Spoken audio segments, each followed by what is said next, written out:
Chapter 1. Yinqing is regarded as a second-tier city, although it does not rank highly in the eastern region of China. The atmosphere of martial cultivation is undeniably vibrant. Within Yinqing, there are numerous martial arts schools, and the city boasts dedicated outdoor training grounds for martial practitioners. Consequently, young enthusiasts of martial art from neighboring cities often choose this locale to embark on their martial journey. Among the various martial arts schools in Yinqing, Qingshan Martial Arts School stands out, renowned for its extraordinary abilities and astonishing ancient martial techniques.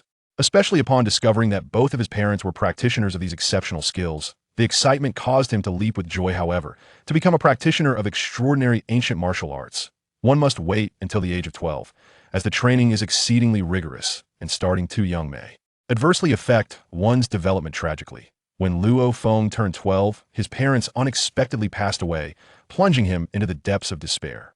It was during this tumultuous time that the Dragon Ball system materialized in his mind, providing him with a renewed purpose. Despite the emergence of the Dragon Ball system, Luo Feng was not yet qualified to be its host. Only by meeting the system's requirements and awakening his Saiyan genes could he truly become its master. Luo Feng slowly rose to his feet, having completed his training regimen for the day. Continuing to exercise would only harm his body, as he was still but an ordinary person, lacking the formidable strength of a Saiyan. Just as he prepared to leave the training room, the door was suddenly pushed open, and a remarkably beautiful girl entered. Clad in a white training outfit, with a long ponytail, sharp eyebrows, and bright, expressive eyes, her delicate nose was complemented by thin, slightly pursed lips.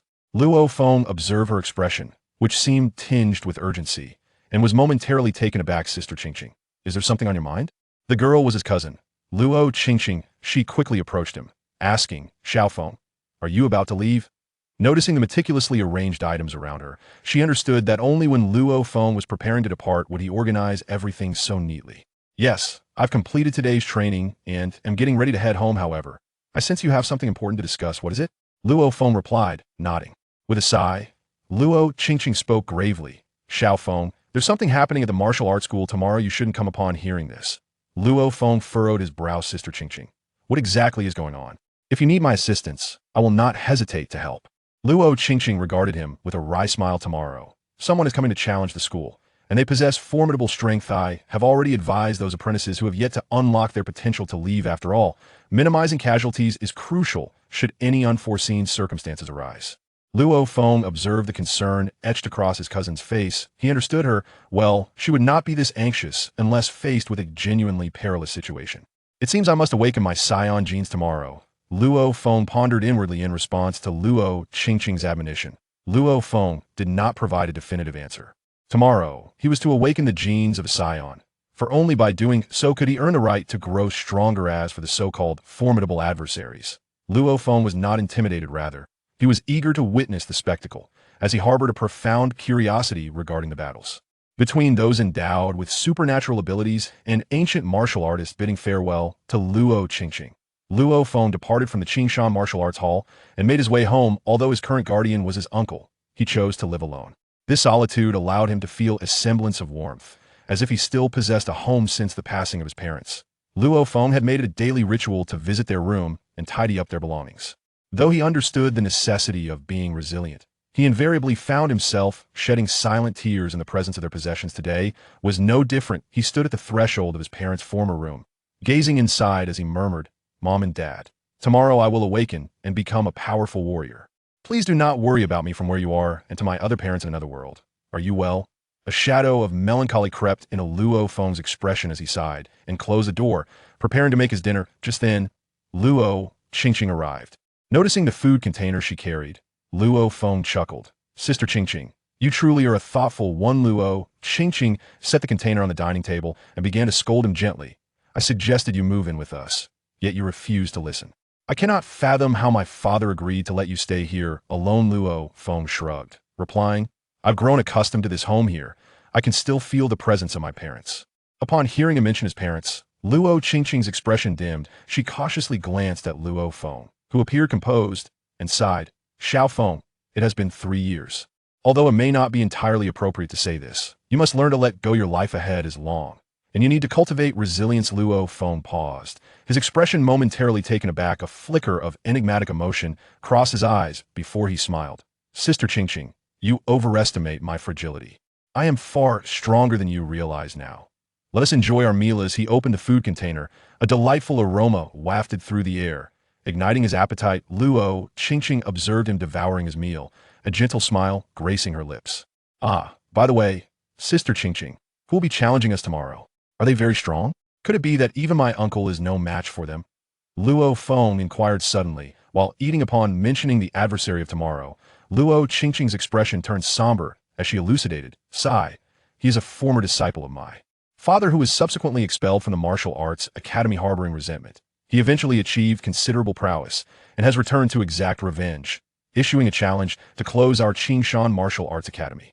In the past, my father would have faced him without fear. However, due to his declining health, his strength has waned, and this individual has now become a formidable high-level ability user. Moreover, he is not alone. He has brought his own disciples to confront us. I fear my father's condition may not withstand the strain." Luo Feng listened intently, his brow furrowed. In this world, the powerful awaken their physical potential through specialized training, thereby acquiring extraordinary abilities. Once awakened, they are referred to as ability users. These individuals also cultivate ancient martial arts that correspond to their abilities, further augmenting their strength. Among these ability users, they are categorized into tiers of novice, intermediate, and advanced. When one has honed their abilities in martial arts to a level of mastery, establishing their own unique presence, they attain the status of an ability master. Luo Feng's uncle, Luo Shan, was once such a master, but he suffered grave injuries that diminished his strength. Otherwise, the reputation of the Qingshan Martial Arts Academy would be even more illustrious than it is now. Luo Qingqing regarded Luo Feng with a serious demeanor and intoned, "Xiao Feng, you absolutely must not go to the academy tomorrow. We shall speak of it once the storm is past." "Ha! Understood," Luo Feng replied with a perfunctory smile, fully aware that if he did not acquiesce, Luo Qingqing would not easily relent. Following the death of his parents, Luo Feng's living expenses were provided by his uncle, while his daily care was largely managed by Luo Qingqing. Thus, she was not only a sister, but also a maternal figure in his life. Although Luo Feng consistently asserted his ability to be self-sufficient, few believed him. Luo Feng quickly finished his meal, and after a few more admonitions from Luo Qingqing, she departed. "Few, though I wish to avoid causing you trouble, let me indulge in a moment of recklessness this time," Luo Feng mused, watching her retreating silhouette. The next day, Luo Feng rose earlier than usual, intending to complete his training regimen before the opponent's arrival at the academy, awakening his Saiyan genes to assist his uncle. Despite knowing that the day would be extraordinary, upon arriving at the academy, he immediately sensed a palpable atmosphere of hostility as he slowly entered the martial arts academy. Traversing the corridor, he encountered several practitioners clad in the Qingshan Martial Arts Academy uniforms. Upon noticing Luo Feng's arrival, astonished expressions adorned their faces. "Isn't that Luo Feng? What's he doing here?" Indeed, was he not informed? Unlikely with Sister Qingqing's protective nature, she would have surely cautioned her good brother. Who knows? Perhaps he is foolishly walking into his own demise. The expressions of these practitioners varied upon seeing Luo Feng, with most lacking any semblance of friendliness. Luo Feng cast a glance at the group. They were all ability users nurtured by the Qingshan Martial Arts Academy, forming its primary combat strength. This time, they would be crucial in facing the impending challenge. Luo Feng shook his head, disregarding the onlookers. He was acutely aware of his unpopularity, as he occupied one of the 4 exclusive training rooms designated for the elite practitioners of the Martial Arts Academy. It is worth noting that these premier training facilities are limited, accessible only to those with extraordinary abilities, while the others shared their respective rooms in groups of 4 or 5. Luo Feng enjoyed the privilege of utilizing one alone, despite not yet having unlocked his potential to become a practitioner. Understandably, this bred resentment among the martial artists. Although they dared not express their ire towards the master of the academy, they certainly exhibited their disdain towards Luo Feng. Despite their envy and jealousy, Luo Feng remained unfazed. While others were unaware of his circumstances, he possessed a clear understanding of his own potential. Once he awakened his abilities, his prowess would undoubtedly surge, silencing all critics. However, just as he approached the training room, a voice called out to him, "Xiao Feng, what brings you here? Did I not instruct you otherwise? Why do you not heed my words?" The voice brimmed with ire, compelling Luo Feng to turn around and face the angry Luo Qingqing, who was striding towards him. "Qingqing Jia, I believe today is the day I can unlock my potential. I wish to become a practitioner before those individuals arrive to contribute to the academy," he replied. Luo Qingqing paused, momentarily taken aback by his words, but before she could respond, a mocking laughter echoed across the training ground. "Ha! Today I seem to have heard the most ludicrous joke in the world. Someone actually believes they can predict the timing of their own potential awakening. Did you all hear that? Luo Qingqing furrowed her brow, momentarily forgetting her admonishments towards Luo Feng, as she turned to locate the source of the derision. Wu Xan. She exclaimed, her expression darkening. Luo Feng, too, recognized Wu Xan, the second most esteemed individual among the younger generation of the Qing Shan Martial Arts Academy, surpassed only by Luo Qingqing herself. Wu Xan, possessing considerable talent and having received direct instruction from Luo Shan, held significant sway among the disciples, aside from Luo Qingqing. However, this young disciple was not particularly amiable towards Luo Feng, often covertly undermining him. Nevertheless, Luo Feng paid little heed, for he understood his own path. As long as no one crossed his boundaries, he would not squander time on trivial matters. The others laughed in unison, echoing Wu Xin's mockery. In the realm of extraordinary martial arts, it is a well-established notion that unlocking one's potential is not something one can control. It requires not only physical prerequisites, but also fortuitous circumstances. The awakening of potential is akin to a fleeting inspiration. Capturing it leads to success. They had never encountered anyone who could accurately predict the moment of their potential's emergence. Thus, to them, Luo Feng's assertion was nothing short of jest. Luo Qingqing glared at Wu Xan, her anger palpable as she exclaimed, Wu Xan, you Qingqing Jia, do not be upset. There is no need for anger. I understand their disbelief, yet having made my claim, I shall see it through. I am heading to the training room now, Luo Feng interjected gently, shaking his head. Subsequently, Luo Feng turned and made his way towards the training room. Luo Qingqing gazed at him, her mouth agape, filled with a bittersweet smile. It was nearly impossible to persuade him to return now that he had arrived. Never mind, if it truly comes to that, I shall protect you, Luo Qingqing silently vowed within her heart. Wu Xan observed Luo Feng's retreating figure, a cold smirk gracing his lips as he thought, just wait, soon enough, it will be you who weeps. Upon entering the training room, Luo Feng surveyed the equipment before him, inhaling deeply, and exclaimed with excitement, Ha! I have awaited this day for 3 years. Today marks the awakening. One of the onlookers remarked, we have been waiting all morning. Could it be they lack the courage to show up? With the first voice breaking the silence, others began to whisper among themselves, having maintained a tense state for the entire morning. Even they felt the weariness creeping into their nerve. Luo Qingqing glanced back at the crowd, her heart tinged with uncertainty, before stealing a glance at her father, who was meditating not far away, and felt somewhat reassured. In her mind, her father was akin to a towering tree, sheltering everyone in the Qing Shan martial arts school. Prior to this, all who had dared to provoke them had returned defeated. The commotion did not escape Luo Shan's notice. He slowly opened his eyes, his gaze shimmered with a captivating brilliance, and coupled with his resolute expression, it silenced the crowd. Luo Shan regarded his disciples and gradually stated, you may go and have your meal. A collective sigh of relief swept through the group with Luo Shan present. Their anxiety was palpable. After all, he was synonymous with sternness in their hearts. However, just as the crowd was preparing to leave the hall, a voice echoed forth, are you here for a meal that may cost you your lives? Alas, you shall not have that opportunity. At the sound of this voice, everyone turned towards the distant passageway, for which a dozen figures emerged among them.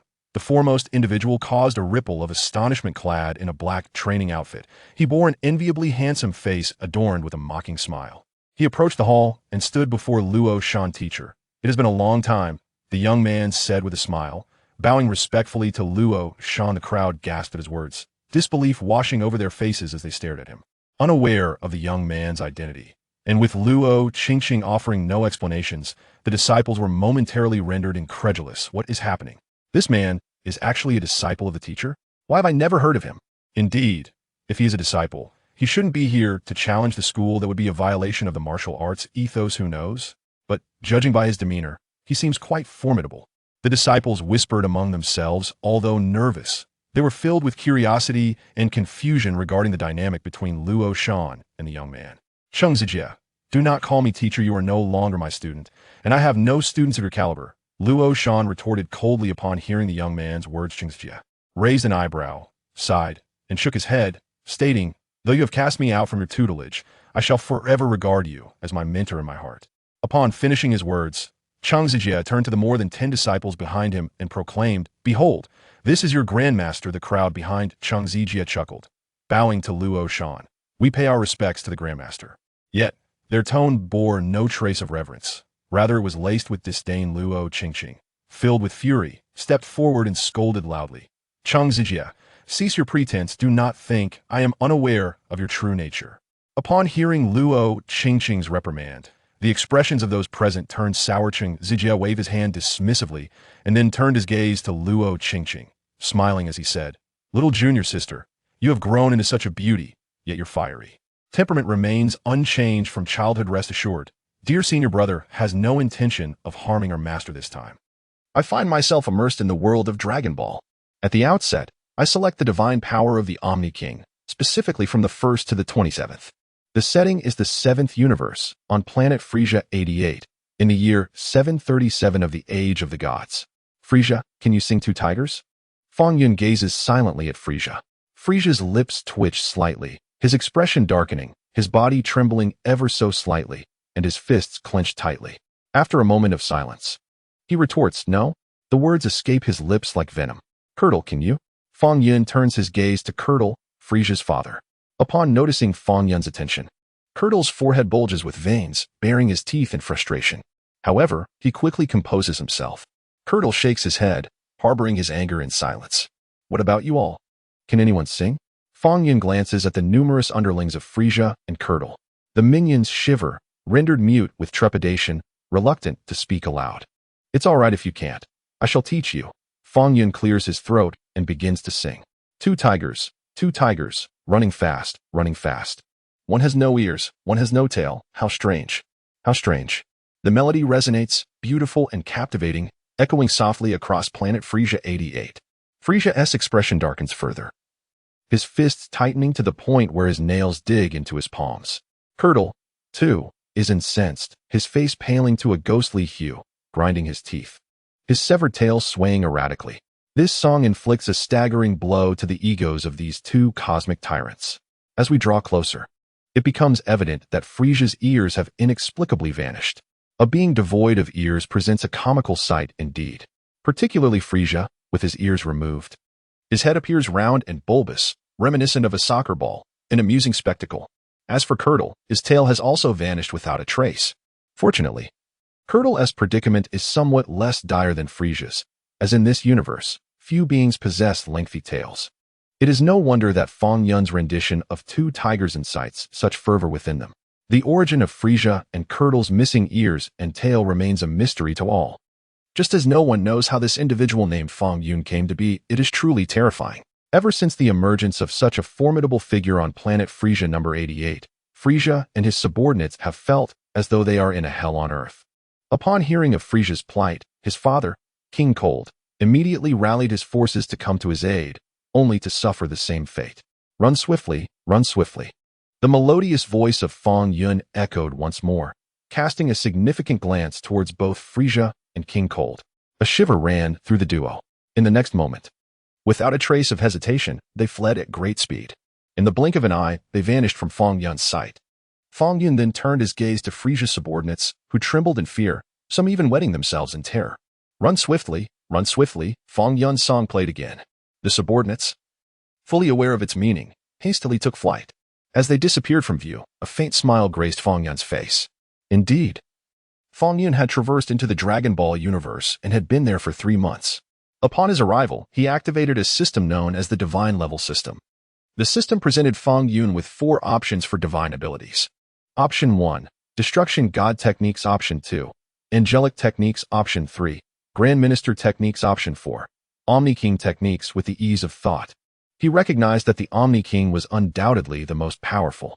In this Dragon Ball universe, could there be a deity more formidable than the Omni King? Thus, Fong Yun chose the omnipotent divine power. Consequently, Fong Yun naturally acquired the extraordinary abilities of the omnipotent one. This system is of an upgrade nature, yet it cannot be achieved in a single leap. The omnipotent one possesses no significant prowess, the sole ability being erasure. This straightforward erasure ability is categorized into 7 tiers: bronze, silver, gold, platinum, diamond, starry, and sovereign. Only upon ascending to the sovereign level can one effortlessly obliterate the entirety of the universe with a mere gesture. Achieving the starry tier allows one to rival the current omnipotent one's power, capable of annihilating an entire universe with a wave of the hand. Presently, Fong Yun is merely at the bronze level, capable of erasing only a part of a person's body or a corner of a structure, or even nullifying another's energy. According to the system's guidance, Fong Yun must erase a portion of 1,000 individuals' bodies or a corner of a building to advance to silver. Once ascended to silver, Fong Yun will be able to effortlessly erase a human being. Regardless of the individual's strength, with a gentle wave, they will simply vanish. Erasure is indeed wondrous. Fong Yun possesses the omnipotent divine power. While Fong Yun does not engage in combat, his physique is remarkably unique. During the Bronze period, Fong Yun's physical strength and speed are 100-fold that of Frieza. Moreover, Fong Yun can survive in the vacuum of space, endowed with eternal youth. The reason it is said that Fong Yun does not fight is that he cannot emit energy waves, be it the Kamehameha, Energy Blade, or Solar Fist. Any technique, even remotely related to martial arts, eludes Fong Yun's comprehension. He has attempted to condense his energy, yet to no avail. No matter his efforts, he cannot conjure energy waves. However, Fong Yun subsequently finds solace in this realization. Why pursue energy waves? Why seek energy blasts? Is not erasure far more delightful? With a simple wave of my hand, I erase everything. Regardless of the winds from the east, south, west, or north, I merely gesture lightly. When the time comes, I shall stand against the king of all and see who can erase whom.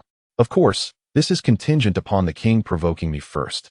After Fong Yun traversed into the Dragon Ball universe, he found himself practicing the art of erasure on a distant, unfamiliar planet. He did not seek to harm the innocent. Rather, he found amusement in erasing corners of various grand edifices on this planet. Before long, the Frieza force launched an assault, mercilessly slaughtering many inhabitants and capturing the rest as prisoners. Fong Yun followed the Frieza force to the planet designated as Frieza Planet number 88. From that day forth, the nightmare for the Frieza force began. Each day, Frieza's minions would horrifiedly discover that they had inexplicably lost an arm, a leg, an ear, a nose, or an eye. In essence, some part of their anatomy would mysteriously vanish without a trace. The perplexing matter was that no one could ascertain how these organs disappeared. For instance, if one lost an arm, was it severed by another, obliterated by an energy blast, or surgically amputated? Yet, there was no explanation. It was simply a miraculous disappearance. There was no pain, no discomfort. The organs vanished mysteriously, plunging the Frieza force into absolute panic on this planet. It was terrifying. What could be the cause of this? The most horrifying aspect was the uncertainty of which vital organ might vanish next. While the loss of limbs and facial features might not be fatal, what if a crucial organ like the heart were to suddenly disappear? That would surely spell instant demise. The inhabitants of Frieza Planet number 88 walked on eggshells, terrified to flee the planet. According to those who escaped, the world was cursed by a demon. Frieza, upon hearing this, erupted in fury, dispatching the foolish minion who dared to speak such nonsense with a swift lash of his tail. How could a mighty cosmic emperor like himself fear any demon? I, Frieza, am the very embodiment of a demon. With an imposing demeanor, Frieza descended upon planet number 88 alongside his minions. He personally led the search of the planet and ultimately identified Fong Yun as a peculiar individual, warranting suspicion. However, a chilling turn of events unfolded. From that moment onward, Frieza teetered on the brink of collapse.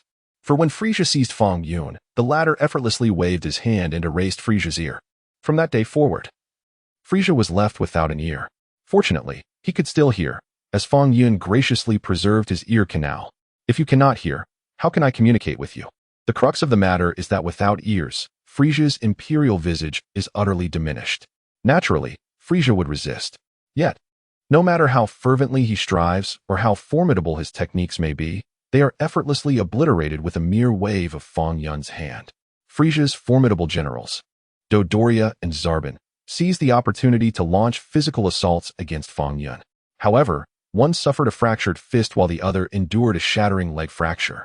Frieza transformed into his fourth form and forcefully collided his head against Fong Yun's chest. Fong Yun remained unscathed, while Frieza was rendered incapacitated on the spot. Days passed, and upon receiving news, Kurter descended with his subordinates. What transpired next plunged Kurter into despair. Fong Yun was nothing short of a monster, utterly unconquerable. From that day forth, both Frieza and Kurter found themselves ensnared by Fong Yun's power. They contemplated myriad escape plans, yet both Frieza and Kurter were gripped by fear. Should they attempt to flee? What if Fong Yun pursued them and obliterated their vital organs? That would be a matter of life and death. For the first time, Frieza and Kurder exhibited a semblance of unity, devising an impeccable escape strategy. Meanwhile, Fong Yun incessantly practiced the art of obliteration with Frieza and his subordinates. At last, upon receiving a notification from the system, Fong Yun was nearly overcome with joy. The third demon was finally about to depart, leaving only the last individual's limbs or a corner of the final edifice remaining. Fong Yun's eyes brimmed with tears as he retrieved a whistle from his pocket and blew into it. Within mere seconds, Frieza and his assembled legion on Planet 88 were perfectly aligned. Frieza, Kurder, Dodoria, Zarbin, and others stood within the ranks. Reporting to Your Excellency, the Frieza Legion on Planet 88 has assembled, with 365 expected and 365 present. Frieza bared his teeth, managing to utter these words, which were a result of Fong Yun's rigorous training. With nothing else to occupy his time, Fong Yun had relentlessly brought the Frieza Legion together for drills. At ease, Fong Yun commanded. The legionnaires mechanically extended their legs. Today, I bring you good news, Fong Yun announced with a smile. I have grown weary of this planet and intend to depart. Frieza and the others instantly perked up, tears streaming down their faces. Are we truly leaving? Is this demon finally departing? Splendid. Absolutely splendid. Report. Frieza exclaimed with palpable excitement. Speak, Fong Yun replied with a slight nod. Might I inquire? To which planet does Your Excellency intend to travel? Frieza cautiously inquired. The universe is vast. As the Emperor of the universe, you must possess a greater understanding than I do, correct? Fong Yun smiled. Frieza felt a chill of fear. He was most apprehensive of Fong Yun's smile. Each time that smile appeared, it signified Fong Yun was preparing to eliminate someone. I have a suggestion. Planet Vegeta seems more suited for Your Excellency, Fong Yun, Frieza proposed, his triangular eyes darting. Oh, Planet Vegeta? For what purpose? Fong Yun feigned ignorance. That is the planet of the Saiyans, inhabited by the warrior race known as Saiyans. And every Saiyan possesses a tail. Frieza revealed a crucial piece of information. Do you not take pleasure in erasing the remnants of others? Those minions of Frieza's 88th Legion, each possessing a tail, have all been eradicated by Fong Yun. The Saiyans are naturally endowed with tails. Is this not sufficient for your amusement? If I were to depart, would you long for my presence? Fong Yun inquired. Frieza, Kurder, who on earth would miss you? Hasten to your demise. Yet, none dared to voice such a desire. In unison, they all emphatically expressed their longing. Since you wish for my presence, I shall remain, sighed Fong Yun, revealing his own reluctance to part from them. Frieza was on the verge of tears, while Kurd was left speechless. My lord Fong Yun, we can accompany you, Frieza proposed with a glint of cunning in his eyes. Together? Fong Yun queried, glancing at Frieza. We shall personally escort you to Planet Vegeta. Should you find it entertaining, you may linger for a few days. If not, we shall return immediately, Frieza suggested. This notion piqued Fong Yun's interest, and he nodded thoughtfully. Frieza felt a surge of excitement. Was he truly departing? May I inquire when you intend to set forth, my lord? Frieza asked. Let us tidy up and prepare to depart, Fong Yun replied with a smile. As you wish. My lord, Frieza bowed respectfully. Whose turn is it today? Fong Yun glanced skyward, inquiring. A shiver ran through all present. Nightfall heralded a nightmare for Frieza's minions. For it was during this hour that Fong Yun would erase a part of one of their bodies. The 88th Legion of Frieza had become a mere shadow of itself, limbless and incomplete. Frieza discreetly kicked Dodoria. My lord, everyone has been erased at least once. Dodoria trembled in response. Fong Yun regarded Dodoria for a moment. Very well. Let us erase this palace today, he declared, waving his hand gently. In an instant, a corner of Frieza's palace on Planet 88 vanished without a trace. None witnessed its disappearance, and the spot was left so perfectly smooth, as if severed by a knife. After erasing a section of the palace, Fong Yun suddenly discovered that his erasure technique had remarkably evolved from bronze to silver. The silver technique allowed for the erasure of either a human or an animal, or even an entire structure. Upon erasing a total of 1000 entities or buildings, it could advance to a golden technique. Furthermore, Fong Yun's physical strength and speed had now reached a staggering 1000 times that of Frieza, a tenfold increase from his bronze period. Fong Yun felt a surge of delight. Two tigers, prepare to sing. Having arrived in the Dragon Ball realm, a visit to Planet Vegeta was a must. Fortunately, the planet had yet to meet its destruction. I grant you 10 minutes, Fong Yun commanded. Understood. Frieza's numerous subordinates, not daring to slack off, hurriedly tidied up. In truth, there was little to arrange. 10 minutes later, Frieza's spaceship soared into the sky, entering the vast expanse of the cosmos, carrying Fong Yun aboard. Seated upon the throne, Fong Yun silently reveled in the beauty of the universe. Frieza's minions, each wearing a forced smile, stood beside Fong Yun, awaiting his commands. "Let us sing a song." Fong Yun beckoned. The subordinates eagerly nodded, albeit with a tinge of sorrow. "Do you all remember the song Two Tigers that I taught you?" Fong Yun inquired. The minions, including Frieza and Cooled, hastily affirmed that they did. "Excellent. I shall take the lead." Fong Yun chuckled, clearing his throat. Two tigers, ready, sing. Two tigers, running fast, running fast. One has no ears, one has no tail. The 88th Legion of Frieza, led by Frieza and Cooled, sang in unison. A total of 365 voices. As the song progressed, tears nearly streamed down Frieza and Cooled's faces. Dodoria and Zabon were openly weeping, and many subordinates, overwhelmed by emotion, sobbed aloud. Such nostalgia stirred their hearts. Approximately an hour passed. Seizing the opportunity while Fong Yun feigned sleep, Frieza and Cooled stealthily entered a chamber, locking eyes, their bodies trembling incessantly. "Father, we must avenge this grudge. I, Frieza, will never let this scoundrel escape." Frieza gritted his teeth, his fists clenched tightly. "Let us proceed with the original plan. Once we arrive at planet Vegeta, we shall first placate this fellow, then seize the chance to depart and utterly obliterate that planet. After all, did you not express disdain for the Saiyans? It would be a twofold victory," Cooled stated solemnly. "To have Frieza play the fool for 3 more days is unbearable. I cannot swallow this indignation." Frieza seethed with rage, his fist cracking ominously. Why not destroy this spaceship now, leaving him exposed in the void of space? Perhaps he would perish outright. "No, Frieza, we must not underestimate him." Cooled gently shook his head. "What if he possesses the means to survive in the cosmos? Surely he cannot survive in the cosmos. He bears some resemblance to a Saiyan, a race incapable of enduring the vacuum of space." Frieza scoffed.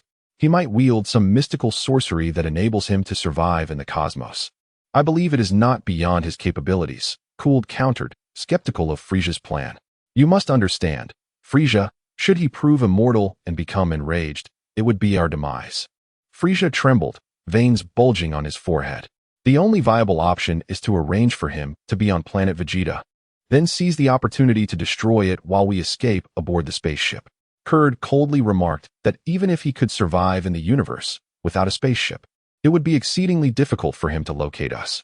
Moreover, when the time comes, if all of us release our energy blasts together, I have little doubt that we can vanquish this foe amidst the vastness of the cosmos. Frieza nodded in agreement with his father Kurd's proposal. 3 days later, under the leadership of Fong Yun, Frieza's 88th Legion descended upon planet Vegeta, singing the enchanting melody of Two Tigers. King Vegeta III, accompanied by several Saiyans, personally emerged to extend a warm welcome. As the spaceship's door swung open, King Vegeta was suddenly enveloped by the melodious strains emanating from within. The king was utterly bewildered. What could this possibly mean? Why are you still singing? However, immediately after, King Bei was filled with indignation. "Frieza, you have gone too far. How deeply do you look down upon others? Are you truly singing as you arrive on our planet Vegeta? Are you here for tourism? Wait for me. Once we Saiyans give birth to a Super Saiyan, I shall surely annihilate you." Although King Vegeta harbored deep resentment, he stood respectfully beneath the spaceship, awaiting the arrival of Frieza and Cooler. However, to his astonishment, the first figure to emerge was neither Frieza nor Cooler, but rather a young man. This youth possessed a striking appearance, bearing a resemblance to the Saiyans, and appeared to be under 20 years of age. Only behind him did Frieza and Cooler appear. King Vegeta was momentarily taken aback, struggling to comprehend the situation. "Where's your son, King Vegeta? Who is this individual?" he pondered, perceiving that Frieza and Cooler had seemingly become mere followers of this young man. Their demeanor was utterly pitiable. Something feels amiss. What is going on? King Vegeta soon discovered, with astonishment, that Frieza was missing an ear. Upon inspecting Cooler, he noticed that his tail had vanished as well. Furthermore, the minions accompanying Frieza and Cooler were a ragtag bunch, each missing limbs or features, a veritable assembly of defeated warriors. What on earth transpired? What has happened? King Vegeta was filled with incredulity, nearly laughing aloud. "This is too amusing. Frieza, I never imagined you would find yourself in such a predicament. Clearing his throat, Frieza awkwardly chuckled. King Vegeta, allow me to introduce you. Just enjoy the laughter while you can, for soon enough, it will be your turn to weep. Before long Frieza, shall personally obliterate this planet. At that moment, all who mocked me, including this rabble of wild monkeys, shall meet their demise. It would be splendid if Fong Yun also perished alongside them. All of this chaos is the result of that scoundrel Fong Yun, and I, Frieza, shall make you experience torment akin to hell. King Vegeta, this is Lord Fong Yun, the supreme commander of my legion, Frieza introduced. Greetings, esteemed Lord Fong Yun, King Vegeta said, bowing respectfully. Being astute, King Vegeta refrained from provoking Fong Yun at this juncture, opting instead to ascertain the situation. Where's your son, King Vegeta? Fong Yun inquired. What is there to see? Fong Yun seemed more intrigued by Vegeta. Upon arriving on planet Vegeta, he tested the gravity, which did not feel particularly burdensome. Isn't the gravity of planet Vegeta 10 times that of Earth? It doesn't feel heavy at all. Perhaps I am simply too powerful? Lord Fong Yun. Prince Vegeta has gone out to train. King Vegeta responded, momentarily stunned but respectful. He has gone out to train? How old is he? Fong Yun asked. Just 5 years old, King Vegeta replied. 5 years old? Fong Yun smiled gently, reflecting on how swiftly time passes. Frieza and his son wore expressions of utter confusion. What was happening? Did Fong Yun have an acquaintance with Vegeta? Otherwise, what was the purpose of his inquiry directed at the prince's offspring? The two were completely befuddled by Fong Yun's intentions. Vegeta's absence from this planet rendered the situation rather tedious. With a sigh, Fong Yun waved his hand lightly. In an astonishing turn of events, the magnificent Saiyan royal palace, which had stood behind King Vegeta, vanished into thin air, leaving no trace. Only the flat ground and the remnants of the foundation remained, along with the guards who had once served within the palace, seemingly narrating the history of what once was. King Vegeta was left in shock. Frieza's eyes widened in disbelief, and King Cold trembled in fear. In the next moment, Frieza and Cold exchanged a swift glance, both harboring the same thought. Previously, they had witnessed that the esteemed Fong Yun could erase only a portion of a structure, regardless of its size. Now, they had witnessed the complete disappearance of the Saiyan Palace. Did this imply that Fong Yun's power had grown even stronger? This was utterly terrifying. King Vegeta's expression shifted dramatically. What kind of technique was this? With a mere wave of his hand, an entire palace vanished? Was this a jest? Am I dreaming? I must summon Vegeta immediately to pay his respects to Lord Fong Yun. Acting decisively, King Vegeta bowed to Fong Yun. No need for that. I have suddenly lost interest in him, Fong Yun replied with a soft smile, turning his attention to Frieza's 88th Legion behind him. You all shouldn't just stand there. Sing a song to lift your spirits. Two tigers, Dodoria and Zabon began to sing. King Vegeta finally understood why Frieza's Legion was performing that particular song. Frieza, Cold, you two, Fong Yun beckoned to them. They hurriedly approached. I wish to explore this planet a bit more. Let me show you something. Fong Yun flashed them a peculiar smile and pointed to an artificial satellite hovering high in the sky. Do you see that? Frieza paused in bewilderment, while King Cold wore a look of confusion. What is there to see? It's just an artificial satellite. With a swift motion, Fong Yun waved his hand towards the satellite. In an instant, the satellite vanished without a trace. Frieza shuddered in shock, and King Cold's face paled. This individual could erase something from such a vast distance? This is utterly terrifying. Please refrain from destroying this planet. My erasure capabilities are indeed formidable. Preliminary calculations suggest that although I cannot reach planet Frieza number 88 from here, I could potentially reach it within a day aboard your fastest spacecraft. Fong Yun smiled as he glanced at Frieza and cooled. Do not act recklessly, he advised. What? Frieza's expression darkened considerably. Destroy planet Vegeta? King Vegeta, upon hearing this, appeared utterly astonished. Ahem, Lord Fong Yun, how could we possibly destroy planet Vegeta? That is simply impossible, Cooled hastily refuted. As for whether Fong Yun could reach such a distant location, neither Cooled nor Frieza dared to test that theory.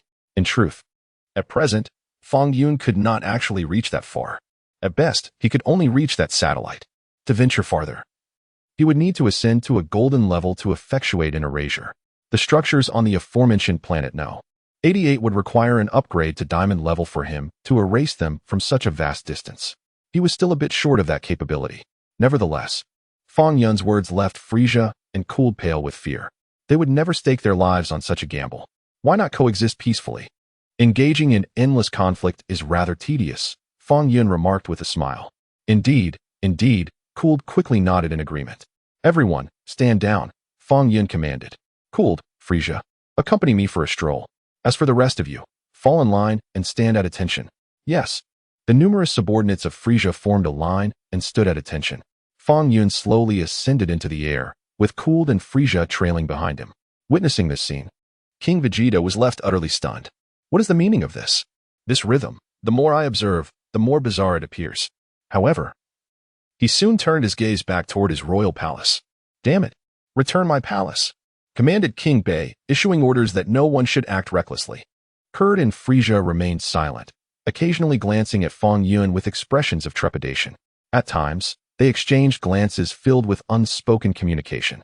Frieza bared his teeth, while Kurd subtly shook his head. Frieza clenched his fists, trembling with suppressed rage. You two, don't just stand there. Sing a song to lighten the mood. Fong Yun called to Frieza and Kurd. Frieza shuddered once more, and Kurd's face turned ashen, wishing to charge forward in defiance. What? Do you have objections? Fong Yun asked with a smile, then waved his hand, dissipating a patch of clouds in the sky. Kurd's pupils constricted sharply, and Frieza was drenched in cold sweat. Although the father and son duo could harness their immense power to disperse the clouds, they could never achieve such effortless mastery as Fong Yun, who made a vast expanse of white vapor vanish with a mere gesture. Two tigers, Kurd sniffed, cleared his throat, and began to sing. Frieza, tears streaming down his face and teeth clenched in frustration, reluctantly hummed along. 3 minutes later, Fong Yun suggested, There's a town below. Let us take a look. With that, he descended from the sky. With a thud, Fong Yun landed in the midst of the town. This small settlement was inhabited by the Saiyans, a minority group with a modest population of merely a few thousand individuals. As a warrior race, increasing their numbers posed a significant challenge for the Saiyans. Upon witnessing the arrival of Fong Yun, Frieza, and Kurd, the townsfolk were filled with confusion. Are those two Lord Kurd and Lord Frieza? But where has Lord Kurd's tail gone? And why is Lord Frieza's head so round? Wait, does he not have ears? As the crowd murmured. Their attention turned to the trio. Among them stood a couple. Bardock, is that Frieza? Asked Jinai with curiosity. Indeed, that is he, though he looks rather comical. As if he lacks ears, Bardock replied. What are they singing? Two tigers, one without ears, one without a tail. Such a peculiar tune, Jinai remarked, lowering her voice. Who is that person in front of them? Do you recognize him? Bardock inquired. Jinai shook her head gently. It appears that Frieza and his father seem quite afraid of him. Jin pondered deeply. According to the news from the palace, he is called Fong Yun, and the king has advised us not to provoke this individual. Bardock spoke in a low voice. Jin, let us return for now. But Bardock, they seem to be approaching us, Jin remarked, just as he prepared to follow Bardock away. Suddenly, he spotted Fong Yun, accompanied by Frieza and Cooled, advancing towards them step by step. Bardock's expression shifted dramatically, and he stepped forward, positioning himself protectively in front of Jin. Bardock, where is your son? Jin inquired. You should return first, Bardock urged quietly. I will not leave. Perhaps they mean no harm. Jin shook his head resolutely. Jin, do not be naive. Bardock gritted his teeth. In the midst of their exchange, Fong Yun had already arrived directly before Bardock, accompanied by Frieza and Cooled. Fong Yun raised his hand gently, causing the singing of Frieza and Cooled to abruptly cease. Bardock?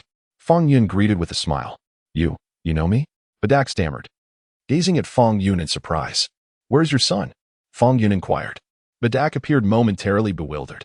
Cooled also paused slightly, while Frieza looked utterly perplexed. Since arriving on Vegeta, Fong Yun had developed an unusual habit of inquiring about others' sons. The first was the king, whom he questioned about his son upon their initial meeting. Now, he posed the same query to this Saiyan. What could his intentions be? Frieza and Cooled exchanged glances, unable to comprehend Fong Yun's thoughts. My son. You must be referring to Raditz, Bardock responded. He has gone to train on another planet with Prince Vegeta. I am speaking of Kakarot, Fong Yun smiled. What? Kakarot? Bardock's expression changed dramatically. Jin's face paled momentarily. What? Has he already been sent away? Fong Yun questioned. What are you saying? Bardock's countenance shifted again. You sent Kakarot to Earth in the Milky Way, am I not correct? Fong Yun's smile widened as he lowered his voice, leaning closer to Bardock. Bardock's pupils constricted sharply. How could Fong Yun have discovered such a secret? Aside from himself and Jine, no one else should have known. Kakarot's future is limitless. You have a fine son. Fong Yun remarked, patting Badak's shoulder with a smile. What do you mean? Badak asked, fear evident in his gaze. Do not worry. I harbor no ill intentions. Fong Yun assured him with a smile. I merely found myself bored and came to engage in conversation. Conversation? Badak struggled to keep pace with Fong Yun's rhythm. What could we possibly discuss? However, it seems you are not one for small talk. Fong Yun smiled faintly. By the way, do you wish to seek out your son? He inquired. I can guide you there. We shall not go. He has his own stage, Badak replied, shaking his head. Very well, it is entirely up to you. Fong Yun said, and with a wave of his hand, he erased a small house behind Jin and Ei. Everyone was left astounded. In the blink of an eye, that small house had vanished completely. It was utterly terrifying. Fong Yun chuckled, soaring once more into the sky with Frieza and Kurd. To elevate the Omni King's power to golden status, one must eliminate either 1,000 individuals or structures. Clearly, solely erasing buildings would require a tenfold increase in numbers. Hence, erasing people would be the most convenient option. Yet, whom should he erase? Strangely enough, Fong Yun found the 365 members of Frieza's 88th Legion rather endearing. To erase them would be somewhat regrettable. Frieza, this planet has grown rather dull, Fong Yun remarked, turning to Frieza. My lord, in truth, planet Vegeta is quite fascinating. Those Saiyans possess tails, do they not? How amusing it would be to erase their tails. Kurd proposed. Do you think I have nothing better to do? Why would I occupy myself with erasing their tails? Fong Yun retorted. Kurd, Frieza, did you not, out of sheer whim, erase both our ears and tails? What do you mean by that? Kurd inquired cautiously. There's no need for that. Prepare a spacecraft for me. I shall embark on this journey alone. Fong Yun contemplated before responding. Kurd immediately perked up, while Frieza wished to do the same, though his ears were no longer present. The two exchanged a swift glance. Was he truly going to venture alone? Fong Yun added, also, provide me with a star chart detailing planets with substantial populations. Certainly. I will contact Dodoria to make the necessary arrangements, Frieza proposed. Fong Yun nodded gently. Frieza quickly established communication with Dodoria via the probe, instructing him to prepare. 5 minutes later, Fong Yun, accompanied by Frieza and Kurd, landed near the Saiyan royal palace. My lord, this is the spacecraft prepared for you, along with the star chart, which marks a total of 108 inhabited planets. Dodoria respectfully presented a map with one hand. Fong Yun accepted the map and examined it. Indeed, it indicated 108 planets, clearly detailing their locations and coordinates. Fong Yun appeared satisfied with the chart. As for the spacecraft, it was rather oversized. This vessel is too large.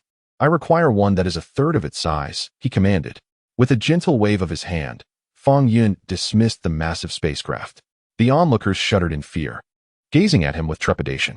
Before long, a new spacecraft was ready. Fong Yun assessed it and found its size to be quite suitable. Is anyone interested in accompanying me on this journey? He inquired with a smile towards Frieza's crew. The group collectively shook their heads. Who would want to travel with you? Absolutely not. Not a chance. You fiend. Will you miss me? Fong Yun inquired. Of course. Frieza and the others quickly replied. I too would find it difficult to part with you. Why not accompany me? Fong Yun said with a smile. We would rather not. The others hastily altered their response. Being with this demon was akin to a fate worse than death. Excellent. You finally expressed your true feelings, Fong Yun declared, waving his hand and erasing the loudest dissenting voice. Frieza and his companions gazed in horror at the vanished individual, leaving no trace behind. It was utterly terrifying, such a power to make someone disappear into thin air. I shall miss you all. Farewell. Fong Yun waved goodbye, and with that gesture, Frieza's army was thrown into a panic, fearing they too would be erased. Whoosh! In the next moment, the spaceship soared into the sky and soon vanished from sight. It took nearly 10 seconds for Frieza and the others to process the event. He truly has left? Frieza asked incredulously, turning to a subordinate. Indeed, Lord Frieza. He has departed. He is likely heading towards planet Lachukate, which houses approximately 30,000 inhabitants. Had it not been for him, we would have long since conquered that planet. Dodoria promptly responded. Prepare the spaceship. We must vacate this planet immediately, Frieza declared decisively.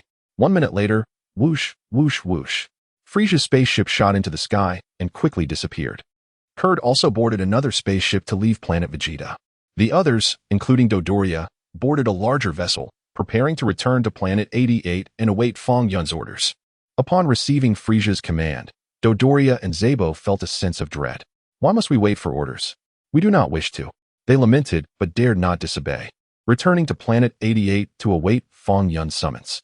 Time passed swiftly, and before they knew it, a month had slipped by. Fong Yun had not returned to Planet 88, nor had there been any communication from him.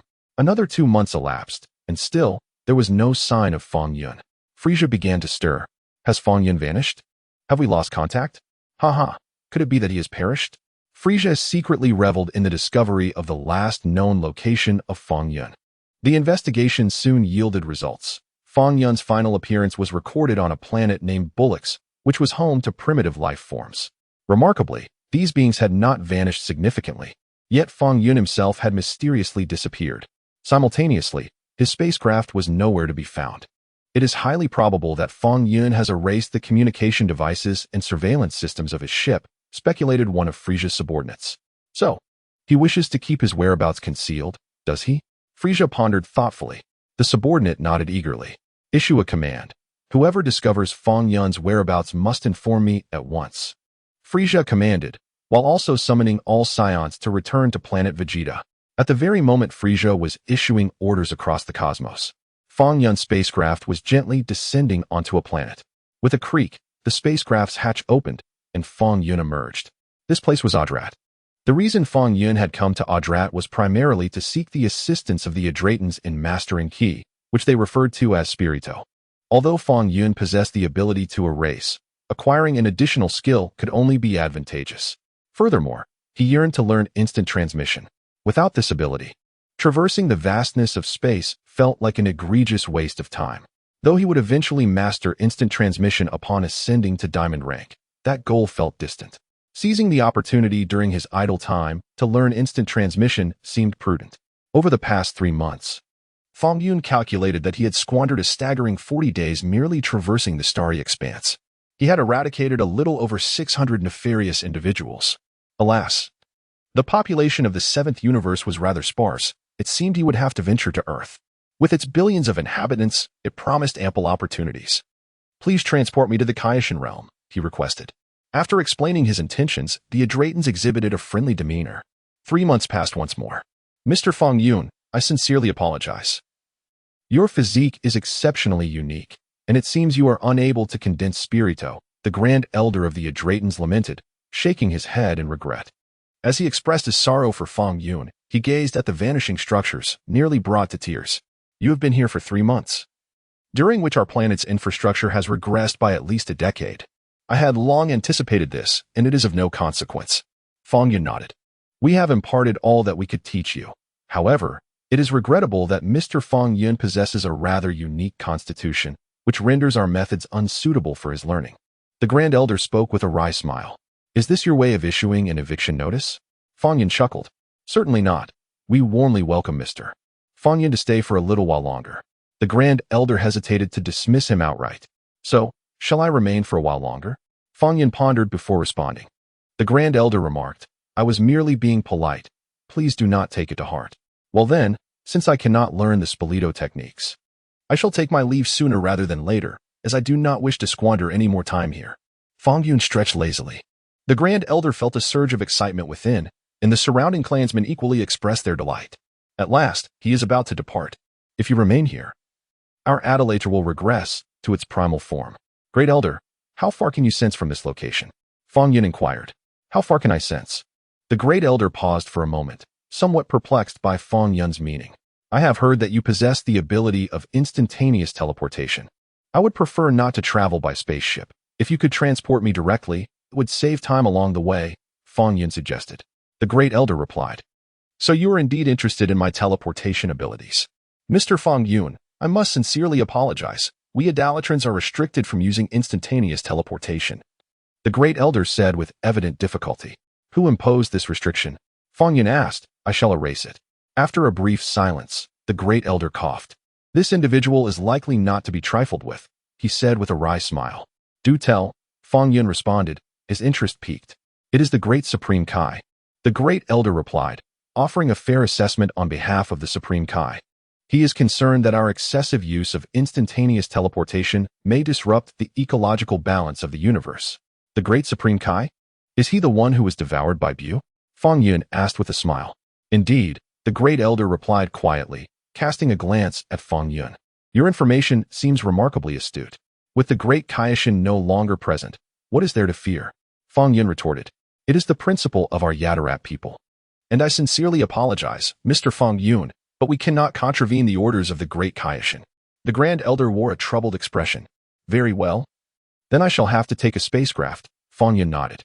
When does Mr. Fong Yun intend to depart? The Grand Elder suppressed his inner excitement. Grand Elder, what is the name of that mountain? Fong Yun inquired, gesturing towards a distant, continuous mountain range. That is our sacred mountain of Yardrat, the very embodiment of our faith.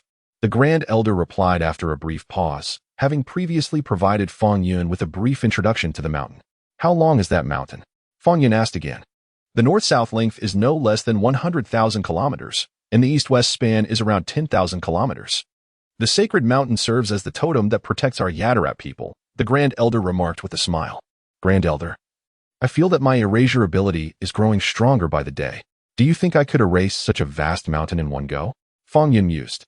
The Grand Elder's smile froze, his face shifting through various shades of color. The Yardrat people surrounding the Grand Elder were equally alarmed. If you were to erase the sacred mountain, perhaps we, the inhabitants of Yardrat, should consider relocating promptly.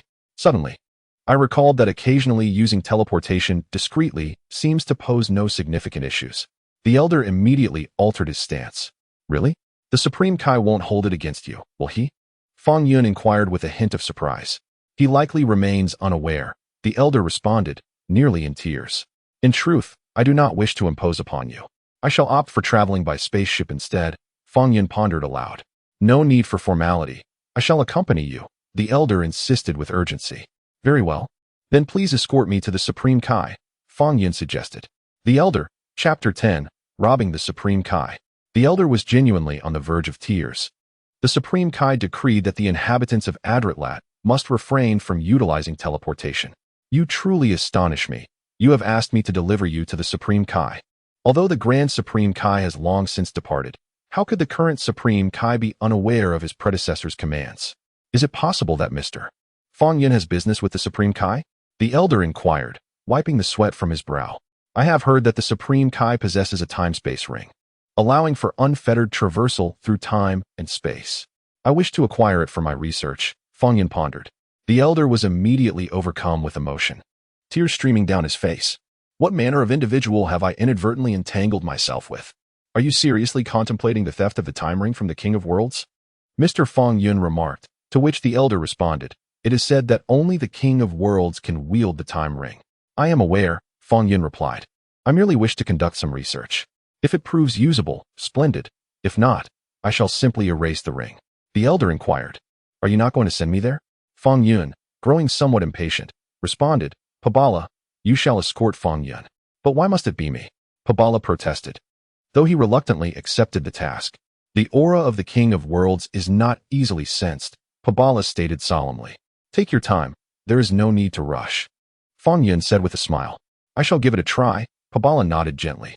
After 10 minutes, Pabala exclaimed, I have sensed it, indeed. It is the aura of the King of Worlds. Is there anyone by his side? Fong Yun inquired. There is no one nearby, Mr. Fong Yun. What do you mean? Pabala looked at Fong Yun with curiosity.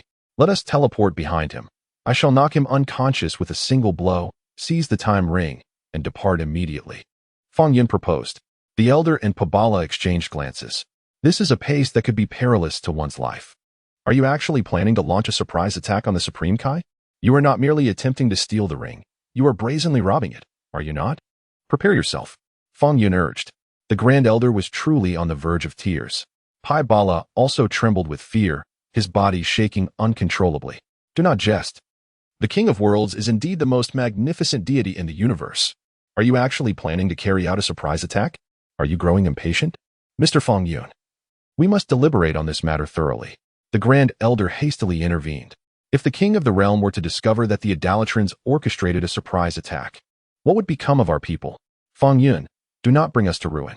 Rest assured, I shall ensure he remains oblivious. No one shall know it was you.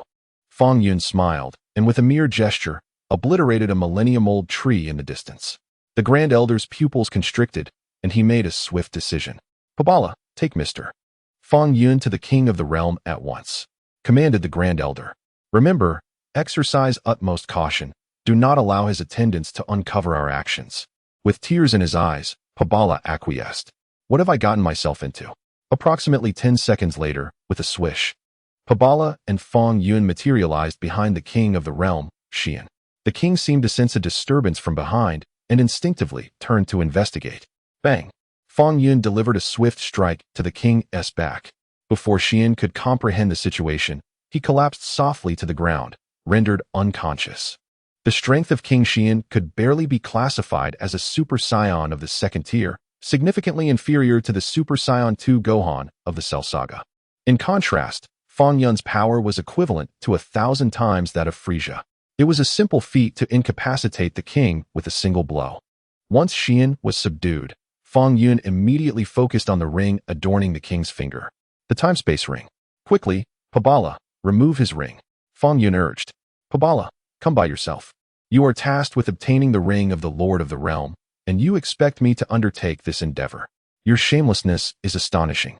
Pabala, anxious about any unforeseen complications, recognized the value of time in the present moment. Without delay, he hurriedly approached and removed the ring from the finger of the Supreme Kai. Shin, and handed it to Fong Yun. Now that we have secured the ring, let us depart swiftly, Mr. Fong Yun, Pabala urged in a hushed tone. Is that the Patera earring he is wearing? The one that enables fusion? Fong Yun remarked, glancing at Shin's earrings. Pabala's expression shifted dramatically. Quickly, remove his earrings as well. Fong Yun commanded. Pabala felt on the verge of tears, yet in this crucial moment, he swiftly removed both earrings from Shin's ears and presented them to Fong Yun. Mr. Fong Yun, may we leave now? Pabala inquired. Let us take the divine sword as well. By the way, I have heard a myth circulating in the divine realm, claiming that a divine sword is embedded atop a great mountain within the realm of the Supreme Kai. Pulling it free supposedly grants immense power. I wonder if there is any truth to it, Fong Yun pondered. Mr. Fong Yun, that is merely a tale, not to be taken seriously, Pabala replied, tears streaming down his face. What now? Do you still wish to linger in the realm of the King of Worlds? Should you not hasten to make your escape? Why do you still dwell on the divine sword? What transgressions have we committed in Yardrat? Shouldn't we seek the truth of its existence? Fong Yun pondered, suggesting, perhaps we should venture in that direction. It might lead to an unexpected encounter. Pabala replied, if you choose not to go, I shall embark on my own quest. Fong Yun chuckled. I will accompany Mr. Fong Yun. Pabala's expression darkened. If you recklessly wander into the realm of the King of Gods, it is only a matter of time before you are discovered. Having me by your side provides a measure of protection. The two of them immediately soared into the sky. Mr. Fong Yun, the attendant of the King of Gods, is in that direction. If we seek the divine sword, it would be prudent to act swiftly, Pipala urged. By the way, Pipala, since I bear no fluctuations in my aura, he cannot sense my presence through energy. He can only search with his eyes. You, however, must ensure that your energy remains concealed. If he discovers you, it will be challenging to explain, Fong Yun remarked with a smile.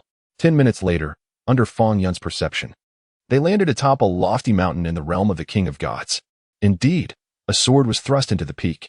There truly is a divine sword, Fong Yun declared with a grin. Pipala suddenly felt an ominous sensation. Let us take the divine sword as well, Fong Yun suggested. Pipala lamented. You have seized the rings and earrings of the Supreme Kai, and now you wish to take the divine sword from the realm of gods as well? Greed knows no bounds. It seems the Supreme Kai is awakening. What more is there to hesitate about? Pabala, Fong Yun remarked, if we are to take this, we must first extract it. It cannot be taken directly.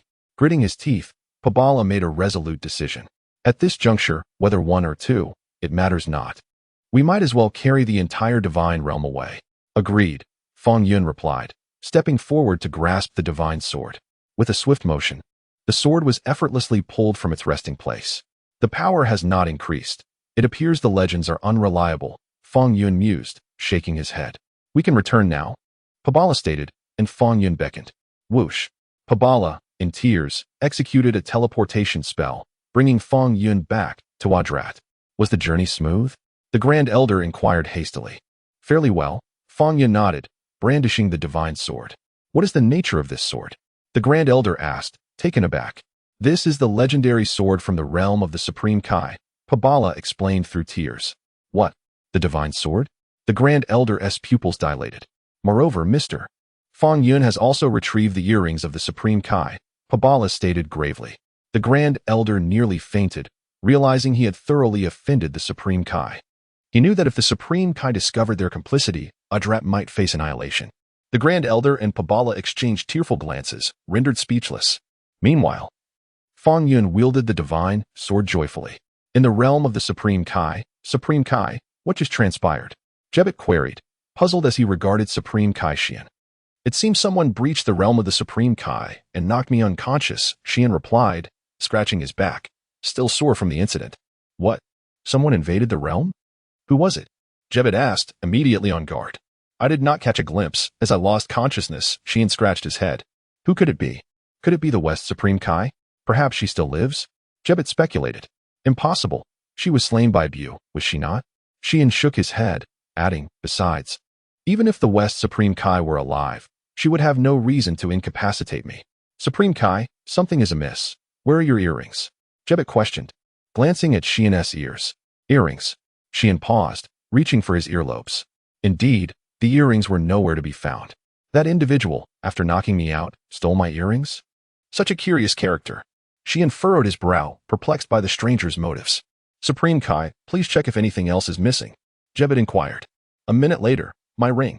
My ring is also missing. Shuren exclaimed. A sudden sense of foreboding washed over me as Jebet's expression darkened. Turning his gaze towards the mountain where the divine sword was kept. Could it be that the 12th divine sword has bestowed itself upon you? What are you saying? Shuren's face also paled. The two swiftly appeared at the peak of the mountain where the divine sword was stored. Upon discovering the sword had vanished without a trace, Shuren immediately knelt down. Damn it! Who could it be?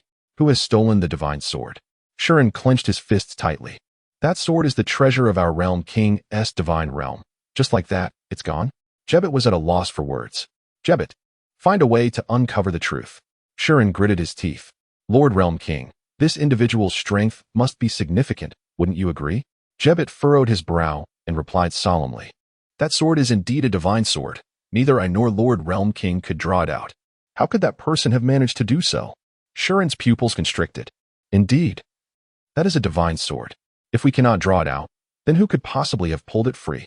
Moreover, if he has extracted the sword, his power must have increased, right? Regardless, the divine sword is a treasure passed down from ancient times in our Realm King's divine realm. If it were to vanish without explanation, how would I ever justify this to our ancestors? Shuren spoke gravely. Jebet, no matter the means, you must retrieve the divine sword for me. On the planet Yardrat, Fong Yun placed the time-space ring on his index finger and gave it a spin. The ring showed no response whatsoever. Do any of you know how to use this? Fong Yun asked. The Grand Elder and Pibra shook their heads vigorously. Even if we did, we cannot reveal it to him. What a pity, it seems unusable. Fong Yun sighed, a look of regret on his face. Perhaps only the Lord Realm King could wield it, the Grand Elder speculated.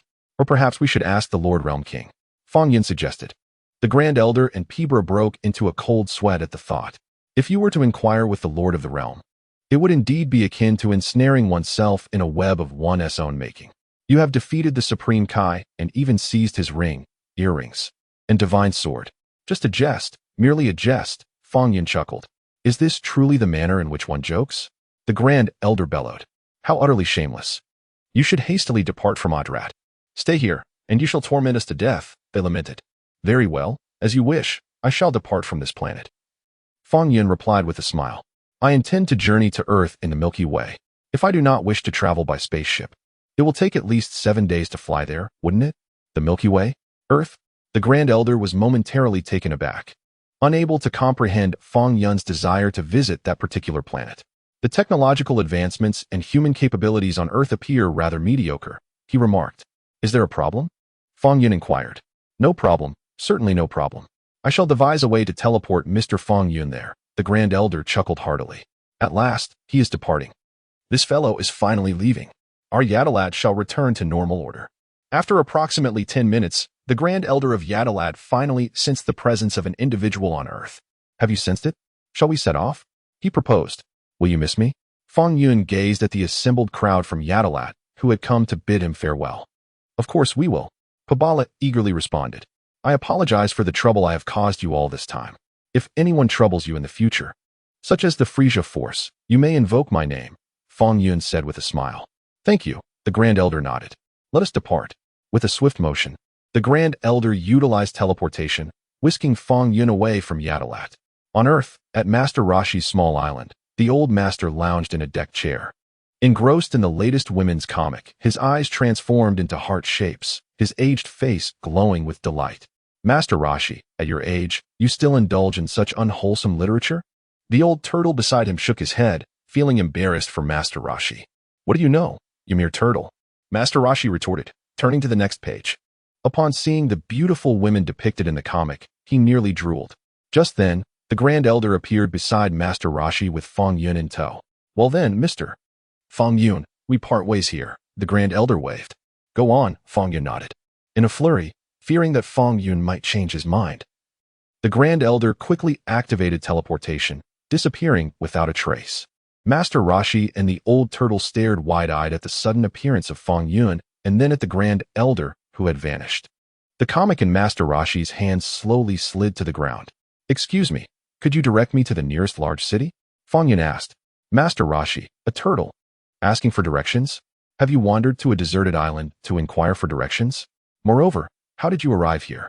And who is that vanished individual? The turtle hermit mechanically gestured towards the west. Thank you, Fong Yun replied, producing a divine sword. This sword is a gift for you. With that, Fong Yun tossed the divine sword to the turtle hermit. At that moment, the turtle hermit was taken aback, hastily extending his hand to catch it. Yet, upon the sword's contact, an extraordinary weight surged into his arms, causing his expression to dramatically shift. With a thunderous crash, the divine sword struck the ground, leaving the turtle hermit drenched in cold sweat. What is happening? This sword seems exceedingly heavy. Farewell, Fong Yun ascended into the air, flying towards the direction of the west. The turtle hermit stood in shock, his eyes wide as he watched Fong Yun depart. The old turtle was also sweating profusely, his expression one of disbelief. Are they extraterrestrials? Master Wu Tian? After a moment of silence, the old turtle urgently inquired. I am uncertain. I cannot sense his energy. Who exactly is he? The turtle hermit's complexion shifted rapidly. Master Wu Tian quickly examined that sword. The old turtle suggested.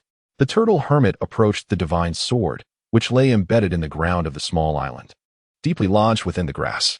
What a peculiar sword, he mused, reaching for it, only to be astonished to discover that no matter how hard he tried, he could not budge it in the slightest. Unable to lift it? The old turtle asked, astonished. You speak lightly of it, but it is incredibly heavy. The turtle hermit shook his head. Even Master Wu Tian cannot lift it? Yet that young man handled it with such ease, the old turtle exclaimed in shock. Who on earth is that young man? The turtle hermit gazed into the distance, seeking Fong Yun's silhouette. However, Fong Yun had already soared far away, on another planet. Several young Saiyans, including Vegeta, Raditz, and Nappa, gathered in disbelief. We have just received word that planet Vegeta has been obliterated by a meteor strike, a Saiyan exclaimed, his face a mask of shock. What? A meteor strike? Planet Vegeta has been destroyed? Raditz responded, stunned. Now, I can no longer claim the title of King Vegeta. Vegeta remarked nonchalantly while munching on a chicken leg. Raditz and Nappa looked on, equally astonished. Your heart is truly vast. What shall we do next, Prince Vegeta? Nappa inquired. As Saiyans, we find joy in battle. Let us continue to fight, Vegeta replied with a smile as he rose. By the way, Prince Vegeta, I have heard that Frieza and his legion have suffered losses, with many lacking tails or ears. I wonder what could have transpired, Nappa continued. Oh, is that so? Vegeta mused. It is nothing remarkable. Perhaps they encountered someone more powerful than themselves. Who could that be? Raditz asked, puzzled. Frieza and his crew are formidable. Fool. The mightiest in the universe is the Super Saiyan, Vegeta declared with a far-reaching gaze. One day, I, Vegeta, shall ascend to become a Super Saiyan and reign as the sovereign of this universe. Planet Frieza 88. Report, Lord Frieza, we still have no leads on Fong Yun's whereabouts. Dodoria reported via video transmission. No news is good news. He is likely dead, Frieza replied gleefully from the other side of the screen. The Saiyan planet has been obliterated, and almost all Saiyans are perished. Fong Yun has also vanished without a trace. He must have fallen into some cosmic rift and met an untimely demise, he concluded. From this day forth, I, Frieza, shall reclaim dominion over this universe. Galaxy Earth. An hour later, the sky gradually darkened. Fong Yun found himself gazing upon a sprawling metropolis, brilliantly illuminated against the night. This city was truly vast, much larger than any he had previously encountered on alien worlds. What astonished Fong Yun most was the population. So many people. His preliminary estimation suggested at least 100,000 residents. Earth is truly wonderful, he thought, his hands trembling with excitement. Perhaps I should consider erasing this city? Would that elevate me directly to gold status, or even allow me to leap to platinum? Suddenly, Fong Yun heard a girl's voice calling for help from afar, her tone melodious. Intrigued, he swiftly flew towards the sound. Soon, he spotted a strikingly beautiful girl below, with short golden hair, appearing to be around 16 years of age. Why do I feel as though I have seen this girl somewhere before? Moreover, behind the girl, there were two rather formidable-looking men, seemingly intent on causing her harm. This was a classic trope of chivalry, yet it mattered little. For Fong Yun was eager to practice his erasure technique. These two ruffians were, in fact, quite suitable for his purposes. Bulma's sister? With a swift descent, Fong Yun landed beside the girl, positioning himself as a barrier against the two menacing figures. Who are you? This is none of your business. Get lost.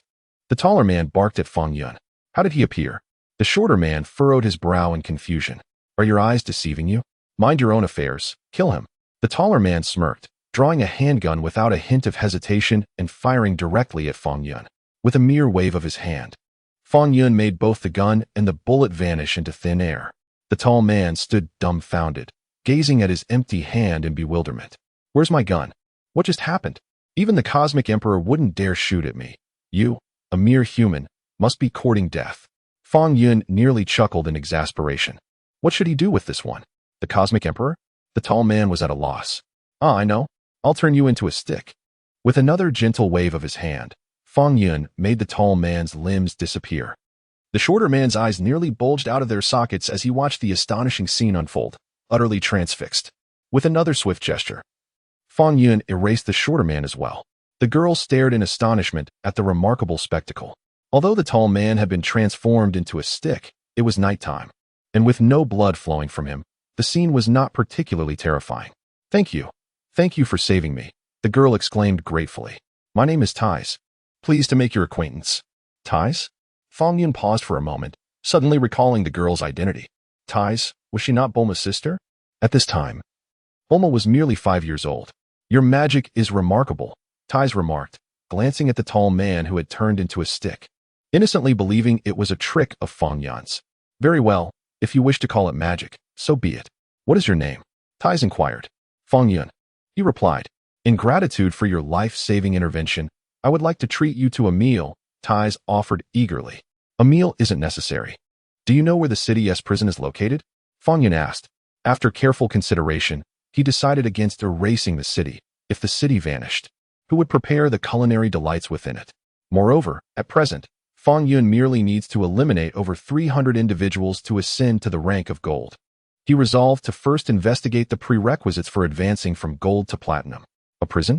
Tai Si found herself struggling to comprehend Fong Yun's line of thought. Are we headed to a prison? Indeed, a prison, Fong Yun affirmed with a nod.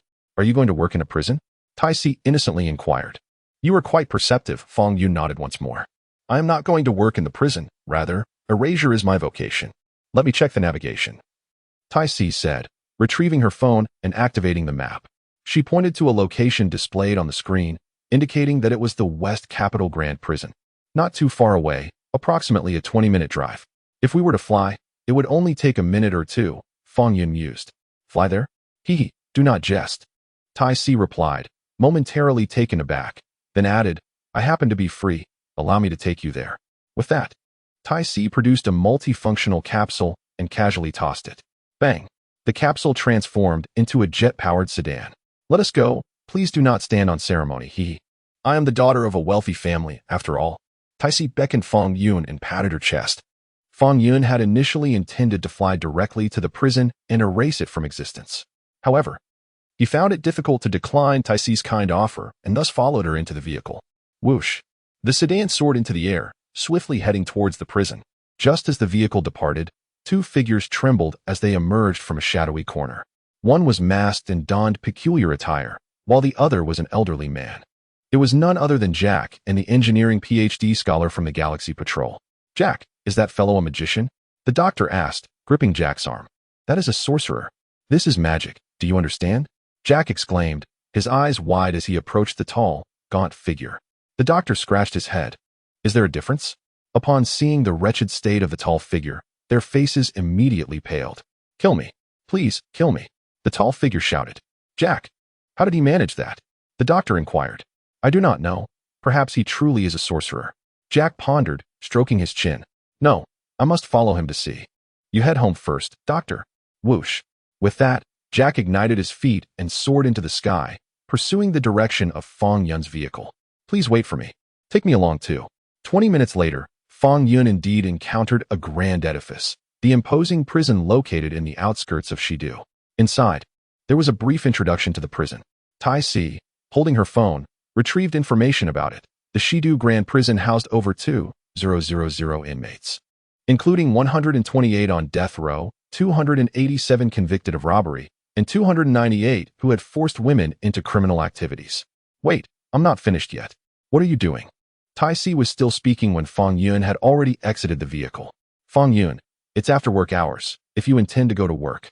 "It will have to wait until tomorrow," Tai Si said, lowering the car window and quickly addressing Fong Yun. "You should head back. There's no need to worry about me." Fong Yun waved her hand dismissively. After uttering these words, she vanished into the night. Moments later, Fong Yun appeared stealthily within the prison's confines. She waved her small hands. Swish. 1, 2, 3. This was an intricate endeavor. Although for Fong Yun, erasing an individual required merely a flick of her wrist. She had yet to master the art of mass erasure. It was a painstaking process, eliminating one person at a time. After approximately 100 had been erased, Fong Yun began to grow weary. "Perhaps I shall continue tomorrow. There is no rush," she contemplated before departing from the prison. Upon exiting, Fong Yun focused her gaze and noticed that Tai Si's car remained parked outside. "You haven't left yet?" Fong Yun approached and inquired. "I was waiting for you." Tai Si replied with a friendly smile. "So, was everything taken care of?" "I shall return tomorrow," Fong Yun responded with a faint smile. "Let me accompany you then," Tai Si suggested. "Very well," Fong Yun agreed. "Let's find a place to rest. I have a universal capsule house."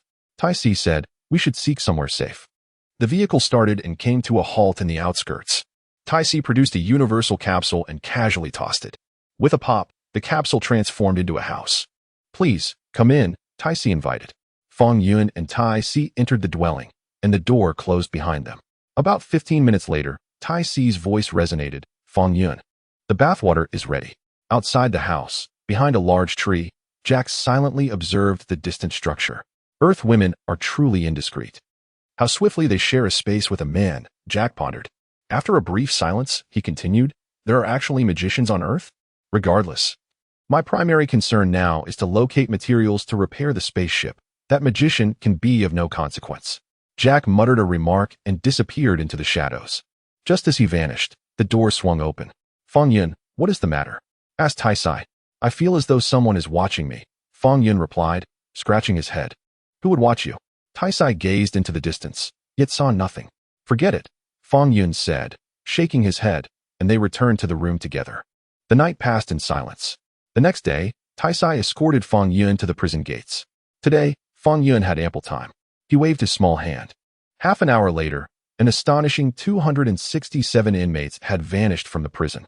After eliminating these prisoners, Fong Yun was delighted to see that his obliteration ability had finally advanced from silver to gold. Gold ability. The strength of his body is multiplied by that of Frieza, allowing him to erase a group of people or an entire large city with a mere gesture. Erasing 1,000 large cities would lead to an advancement to platinum. Upon seeing the option to advance to platinum, Fong Yun was momentarily speechless. Erase 1,000 large cities? What a jest. In today's world, it seemed there were hardly a few large cities to speak of. This Earth was not the same as the one from Fong Yun's past life. Now, there was only one nation, and the cities were merely divided into 4 major metropolises, alongside a few medium-sized towns. According to the system, it seemed he was expected to erase 1,000 large cities, akin to cities like West City. The second advancement option was to eliminate specific individuals. Tao Bai Bai, Nappa, Frieza, Android 19, and Cell could also lead to platinum advancement. Taisai, I want to repay you. Just as Fong Yun was feeling somewhat exasperated, the system provided a new prompt. Eliminate specific individuals? That could also lead to advancement? Fong Yun recognized these figures, yet upon noticing the extensive timeline involved, he felt a twinge of frustration. It would take at least 20 years to go from Tao Bai Bai to the android cell, meaning he would have to wait at least 2 decades for platinum advancement. It would be quicker to erase a large city.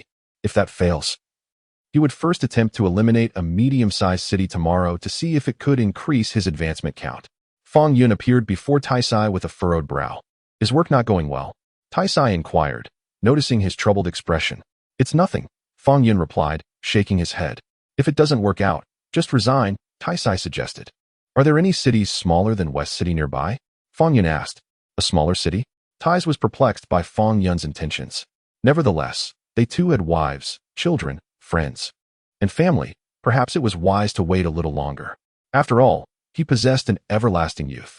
Was his eagerness to ascend to the pinnacle of power merely a desire to obliterate the cosmos? Fong Yun gently shook his head, deciding to bide his time. Erasing a city was, for him, as simple as a mere flick of his wrist. Although Fong Yun did not consider himself a paragon of virtue, he had no desire to indiscriminately take innocent lives. For the time being, he had already become an invincible entity in the mortal realm. Even when faced with deities like the Supreme Kai, he could effortlessly dispatch them with a single strike. As for whether he could contend with the god of destruction, Beerus, he remained uncertain. If he couldn't defeat him, a mere wave of his hand could still bring about annihilation. Such was the marvel of his power. However, it would likely take at least 30 years for Beerus to awaken, at the very least. Fong Yun, what are you talking about? Tais looked at him with a hint of confusion. Tais, could you help me find a place to settle down? Fong Yun inquired. Of course. You saved me. So you should stay at our home, Tais proposed. Actually, I was thinking the same thing. I just felt a bit shy to say it. Fong Yun replied with a smile. Tais, greetings. The situation is rather overwhelming. I find myself at a loss for words. 2 hours later, Tai brought Fong Yun to the headquarters of the Universal Capsule Company. Behold, this is my abode. Quite spacious, isn't it? Tai remarked, her expression imbued with a hint of pride, as if silently urging Fong Yun to shower her with compliments. You see, I am indeed the esteemed daughter of a wealthy family. You have saved me. From now on, you shall soar to great heights. Indeed, it is far more spacious than my home on planet Frieza number 88. Fong Yun nodded slightly. Frieza? Planet number 88? What does that mean? Taisi looked utterly bewildered. It's nothing, merely a planet comparable in size to Earth, Fong Yun replied with a smile. Haha. You truly have a knack for humor. Taisi naively believed that Fong Yun was jesting with her. Under Taisi's guidance, Fong Yun was introduced to her parents, notably Dr. Briefs, and her sister, Bulma. Are you my brother-in-law? Bulma, appearing no older than 5, gazed curiously at Fong Yun with wide eyes. Bulma, stop being silly. Taisi's cheeks flushed with embarrassment. Taisi, you aren't developing feelings for Fong Yun, are you? Bulma's mother directly questioned her daughter in front of Fong Yun. Hee. The young man appears rather dashing, remarked Dr. Briefs as he adjusted his glasses. So, does this mean I have a brother-in-law now? Bulma pondered, gazing thoughtfully at Fong Yun.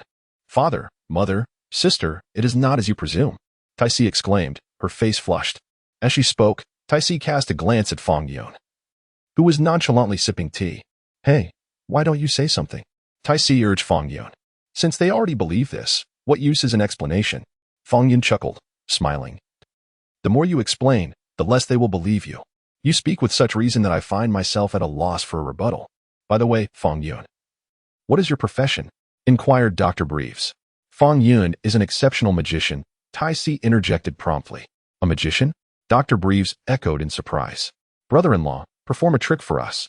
Bulma's eyes sparkled with excitement. With a swift motion of his hand, Fong Yun made a cup on the coffee table mysteriously vanish. The Bulma family stared in wide-eyed astonishment. How extraordinary! Is this truly magic? Thus, Fong Yun temporarily settled into Taisi's home. Unbeknownst to them, 12 years swiftly passed. Fong Yun enjoyed a comfortable life at Taisi's residence. Taisi pursued her passion for writing novels. With Fong Yun's assistance, her literary career flourished remarkably. She no longer needed to traverse the cosmos to craft captivating tales. The method was simple. Fong Yun merely recounted some historical dramas he had watched in his previous life for Tai Si to adapt into novel form, resulting in tremendous success. Brother-in-law, look what I've discovered. It is well known that those acclaimed dramas are adaptations of best-selling novels. Now, Tai Si had become a renowned author on Earth. As usual, today found Tai Si in her study, penning her latest novel while Fong Yun lounged outside, basking in the sun. In his hand, he idly played with the time-space ring he had obtained from the Supreme Kai-Shen. Despite the passage of 12 years, Fong Yun had yet to decipher how to wield this ring.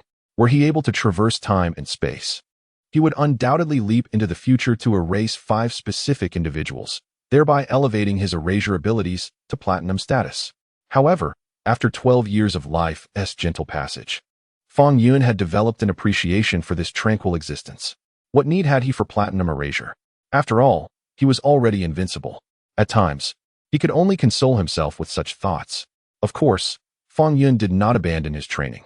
Yet, no matter how hard he tried, he could not cultivate his energy. Nevertheless, his physical prowess remained formidable. Oh well, it matters not. With erasure, what need is there for further training? Success. I've finally accomplished it. I'm a genius. While Fong Yun was resting in the sun, he heard an excited exclamation from the adjacent room. Moments later, a girl with blue hair dashed out, brandishing a circular device, and appeared beside Fong Yun. Brother-in-law, look at what I've found. The young girl, holding a circular device, gently tapped her chest. This girl is Bulma, who has now blossomed into a 16-year-old, embodying the essence of youth, poised to unfurl. What are you looking at? She inquired, noticing Fong Yun's gaze at the spot she had patted. Your sister isn't lacking in that department either, Fong Yun replied nonchalantly. Yet, he soon discerned the Dragon Ball radar in Bulma's grasp. Was she finally setting out to seek the Dragon Balls? Brother-in-law, this is what I meant. Look here, Bulma exclaimed, waving the radar emphatically. I thought you wanted me to look at, cough cough. I must confess, I have watched you grow up, Fong Yun chuckled. Brother-in-law, when you say you've watched me grow up, it feels like there's a deeper meaning behind your words. Bulma's cheeks flushed with color. What is it that you hold? Fong Yun cleverly shifted the topic, feigning curiosity. Hee. After 3 months of diligent research and poring over ancient texts, I have finally uncovered a tremendous secret. Bulma grinned widely, revealing a shimmering orb she retrieved from behind her. Tada, brother-in-law, what do you think this is? Isn't it beautiful? Indeed, it is a splendid orb, Fong Yun nodded. But this is no ordinary sphere. This little marvel is extraordinary, Bulma proclaimed mysteriously. Just then, Tai stepped out of the room, stretching lazily. Sister, come quickly and see what I've discovered. Bulma beckoned. What is it, Bulma? Tai's approached with curiosity. Look at this. Bulma presented the Dragon Ball before her sister. Tai's widened her beautiful eyes in surprise at the sight of the orb in Bulma's hand. Do you know what this is? Bulma beamed with pride. Hurry, ask me. Isn't this a Dragon Ball? Can they be this small? Tai's picked up the orb, scrutinizing it with intrigue, her expression puzzled. It doesn't look like a replica. Is it a genuine Dragon Ball? Bulma was taken aback, gazing at her sister in bewilderment. It is real, Fong Yun affirmed with a smile. Is it truly a Dragon Ball? Do they exist on Earth as well?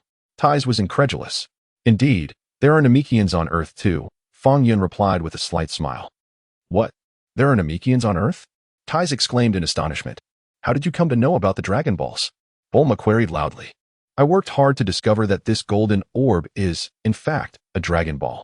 You are quite fortunate, for you seemingly possessed this knowledge long ago. You are aware of it, yet you still require me to study for such an extended period? Sister, brother-in-law, how shameless you are. Bulma, my brother-in-law and I once traveled to a distant planet known as Namek, where we encountered the Dragon Balls capable of granting any 3 wishes. Tai Si explained to Bulma. But the Dragon Balls on Namek are quite enormous, at least 10 times the size of this one. Namek? Why have you never mentioned it before? Bulma was at a loss for words. You were still quite young back then. You wouldn't have remembered even if I told you, Tai Si chuckled. So, have you already made your wishes? Bulma asked, astonished. Indeed, we did, Tai Si nodded gently. In total, there were 3 wishes. The first wish was for eternal youth. The second wish was for my mother to attain immortality, and the third wish was for my father to achieve longevity. Bulma inquired, what about me? Why didn't you grant me immortality? Bulma pointed to her own nose. At that time, Bulma was merely 5 years old, and it was not the right moment to wish. Tai scratched her head, explaining that there were only 3 wishes and they would have to wait for another occasion. Doesn't your brother-in-law desire eternal youth? Bulma inquired with curiosity. He stated that we should first wish for our parents, as he would have ample time to visit Namek later, Tai replied. Unfortunately, after your return, the spaceship was utterly ruined and could not be repaired, right? Moreover, you lost contact with Gak. Bulma shook her head. I fear we won't be able to leave Earth anytime soon. It was a little over 20 days after Fong Yun took residence at Tai's home that Galactic Patrolman Gak came knocking. Gak bore no ill intent and did not encounter Fong Yun, merely stating his purpose. Gak sought only to repair his spaceship, which had sustained damage upon landing on Earth due to a collision that left its engine inoperable, lacking a special material. Bulma happened to have this material at home and generously offered it to Gak. To express his gratitude, Gak inquired about their wishes. Tai's requested a spaceship for their travels, leading to Fong Yun taking Tai's on a journey to Namek, thus fulfilling the wish. However, the craftsmanship of the Galactic Patrol spaceship was somewhat lacking. Upon their return to Earth, the ship broke down completely, and even Bulma and Dr. Briefs could not repair it. With the loss of their spaceship, they could no longer communicate with the Galactic Patrol. Initially, Fong Yun contemplated wishing upon the Dragon Shinran Purunga to traverse time and space to the future. However, after some reflection, he abandoned the idea. He cherished this tranquil and peaceful life, particularly the days spent with Tai's, which were filled with joy. I spent 3 months uncovering the secrets of the Dragon Balls, only to find out that my sister and brother-in-law had already encountered them on another planet and made their wishes. Bulma felt that her 3 months of effort had been in vain. As she spoke, Bulma contemplated throwing the Dragon Ball radar in her hand to the ground. Bulma, what is that in your hand? Fong Yun asked. It's the Dragon Ball radar. What's wrong? Bulma countered. Can it locate the precise location of the Dragon Balls? Fong Yun inquired again. Yes, Bulma nodded. You haven't wasted your time. Creating the Dragon Ball radar is truly ingenious. Fong Yun smiled. Did you not use the Dragon Ball radar when searching for the Dragon Balls? Bulma curiously asked. Namek is different from Earth. The Dragon Balls there are safeguarded by several elders. My brother-in-law and I got along splendidly with the Namekians, who were quite kind and gifted us the Dragon Balls to fulfill our wish. Tai Si smiled as she explained, is it really that simple? Bulma's eyes widened in surprise, and after leafing through some books, she scratched her head and said, no, that's not right. From the ancient texts I've found, the Dragon Balls can summon the Eternal Dragon, but they are supposed to grant only 1 wish. Why then have you achieved 3 wishes? Is it really limited to just 1 wish? Tai Si pondered, shaking her head, somewhat perplexed. I don't know, but on Namek, we indeed made 3 wishes. Never mind. I want to make a wish too. Bulma pouted, feeling rather discontent. What wish could Bulma possibly want? I'll write it down for you. Whatever you desire will come to pass, Tai Si said with a smile. Sister, Bulma glared. I don't want to be written down by you. It was truly vexing. As the daughter of a wealthy family, she thought, perhaps it would suffice to wish for eternal youth. After a moment of contemplation, Bulma mused. Isn't it a bit too early for me to wish for eternal youth? Tai Si chuckled and remarked, you haven't fully developed yet. Wishing for eternal youth means preserving your current state. Bulma glanced up at her sister, realizing that Tai Si had indeed matured significantly more than she had. No way. If I wish for eternal youth now, won't I stop growing? She thought, comparing herself to her sister. Perhaps I should wait a bit longer before making that wish. Brother-in-law, accompany me to find the Dragon Balls, Fong Yun said, glancing at Tai Si and then at Bulma. Do you all pretend I don't exist? Humph. I certainly won't grow up. Bulma pouted. Indeed, I wish to find a boyfriend, one as exceptional as my brother-in-law, granted to me by the Eternal Dragon. Tais, then it's settled. Bulma declared, starting tomorrow, my summer vacation begins, and I shall set off at dawn to seek out the Dragon Balls. Are you going alone? Tais inquired. Yes, I shall go by myself. Bulma nodded. I have grown up. It is time for me to explore. Perhaps you should have your brother-in-law accompany you. Tais suggested, still somewhat concerned for her sister. Finding the Dragon Balls on Earth may not be as simple as it seems. Who knows what monsters might appear along the way? Sister, what monsters are you talking about? Have you indulged too much in fantasy novels? Bulma replied with a wry smile. Then resting her chin in contemplation, she added, however, having my brother-in-law with me would indeed provide some reassurance. As a girl venturing out alone, encountering a lecherous individual would be quite troublesome. Tais, how audacious you are in your thoughts, Tais remarked. Fong Yun, Would you accompany Bulma on her quest for the Dragon Balls? I had initially wished to join as well, but I am currently preoccupied with completing this novel and lack the time for outings. Nonetheless, I yearn for a breath of fresh air. Fong Yun shook his head, expressing his reluctance to move. Brother-in-law, with such a stunning beauty by your side, how can you still hesitate to venture forth? Bulma teased, winking at Fong Yun. Come now. Fong Yun, idling at home serves no purpose. It would be far more invigorating to explore the world outside, Taze urged once more. With you accompanying Bulma, I can rest easy. Should you encounter any nefarious individuals, simply vanquish them with magic. Fong Yun was left speechless. Do you truly wish for me to accompany your sister in this manner? Are you not the least bit concerned? Tai has also mentioned that Fong Yun should safeguard his sister-in-law Bulma and ensure she is not bullied. Suddenly, Fong Yun recalled that during her initial quest for the Dragon Balls, Bulma had indeed been subjected to quite a bit of mistreatment by men. 3 individuals had tormented Bulma. One was little Goku, another was Master Roshi, and the last was Lu Ping. And there was also a pig involved. Nevertheless, who could blame her? After all, she is my sister-in-law. I shall accompany her on her quest for the Dragon Balls. The following morning, before Fong Yun had even risen, the door swung open, and Bulma entered, abruptly yanking the covers off him. Fong Yun, are you not afraid that I am not dressed? Bulma urged. Brother-in-law, wake up. We are setting off. So early? Fong Yun glanced at the dimly lit sky outside. The first Dragon Ball is quite distant, over 2,000 kilometers away. Even if we leave now, we might arrive only to find it dark. Bulma replied, look, the first Dragon Ball is located in a place called Baozi Mountain. All right, let us depart then. Fong Yun rose and donned his attire. With a resounding thud, Bulma tossed out a multifunctional capsule, swiftly driving away with Fong Yun. Without bidding farewell to Tais and her parents, Bulma had already informed her parents about the quest for the Dragon Balls the previous night. Upon learning that Fong Yun would accompany her, they did not press further. With Fong Yun by her side, there seemed little cause for concern. After all, he had once accompanied Tais on an extraterrestrial adventure. Traveling on Earth now could hardly pose any danger, could it? Bulma drove at a breakneck speed. Nevertheless, as dusk approached, they finally reached the vicinity of Baozi Mountain. I am so exhausted. Bulma halted the vehicle, exhaling deeply and stretching her limbs. Fong Yun followed suit, loosening his muscles. Brother-in-law, you and my sister have been together for such a long time. Don't you want children? Bulma inquired. Children should not ask such questions. Fong Yun retorted with a glare. I am not a child anymore. I am already 16. Bulma asserted, responding with conviction. When you first met my sister, she was also 16. Fong Yun smiled. You truly possess the gift of eloquence, I remarked, finding myself at a loss for words. Let me first ascertain the whereabouts of the Dragon Balls. Bulma retrieved the Dragon Ball radar and pressed the button atop it. Beep, beep, the radar swiftly responded. They're quite nearby. Approximately 3 kilometers from our location, Bulma informed Fong Yun.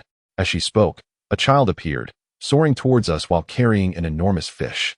What a peculiar child! Bulma exclaimed in astonishment. The child was none other than the young Goku. They're gone. Young Goku had just caught a large fish from the river and was on his way to enjoy it when he spotted Fong Yun and Bulma, causing him to halt abruptly. Hello? Goku waved enthusiastically. You possess considerable strength for someone so small. Bulma greeted him warmly. Who are you? Goku asked innocently. I am Bulma. And this is my brother-in-law, Fong Yun, she introduced. What is a brother-in-law? Goku scratched his head in confusion. A brother-in-law is... Bulma struggled to explain. Do you reside on the Baozi Mountain? She changed the subject. Yes, my home is on the mountain, Goku replied, pointing toward his abode, and then gesturing toward the large fish behind him. Come with me. It has been ages since I last saw anyone. I will treat you to some fish. Brother-in-law, what do you think? Bulma inquired of Fong Yun.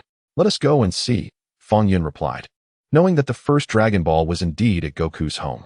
Upon arriving at Goku's residence, they successfully located the first Dragon Ball. The subsequent events closely mirrored the original storyline of Dragon Ball. However, due to Fong Yun's presence, Goku's previous antics towards Bulma were entirely absent. With Fong Yun around, who would dare to bully his sister-in-law? A day later, Fong Yun, along with Goku, Bulma, and an old turtle, encountered Master Roshi by the seaside. 12 years had passed, and the old turtle had completely forgotten Fong Yun, recalling only that he once wore armor, though his features had become somewhat blurred in memory. In fact, even Master Roshi had only exchanged a fleeting glance with Fong Yun previously and had seen him floating in the air, making it difficult to recall clearly. Upon seeing Fong Yun by the shore, Master Roshi fell into a contemplative silence, feeling a sense of familiarity but unable to place where he had encountered him. He gifted young Goku a Nimbus cloud and entrusted the Dragon Ball to Bulma before departing with the old turtle. Master Roshi sat atop the turtle's shell, lost in thought. "Master Roshi, what occupies your mind?" the old turtle inquired. "That young man named Fong Yun seems oddly familiar," Master Roshi mused. "Given your extensive experience, you must have encountered countless familiar faces," the turtle remarked. "Why not just say it directly?" "Miss Bulma looks quite familiar," the old turtle chuckled. "You truly understand me." Master Roshi laughed heartily. Successfully obtaining the Dragon Ball from Master Roshi, Fong Yun continued onward with Bulma and Goku. Shortly thereafter, the trio arrived at the location of Oolong, rescuing the girls from his grasp. As they traversed a vast desert, just like in the original tale, Bulma accidentally dropped her capsule box and fell to the ground, exhausted. Drifting into slumber. Suddenly, a figure on a motorcycle zoomed onto the scene. It was Lepin, who proclaimed himself the desert hyena. "Hand over all your valuables," Lepin demanded, brandishing a machete. With a swift motion, Fong Yun waved his hand lightly.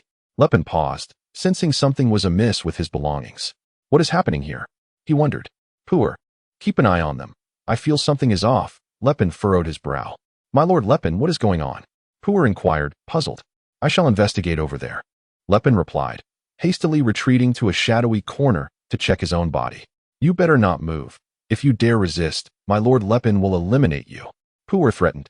"Quickly, hand over your valuables," Oolong urged Fong Yun. "Pig, what about you?" Fong Yun chuckled. "What time is it? Why are you still making such boring jokes?" Oolong bellowed. "Poor, be serious. We are being robbed," Poor glared. "Huh, you're Pua? You're my classmate from the Transformation Zoo," Oolong suddenly recalled. "I recognized you long ago. Be quiet," Poor retorted. "Ah, it's gone." At that moment, Lepin shouted from afar. "My lord Lepin, what is it? What is missing?" Poor hurriedly flew over, curiosity piqued. My. It suddenly vanished. Lepin collapsed onto the ground, his expression increasingly grim. "What do you mean?" Pua questioned, bewildered. "What is missing? Speak up." Lu Ping gestured towards his trousers. "Huh, it's missing? How could that be?" Bulma was taken aback. "There's a monster here." Lu Ping's face turned pale with fear, and he abandoned his intentions of theft, swiftly fleeing the scene. Chapter 21. Master Roshi. The divine sword awaits its worthy bearer. Fong Yun watched Lu Ping depart with a smile. The few individuals with inappropriate intentions towards Bulma along their quest for the Dragon Balls had been dealt with, thus fulfilling the task assigned by Tais. After a month-long journey, Bulma and her companions finally gathered all 7 Dragon Balls. However, at this juncture, Fong Yun had quietly slipped away. Ultimately, Bulma did not realize her wish and returned home with a sense of regret. "Bulma, you're back?" Tais waved her hand. "Huh, sister, Bulma stammered, her gaze evasive, unsure of how to articulate her feelings. "What is the matter, Bulma?" Tais inquired, puzzled. "I lost my brother-in-law." "Well, Bulma wailed loudly. "You lost your brother-in-law? What do you mean?" Tais looked at Bulma, bewildered. "He suddenly disappeared during the search for the Dragon Balls, and hasn't he reappeared since?" Bulma wiped her tears. "Your brother-in-law returned home 10 days ago. Didn't he tell you?" Tais scratched her head, asking. "Huh, he is home?" Bulma's eyes widened as she rushed to Fong Yun's room. Their eyes met. "Brother-in-law," Bulma exclaimed loudly. "You've returned? Did your wish come true?" Fong Yun asked. "What do you think?" Bulma shot him an angry glare. "It's all right. The Dragon Balls on Earth cannot grant wishes, but there are still the Dragon Balls on Namek. Once the spaceship is repaired, we can head to Namek and fulfill all 3 wishes." Fong Yun smiled. "Brother-in-law, you are too much. You return without a word, making me worry for so long. I thought you had been devoured by a monster." Bulma took a deep breath, her eyes wide, nearly on the verge of scratching him. Meanwhile, Goku had moved to Master Roshi's small island. "Grandpa, as we agreed, I've come to train with you," Goku called out to Master Roshi, who was engrossed in a television program featuring beautiful dancers. Okay," Master Roshi nodded, his eyes glued to the screen. "Grandpa, I'm hungry," Goku stated. "There's food in the fridge. Help yourself." Master Roshi pointed to the refrigerator. Goku emptied the fridge, consuming everything in sight. Afterward, he wandered around the island and discovered a divine sword lying on the ground. "What is this?" Little Wukong wore a perplexed expression as he reached for the divine sword. Yet, No matter how hard he tried, he could not budge the sword even a fraction. What is this? He wondered, scratching his head in bewilderment at the peculiar object. Just then, Master Roshi emerged from the room, smiling as he remarked, "This is a divine sword bestowed upon me by a great master." "But Grandpa, I can't lift it," little Wukong exclaimed. "That's precisely the point," Master Roshi replied with a chuckle. "Only those with a martial spirit in their hearts and a righteous soul can wield this sword." "Grandpa, I don't quite understand what you mean," little Wukong admitted, his excitement bubbling over as he gazed at Master Roshi. "So, does that mean you can use this sword?" "Of course," Master Roshi smiled. "Could you show me how?" little Wukong eagerly asked. Master Roshi retorted, "I was merely jesting. Did you really take me seriously?" He gazed silently at the sword lying on the ground, momentarily at a loss. "If I could move this sword, would I leave it lying here? By the way, why are you here?" Master Roshi quickly changed the subject. "I came to train with you, Grandpa," little Wukong replied. "Training with me is quite arduous," Master Roshi chuckled. Children are so easily deceived. Time passed swiftly. Fong Yun was also at Bulma's home, experiencing the World Martial Arts Tournament alongside her. Following the conclusion of the tournament, little Wukong embarked on a new quest to seek the Dragon Balls. Fong Yun was aware that Tao Pai Pai would make his appearance during this period. However, he was in no rush to eliminate Tao Pai Pai. After all, Tao Pai Pai did not perish after his battle with little Wukong. He would reappear in the 22nd World Martial Arts Tournament. It would be more prudent to deal with him then. As several years would pass before the arrival of Babidi on Earth. Years went by, and both little Wukong and Krillin grew into adulthood. Throughout those years, little Wukong's primary aspiration remained to lift the divine sword resting on Master Roshi's island. Yet, after all this time, the sword lay undisturbed, unmoved by even a fraction. "Hey, Wukong, you have a son now?" The turtle hermit sought various justifications to refrain from touching the sword. Meanwhile, Fong Yun successfully located Tao Bai Bai and, with tears in his eyes, erased him from existence. "At long last, he found you." He almost lost track. Had he known it would be such a cumbersome endeavor, Fong Yun should have accompanied little Wukong to the Garen Tower from the start and eliminated Tao Bai Bai directly. With Tao Bai Bai erased, Fong Yun patiently awaited his next quarry. The subsequent target for elimination was Naba. Calculating the time, he realized it would still be a while. In his patient waiting, the day finally arrived when Raditz descended upon Earth. On that day, Fong Yun accompanied Tais and Bulma to the Turtle Hermit's small island. Additionally, Sun Wukong had brought his son, Sun Wufan, to the island for a visit, as Wufan had just turned 5. "What? Wukong, you have a son now?" Bulma exclaimed, marveling at how swiftly time had flown. "Haha, indeed," the Turtle Hermit nodded in agreement. "Today, I must grasp this divine sword." Sun Wukong quietly approached the sword, his aura steadily rising. In the next moment, he grasped the sword with both hands, attempting to lift it. However, despite Wukong's utmost efforts, he could not budge the sword an inch. "Still no luck," Wukong said, shaking his head in disappointment. "Wukong, perhaps it's best not to strain yourself. I suspect Master Mateto is pulling our leg. This object must be enchanted, otherwise, how could it remain immovable?" Krillin remarked with a smile, suggesting that perhaps Master Mateto couldn't lift it either. Suddenly, the Turtle Hermit delivered a punch to Krillin's bald head. "You, my friend, what audacious truths you speak." "Oh, the pain, the pain." Krillin clutched his head. "I suspect this divine sword may indeed choose its master," sighed Master Roshi, much like the tales woven by Tais. "This artifact is a type of spiritual treasure, one that can only be wielded by its rightful owner. Others are utterly incapable of moving it. That was merely a story. How could you take it so seriously?" Tais was at a loss for words. "Brother-in-law, why not give it a try?" Bulma urged. "Bulma, if I were to lift it, wouldn't that be quite embarrassing for them?" Fong Yun chuckled softly, leaning closer to whisper in Bulma's ear. Bulma cast a glance at Fong Yun. "Brother-in-law, you truly have a knack for boasting. You are merely a magician, a conjurer of erasure. My sister has informed me." "Oh, is someone approaching?" Sun Wukong suddenly remarked, gazing into the distance. "Someone? Is it Tien and the others?" Bulma inquired with curiosity. "No, it appears to be a stranger," Sun Wukong replied, shaking his head. A sense of foreboding lingered in the air. Master Roshi furrowed his brow. In an instant, Raditz appeared high above, surveying the assembly below, and then fixed his gaze upon Sun Wukong. With a sudden crash, Raditz descended, landing directly opposite Sun Wukong. "Kakarot, I have finally found you. You resemble our father exactly." Raditz said with a smile. Who are you? Sun Wukong asked, perplexed. Kakarot, have you forgotten? You are a Saiyan, a warrior of the mightiest lineage in the universe. Raditz declared proudly. Moreover, how is it that humans still inhabit this planet? It is your mission to eliminate them, yet you have not fulfilled it. What are you babbling about? It is inappropriate to speak such nonsense in broad daylight, especially in such a drunken state, Krillin interjected, approaching. Krillin, do not go near him. Sun Wukong shouted. With a swift motion, Raditz's tail swept across, sending Krillin flying. He crashed heavily against the wall, yelping in pain. Krillin! Sun Wukong exclaimed, alarmed. I am fine. I am still alive, Krillin responded, struggling to rise. You scoundrel! Sun Wukong seethed with rage, preparing to retaliate. But he was astonished to notice Raditz's tail behind him.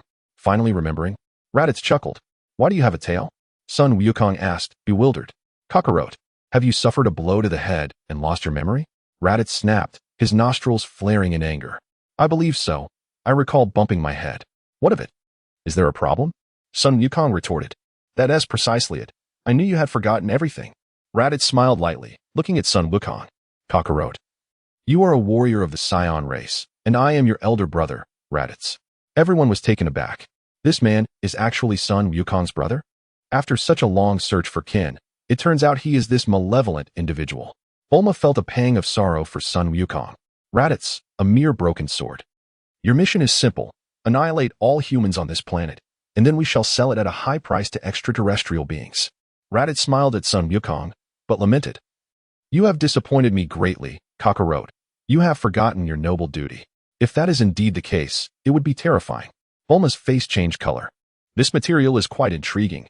I never anticipated such a narrative could exist within Goku's story. I must take note of this. Tase pondered as she picked up her pen to begin documenting. Bulma exclaimed, Master Roshi, at such a time, you still have the leisure to seek inspiration for your novels? Master Roshi scratched his head. You are already a well-known novelist. Precisely because I am a renowned novelist, I cannot afford to relax. I must continue to strive for improvement. Tase replied, gently shaking her head. Moreover, it seems I have not made significant progress in recent years. I feel as though I am merely relying on past achievements. That woman. Silence yourself. Raditz growled, his nostrils flaring in anger. Why are you interrupting? Let us return to the main topic, Raditz continued. The Saiyans have always been a minority, and several years ago, our planet was tragically struck by a meteor, leading to its destruction. Kakarot. Our parents perished in the explosion of the planet. I was fortunate to be on an off-world mission with 2 companions, thus escaping the calamity. Goku replied, recently. My companions and I discovered a planet of considerable value. It would be quite challenging for the 3 of us to conquer it. So I thought of you, Kakarot. Although your combat prowess is rather average at present, I believe that with our training, you can rapidly develop your abilities. Raditz persisted, you may return. But I will not harm innocent lives. Goku shook his head resolutely, rejecting the notion. I've noticed that the child beside you is your son, isn't he? Raditz glanced at Gohan. Absolutely not. Goku hurriedly denied. No need to conceal it. His tail is the finest evidence. Raditz chuckled lightly, moving to seize Gohan. Goku immediately prepared for battle. Bang! Raditz delivered a swift punch to Goku's abdomen, sending him crashing to the ground. Everyone, except for Fong Yun, was astounded. Goku had been knocked down by his brother with a single blow. The disparity in their strength was staggering. Smack! Raditz advanced and captured Gohan, who wailed in terror, trembling uncontrollably. By this time tomorrow, if you kill 100 Earthlings, I will return your son and acknowledge your place in our ranks. It is as simple as that. Raditz smiled lightly, preparing to take Gohan away. Wait a moment, Master Roshi suddenly called out. What is it, Earthling? Raditz inquired with a grin. Do you see that sword? If you can lift it, I will allow Goku to accompany you to battle on another planet, Master Roshi stated. What are you? Raditz laughed lightly.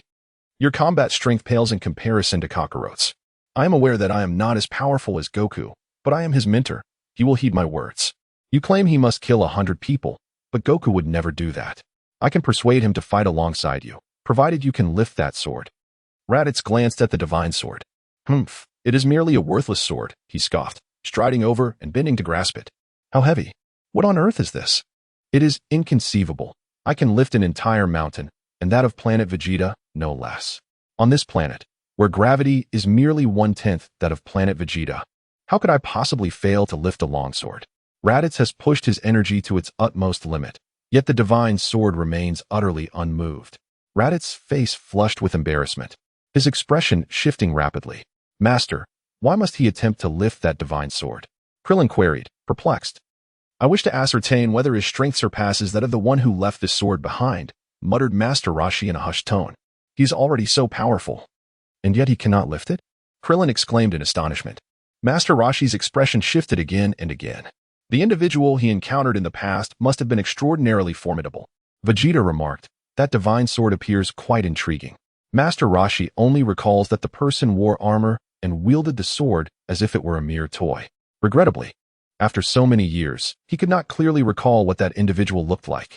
Perhaps, if he were to appear before me again, I would recognize him at once. Master Roshi mused. However, unbeknownst to him, Fong Yun had already appeared before him numerous times without being recognized.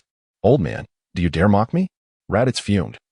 Incensed at his inability to move the divine sword, and he advanced menacingly towards Master Roshi. There is absolutely no doubt. This is the legendary divine sword, forever awaiting its true master. Whoever possesses it will experience a significant enhancement in strength, or so the legends on Earth proclaim. Master Roshi was quite skilled at weaving tales. With a resounding thud, Raditz struck Master Roshi to the ground, though he spared his life. Kakarot, remember to slay 100 individuals by tomorrow. Raditz scoffed coldly, taking flight with Gohan. Not long after, Piccolo descended from the skies, declaring his intent to join forces with Goku against Raditz. Goku was elated. In this confrontation, Goku and his brother Raditz perished together. Piccolo took Goku's son, Gohan, away. Fang Yun refrained from intervening. What if he did intervene and that Nappa fellow did not come to Earth? Surely, one could not chase him to another planet to eliminate him. As in the original tale, Goku was sent to Snake Way by the god of Earth. Meanwhile, the remaining warriors dedicated themselves to rigorous training in preparation for the arrival of two even more powerful Saiyans a year hence. On another planet, Vegeta was gnawing on a fish leg while Nappa gazed up at the distant sky. Raditz is dead, Nappa suddenly declared. Humph, a useless fool. Slain by someone with a power level just over 1,000, Vegeta scoffed disdainfully. Shall we journey to Earth? Nappa inquired, shall we go? Of course, we must, Vegeta replied, rising with a smile. I wonder if you have noticed that we have received two significant pieces of information. What information? Nappa scratched his head. You fool, haven't you heard? Vegeta chided, irritation evident in his tone. Nappa forced a bitter smile. Firstly, the first important news is about that object they refer to as the divine sword. It is said that whoever can wield it will unlock the latent energy within themselves. Vegeta chuckled, his face alight with pride. Do you think, with my strength, I could be unable to lift a mere sword? Nappa responded. So you have your eyes set on this divine sword. The question is it real? Could it be a ruse? And what about the second piece of information? Nappa asked. The second vital piece of information is that there exists a mystical entity on Earth known as the Dragon Balls. Said to grant any wish. If we gather them, we could wish for eternal life and continue to battle indefinitely. Wouldn't that be splendid? Vegeta smiled. Nappa pondered. Is this reliable? It feels as if the Dragon Balls are even more far-fetched than that divine sword. You must think they are merely spinning tales. Vegeta chuckled. No, Nappa quickly refuted. I too believe they are exaggerating. The story is quite fantastical. Vegeta smiled gently. But what if it is true? Regardless, we must venture to Earth to witness it ourselves. Wouldn't you agree? Indeed, Your Highness, Nappa bowed respectfully. Moreover, wasn't it curious that the once invincible Frieza mysteriously lost his ears? Don't you find that sufficiently fantastical? Vegeta added. It seems no one knows how Frieza lost his ears or how Kurd lost his tail. Even with the most advanced medical technology, they have yet to regrow. Nappa nodded in agreement. Thus, for certain matters, it is better to believe in their existence than to dismiss them outright, Vegeta remarked. Frieza is the perfect example. Yes, Your Highness, Nappa acknowledged. Feeling Vegeta's words resonated profoundly. Truly, you are the prince. Your insight is extraordinary. Meanwhile, aboard Frieza's spaceship, he had eavesdropped on the conversation between Vegeta and Nappa through his listening technology. Upon realizing they were using him as a cautionary tale, Frieza trembled with rage, the veins on his forehead bulging. These two scoundrels. I, Frieza, will not spare them, he seethed, his eyes bloodshot. Vegeta, just wait. You shall see how I will annihilate you both. How do you mock me, Frieza, for lacking ears? My subordinates were utterly terrified, each of them lowering their heads, afraid to even breathe. After a brief silence, Lord Frieza, shall we proceed to Earth? Doria respectfully inquired. There is no need for that. If Earth were truly as extraordinary as rumored, how could it possibly allow a warrior with a mere power level of slightly over 1,000, like Raditz, to sweep through with ease? This indicates that the information provided by Vegeta is nothing but nonsense, Frieza analyzed with a scowl. By the way, Lord Frieza, the individual named Fong Yun bears a striking resemblance to Earthlings. He cannot possibly be one of them, can he? Doria speculated. Frieza cast a glance at Doria, who trembled in fear at the intensity of Frieza's gaze. I must say, Doria, you are the most foolish imbecile among us, Frieza remarked with a cold smile. I was merely speculating, Doria retorted. You treat me as if I were a fool. I genuinely believe that Fong Yun possesses characteristics of an Earthling. Perhaps he truly resides on Earth. Earth, came house. Wukong has passed away, and I have no idea how to explain this to Chi-Chi. Krillin felt overwhelmed. Gohan has been taken away by Piccolo. If Chi-Chi were to find out, do you think she would collapse on the spot? Bulma sighed bitterly. A year later, 2 even more formidable Saiyans are set to descend upon Earth. The turtle sage let out a long sigh, sensing the tragic fate of the planet. Darn it. I still don't have a girlfriend. I'm not ready to die yet. Krillin clutched his head, grimacing, and then turned to Fong Yun. By the way, Fong Yun, aren't you a magician? Can you erase those two? The fact that Fong Yun could perform magic had been conveyed to Sun Wukong and the others by Bulma long ago. Bulma mentioned that her brother-in-law's most impressive trick was the ability to erase things. It was precisely because he erased someone that he saved his sister and naturally became her brother-in-law. I can only erase one. The remaining one must be dealt with by you all. Fong Yun nodded. Huh. Krillin's eyes widened as he looked at Fong Yun, his expression one of disbelief. Is this for real? I was merely joking just now. Are you truly capable of erasing one? Fong Yun, with a slight nod, assured, absolutely. But I can only erase one. Why only one? Krillin inquired, perplexed. Fool. My brother-in-law's magic requires a considerable expenditure of magical energy. Erasing a single individual depletes this energy, and replenishing it necessitates time, Bulma retorted. Being able to eliminate one person is already remarkable. You should be grateful. What happens to the person Fong Yun erases? Krillin asked. Curiosity piqued. They will cease to exist in any realm. Fong Yun replied with a smile. Huh, so they die? Don't they have to report to the underworld? Krillin queried further. The underworld? It does not exist. Fong Yun chuckled softly. The one I erase will have no place in the underworld either. Krillin exclaimed. Master Roshi, is that for real? Why does it feel like this kid is unreliable? Can you erase Sun Wukong's brother? Krillin asked again. Yes, Fong Yun nodded. Then why didn't you erase him just now? Krillin questioned, perplexed. Why would I want to erase him? Moreover, what benefit would that serve me? Fong Yun countered. By erasing him, Wukong wouldn't have to die, Krillin replied. Wukong's death is merely a step toward his training in a new world. It is his destiny, Fong Yun smiled. Krillin was at a loss for words in response to this logic. It's getting late. Chi-Chi will likely arrive soon, Bulma pondered. Sister, brother-in-law, we should depart. You are right. We should hasten our exit from this place of turmoil. Taisi nodded in agreement. With a swift motion, Bulma tossed out a universal capsule, which transformed into an aircraft. With a whoosh, the plane ascended into the sky, and the three swiftly departed from Master Roshi's island. Master Roshi and Krillin looked on. You have gone too far. Are we to bear the blame for Wukong's demise?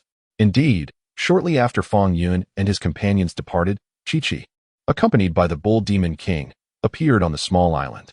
Where's Wukong? Chi-Chi inquired.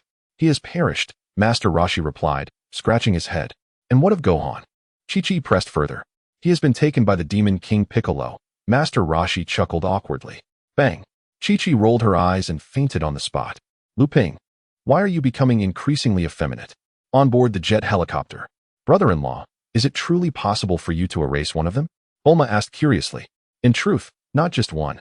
But any number can be erased, Fong Yun replied with a smile. I was merely asking casually, why are you boasting so? Bulma thought Fong Yun must be jesting. If it were indeed so effortless to erase a person, would we still be this anxious? Back when the Demon King Piccolo emerged, your brother-in-law didn't erase him, did he? Bulma decided to remain silent.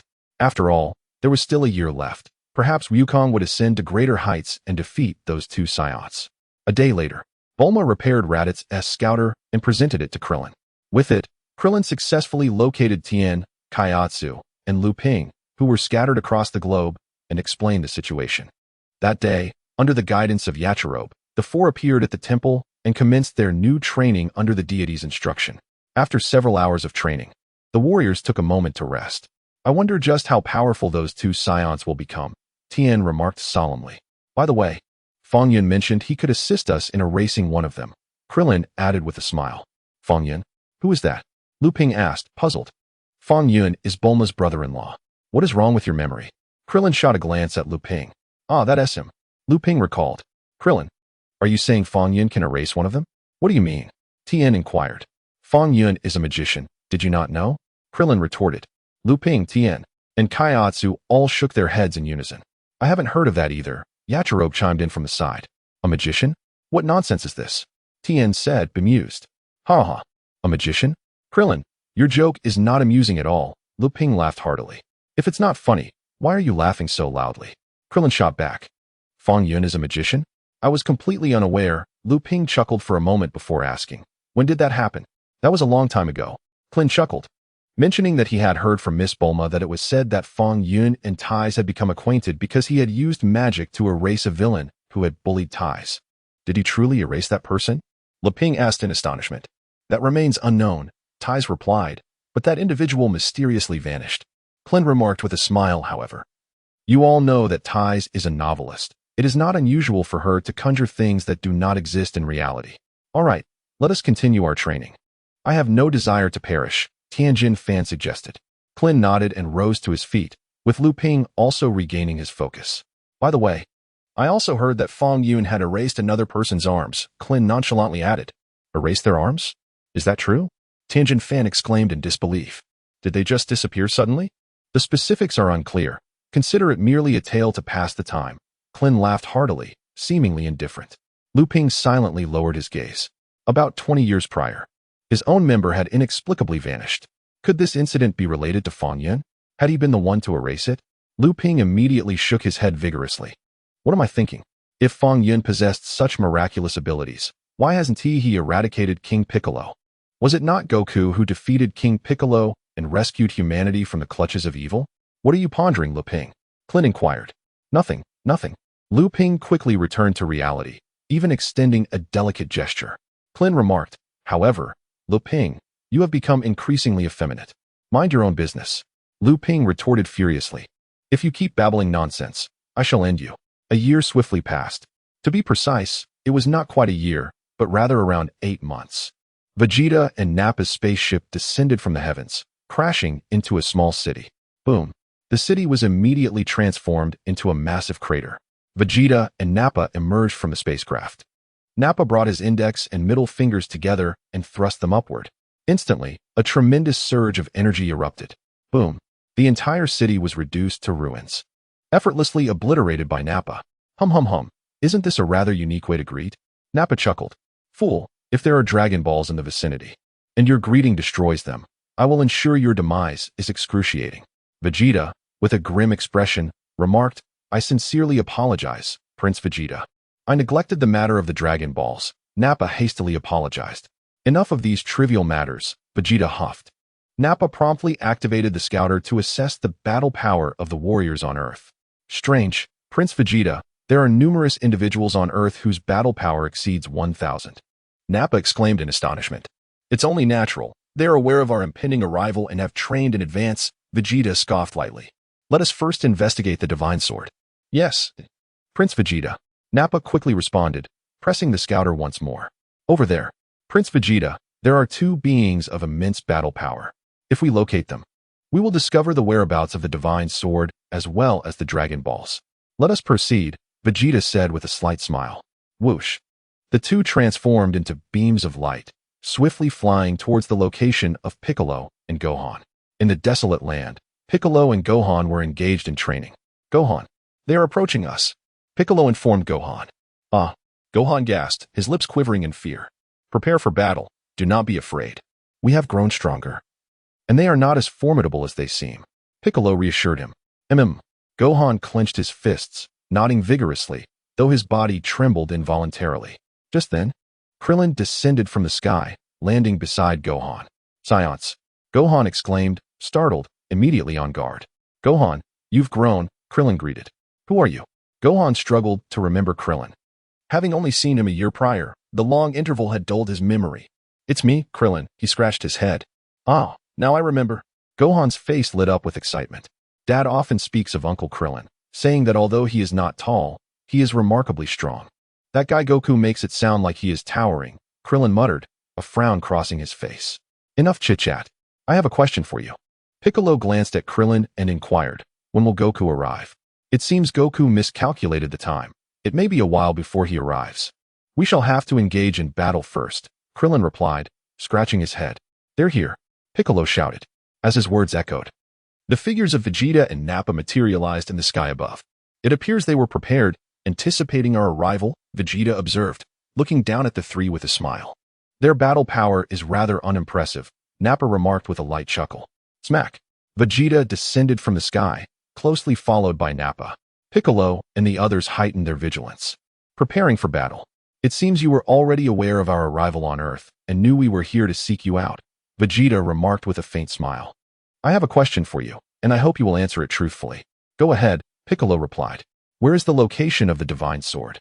"Take me to see it," Vegeta stated, revealing his intent. "The Divine Sword?" Piccolo was taken aback. "What Divine Sword? I am not familiar with it." "Oh wait, I recall. Goku's brother once wielded a Divine Sword on Master Roshi's island. Are you referring to that sword? Very well, but first, you must defeat me. And I shall gladly escort you there," Piccolo said with a slight smile. "Vegeta, that voice. He is the one who killed Raditz." Nappa turned to Vegeta, affirming his suspicion. "Indeed, that is correct," Vegeta nodded. "Voice? What do you mean?" Piccolo was puzzled. "Do you not know? This scanner not only detects power levels, but also functions as a communication device," Vegeta chuckled. "Vegeta, this individual seems to be a Namekian," Nappa mused. "I have long heard tales of the Namekians possessing remarkable abilities. Thus, it is likely that the matter of the Dragon Balls is not far from the truth," Vegeta said, gazing at Piccolo with a smile. "Very well, my next question is, when will Kakarot arrive?" "Kakarot? You mean Goku?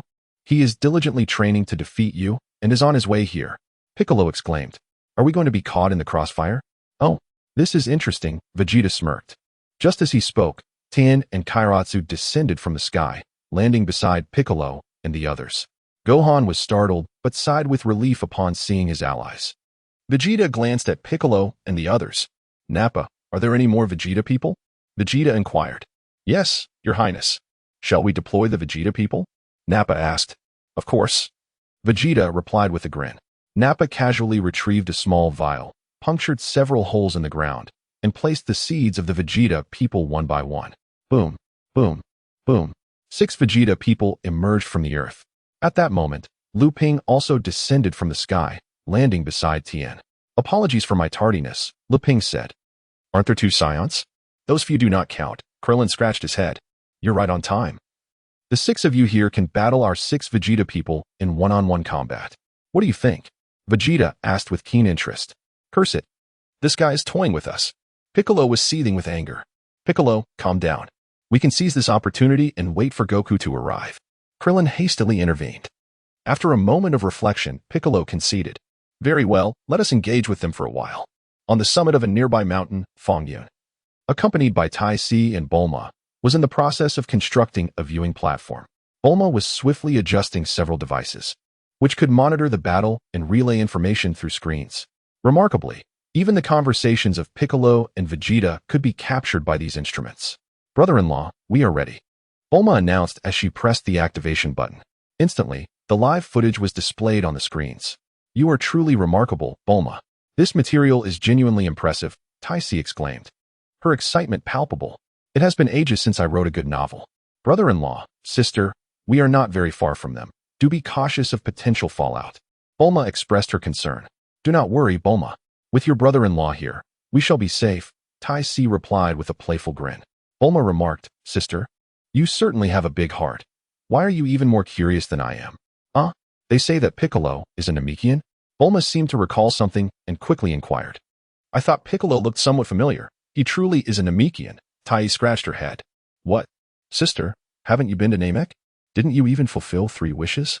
Bulma asked with a wry smile. I was merely reflecting. Tai nodded. Bulma, a brief silence. Brother-in-law, when do you plan to eliminate one of them? Bulma asked with a smile. Let's hold off for now. Let them pose for a while longer.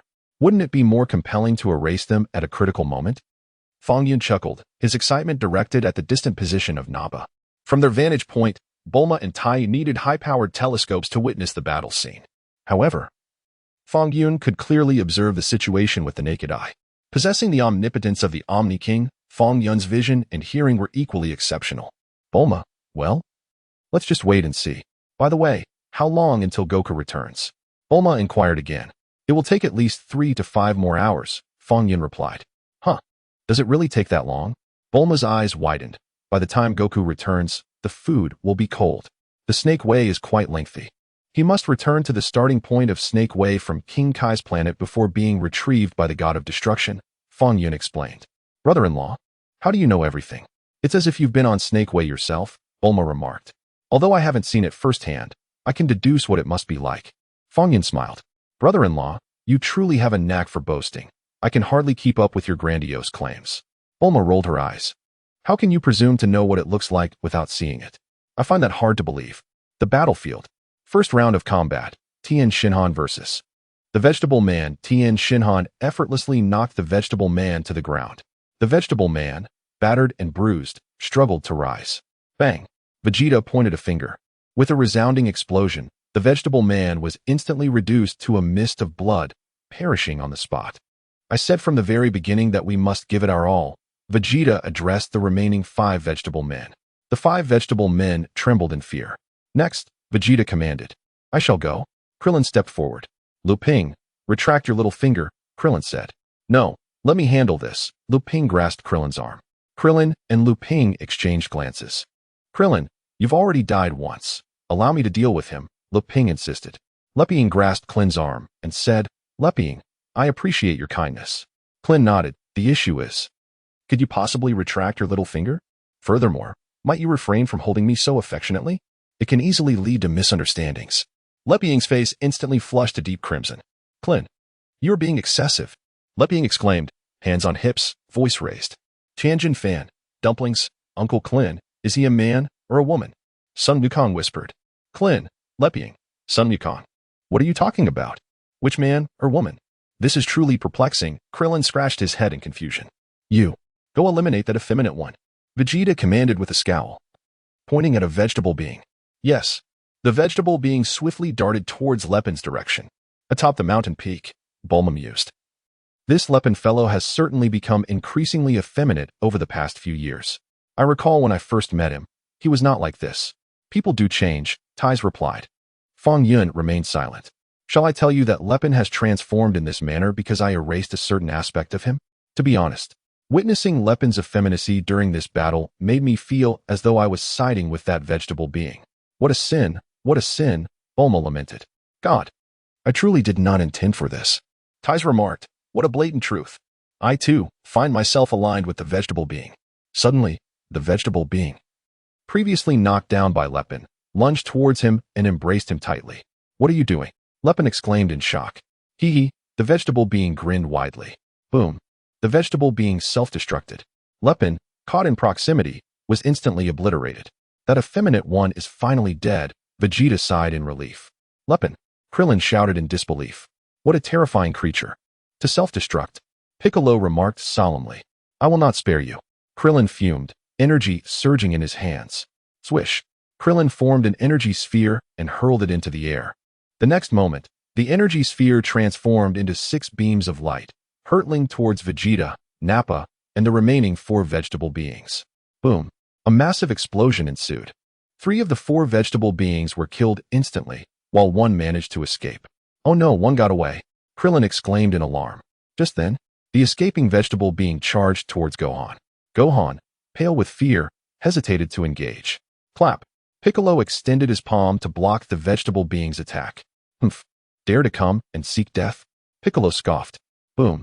Subsequently, Piccolo opened his mouth and unleashed a torrent of energy. The vegetable being was reduced to a mere skeleton. Utterly lifeless. As expected of Piccolo, truly formidable in critical moments, Krillin marveled. Tien Shinhan was equally astonished, gazing at Piccolo with trepidation. Humph, the warm-up exercise ends here. Piccolo smiled lightly. What do you mean? Krillin asked, puzzled. What? Did you think your attacks could extinguish those two Saiyans? You are exceedingly naive. Piccolo shook his head and urged Krillin to look over there. Krillin raised his gaze to the distance, where two Saiyans with tails floated ominously in the sky. Is that what a Saiyan looks like? That is my most formidable technique. Krillin trembled with fear. Gradually, the figures of Vegeta and Nappa became increasingly distinct. Not bad. Little bald one, your energy intensity was quite impressive just now, and your battle power has significantly increased, Vegeta observed with keen interest. Now, let me have a proper encounter with you. Nappa chuckled. Boom. Nappa's aura erupted violently, causing the earth to tremble slightly. What a terrifying being. The quaking ground shook violently. Piccolo's expression changed. Gohan was also quaking in fear. How infuriating. Krillin's face turned pale. Tien clenched his teeth, beads of cold sweat trickling down his face. Tien, my special ability is ineffective. Kaiatsu attempted to use his psychic powers against Nappa, but to no avail. Who shall I start with? Nappa laughed heartily, then swiftly charged towards Tien, launching a powerful punch. Tien hurriedly extended his arm to block. You fool, get out of the way. Piccolo shouted loudly. Bang. Nappa's punch connected, shattering Tien's arm. Ah. Tien let out a pained cry. So fragile. Nappa smirked disdainfully. Bang. He followed up with a kick, sending Tien crashing to the ground. Who's next? Nappa grinned as he looked at Piccolo and Krillin. Tien. Kaiatsu yelled desperately. How infuriating. I will not let you escape. Tien, in a fit of rage, pointed his finger at Nappa. Smack. Just as Tien was about to unleash his Kamehameha, Kaiatsu suddenly flew onto Nappa's back, pressing tightly against him. Kaiatsu, what are you doing? Tien exclaimed in shock. Brother, farewell. Kaiatsu smiled back. Boom. Kaiatsu exploded into a mist of blood. What a brave soul. To self-destruct. Piccolo sighed with slight relief. Though the process was perilous, they had at least eliminated one foe. Kaiatsu. Krillin cried out. In the next moment, Nappa's figure gradually re-emerged. He wiped the blood from the corner of his mouth and remarked with a smirk. Heh, not bad. Piccolo, Krillin, and the others were stunned. Is this what a Saiyan is like? So powerful. Kaiatsu, I will join you soon. Tien gritted his teeth, pointing his hand at Nappa as he shouted. Kamehameha. Boom. A colossal energy surged towards Nappa, engulfing him entirely. Nappa, taken aback, underwent a series of fearful transformations in his expression. Despondent, Tien Han murmured softly to himself. Bang. Tien Han unleashed the Kikaho, depleting all his energy, and collapsed, lifeless. Tien Han.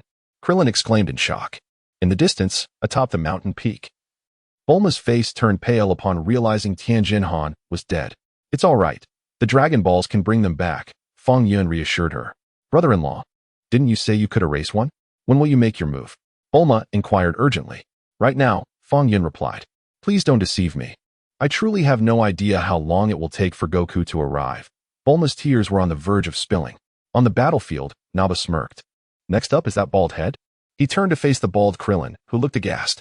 It's decided. You shall be the one. Prepare to meet your demise. Nappa laughed heartily as he sped towards Krillin. Goku.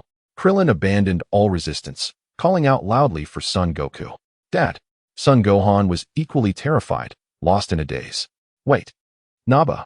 Hold on. Vegeta shouted. Nappa halted midair, turning to Vegeta. Just a moment. I have one more question for them, Vegeta said with a grin, looking at Krillin. Tell me, the Goku you mentioned is Kakarot, correct? Yes. Krillin nodded. He truly has revived? Vegeta gazed at Krillin, incredulous. Indeed, Goku has returned. Krillin affirmed. Oh, intriguing. Vegeta smiled, then asked, how long until he reaches here? Goku is at an exceedingly distant location. It will likely take him quite a while to arrive. Krillin replied. 3 hours. I grant you 3 hours. Vegeta held up 3 fingers. Krillin's eyes widened in disbelief. Vegeta, what do you mean? 3 hours? Do you have any idea how long that is? Nappa bellowed. Vegeta glanced at Nappa. Only a fool would wait. I have no intention of being patient. I shall eliminate them and eradicate everyone on this planet.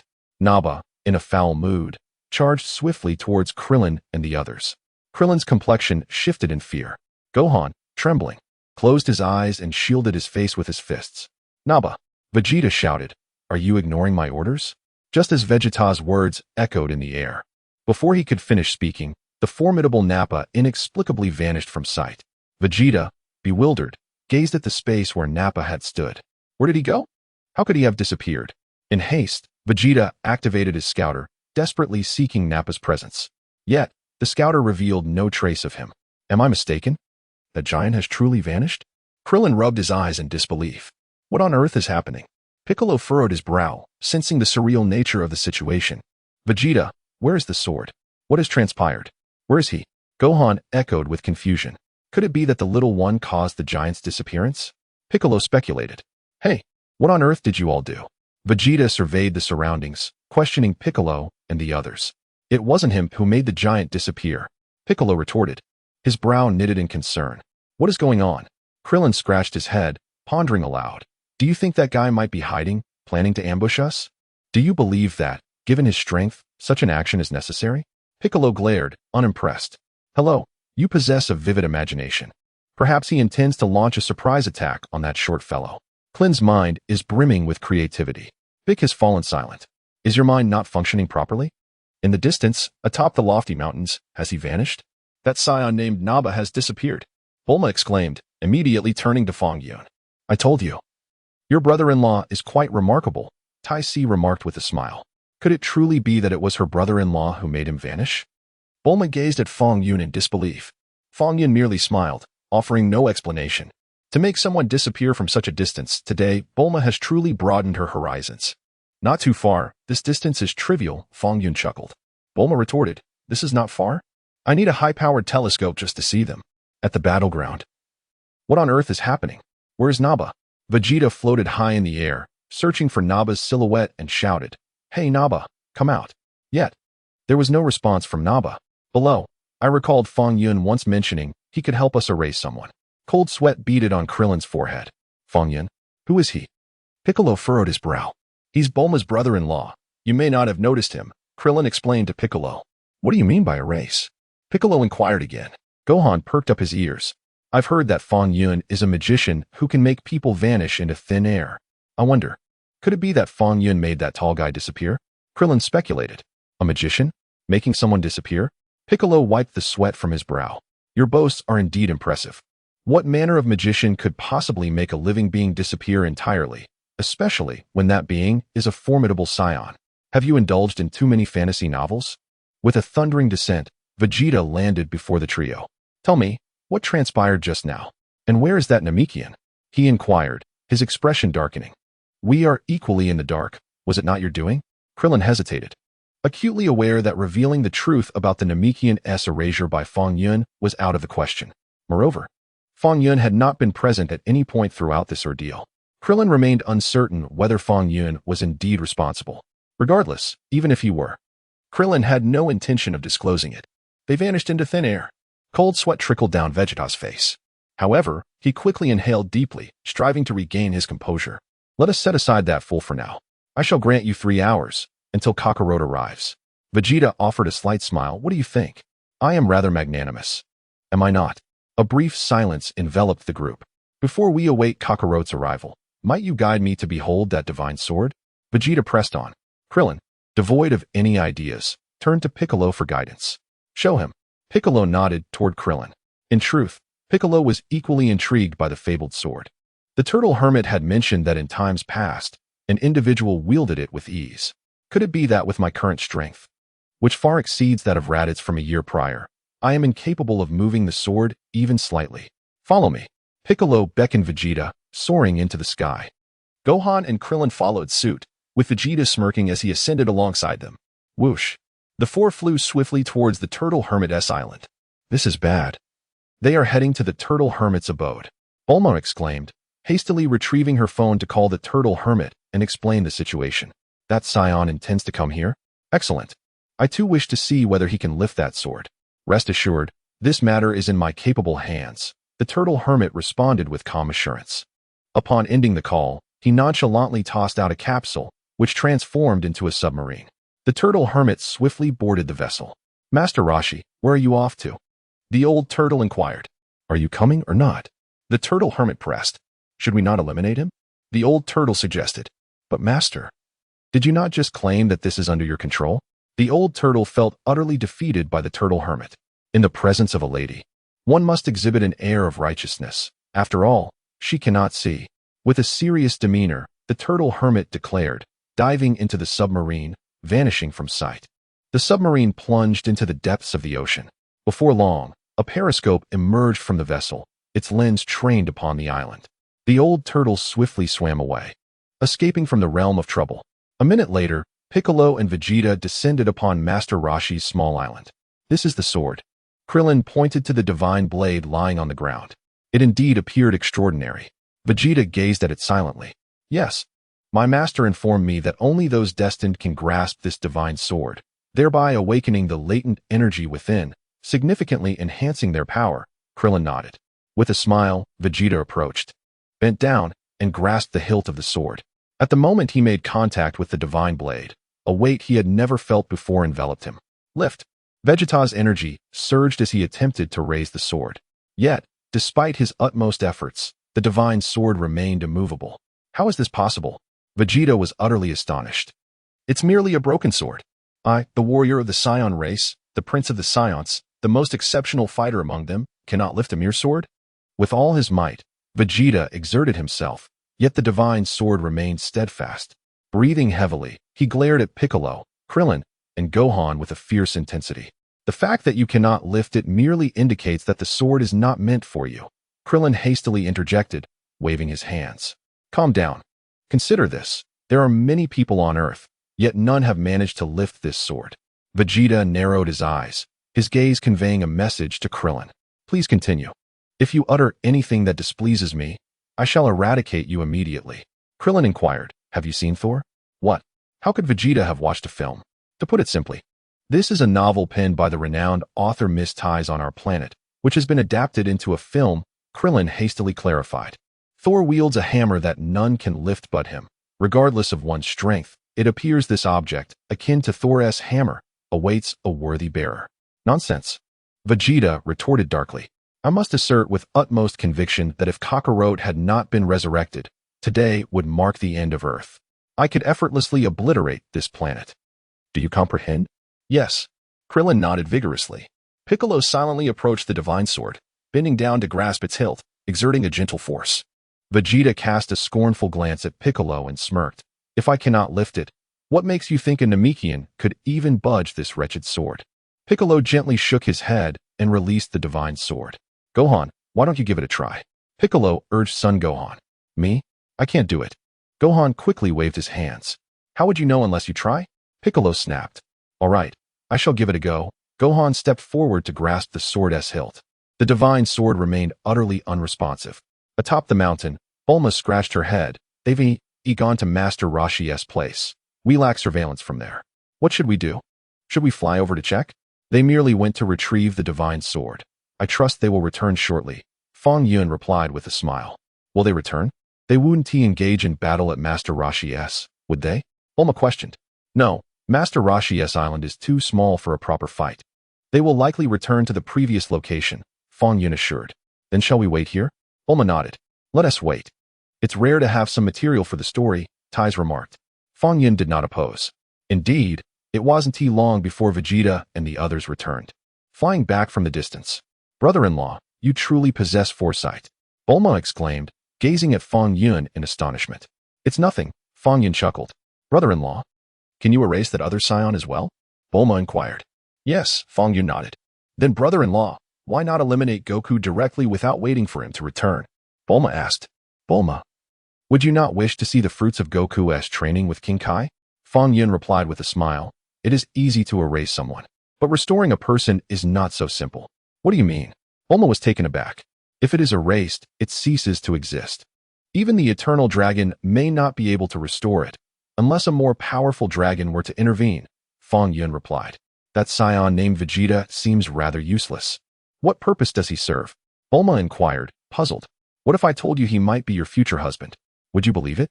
Fong Yun chuckled. At a time like this, you still jest? Bulma glared at him. Fong Yun smiled gently. I am not jesting. I am merely speaking the truth. Why do you doubt it? My future husband? At the very least, he must possess the striking handsomeness of my brother-in-law. Bulma chuckled. Remarking that the Saiyan was quite unappealing to her, Being rather short, he seems to be only about 5 feet tall, doesn't he? Indeed, it's somewhat lacking in stature. Taisi concurred. Fong Yun mused that Vegeta likely never imagined he was being dismissed by Bulma and her sister due to his height. With a thud, Vegeta and the other 3 landed on solid ground. 40 minutes had already elapsed. When would Kakarot arrive? Vegeta gazed at Piccolo and the others with a smile. Soon. It should be any moment now. Piccolo replied in a low voice. Very well, we shall wait another 2 hours and 20 minutes. After which we shall not wait any longer. After saying this, Vegeta turned his attention away. The 3 hours passed swiftly, yet Goku had not returned. Time's up. Your Kakarot has failed to appear, and I am quite disappointed, Vegeta remarked coldly, fixing his gaze on Piccolo and the others. Why hasn't Goku arrived yet? Krillin scratched his head. We cannot dwell on this. We must devise a way to fight, Piccolo stated solemnly. It seems we have no choice, Krillin nodded in agreement. If we wish to emerge victorious, there is but one method. Piccolo lowered his voice. Oh, are we formulating a battle strategy? Vegeta chuckled lightly. Piccolo glanced at Vegeta but remained silent. All right, the 3 of you, come at me together, Vegeta smiled, beckoning the trio. Well, Krillin shouted loudly, drawing Vegeta's attention. Immediately, Krillin concentrated energy in his hands, unleashing a massive blast upon the ground. In the next instant, Krillin soared into the sky. Vegeta observed Krillin's display with calm indifference. Wow! Gohan exclaimed, launching an energy blast towards Vegeta. Humph, mere child's play, Vegeta scoffed, swatting the energy blast away. Just then, Piccolo swiftly appeared behind Vegeta and seized his tail. Ha ha ha, you've fallen for it. I have your tail in my grasp. Piccolo exclaimed excitedly. Oh, after all your plotting. Is this your grand plan, to capture my tail? Vegeta chuckled lightly. The tail is the weakness of you Saiyans. As long as I hold it, you shall have no strength left, Piccolo declared, tightening his grip on Vegeta's tail. Humph, you are all quite naive, Vegeta sneered coldly, his tail suddenly thrashing. Bam! Piccolo was thrown to the ground, releasing Vegeta's tail in the process.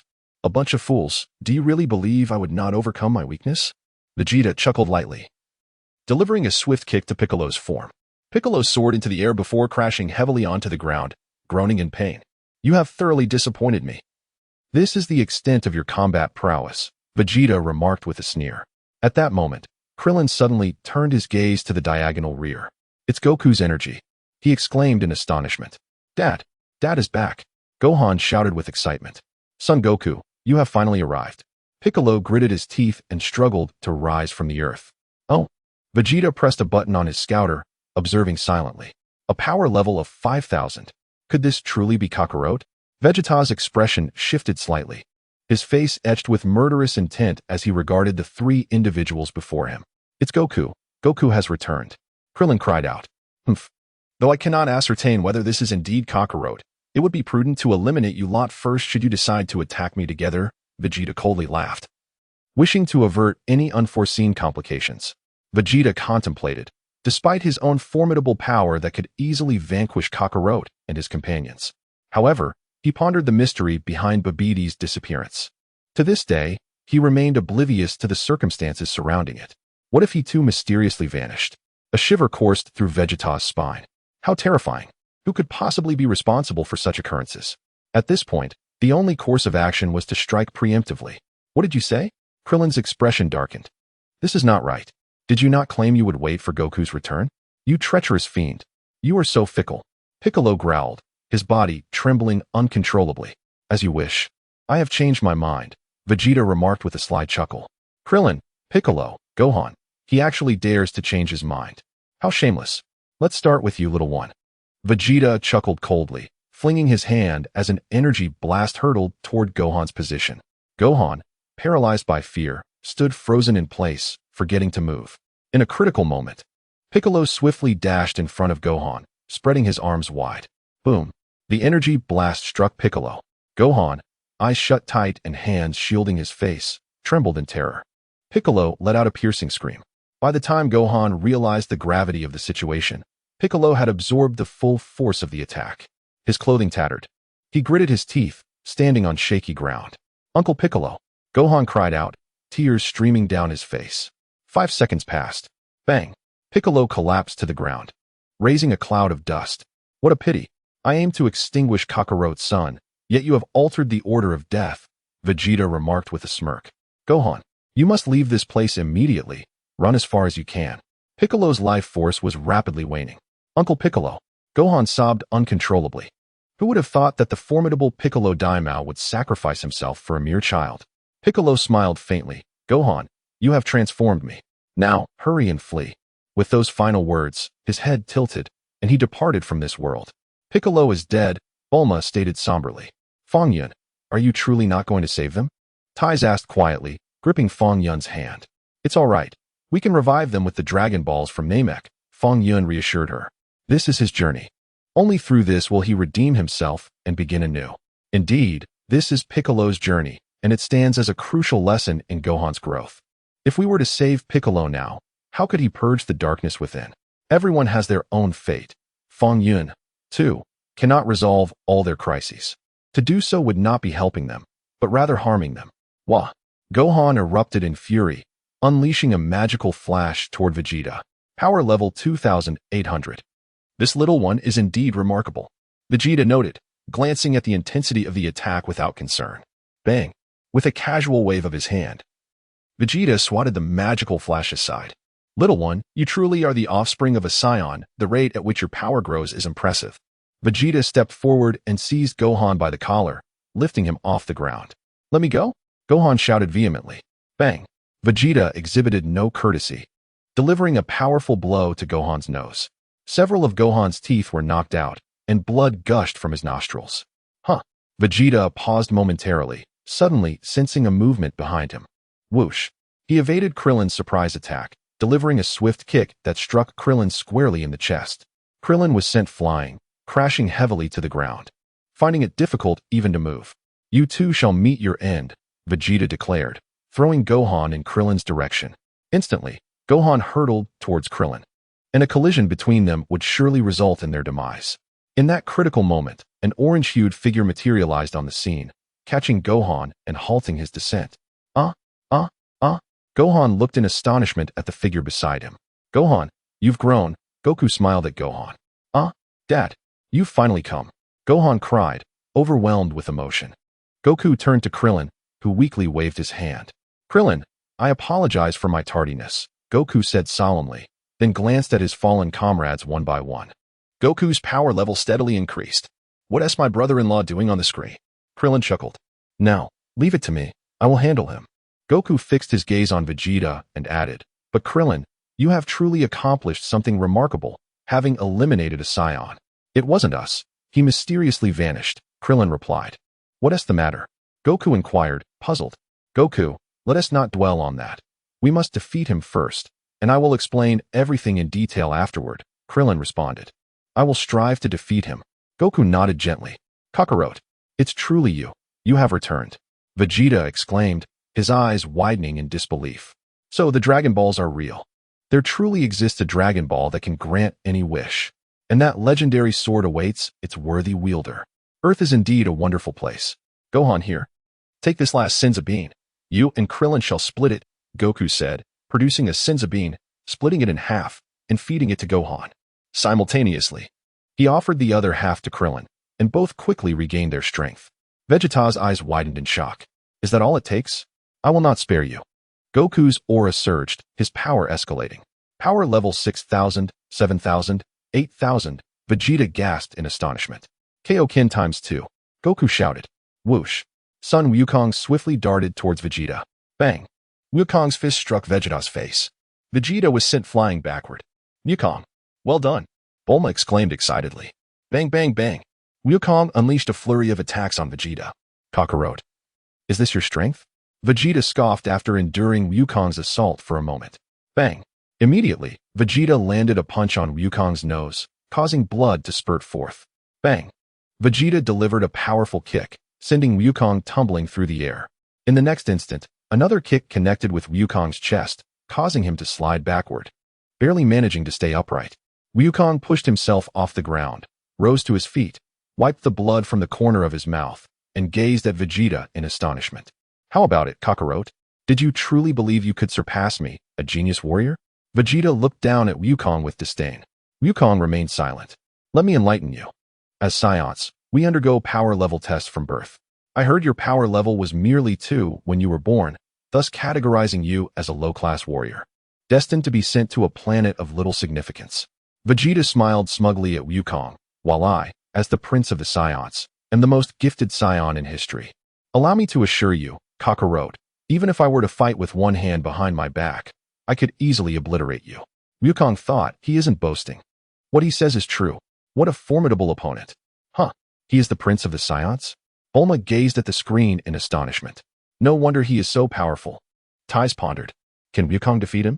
Bulma was now filled with uncertainty. I don't know. Tais gently shook her head. Huh? Brother-in-law? How did you get on the screen? Bulma suddenly noticed an additional figure on the screen. Upon closer inspection, it was indeed her brother-in-law, Fong Yun. Brother-in-law, are you performing magic again? But is this magic or sorcery? How can you even enter the screen? How strange. Tais looked at Fong Yun on the screen in surprise. When did you get in there? I didn't see you.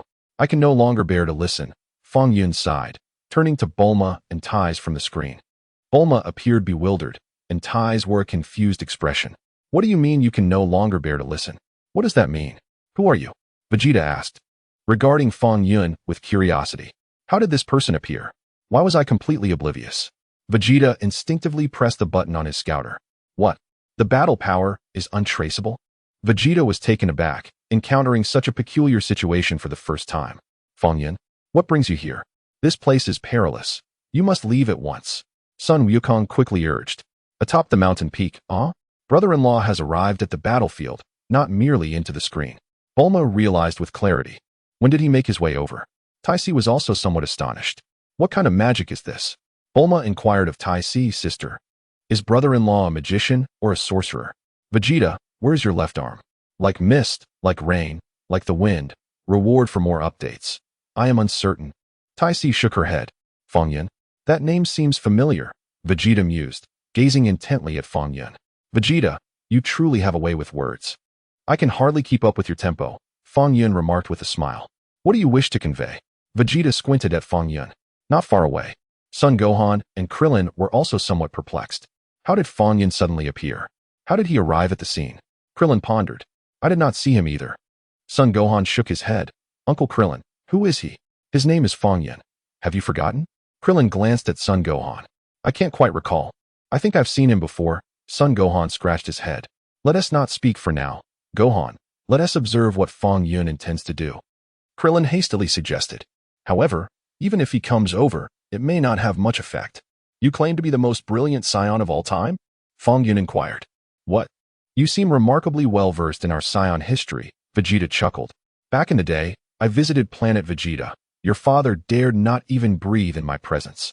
Fong Yun smiled slightly. What did you say? Vegeta's eyes widened in disbelief. You are indeed a relatively talented warrior. But to assert that you are the most brilliant of all time borders on boasting. Fong Yun continued. I recall a Saiyan named Broly, who was an even more remarkable warrior. I wonder if you have heard of him. Who exactly are you? Vegeta was astounded, staring unblinkingly at Fong Yun. I detest when people boast in my presence. Fong Yun chuckled. Once, a self-proclaimed cosmic emperor and his father put on airs before me, claiming to be the mightiest in the universe. I was displeased and promptly dealt with them. What did you say? Vegeta's expression shifted dramatically. Could it be that he is referring to Frieza and King Cold? Impossible. It must be a coincidence. Indeed, it is a mere coincidence. You just mentioned relinquishing one hand to engage in combat with Wukong, correct? Fong Yun inquired. What? Do you have any objections? Vegeta replied with a slight smile, striving to maintain his composure. I believe your decision is most prudent. Then let us proceed with the sacrifice of one arm. Fong Yun nodded slightly. In the next moment, with a gentle motion, swish, one of Vegeta's arms mysteriously vanished from existence. As you wished, your arm is no more, Fong Yun chuckled. What? Vegeta cast a glance at his left arm. It is gone. His left arm had inexplicably disappeared. What is happening? How is this possible? Why do I feel nothing at all? You may continue, Fong Yun smiled. Swish. With that, Fong Yun's figure flickered and vanished. In an instant, he had transported himself from the battlefield to a distant mountaintop. Bulma was left in shock. Tais also stared wide-eyed. When did Fong Yun become so formidable? And capable of instantaneous movement as well? There is no need to look at me with such astonishment. I prefer to operate discreetly, Fong Yun smiled. Bulma, Ties, is this what you call modesty? You have directly caused the disappearance of that Scion's left arm. The question remains, how did you accomplish such a feat? This is certainly not mere sorcery. Furthermore, this is not teleportation. It is simply that my speed is so extraordinary that it appears as if I have vanished in an instant. Fong Yun added. Bulma and Ties remained silent. Speed so extraordinary? It feels akin to teleportation? Suddenly, we perceive that in terms of bravado, you surpass even that Saiyan, Vegeta. Ahem, brother-in-law, how did you achieve this erasure? Could you enlighten me? Bulma inquired with evident enthusiasm. Fong Yun replied, Bulma, you are being excessive. Do you aspire to learn the divine powers of the All-King? This, I fear, is beyond your grasp, Fong Yun chuckled. On the battlefield, my arm. Vegeta's expression shifted drastically as he beheld his mysteriously vanished arm, trembling in fear. How could his left arm have disappeared so inexplicably? Son Goku was equally astonished, witnessing such an extraordinary occurrence for the first time. An arm, simply gone without a trace. How could this be? Son Gohan's eyes widened in disbelief. Was it truly Fong Yun's doing? Krillin gazed apprehensively at the spot where Fong Yun had vanished. Was it really Uncle Fong Yun? How did he accomplish that? Son Gohan turned to Krillin, inquiring. I've heard that Fong Yun is an exceptional magician. Perhaps that other Saiyan, named Naba, was erased by him, Krillin speculated. This is no mere magician, Uncle Krillin. This is sorcery, Son Gohan exclaimed, gaining new insights. Frieza, what? Fong Yun is on Earth. A magician? No, the term sorcerer would be more fitting. Krillin nodded gravely. My arm is gone. Vegeta muttered in a tremulous voice. Shall we continue fighting? Son Goku asked. Bang. Vegeta produced a remote control and pressed a button. Continue fighting? What nonsense. Can't you see my arm is gone? I need to make a hasty retreat. Whoosh. Vegeta's miniature spaceship arrived at great speed. Just as Vegeta was about to board the spacecraft and escape this terrifying place, Fong Yun reappeared in a flash. Boom. Fong Yun delivered a powerful kick, sending the spaceship flying. Vegeta, Son Goku, Krillin, Son Gohan. How brutal. He actually kicked the spaceship like a ball. If you wish to leave Earth, you must defeat them. Otherwise, you will be erased. Fong Yun waved his hand. Whoosh. A distant mountain vanished into thin air. Vegeta's pupils dilated, and he trembled with fear. Son Goku stared in astonishment at the disappearing mountain. How could he have done that? Son Gohan was left dumbfounded. Krillin, too, was rendered speechless, gazing at the bizarre scene unfolding before him. I remember now. You are the one who once faced Frieza. A flash of realization struck Vegeta, and his face turned pale. Enough chatter, let us commence quickly. If we lose, our lives will remain on Earth. If we win, you can depart. Fong Yun smiled faintly, while Vegeta trembled in fear. After a moment of careful consideration, Vegeta concluded that Fong Yun likely would not intervene. Given the circumstances, there was still a glimmer of hope for victory on their side, especially if it was merely a matter of confronting these three individuals. Very well, Kakarot. I shall not hold back, Vegeta declared, his energy suddenly surging forth, sending nearby spacecraft hurtling away. Could one truly avoid a fight? Goku's expression shifted slightly, sensing the overwhelming power. In the vast expanse of the cosmos, Frieza's spaceship glided through the universe. With a goblet in hand, Frieza savored the red wine, a subtle smile gracing his lips. However, the absence of his ears significantly undermined his image as the cosmic emperor, rendering his head rather comical. Is there any new development regarding Vegeta? Frieza inquired nonchalantly after taking a sip of his wine. My Lord Frieza, according to the latest information from Earth, it has been confirmed that the slain Saiyan, Kakarot, has been resurrected, one of his subordinates reported eagerly. Oh, a deceased individual has returned to life? Frieza's eyes sparkled with intrigue. This implies that the Dragon Balls truly exist. I interpret this correctly, do I not? Absolutely, his subordinate affirmed vigorously. The creators of the Dragon Balls are the Namekians, hence we need not venture to Earth. We can simply go to Namek to fulfill our wish. Frieza chuckled. Let us depart immediately for Namek. Zabo instructed his comrades, and with a swift motion, the spaceship altered its course, accelerating towards Namek. My Lord Frieza, if we successfully locate the Dragon Balls, what wish shall we make? Zabo curiously asked. Frieza cast a glance at Zabo, remaining silent. Do you not possess any insight into what wish I might desire? I wish for my ears to grow back. Is this the appearance befitting a cosmic emperor? Zabo quickly lowered his head, terrified to speak further. Report the latest news from Earth. Another subordinate approached to deliver an update. Oh, what new development has arisen? Frieza inquired with keen interest. It appears that Vegeta's arm is missing, though the cause remains unclear, the subordinate replied, puzzled. An arm? Missing? Frieza's heart sank. Elaborate. What exactly transpired? Zebo demanded loudly. According to reports from Earth, an unfamiliar individual appeared at the battle site, claiming to detest Vegeta's arrogance, and subsequently, it seems he erased Vegeta's arm. The subordinate scratched his head, responding hastily. What did you just say? Frieza's expression turned exceptionally grim. Sabo was so frightened that his entire body trembled. He is still alive? On Earth? Dodoria's face was ashen. Frieza, I must awaken the god of destruction. Did he mention his name? Frieza clenched his fists and hastily inquired. I believe it's Fong Yun, replied a subordinate. Fong Yun. It truly is Fong Yun. He is alive. Frieza rolled his eyes, nearly fainting. After a fit of shivering, Sabo leaned against a nearby chair to prevent his legs from giving way. At that moment, Dodoria's crimson form turned pale. Look, Lord Dodoria has transformed. A subordinate exclaimed. Dodoria swiftly silenced the subordinate with a single slap, declaring, I was scared. I did not transform. What shall we do, Lord Frieza? Sabo inquired softly. Previously, Frieza had eliminated all his subordinates who were aware of Fong Yun, save for Sabo and Dodoria. This was also the reason why Vegeta, upon hearing Fong Yun's name, did not recognize him. Immediately head to Namek. While he remains unaware of Namek's Dragon Balls, I, Frieza, must swiftly fulfill my wish. After a brief moment of fear, Frieza was consumed by intense rage. Fong Yun, I, Frieza, shall punish you. I will make you aware of who the true ruler of the universe is. However, Lord Frieza, what wish should we pursue? Even if we restore our lost limbs. If we encounter Fong Yun, we would still be no match for him, Dodoria inquired hastily. I know of someone who can deal with him. Frieza replied with a slight smile. Are you referring to Sabo? Sabo trembled violently.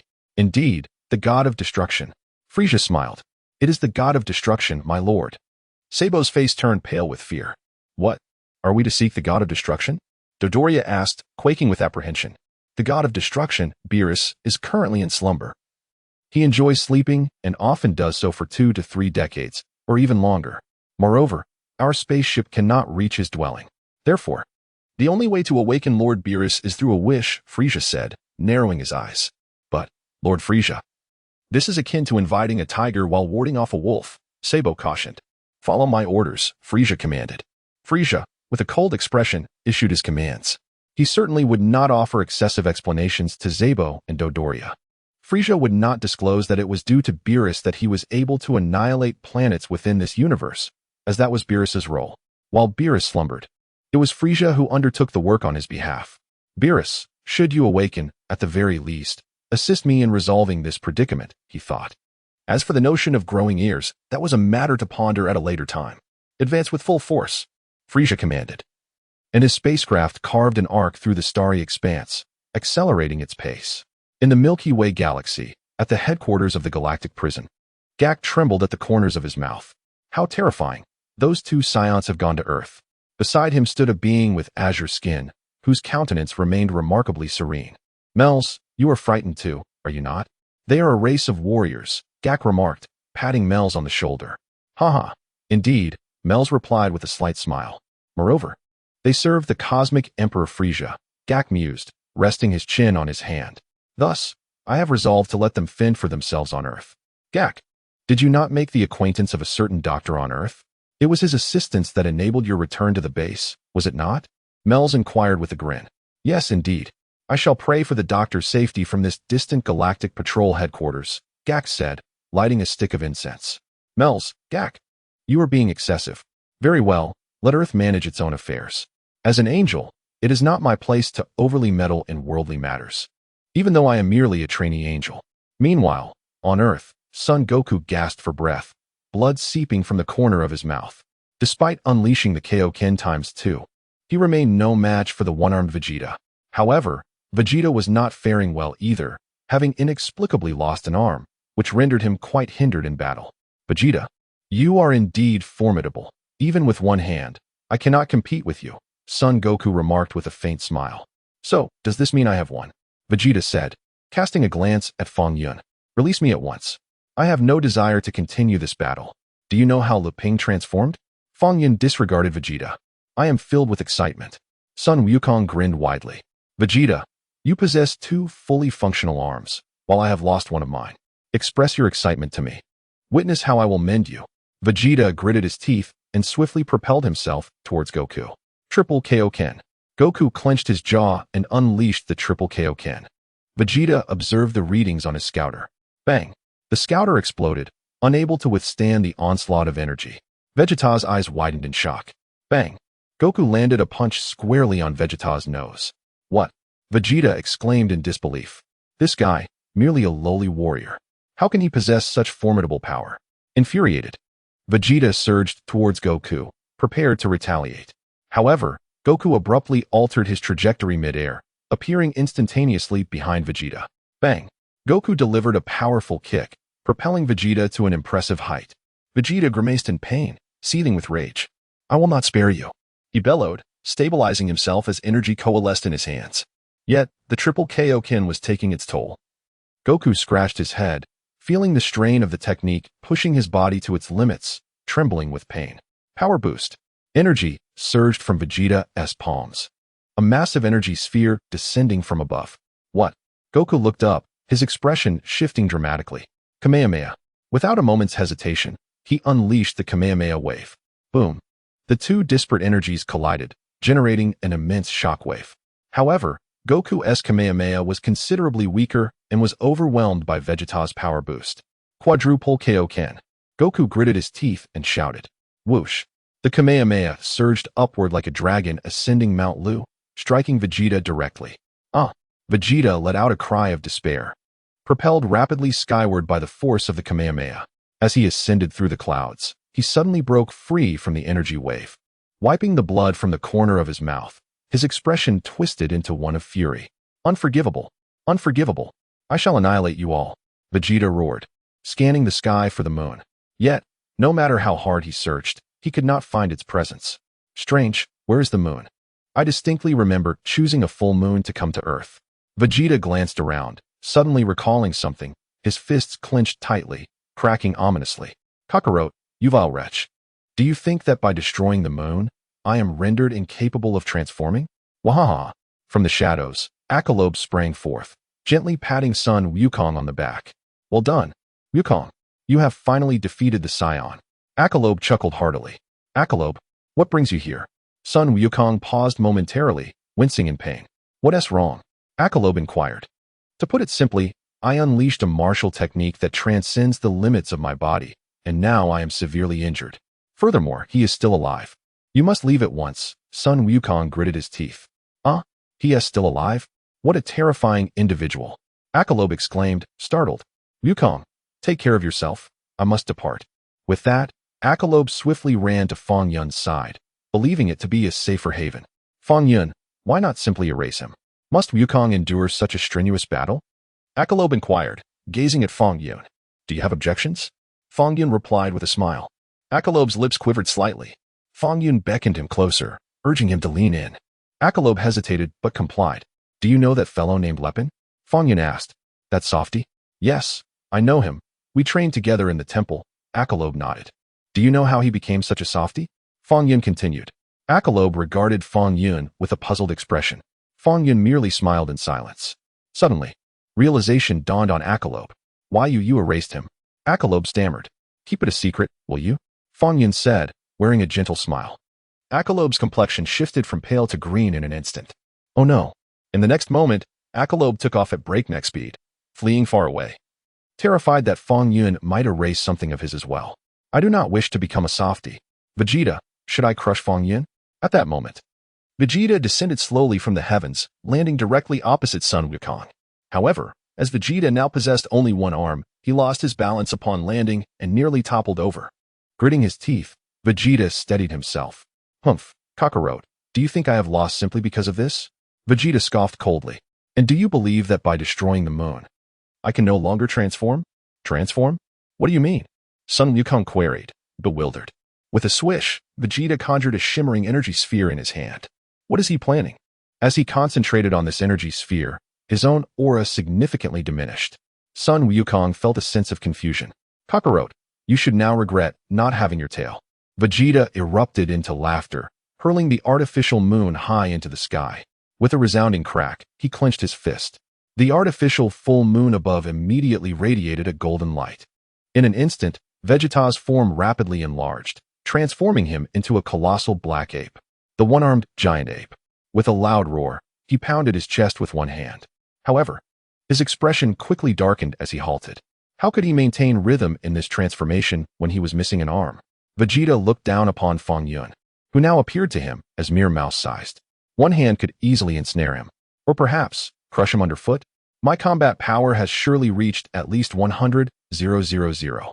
Surely I can't fail to squash such a wretch? Yet, at the moment I strike, he might effortlessly make me vanish, even if I remain. Who knows what parts of me he might obliterate? I cannot take such a risk. Vegeta's heart surged with conflicting thoughts as he contemplated whether to eliminate Fong Yun. Vegeta, do feel free to try and see if you can crush me with a single step, Fong Yun beckoned playfully. Vegeta's expression shifted. Can he truly discern my thoughts? He fell silent, weighing his options. After much deliberation, he refrained from attacking Fong Yun. If Fong Yun were so easily dealt with, Frieza would have dispatched him long ago. Why, after all these years, does he still thrive? If even Frieza cannot contend with him, why should I provoke him? With a decisive thud, Vegeta stomped towards Sun Wukong. First, I shall dispatch this inferior warrior, Kakarot. In comparison, this fool is far more bothersome. I am a prodigious Saiyan warrior, a prince among them. If I cannot even best a lowly warrior today, it would be a disgrace. Sun Wukong, sensing the impending danger, swiftly leapt into the air. With a swift motion, Vegeta swatted Sun Wukong down to the ground as if he were a mere fly. Gritting his teeth, Sun Wukong rose to his feet. I forgot to mention, Kakarot. When I transform into a giant ape, my combat power is tenfold, Vegeta proclaimed with pride. What did you say? Sun Wukong's face darkened. Now you understand the true purpose of the tail, don't you? How foolish of you to remove it, Vegeta scoffed, a sneer gracing his lips as he prepared to stomp down again. Sun Wukong narrowly evaded. With another swift motion, Vegeta struck, sending Sun Wukong crashing into the earth. Die, Kakarot. Vegeta laughed heartily. Triple Kaioken. Goku gritted his teeth and unleashed the triple Kaioken. Bang! Vegeta's massive foot came crashing down. Crack! Before Goku could rise, Vegeta's foot pinned him to the ground, resulting in a sickening crunch as his legs suffered a catastrophic fracture. Ah! Goku screamed in agony. My apologies. I accidentally crushed your legs. You're not in too much pain, are you? Vegeta smirked with triumph, bending down to seize Goku in his grasp. Ah! Goku cried out in torment. I will crush you, Kakarot. Vegeta's expression turned ferocious. Let go of my father. Gohan appeared directly in front of Vegeta, trembling as he shouted. Kid, didn't you wander off? Why have you returned to face your demise?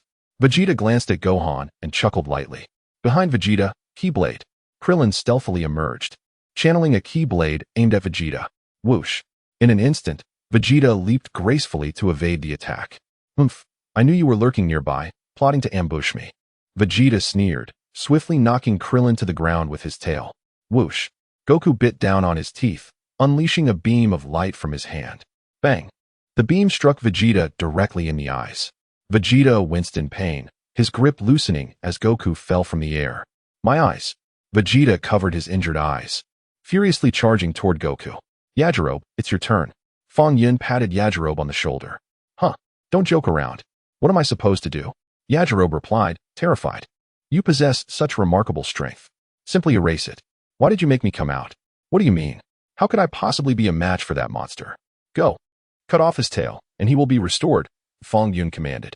Yajirobe shook his head vigorously. No way. I refuse to go to my death. Bang. Fong Yun delivered a powerful kick, sending Yajirobe flying directly towards Vegeta. Gritting his teeth, Yajirobe drew his long knife. Swish. He swung the blade, and with a snap, Vegeta's tail was severed. It's over, Yajirobe thought as he landed, quickly discarding the long knife and adjusting his posture to make a hasty retreat. I truly didn't mean to do it.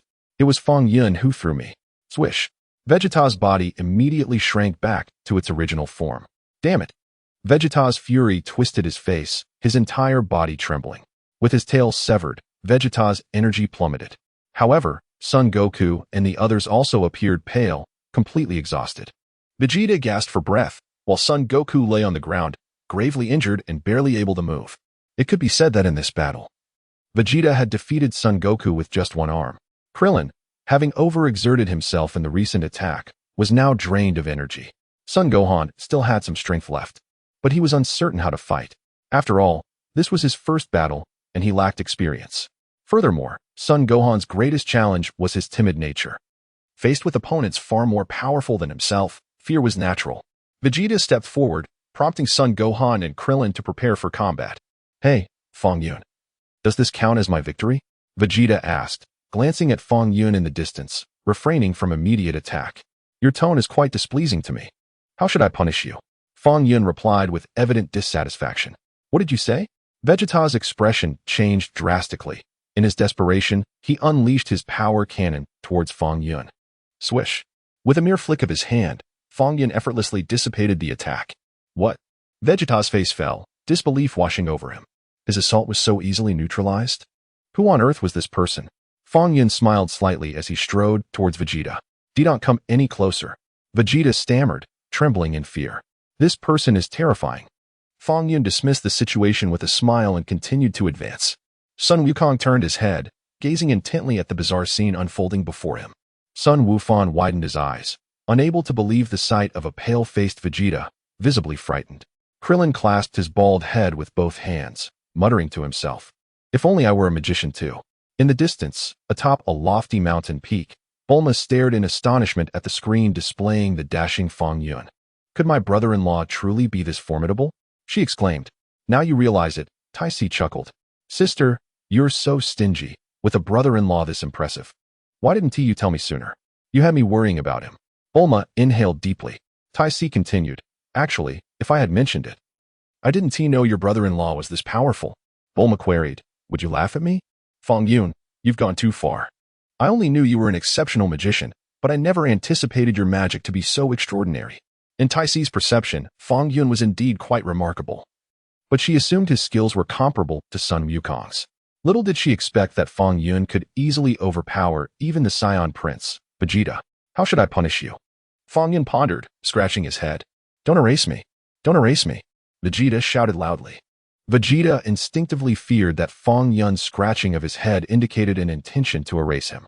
"Rest assured, you still possess some utility. I won't erase you just yet," Fong Yun replied with a smile, stepping forward to pat Vegeta on the shoulder. Vegeta shot a sidelong glance at his shoulder. Suddenly, he felt a weight pressed down upon him, his knees buckling uncontrollably. With a thud, Vegeta knelt before Fong Yun. "There's no need for such formalities," Fong Yun said. Vegeta replied, "It's not my desire to kneel, it's that my knees refuse to obey. You are truly shameless. You placed your hand upon my shoulder, compelling me to kneel, bearing the weight upon my knees." "You need not go to such lengths," spoke Klin. Sun Wukong remarked, "Vegeta, has he truly knelt before Fong Yun?" Yachirobe cast a sidelong glance at Sun Wukong and the others. "What do you know? If you were to understand how that unfortunate fellow, Lo Ping, transformed, you would comprehend the terrifying nature of Fong Yun. Should I make my escape now?" Even Aki Luobei contemplated fleeing this place immediately. Bang! Fong Yun delivered a powerful punch to Vegeta's abdomen. Poof! Vegeta spat out a mouthful of blood, his complexion paling. "Return and inform Frieza that we have an appointment on Namek, where we shall sing 2 tigers together," Fong Yun chuckled, patting Vegeta's head. Vegeta, utterly petrified, was overwhelmed with terror. "You may leave now," Fong Yun released Vegeta. Vegeta collapsed to the ground. "Damn it! You let me go, but do not attack me. I find it difficult to leave now." Gritting his teeth, Vegeta retrieved the spaceship remote control and pressed the button. Whoosh! The spacecraft, propelled by Fong Yun's kick, swiftly appeared beside Vegeta. He crawled step by step towards the ship. "Curse be you! I shall not let you off easily." Krillin bared his teeth, stepping forward to pick up the long sword discarded by Aki Luobei, aiming it at Vegeta's vulnerable spot. Vegeta was alarmed, his pupils constricting sharply. At that moment, Krillin had already raised the sword. With a mere exertion, he could pierce Vegeta's heart. "This is bad." Vegeta's face paled.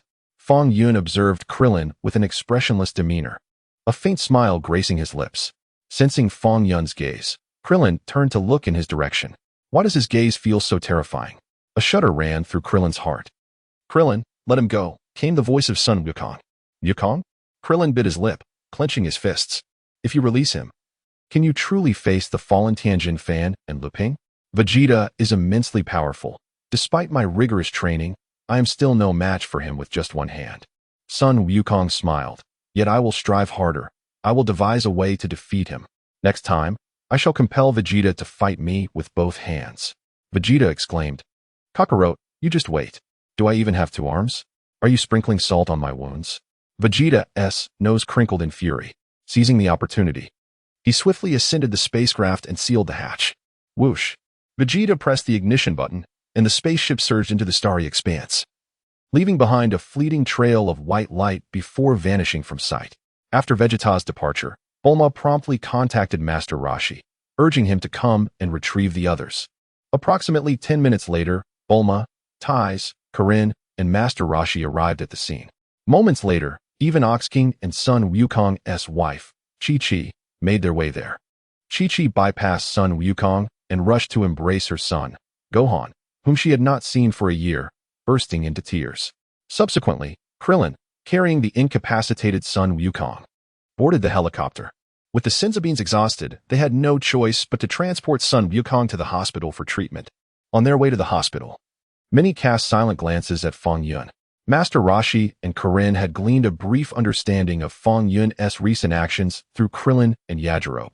Look, the clouds are particularly white today, Fong Yun remarked, turning to gaze at the drifting white clouds outside. Master Roshi, Krillin, Yardrat, Karin, Oolong, what the hell? The clouds are so white today. So many lives have been lost. Your magic is so formidable. Had you acted sooner, lives could have been spared. What is with the looks you all are giving me? Fong Yun feigned ignorance. Cough, cough. Fong Yun, are you truly a magician? The curious Garen inquired. To be precise, I ought to be regarded as a deity, Fong Yun replied with a smile. Garen and the Turtle Sage, you truly possess a remarkable talent for boasting. You are capable of linking this to the divine. Never mind, let him say whatever he wishes. The Turtle Hermit delivered a kick to Oolong. Oolong looked at the Turtle Hermit with a perplexed expression. The Turtle Hermit gestured towards Oolong. Oolong rolled his eyes in response. Why do you seek my counsel? The Turtle Sage swiftly produced a photo album and discreetly handed it to Oolong. Without a trace of hesitation, Oolong nodded vigorously. Ahem, Fong Yun. You claim to be so powerful. Had you acted sooner, they would not have perished, Oolong remarked to Fong Yun. Before Fong Yun could respond, Bulma interjected. Oolong, Bulma exclaimed. Oolong lifted his head, gazing at Bulma in confusion. Your question is rather perplexing, Bulma scoffed.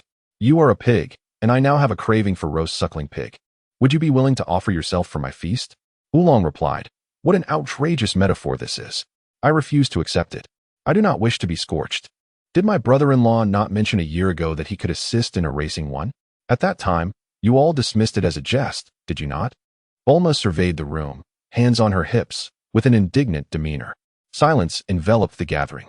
Indeed, Fong Yun had said that. But those present had perceived it merely as a joke. I also mentioned that my brother-in-law's magic requires a cool-down period. Have you all forgotten that? Bulma inquired once more. The crowd hung their heads in shame. They perished, and I mourn their loss. Yet should you dare to blame my brother-in-law, I shall not spare you. Bulma proclaimed with fierce authority. Krillin interjected. Who would dare to blame your brother-in-law? We certainly do not wish to be erased. Fong Yun silently observed Bulma, noting her fierce tenacity. By the way, Krillin, you previously mentioned a means to resurrect our fallen comrades? Is that true? Sun Wukong quickly diverted the topic. Yes, Wukong. Krillin nodded in affirmation. I heard that Saiyan named Naba and Vegeta discussing Piccolo's origins, revealing that Piccolo is a Namekian. Thus, if we can locate the homeland of the Namekians, we might be able to use the Dragon Balls there to revive Tien and the others. Is that so? So Uncle Piccolo can also be brought back? Son Gohan exclaimed with excitement. Gohan. Chi-Chi scolded disapprovingly. That is the reincarnation of Demon King Piccolo. You will be led astray by him. However, how can we locate planet Namek? Krillin pondered. The King Kai should be able to find it. I will contact him for assistance. Sun Wukong replied. Hello everyone, I am King Kai. Soon, the voice of King Kai resonated. As if an unfamiliar presence was speaking within their minds, a form of telepathic communication. I observed the recent battle. You all performed admirably, particularly Fong Yun's magic, which was quite astonishing. King Kai praised them. I am indeed familiar with planet Namek. I visited it long ago. Please hold on. I will locate its position. Is this truly King Kai? Remarkable. The group could not help but glance at Fong Yun. Fong Yun, did you not claim to be a deity? You see, in comparison to a true deity, your magic appears rather juvenile. The planet Namek is situated at the coordinates of SU-83, 9045YX, Fong Yun suddenly remarked. The crowd turned their gaze towards Fong Yun, and the king of the realm also seemed to have heard, regarding Fong Yun with astonishment. Fong Yun remained silent. Long ago, during my honeymoon with Fong Yun, we traveled to the planet Namek. Tai Si chuckled, and for that, I even fulfilled my wish of eternal youth. Everyone, except Bulma, was left in shock. Fong Yun and Tai Si had visited Namek? When did this occur? We went there when Bulma was merely 5 years old. Tai Si added. What? The crowd gasped once more. No wonder I have always noticed that Tai Si remains so youthful, Krillin whispered to Master Karen. It seems Tai Si should be around 40 years old, right? Master Karen remained silent. Are you aware that discussing a girl's age is considered impolite? Is there really a Dragon Ball on Namek? Krillin inquired with astonishment.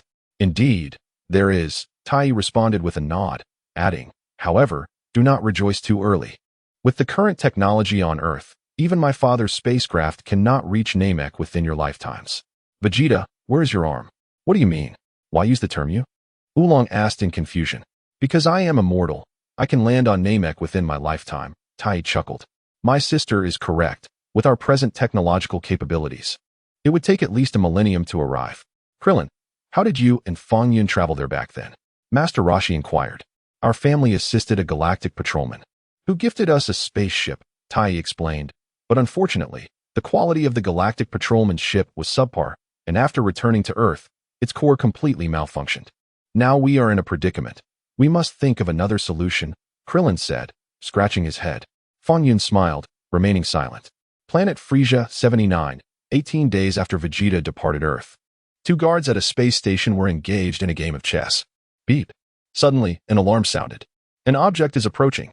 Could it be Lord Frieza? No. Lord Frieza just replenished his energy on the planet and hasn't been gone long.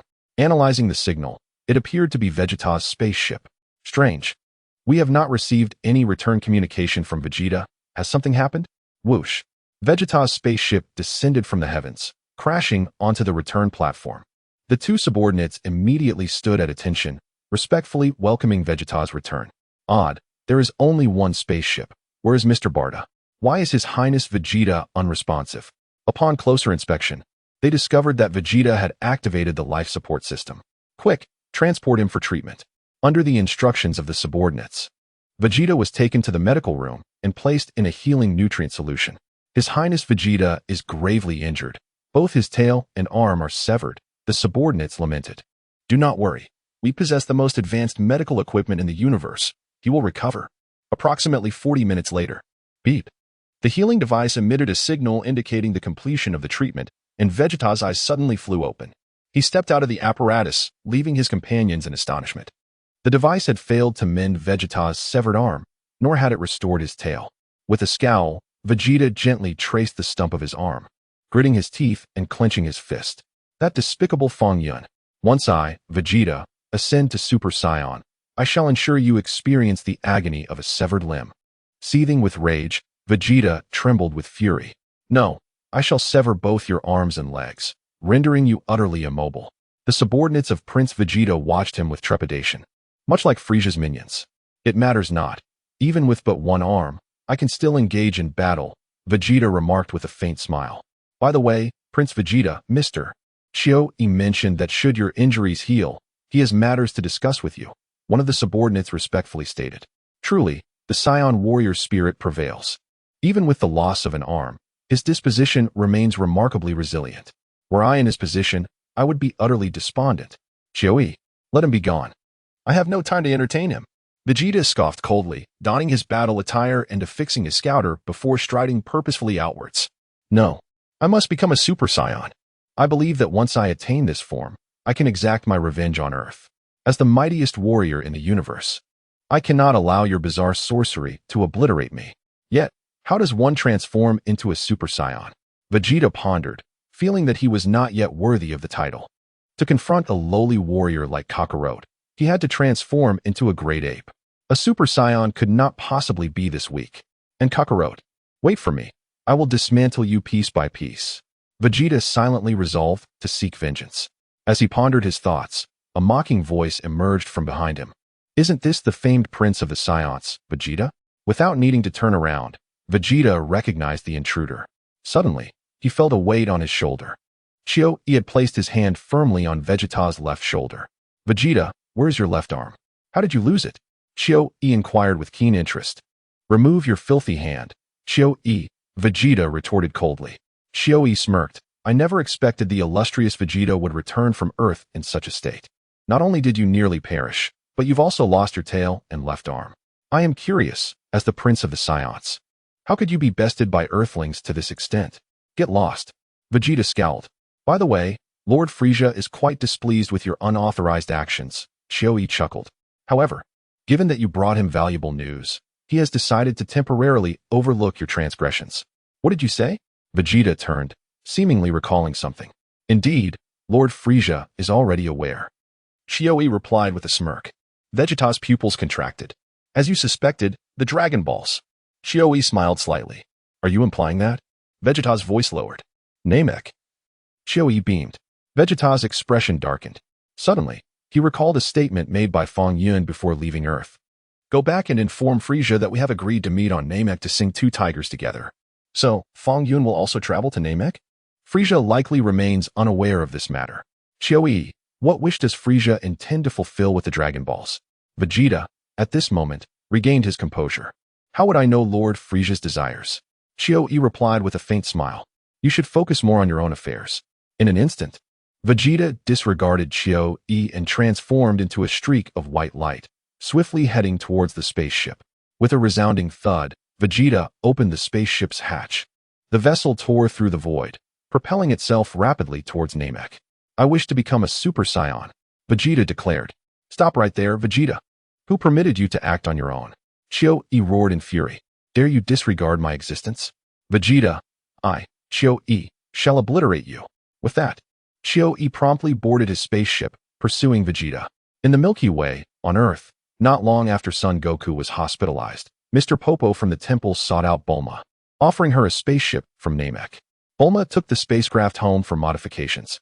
Now, the vessel had been successfully upgraded, ready to embark towards Namek. Sister, are you truly not going? Bulma inquired. I shall not go. I have just begun writing a novel and intend to release several chapters in the coming days. If I venture to Namek, what will my readers do while they await updates? Taisi shook her head. Let your brother-in-law accompany you. That would put my mind at ease. Brother-in-law, I beg of you, Bulma implored as she turned to Fong Yun. Not a problem. I too wish to visit Namek. Fong Yun nodded in agreement. At present, Tao Bai Bai and Nappa had been eliminated by Fong Yun. The next target was Frieza. Such an opportunity was too good for Fong Yun to overlook. Ultimately, after discussions, the chosen ones to journey to Namek were Fong Yun, Bulma, Son Gohan, and Krillin, totaling 4 individuals. Just before their departure, Taisi called Bulma aside. Sister, what is it? You seem rather mysterious, Bulma questioned Taisi. Bulma, there is something I wish to entrust to you, Taisi said, her cheeks flushed. What is it? Sister, there is no need for formality. We are sisters, after all. Bulma replied. I have been with your brother-in-law for quite some time, yet we have not had any children. Taisi confessed, her face reddening. I can see that. Although he claims otherwise, he surely longs for a child of his own. I thought you and brother-in-law did not want children, Bulma pondered. I do wish for children, but it seems I cannot conceive. Taisi lowered her gaze. Could it be an issue with brother-in-law? Bulma chuckled lightly. No, it should be my issue. Taisi gently shook her head. In the distance, Fong Yun remarked, Taisi, you have gone too far. How could you discuss such matters with your sister? Do you think this is appropriate? Fong Yun's hearing surpasses that of ordinary individuals, even exceeding that of the Namekians in its range. Fong Yun speculates that the reason he and Taisai have no children might be due to his not being a native of Earth. Am I truly an Earthling? Fong Yun himself is uncertain. After all, he has become so powerful without any training. Yet, Taisai claims that it is her issue, which leaves Fong Yun with a tinge of guilt. I visited the hospital for a checkup, and they informed me that my chances of conceiving are 1 in 10,000. Taisai said with a hint of disappointment. Oh, is that so? Bulma exclaimed, gazing at her sister in astonishment, and reassured her, don't worry, sister. This time when I go to Namek, I will wish upon the dragon for a child for you and brother-in-law. or perhaps request the dragon to heal your condition. Bulma, I did not mean that, Taisai replied with a smile, shaking her head. Moreover, asking the dragon to revive deceased comrades or to grant us a child seems rather selfish and inappropriate. Then what exactly do you mean, sister? Bulma asked, somewhat perplexed. I sense that Bulma harbors feelings for your brother-in-law. Does she not? Taisai chuckled. Sister, what nonsense are you speaking? Bulma's face flushed crimson. Bulma, I have watched you grow. I am well aware of your sentiments, Taisai remarked with a smile. If it were Bulma and Fong Yun's child, I would treat them just as my own. Sister, please do not speak of such things, Bulma exclaimed hastily. You will need to spend a month with your brother-in-law aboard the spaceship, Taisai teased with a grin. Bulma's complexion deepened in hue. Go on, Bulma, and bring back a child for your sister, Taisai encouraged, gently patting Bulma's shoulder. Even if it were possible, it would not happen so soon. Bulma retorted. You see, you have admitted it, Taisai laughed. I have not. Bulma protested loudly.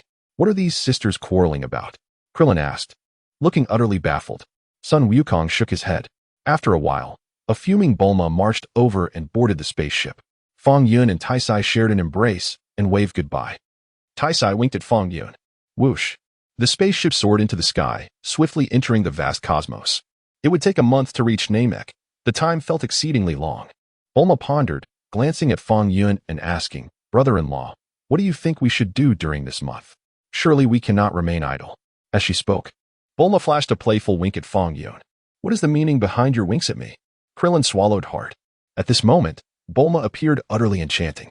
Young Gohan wore a look of bewilderment on his innocent face. By the way, brother-in-law, where do you think that Saiyan named Vegeta might escape to? Bulma inquired. The universe is vast. What you see is merely the tip of the iceberg. Fong Yun chuckled, stating that although Vegeta seems formidable, there exist beings even more powerful than him. What? Are you joking? Krillin shuddered. There are entities stronger than Vegeta?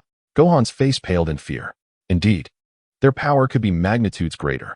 Fong Yun pondered. What? 1,000 times? Are you serious? Krillin rolled his eyes, nearly fainting. Gohan was so frightened that his lips turned purple, and tears were on the brink of spilling. It is terrifying. Vegeta is already quite fearsome, isn't. There are beings of even greater might. Cough, cough. Brother-in-law, please do not frighten them. Bulma forced a smile. I am not frightening them. I am merely stating the truth. Fong Yun replied earnestly. Fong Yun, please tell me you are not joking, Krillin urged anxiously. Do I seem like I am jesting? Fong Yun retorted. Bulma quickly turned and said, let us return to Earth. Krillin's face turned pale with fear. Beings even 1,000 times stronger than Vegeta? Why would I willingly walk into death? I don't even have a girlfriend yet. Brother-in-law, you can erase this person, can't you? Bulma trembled all over. I can. Fong Yun nodded. Krillin felt a slight sense of relief. However, isn't there's still the magician Fong Yun? He can surely erase that terrifying individual, right? Am I being overly cautious? No. That person is so much stronger than Vegeta. Can Fong Yun truly erase him? Fong Yun, you aren't merely boasting, are you? Boasting can lead to dire consequences. Since brother-in-law claims it's possible, then there must be no issue. Bulma's confidence in Fong Yun soared. A month later, on Namek, a mini spaceship descended from the sky, crashing into the ground and leaving a large crater. With a creak, the spacecraft's hatch opened, and Vegeta emerged. However, he was left with only one arm, and his gait appeared somewhat comical and uncoordinated. Just moments after Vegeta stepped out, another spaceship landed nearby. Chioi soared through the air, pursuing Vegeta. Vegeta, you cannot escape. Chioi scoffed. I never claimed I was fleeing, Vegeta retorted. Vegeta offered a faint smile. Take a good look at your scouter, for my combat power far surpasses yours. Besides, you've lost an arm. How could you possibly be my opponent? Chioi sneered. Do not mention the arm again. Vegeta's expression darkened instantly. In the next moment, Chioi appeared before him, their gazes locking. Vegeta, your demise is imminent. Chioi remarked disdainfully. Navi, do you truly believe that your meager combat power can defeat me, Vegeta? Vegeta scoffed. Allow me to show you the new skills I have acquired on Earth. New skills? Perhaps skills in fleeing? Chioi mocked with a smirk. Skills in manipulating combat power at will. Vegeta declared, his energy suddenly surging forth. Combat power? How is that possible? Chioi's face paled in fear. Crack. Vegeta wasted no time, advancing to snap Chioi's arms with ease. Chioi screamed in agony. I intended to toy with you a bit longer. But you are of no use as a mere waste. It is best to end your life swiftly. Vegeta placed his hand upon Qiuyi's chest. The latter's eyes filled with terror and bloodshot veins. Boom! A radiant energy surged from Vegeta's hand, piercing through Qiuyi's heart. Qiuyi was no more. In the distance, Frieza and his associates were collecting Dragon Balls in a village on Namek. The battle between Vegeta and Qiuyi had drawn their attention. Qiuyi is dead.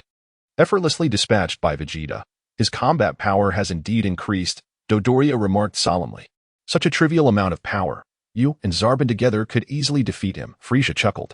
As they conversed, Vegeta's voice came through the communication device of the scouter. Hello, Frieza, are you listening? What is it, Vegeta? What do you wish to convey? Frieza replied with a light laugh. It's nothing of great significance.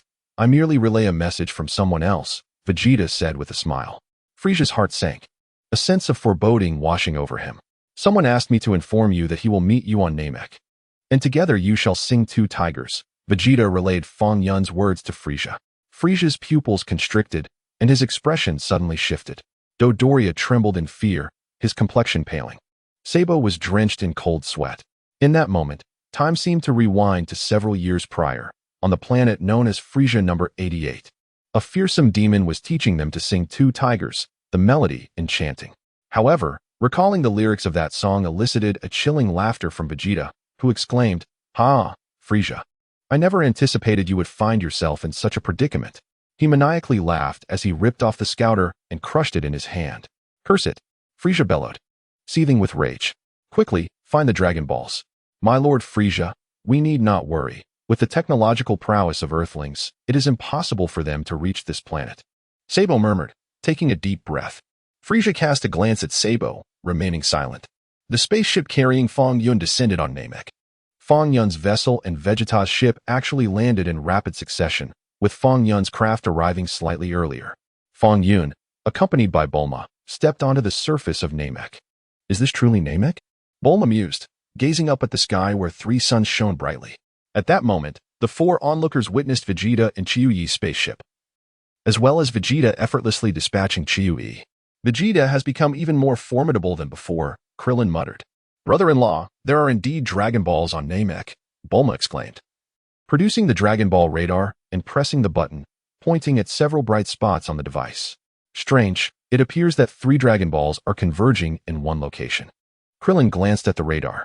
So, aside from Vegeta, there are others collecting the Dragon Balls. He gasped. Could it be that cosmic overlord Frieza Fong Yun mentioned? Gohan looked towards Fong Yun. Indeed, it is he, Fong Yun affirmed with a nod. Gohan's lips turned purple from fear. What should we do? Should we eliminate him directly? Krillin asked, equally startled. Eliminating him is simple, but it is a tad premature. Let us first seek out the Grand Elder of Namek, Fong Yun suggested. The Grand Elder? Who is that? Gohan inquired, attempting to calm himself. The Grand Elder is the creator of the Dragon Balls. Come, let us go, Fong Yun said, lifting Bulma into his arms and soaring into the distance, with Krillin and Gohan following closely behind. Gohan, is it true that Fong Yun cannot eliminate that cosmic tyrant Frieza? Klin whispered. Fong Yun, we are going to meet an old friend. It may be unclear, but that individual is rumored to be several times more formidable than Vegeta. If that is indeed the case, how could we possibly erase him so easily? Sun Wukong nodded slightly. Therefore, our sole objective now is to swiftly gather the Dragon Balls. Find a way to resurrect our companions, and then leave this planet without delay, Klin spoke solemnly. Yes, Uncle Klin. Sun Wukong nodded vigorously. Whoosh. The three of them traced an arc across the sky, heading towards the direction of the Grand Elder. After approximately 10 minutes of flight, Klin exclaimed, Fong Yun, Wukong. Over there. There are many presences. So many energies. And there is an incredibly powerful aura. Could it be the cosmic tyrant Frieza that Uncle Fong Yun mentioned? Sun Wukong's expression changed. It must be him, Fong Yun replied with a slight nod. We must leave this place at once. Klin decisively declared. Why should we leave? Let's go see him first, Fong Yun smiled, altering their course in midair towards Frieza and his entourage. Klin and Sun Wukong were both horrified. Do you truly intend to seek out that cosmic overlord? He is an exceedingly formidable being, far more powerful than even Vegeta. However, upon closer inspection, it seems that his aura does not appear as overwhelmingly potent as one might expect. Fong Yun, you certainly have a penchant for embellishment, judging by the aura alone. It seems that this individual's strength might only be approximately tenfold that of the current Vegeta at best. Just a month ago, Vegeta was about twice the strength of his great ape form. Krillin and Son Gohan exchanged silent glances with Fong Yun. In this world, it seems that boasting carries no repercussions, does it? The atmosphere is charged with an unsettling tension. It is no wonder that Fong Yun remains unfazed. He seems capable of erasing the threat posed by his opponent, having merely surpassed Vegeta by a slight margin. In the distance, Frieza's minions have seized control of the village's elderly and children, ruthlessly slaughtering several young Namekians in the process. Now, can you divulge the whereabouts of the Dragon Balls? Frieza inquires, a subtle smile gracing his lips as he squints at the three Namekians before him, the future Elder Muley, along with Dondi and Codis. If you choose silence, I shall take the lives of these two children, he adds, his tone laced with malice. Muley trembles with fury. Very well, I shall fetch the Dragon Ball for you. He grits his teeth, unwilling to let the children perish. Shortly thereafter, Muley presents a Dragon Ball. Ah, splendid. How much better it would have been had you revealed it sooner, Frieza muses, still smiling. Now, may I inquire about the location of the next Dragon Ball? He presses further. Not a chance. I will not betray my comrades. Muley retorts defiantly. Alas, your words leave me no choice but to eliminate the children, Frieza replies. His smile unwavering. Lord Frieza, 3 power signatures are approaching, a subordinate reports, stepping forward. 2 exhibit combat power around 1500, while 1 registers a mere 1. Frieza casts a glance at the messenger. Such paltry power levels merit no report. Oh, perhaps they are the villagers, Dodoria speculates. Fortuitously, they can be interrogated regarding the next Dragon Ball. A smirk graces Zabon's face.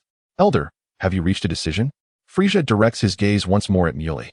Muley remains silent, pondering who could be arriving. The village's able-bodied men have been slaughtered. Who else could approach? Will you not reveal the location of the next Dragon Ball? Frieza's eyes narrow as he fixates on Muley. Very well, if this is the case, I shall have no choice but to eliminate the children, Frieza declares, his smile broadening. Curse you. I will not forgive this. Muley erupts with anger, his aura surging wildly. In a swift motion, Dodoria's hand pierces Muley's heart, causing his body to convulse violently. With a casual flick, Dodoria withdraws his hand, an insipid smile adorning his face. Dondi and Codis tremble in terror, and after a brief moment of hesitation, Codis bolts away in fright. A flicker of flame emanated from Frieza's hand, instantly claiming the life of Codis. Dandy, initially contemplating escape, was momentarily paralyzed with fear upon witnessing the demise of his comrade. Eliminate him and proceed to seek the next Dragon Ball, Frieza commanded. Yes. One of his subordinates brandished a weapon, aiming it at Dandy's form. Two tigers, swift and fleet, the melody rang out. Frieza, we meet again. Echoed in the air. Just as the subordinate was poised to execute Dandy, a melodious voice suddenly filled the atmosphere. Upon hearing the enchanting song, Frieza leaped from his craft, rendered momentarily disoriented. One with no ears, one with no tail. How peculiar, how peculiar. The voice continued to resonate from afar. Due to his terror, Dodoria's complexion turned ghostly white, while Sabo trembled, his legs quaking as if he might lose control. Frieza's pupils constricted sharply, his expression shifting with each passing moment. This voice was all too familiar to him. It belonged to that fiend known as Fang Yun. He was indeed alive. How had he arrived on Namek? Was it not said that Earth's technology could not traverse such distant realms? How had he accomplished this? Brother, your song is quite strange. What does it mean, one with no ears? One with no tail? Bulma inquired, turning to Fong Yun. A burst of laughter escaped Krillin. The lyrics of this song are rather peculiar. Sun Wukong gazed at Fong Yun with a hint of confusion, having said nothing. Why did you suddenly start singing? The adult world is beyond the comprehension of a child. This is a very ancient tale that I shall recount to you later. Fong Yun smiled. As they spoke, Fong Yun had already floated up to the sky above where Frieza and the others were located, cradling Bulma in his arms. Fong Yun, are we really going to make such a grand entrance above them? Is that wise? Krillin exclaimed, visibly alarmed.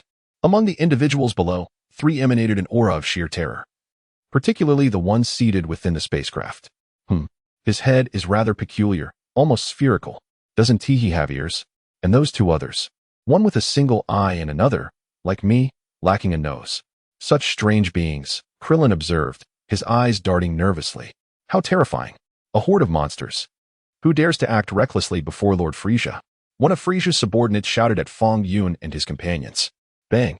Frieza immediately lunged forward and with a single slap, dispatched the insolent subordinate. Following this, Frieza hastily bowed before Fong Yun. Esteemed Lord Fong Yun, I have finally located you, Frieza said with great respect. Missed me? Fong Yun replied with a smile. Frieza retorted, I would relish the chance to obliterate you. Who would want you back? This fellow indeed still breathes.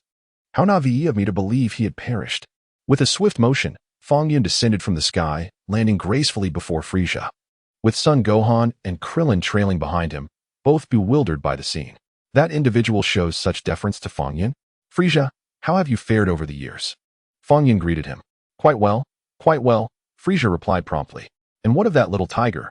Fong Yun inquired. Frieza paused, taken aback. The other little tiger? What do you mean? However, Frieza's reaction was swift. He immediately comprehended the situation. Fong Yun was inquiring about his father. What a little rascal! I am not with my father, Frieza replied. Did you come to Namek to seek the Dragon Balls? Fong Yun inquired with a smile, glancing at the Dragon Ball cradled in Dodoria's arms. It was something Frieza could not deny. What a coincidence! I am also here to search for the Dragon Balls. Fong Yun chuckled. Would you mind parting with your Dragon Ball and handing it over to me? Fong Yun asked. Not at all, of course not. Frieza responded with unwavering certainty. Dodoria, trembling, presented the Dragon Ball with both hands. Tell me, if I were to seize your Dragon Ball, would that not be somewhat dishonorable? Fong Yun pondered, resting his chin on his hand. Frieza could not help but nod in agreement. Indeed, it is quite dishonorable. We have painstakingly gathered 4 Dragon Balls. You actually wish to seize the readily available bargains. However, Frieza immediately shook his head vigorously. Have I lost my mind? Do I desire to vanish? By the way, what wish do you seek to fulfill with the Dragon Balls? Fong Yun inquired curiously, refraining from immediately taking the Dragon Balls. I desire nothing more than immortality. Frieza replied hastily, taken aback. Immortality? What merit does such a wish hold? Fong Yun smiled slightly, suggesting that he might as well wish for his ears to grow. Is that even possible? Frieza was momentarily taken aback. Of course, it is your prerogative, Fong Yun responded with a grin. Frieza remained silent, well aware that excessive words often lead to folly. After much contemplation, I feel it would be somewhat ungracious to seize your Dragon Balls outright. So I shall leave these few for you, Fong Yun chuckled. Frieza, wide-eyed, exclaimed, is it truly so fortunate? Fong Yun is actually foregoing the Dragon Balls. Have you noticed the 2 individuals behind me? Fong Yun gestured towards Son Gohan and Krillin. Krillin was momentarily stunned, and Son Gohan also paused in surprise. What do you mean? They are also in pursuit of the Dragon Balls, but they are currently under my protection. Yet, after 10 minutes, I shall no longer intervene in their affairs. At that point, you may compete for the Dragon Balls amongst yourselves, while I remain uninvolved. Fong Yun chuckled. Frieza stared at Fong Yun in utter astonishment. Fong Yun intends to remain detached? Is this truly the case? How can I not be skeptical? I wish you all the best, Fong Yun said, patting Frieza on the head. Frieza dared not express his anger. By the way, I shall take this little fellow with me. Do you have any objections? Fong Yun pointed at Dandy. No objections, of course not. Frieza replied hastily. Just taking away a small Namekian, after all. Initially, Frieza had intended to eliminate Dandy, but now, it seemed that Fong Yun's intention was merely to take the little Namekian child. How delightful. Just wait, Fong Yun. Once I gather the Dragon Balls, I shall awaken Lord Beerus, and then you shall be finished. Come here, little one. Fong Yun beckoned to Dandy. Dandy, pale with fear, hurriedly scampered over, trembling. I wish you all the best. Fong Yun waved to Frieza and the others. Farewell, Lord Fong Yun. Frieza bowed respectfully. Suddenly, Fong Yun halted in his tracks, causing Frieza's heart to skip a beat. Will you not sing a farewell song to send me off? Fong Yun inquired with a stern expression. Frieza, Dodoria, and Zarbon began. 2 tigers, ready sing. Fong Yun took the initiative, causing Frieza's body to tremble uncontrollably. However, upon contemplating Fong Yun's formidable presence, Frieza could not help but let his lips quiver slightly before he began to sing. With a swift motion of his hand, Fong Yun mysteriously caused all the detectors worn by the onlookers to vanish into thin air.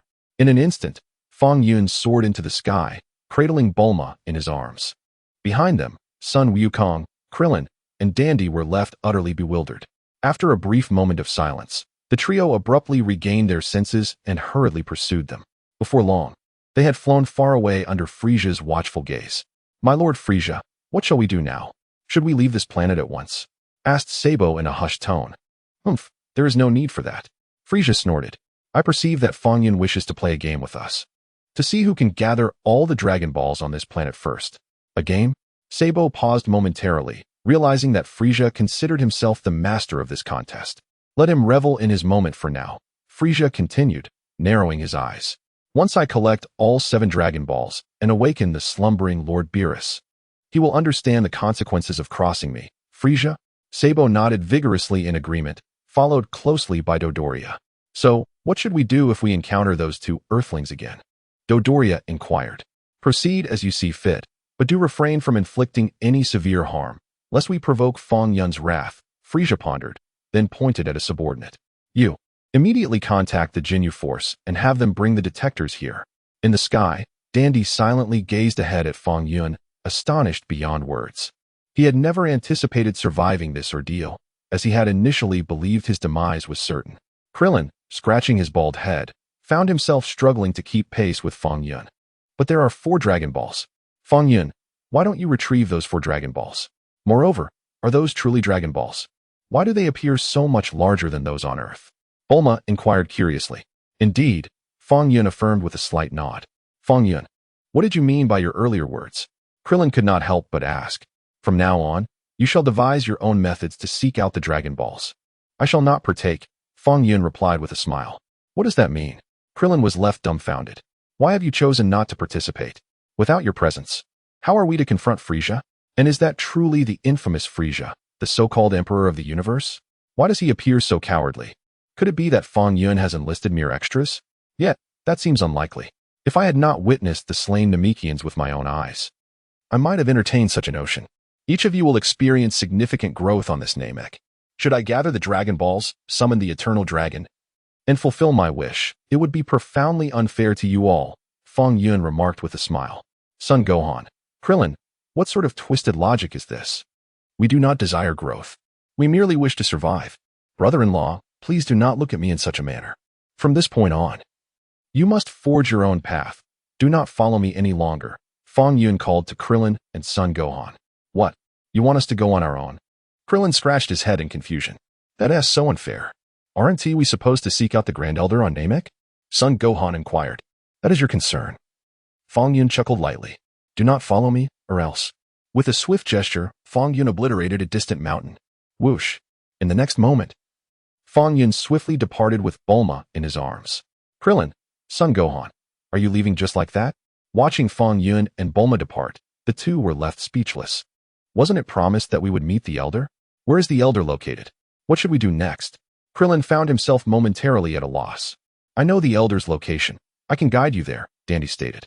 "By the way, I haven't yet asked your name," Sun Wukong quickly inquired. Fong Yun, cradling Bulma, discovered a mountainous region and tossed out a universal capsule. With a bang, the capsule transformed into an exquisite little house. With a swift motion, Fong Yun opened the door and ushered Bulma inside. "Why did you bring me here, brother-in-law?" Bulma asked, her cheeks flushed. Fong Yun remained silent. With a decisive action, he closed the door behind them. Bulma's complexion deepened in hue, her heart racing noticeably. Fong Yun gazed silently at Bulma, who felt increasingly uncomfortable under his intense stare. "Brother-in-law, please don't look at me like that," Bulma protested, finding Fong Yun's gaze unbearable. "The way you gaze at others may cause them to feel shy. Brother-in-law, is it truly appropriate for us to disregard them?" Bulma hastily shifted the topic. "I have stated that this is a trial for them."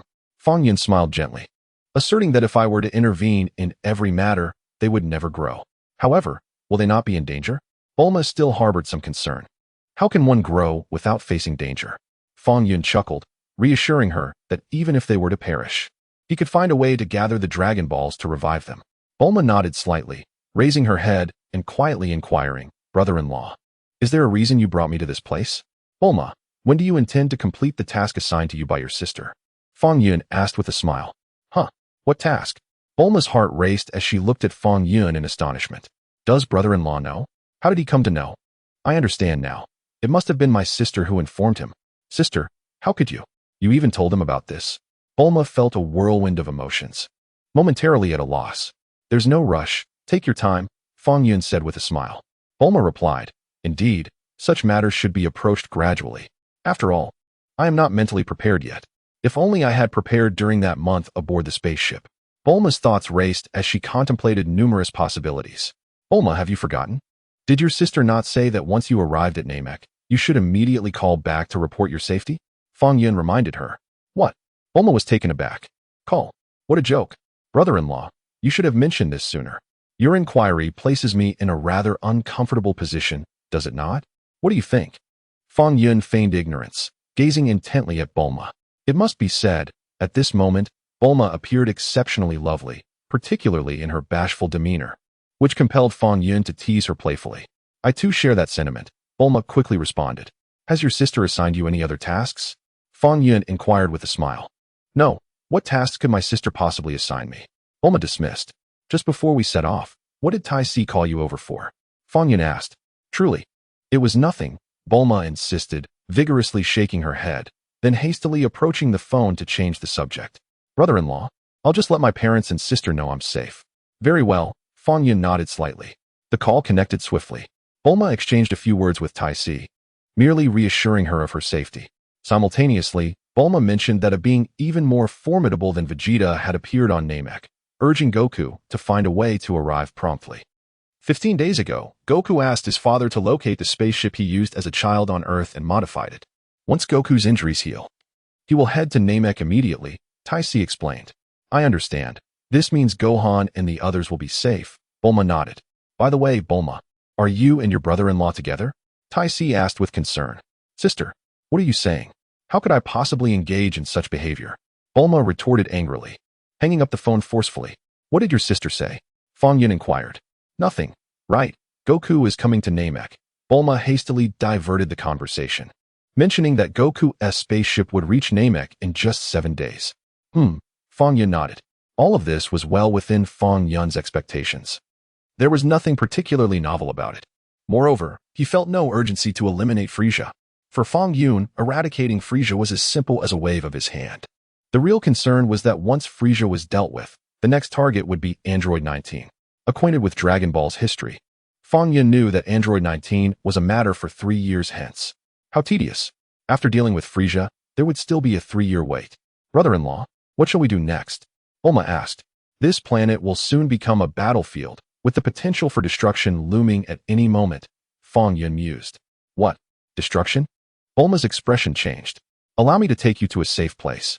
After some contemplation, Fong Yun decided to escort Bulma away from Namek. Where to? Bulma inquired. Yardrat. Fong Yun replied with a smile. Yardrat? What is that? Bulma appeared somewhat perplexed. It's a planet with a fairly decent environment, Fong Yun replied. All right. I shall heed my brother-in-law's advice. Bulma nodded and inquired. When shall we set forth? Let us first have something to eat. Fong Yun opened the refrigerator and retrieved some snacks. Meanwhile, Krillin and Son Gohan, under the guidance of Dandy, finally encountered the Grand Elder of Namek. Is this truly the Grand Elder of Namek? He is quite massive, Krillin exclaimed. Son Gohan gazed in astonishment at the imposing figure before him. No wonder he is the Grand Elder. His size is indeed remarkable. The Grand Elder remarked, Little one, do you measure people by their size? He cast a stern glance at Son Gohan. I am aware of your circumstances. With a heavy sigh, the Grand Elder continued. Fong Yun remains unchanged, despite the passing years. He has not altered significantly. Fong Yun, the Grand Elder knows him? After asking, Krillin felt like slapping himself. Wasn't that obvious? Fong Yun had previously brought ties to Namek and had even granted wishes. Furthermore, it was Fong Yun who had suggested visiting the Grand Elder. How could Fong Yun not know the Grand Elder? And how could the Grand Elder not recognize Fong Yun? What I mean to say is, could the Grand Elder perhaps grant us your Dragon Balls? We wish to. Krillin attempted to explain. I understand your intentions. I did not expect that there are Dragon Balls on Earth. You must be the child of Kadage, correct?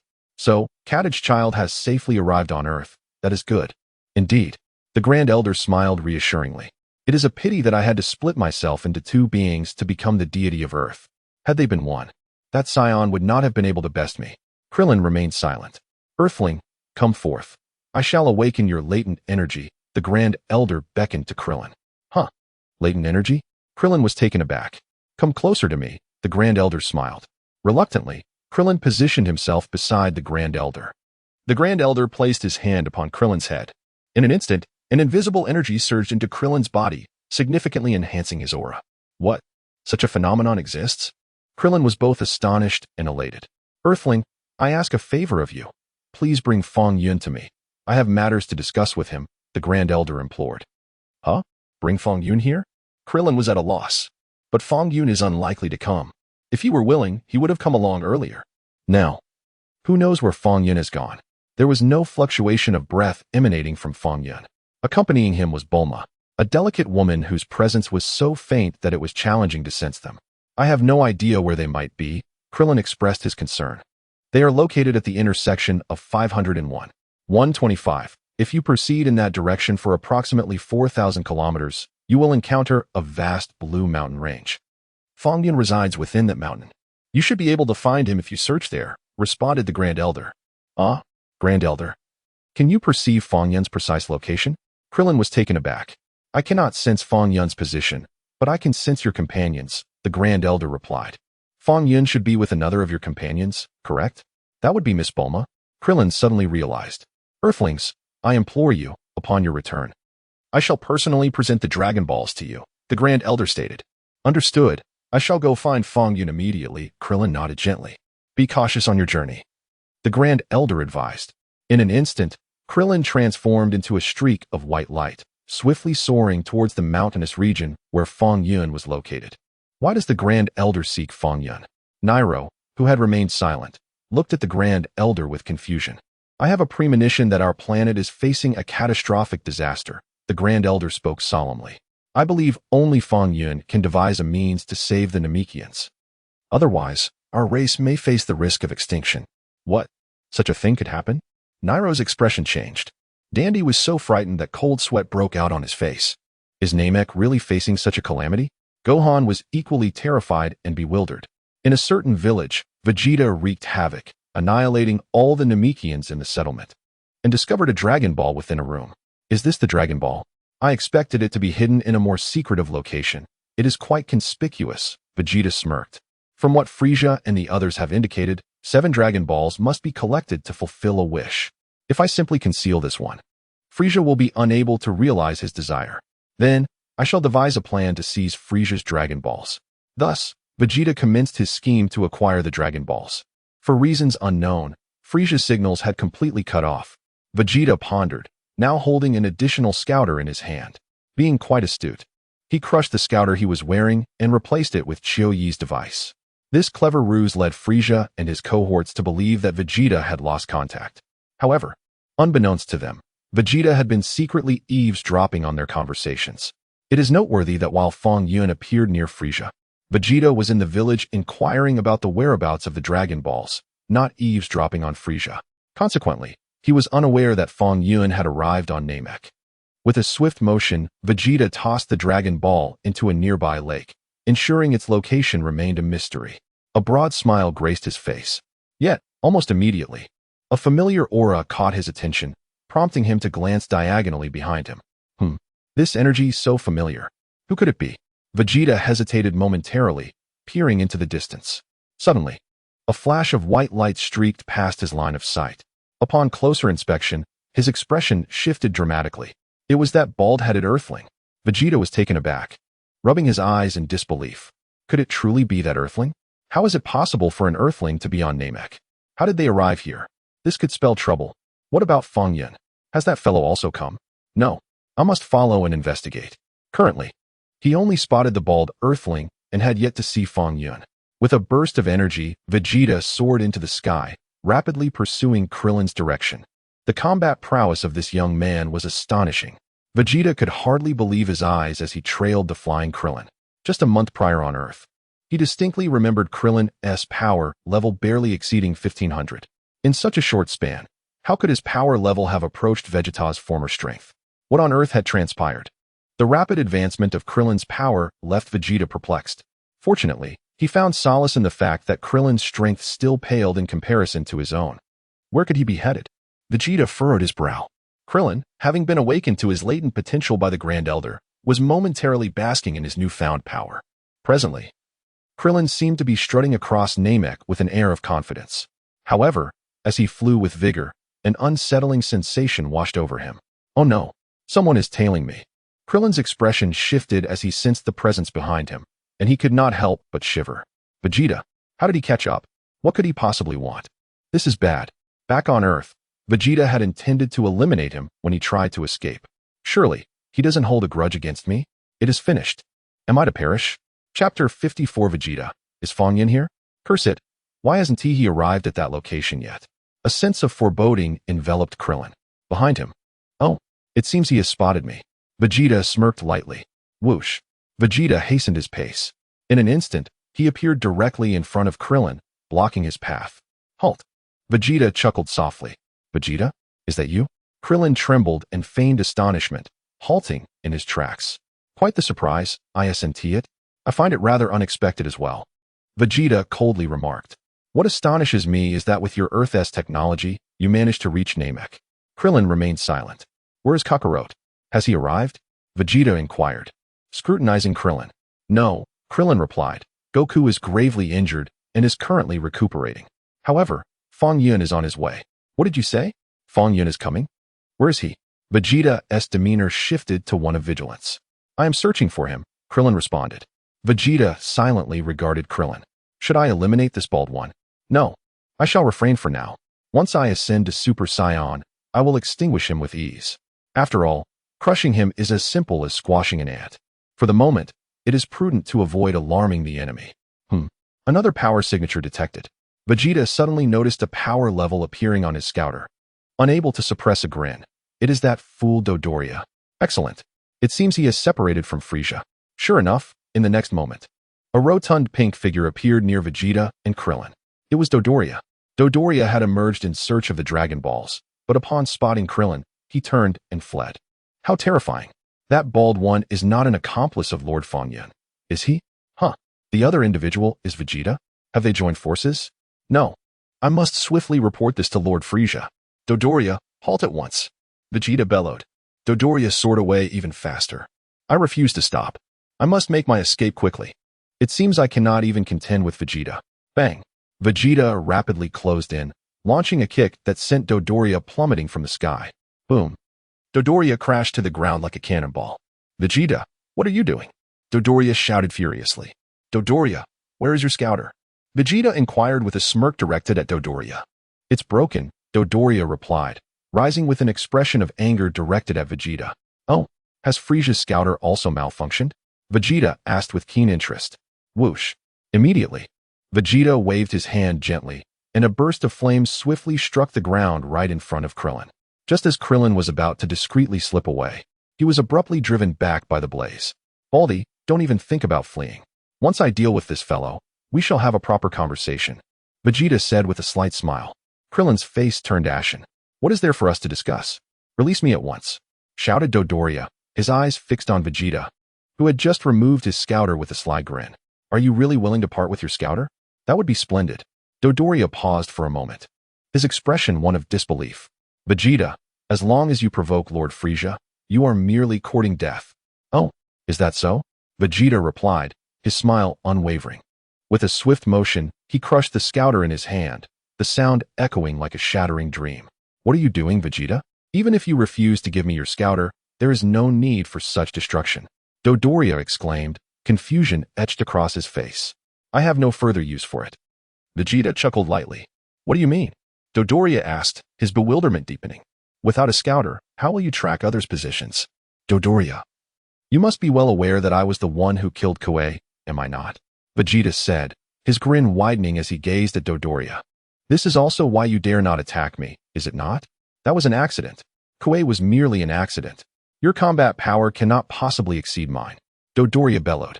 Suddenly, Vegeta's fist connected with Dodoria's nose with a resounding thud.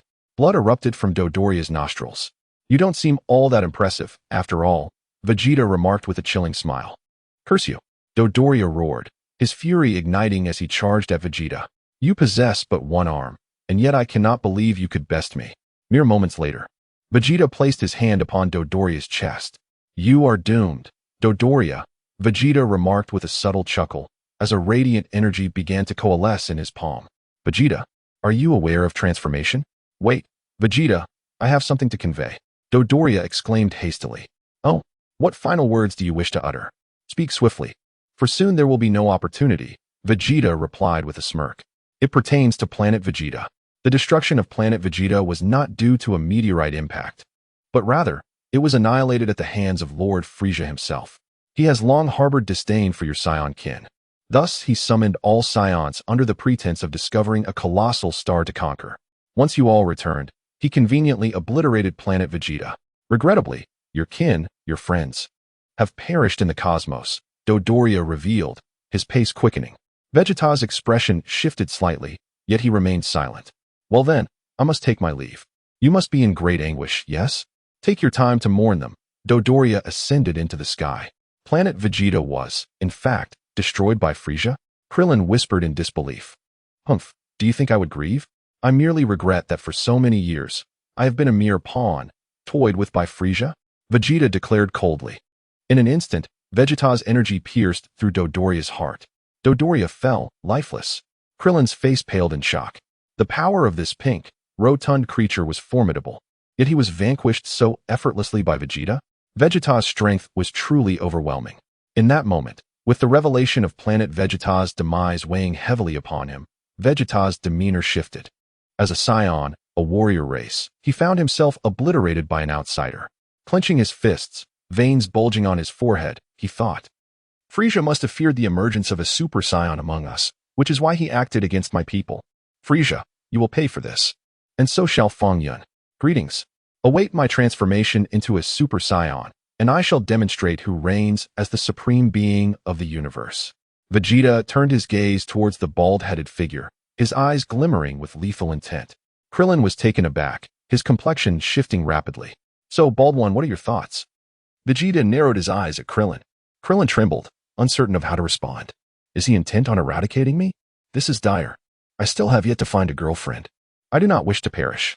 With a resounding thud, Vegeta struck Krillin's chest with a powerful fist. Krillin coughed up blood, feeling as though his very essence had been diminished.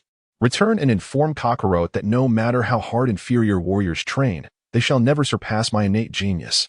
Vegeta offered a faint smile, gently patting Krillin on the shoulder. Clutching his chest, Krillin felt utterly weakened. You are fortunate to have survived this encounter, Vegeta remarked with a light chuckle. In an instant, Vegeta soared into the sky, flying away into the distance. Krillin, still shaken, considered himself fortunate to have escaped. Vegeta had chosen to spare him. Perhaps Vegeta harbored trepidation towards Fong Yun. I must hasten to find Fong Yun. Krillin gritted his teeth and, with great effort, rose to his feet, making his way towards Fong Yun. As Vegeta flew, he suddenly spotted a familiar figure. Is that not Zabo? My fortune is truly remarkable. Vegeta erupted in joyous laughter. Yet, he remained vigilant. Vegeta understood that, given his current strength, he was no match for Frieza. After confirming Frieza's absence, Vegeta launched himself, delivering a kick that sent Zabo plummeting from the sky. Boom! Zabo's body crashed into the earth, creating a substantial crater.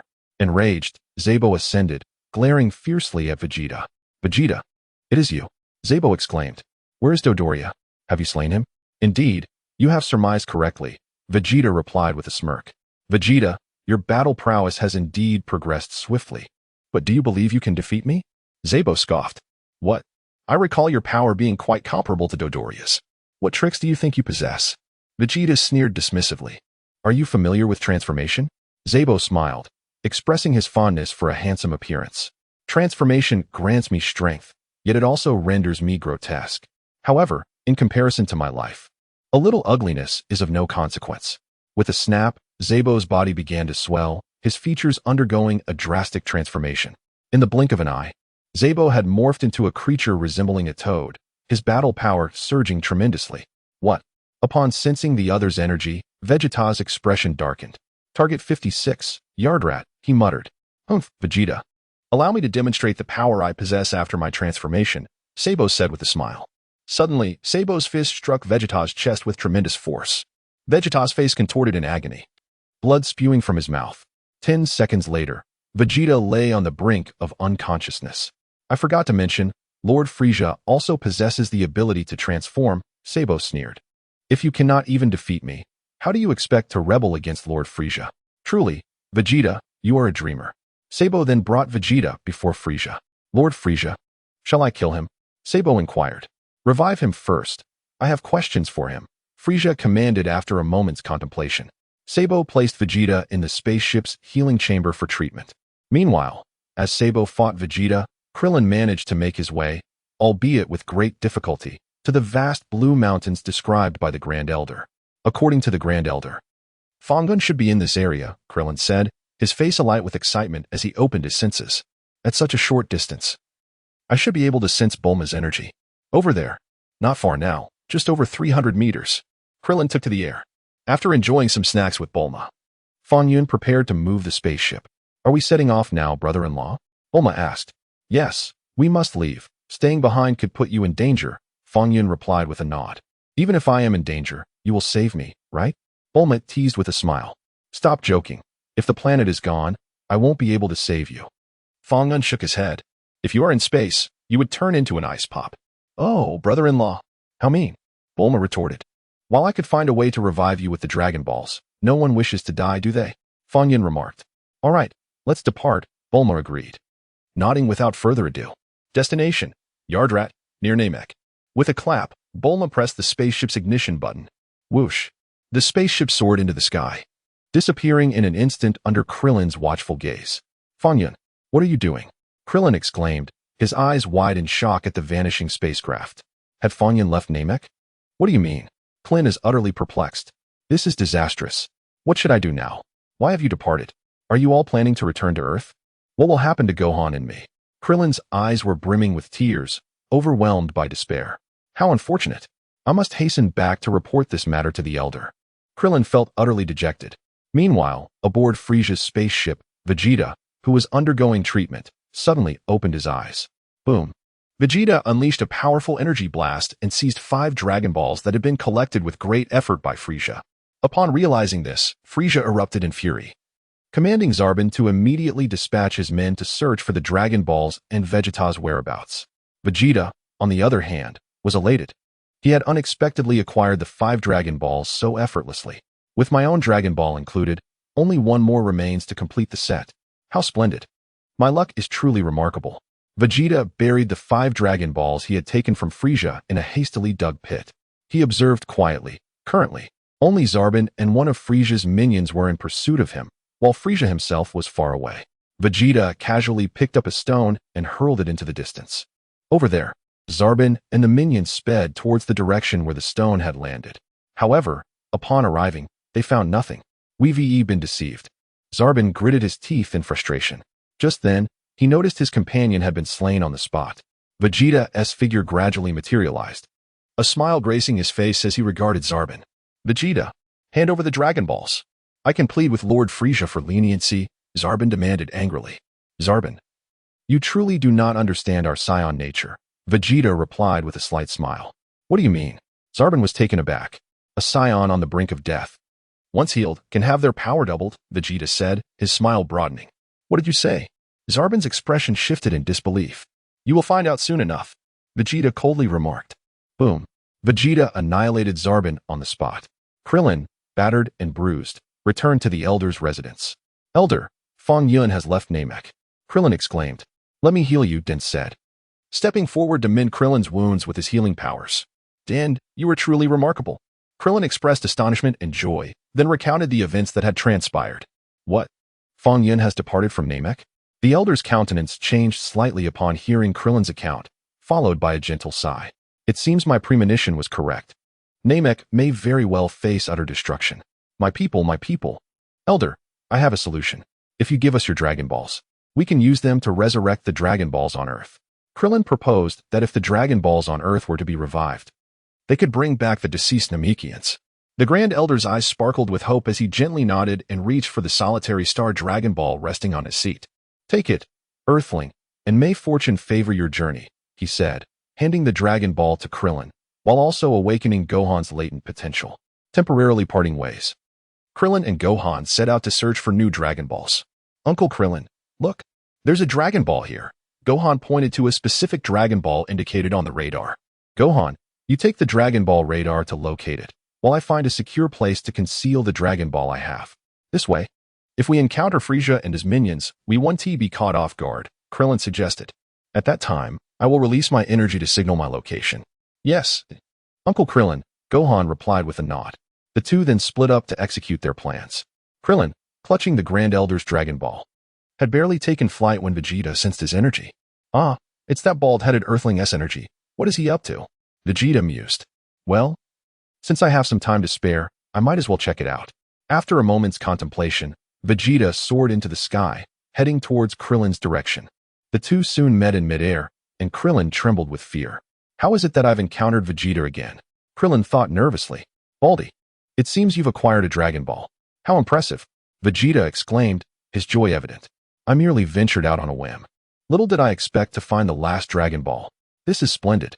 Is it finally time for me, Vegeta, to realize my dream of becoming a Super Saiyan? He declared. If you wish to live, hand over the Dragon Ball, Vegeta said with a sinister grin. Krillin gritted his teeth and reluctantly surrendered the Dragon Ball to Vegeta. Excellent. Vegeta laughed heartily, but his amusement quickly faded as he began to scan his surroundings cautiously. It seems Kakarot is not present. I should make a swift exit. With the Dragon Ball in hand, Vegeta sped towards the location of the final Dragon Ball. As he flew, Vegeta suddenly detected a faint energy signature ahead, prompting him to conceal himself. What is happening? I can sense someone is deliberately hiding their energy from me. Who is it? Show yourself immediately, or I shall reduce this area to rubble. Vegeta shouted, gathering energy in his hands. Just then, Gohan emerged from behind a hill, having successfully hidden the Dragon Ball obtained through the radar. It's you? Vegeta glared at Gohan. You must be with the bald-headed one, right? Ah, yes. You're holding Uncle Krillin's Dragon Ball. Gohan exclaimed in shock. Did you kill Uncle Krillin? If you wish for me to eliminate him, I could return and accomplish that task in an instant, Vegeta remarked with a smile. Gohan exhaled in relief. What is that you hold in your hand? Vegeta inquired, casting a glance at the Dragon radar in Gohan's possession. Huh, Gohan exclaimed, startled, quickly responding, this is merely a watch. You have brought such primitive technology to this planet? Vegeta questioned, his skepticism absent as he continued with a grin. Ha. Inform Fong Yun that I have gathered the final Dragon Ball. Once I have fulfilled my wish, I shall seek him out for a thorough discussion. Gohan discreetly glanced at the Dragon Ball concealed behind him. You are truly amusing. Do you truly believe you have gathered all the Dragon Balls? Vegeta smirked. By the way, go back and inform Kakarot that only a few of us Saiyans remain. With that, he swiftly kicked Gohan to the ground. In a flash, Vegeta soared toward the location of the last Dragon Ball. However, as he submerged into the depths of the lake, he found himself utterly unable to locate the previously hidden Dragon Ball. A glimmer of realization sparked in Vegeta's eyes. No, that little brat is not holding a watch. It must be a Dragon Ball radar. I've been deceived. Chapter 58. Bulma arrives on Yardrat furious. Vegeta shot into the sky, searching for Gohan and Krillin's whereabouts. I will not spare you. He fumed, his nostrils flaring in anger. On Yardrat, a resounding thud echoed as Fong Yun's spacecraft landed safely upon the planet's surface.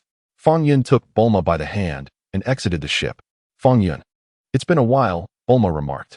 The Grand Elder of Yardrat approached them, scrutinizing Bulma with a hint of curiosity. I recall the last girl you brought, Fong Yun. Had golden hair. What kind of eyes do you have? That is my sister, Bulma retorted sharply. The Grand Elder chuckled awkwardly. What a fierce woman. I wonder, what brings you, Mr. Fong Yun, to Yardrat this time? Fong Yun had previously visited Yardrat, staying for 3 months under the guise of learning spirit control. However, after 3 months, he had failed to grasp even the slightest essence of it. Subsequently, Fong Yun had Pibra escort him to the King Kai's realm, where he managed to procure a time-space ring, pilfer the Patera earrings, and acquire the legendary Divine Sword. On his second visit to Yardrat, he came accompanied by a beautiful girl with golden hair.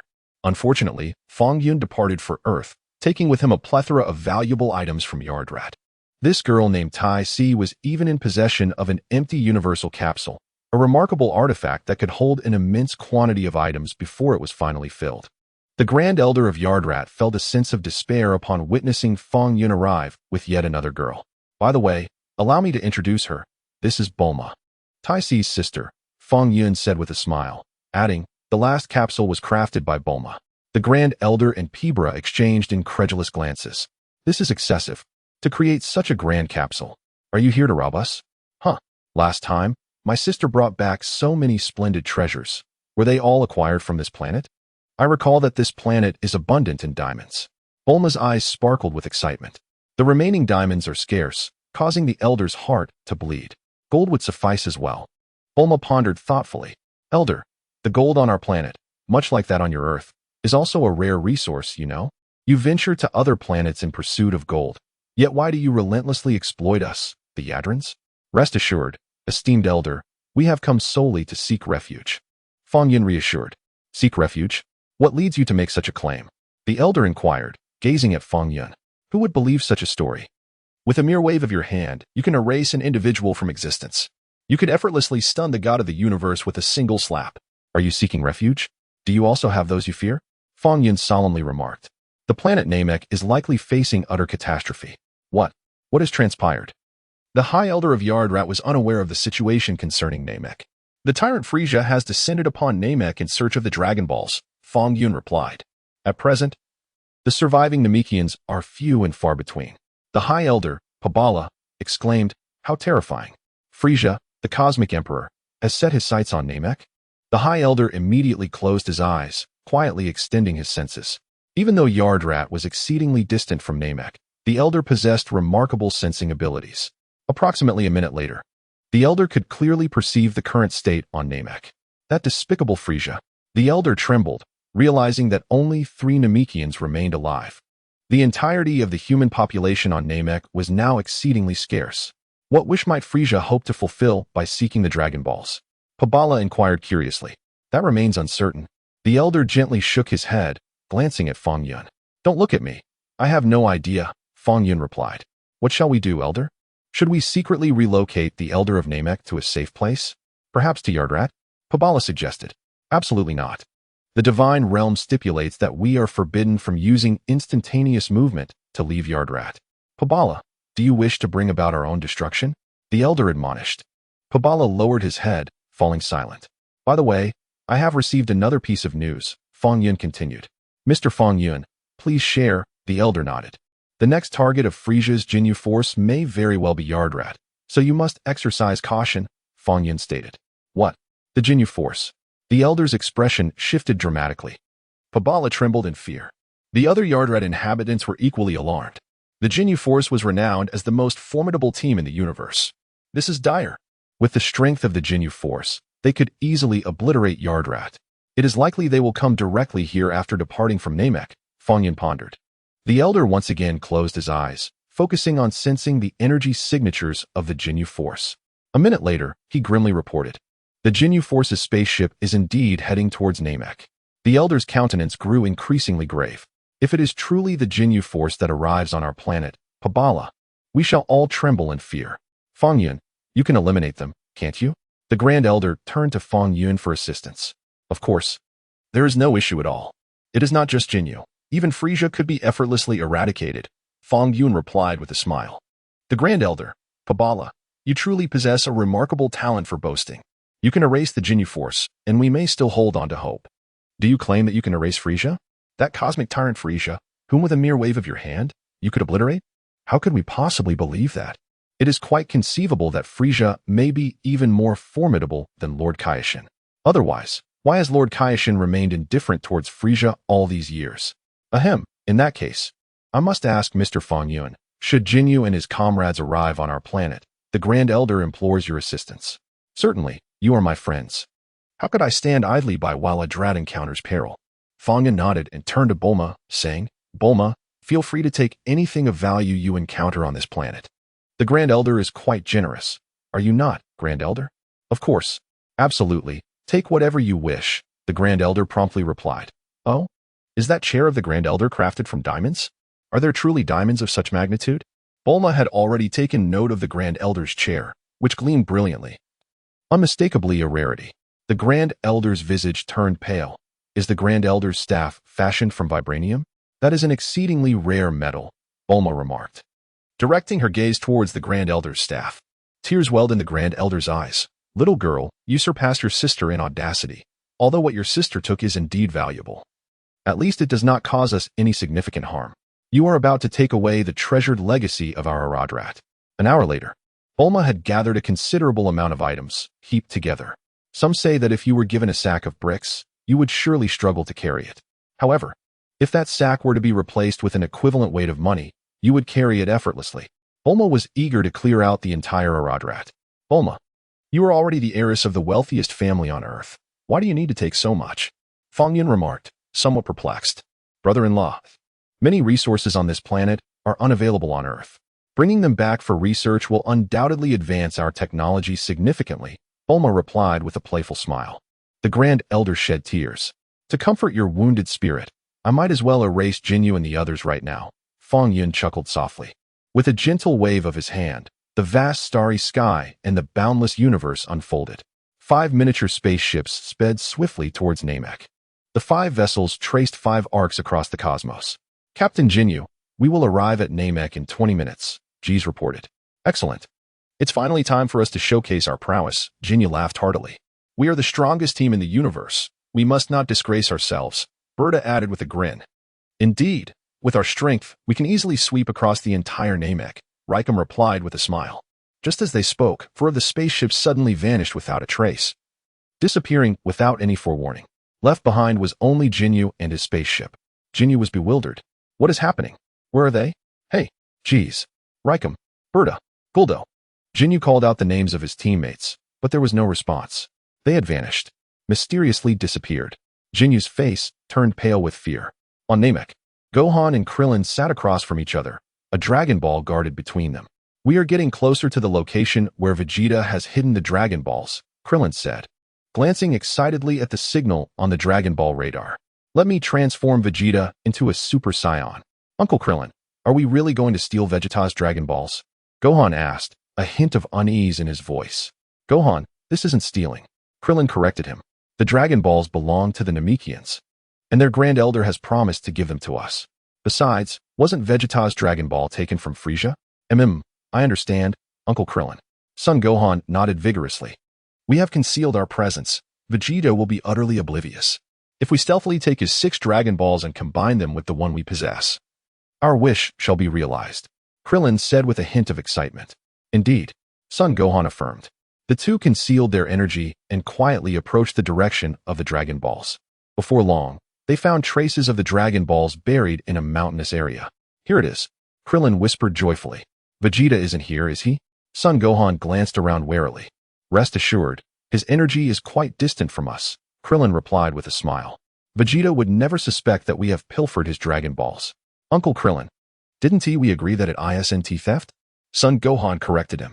The two swiftly unearthed the Dragon Balls. At last, the 7 Dragon Balls gathered together, radiating a golden glow. Krillin and Son Gohan embraced, weeping with joy. Who would have thought that we, the 2 weakest individuals, could fortuitously gather all 7 Dragon Balls? Uncle Krillin, let us hasten to make our wish, Son Gohan urged eagerly. Indeed, Krillin nodded. However, just as Krillin was about to summon the Eternal Dragon, suddenly, a figure appeared on the scene. Vegeta, Krillin exclaimed in shock. Son Gohan trembled in fear, unable to utter a word. Did you expect this? Earthling, Vegeta said with a faint smile on his face. But you were so far away. How did you get here? Krillin stammered in disbelief. Quite simple. I merely concentrated a lasting energy sphere at that location, infusing it with some of my own energy, which led you to naively believe I was still there. Vegeta grinned at Krillin and Son Gohan. In reality, I have been lurking here for quite some time, just waiting for you to come and seize my Dragon Balls. Krillin and Son Gohan turned pale. Fear not, I shall not kill you, Vegeta smiled gently. Moreover, I desire for you to witness this momentous occasion. In the next instant, Vegeta faced the 7 Dragon Balls, an endless smile adorning his face. I, the warrior race, the Prince of Saiyans. Vegeta, today, I shall finally ascend to Super Saiyan. From this day forth, the entire universe shall be under my dominion. Frieza, Fang Yun, you shall all be trampled beneath my feet, for I, Vegeta, yearn to ascend to Super Saiyan. With that, Vegeta made his wish upon the 7 Dragon Balls. Gohan and Krillin exchanged a swift glance, their thoughts echoing in unison. This fool, does he not understand how to summon the Eternal Dragon? Indeed, he comprehends that the Dragon Balls can grant wishes. Yet no one has ever informed Vegeta or Frieza that summoning the Eternal Dragon is a prerequisite for fulfilling any wish. Moreover, what does it truly mean to become a Super Saiyan? It is utterly perplexing. The two of them silently regarded Vegeta, who was intently fixated on the 7 Dragon Balls lying on the ground. I seem not to have transformed into a Super Saiyan. What is the meaning of this? Was it not said that gathering all 7 Dragon Balls would grant any wish? Why is there no effect? Hey, Dragon Balls.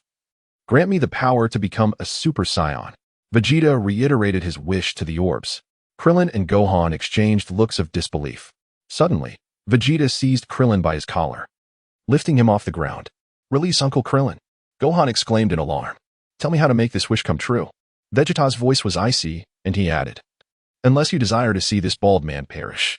As he spoke, Vegeta's powerful grip tightened around Krillin's throat. With a mere flick of his strength, Krillin could meet his demise at Vegeta's hands. Gohan, do not speak. Krillin fervently shook his head. Very well, if you choose not to speak. I shall send you to the underworld, Vegeta threatened, his eyes glinting with malice. I will speak. I will speak. Do not harm Uncle Krillin. Gohan hurriedly interjected. You cannot fulfill the wish this way. After gathering the 7 Dragon Balls, one must summon the Eternal Dragon and make the wish through it. Captain Jinyu. Where are your comrades? Vegeta inquired. What? One must still summon the Eternal Dragon? Vegeta was taken aback. I had thought that merely collecting the 7 Dragon Balls would suffice to grant a wish. So, the Eternal Dragon exists as well? Why are you not hastening to summon it? Do you wish for this bald man to die? Vegeta threatened. Yes, I shall summon the Eternal Dragon at once. Just do not harm Uncle Krillin. Gohan quickly promised, then shouted at the 7 Dragon Balls, Eternal Dragon, arise and grant our wish. Yet, the Dragon Balls remained unresponsive. Where is the Eternal Dragon? Vegeta asked, his expression darkening. This cannot be. Why does it not work? Gohan was bewildered. Are you deceiving me? Is summoning the Eternal Dragon truly so simple? Vegeta questioned, skepticism lacing his tone. I am not deceiving you. This is how the Dragon Balls on Earth summon the Eternal Dragon. Gohan insisted earnestly. With a swift kick, Vegeta sent Krillin crashing to the ground, causing him to cough violently. Boy, you take over. If you dare to deceive me, I shall eliminate both of you. Vegeta bellowed furiously. I pondered for a moment, scratching my head, then approached the 7 Dragon Balls, calling out loudly, Dragon, arise and grant our wish. Yet, the Dragon Balls remained utterly unresponsive. Vegeta's expression grew increasingly grim. Dare you deceive me, Vegeta? Do you believe that I will orchestrate your demise with impeccable rhythm? Vegeta mused, to fulfill a wish. I fear we must resort to the language of Namek. Krillin speculated. What? The Namekian language? Vegeta was taken aback. Indeed, it must be so. Krillin nodded. Moreover, I have heard that the Namekian dragon can grant 3 wishes. If you wish to become a Super Saiyan, we do not oppose. But might you bestow the remaining 2 wishes upon us? Certainly, Vegeta replied with a slight smile, as long as I become a Super Saiyan. Even if there were 100 wishes remaining, they would all be yours. Very well, let us promptly embark with the Dragon Balls to seek the Elder, Krillin decisively declared. Uncle Krillin, Gohan protested, reluctant to allow Vegeta to realize his wish. Gohan, this is our only option. We must act swiftly, Krillin urged. The trio, Dragon Balls in tow, swiftly soared toward the Elder's location. Before long, they arrived at the Elder's dwelling. Nail emerged from within. Nail, here is the situation, Krillin explained. Elder, please grant them their wishes. The Elder sighed deeply. This appears to be our best course of action. Yes, Elder, Nail acquiesced. Din, assist them in realizing their wishes. The Elder instructed, and informed them that a formidable presence approaches Namek. Understood, Elder. Din responded, stepping out to relay the news. A powerful presence is drawing near. Is it Goku? Krillin inquired with excitement. Is Dad coming to Namek? Gohan echoed, equally thrilled. No, it is an evil presence. Nail looked skyward. An evil presence? Who could it be? Vegeta wondered. It couldn't be the Ginyu Force, could it? No, that's impossible. The Ginyu Force consists of 5 members, yet only 1 remains now. Whatever the case may be, let them come. My remaining time is limited, so you must act swiftly, the Elder solemnly stated from within. Vegeta and the others transformed into brilliant streaks of light, departing with the Dragon Balls. Simultaneously, the Ginyu Force's spaceship landed on Namek. Jinyu swiftly located Frieza, presenting the scouter with both hands. Vegeta has indeed allied with those 2 Earthlings. Frieza muttered darkly, glancing at Jinyu. Why have you come alone? Where are the others? I am uncertain. They suddenly vanished along the way. Jinyu scratched his head. What do you mean? Frieza's expression shifted. They haven't fallen into the cosmic rift, have they? It seems highly improbable. Our spacecraft are not far apart, and even Jinyu appears utterly perplexed. Could it be Fong Yun? Frieza's face turned pale with fear. What Fong Yun? Jinyu looked at Frieza in confusion, unaware of the matters concerning Fong Yun, as Frieza preferred to keep this knowledge from spreading further. The more who were aware, the greater the embarrassment. Let us proceed to Vegeta at once, Frieza declared before transforming into a streak of white light, racing towards Vegeta and the others. Jinyu followed suit, soaring into the sky in swift pursuit. However, he soon found himself left far behind by Frieza. Meanwhile, approximately a kilometer away from the Grand Elder, on a spacious plain, Dandy raised his voice in the Namekian language, calling forth the dragon. Dragon, grant our wishes. The 7 Dragon Balls radiated a golden light, coalescing into a sphere the size of a bowl, ascending into the heavens. Instantly, the sky darkened ominously. What is happening? The sky has turned black? Vegeta gazed upward in astonishment. In the next moment, a massive, plump azure dragon materialized before them. Those who have gathered the Dragon Balls, state your wishes. I can fulfill any 3 desires. The mighty voice of the dragon Porunga resonated. Is this the dragon? Vegeta looked up at the enormous creature. Indeed, on our Namek. We refer to him as Porunga, Dandy confirmed. Excellent. The first wish is mine. Did you hear that? Vegeta commanded. In your dreams, you have slain so many Namekians. I will not grant your wish. Dandy clenched his fists, glaring at Vegeta. What did you say? Vegeta's fury contorted his features. I am on the verge of becoming a Super Saiyan. Am I to falter before you, you wretched brat? Suddenly, a powerful aura approached. There are 2. Gohan stammered. It's Frieza. Frieza is coming. Vegeta exclaimed urgently, seizing Dandy. Hurry, do you wish to be slain by Frieza? Dandy was momentarily paralyzed with fear. Uncle Fong Yun is here. Frieza would not dare to act. Gohan gritted his teeth. Where is this Fong Yun you speak of? Vegeta demanded, his voice laced with anger. He has likely departed long ago, Krillin replied. Vegeta, what do you mean by Super Saiyan? Krillin asked hastily. There is no time for a detailed explanation. Only a Super Saiyan can defeat Frieza. Vegeta shouted. Are you seeking to vanquish Fong Yun? Krillin furrowed his brow. I promise you, once I become a Super Saiyan, I will not kill you. Vegeta vowed, assuring that he would spare Fong Yun as well. Vegeta contemplated. I have indeed pledged not to take your lives. However, I shall ensure that you experience a fate worse than death. You may not have anticipated this, but Dandy, grant him his wish. Krillin hastily urged. With a resigned nod, Dandy uttered his wish in the language of the Namekians. Porunga, please allow this individual to become a Super Saiyan. To attain the status of a Super Saiyan, one must undergo their own trials. Although I am the eternal dragon, I cannot directly transform a Saiyan into a Super Saiyan, Porunga replied. Vegeta was left utterly bewildered. Are you not capable of realizing every wish? Why can't you grant me such a simple wish to become a Super Saiyan? Vegeta exclaimed in frustration. Although I cannot directly transform you into a Super Saiyan, I can certainly guide you on the path to achieving that transformation. However, the journey ahead requires your own diligence and determination, as it ultimately depends on your own fortitude, Porunga remarked, gazing at Vegeta. Oh, you mean I must cultivate my own strength? Vegeta smirked slightly. Go on, I'm all ears. After all, I am a genius. To address your inquiry on how to become a Super Saiyan, I shall disclose the knowledge without it counting as a wish, the dragon Porunga stated. Thank you, Porunga. Dandy quickly nodded in appreciation. First and foremost, becoming a Super Saiyan is a transformation that necessitates a power level of at least 100,000. Secondly, one must possess a tranquil heart to undergo this metamorphosis. Additionally, there are generally 2 methods to attain the Super Saiyan form, provided that the first 2 conditions are met. The first method involves harnessing extreme anger as a catalyst for transformation, while the second method entails concentrating energy on the back. I have spoken my piece. Now, express your first wish, the dragon concluded, turning his gaze back to Dandy. Then, Porunga, the Super Saiyan is the mightiest warrior in the universe. That legend must be true, correct? Vegeta inquired further. The universe? Porunga's brow glistened with sweat. Do you comprehend the vastness of the entire universe? We merely inhabit the 7th universe, while the entirety encompasses realms from the 1st to the 12th. The Super Saiyan is not the most formidable entity in existence. Even I am unaware of who holds that title, Borna replied. What did you just say? The Super Saiyan is not the most powerful being in the universe? How could that possibly be? Vegeta's expression shifted dramatically. How can this be? Is that legend merely a fabrication? Chapter 63, The Furious Frieza. The transformation into a Super Saiyan amplifies your base power by 50-fold, Borna elucidated. 50-fold.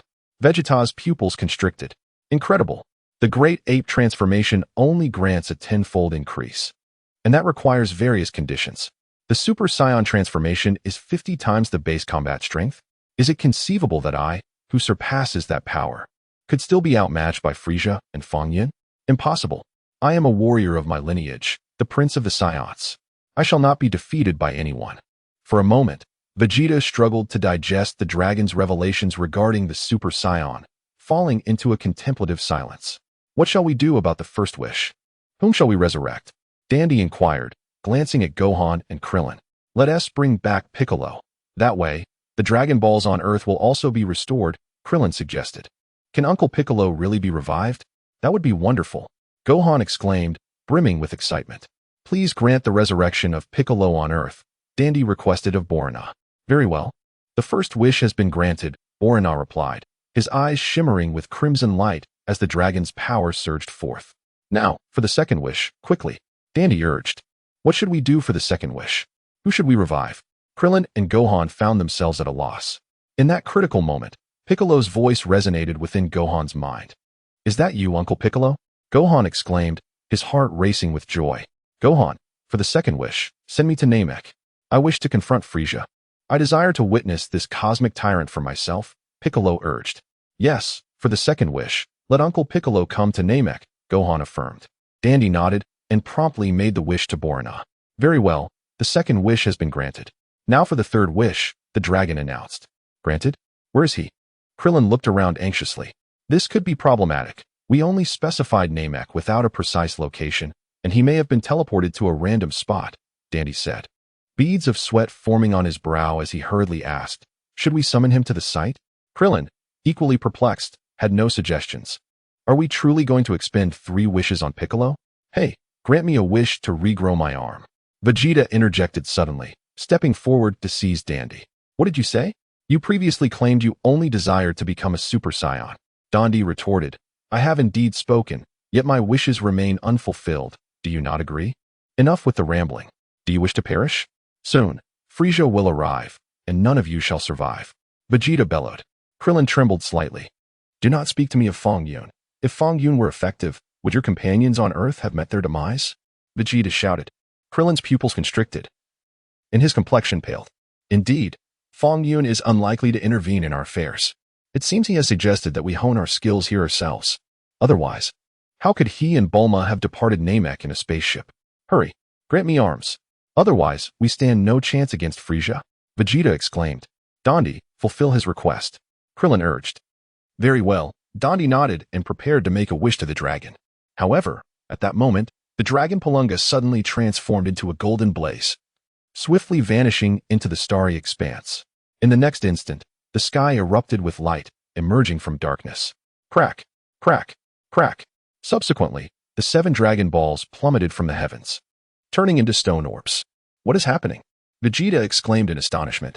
The Grand Elder has passed away. Dandy lowered his head. What? The Grand Elder? Krillin shook his head, overwhelmed with sorrow. Uncle Krillin.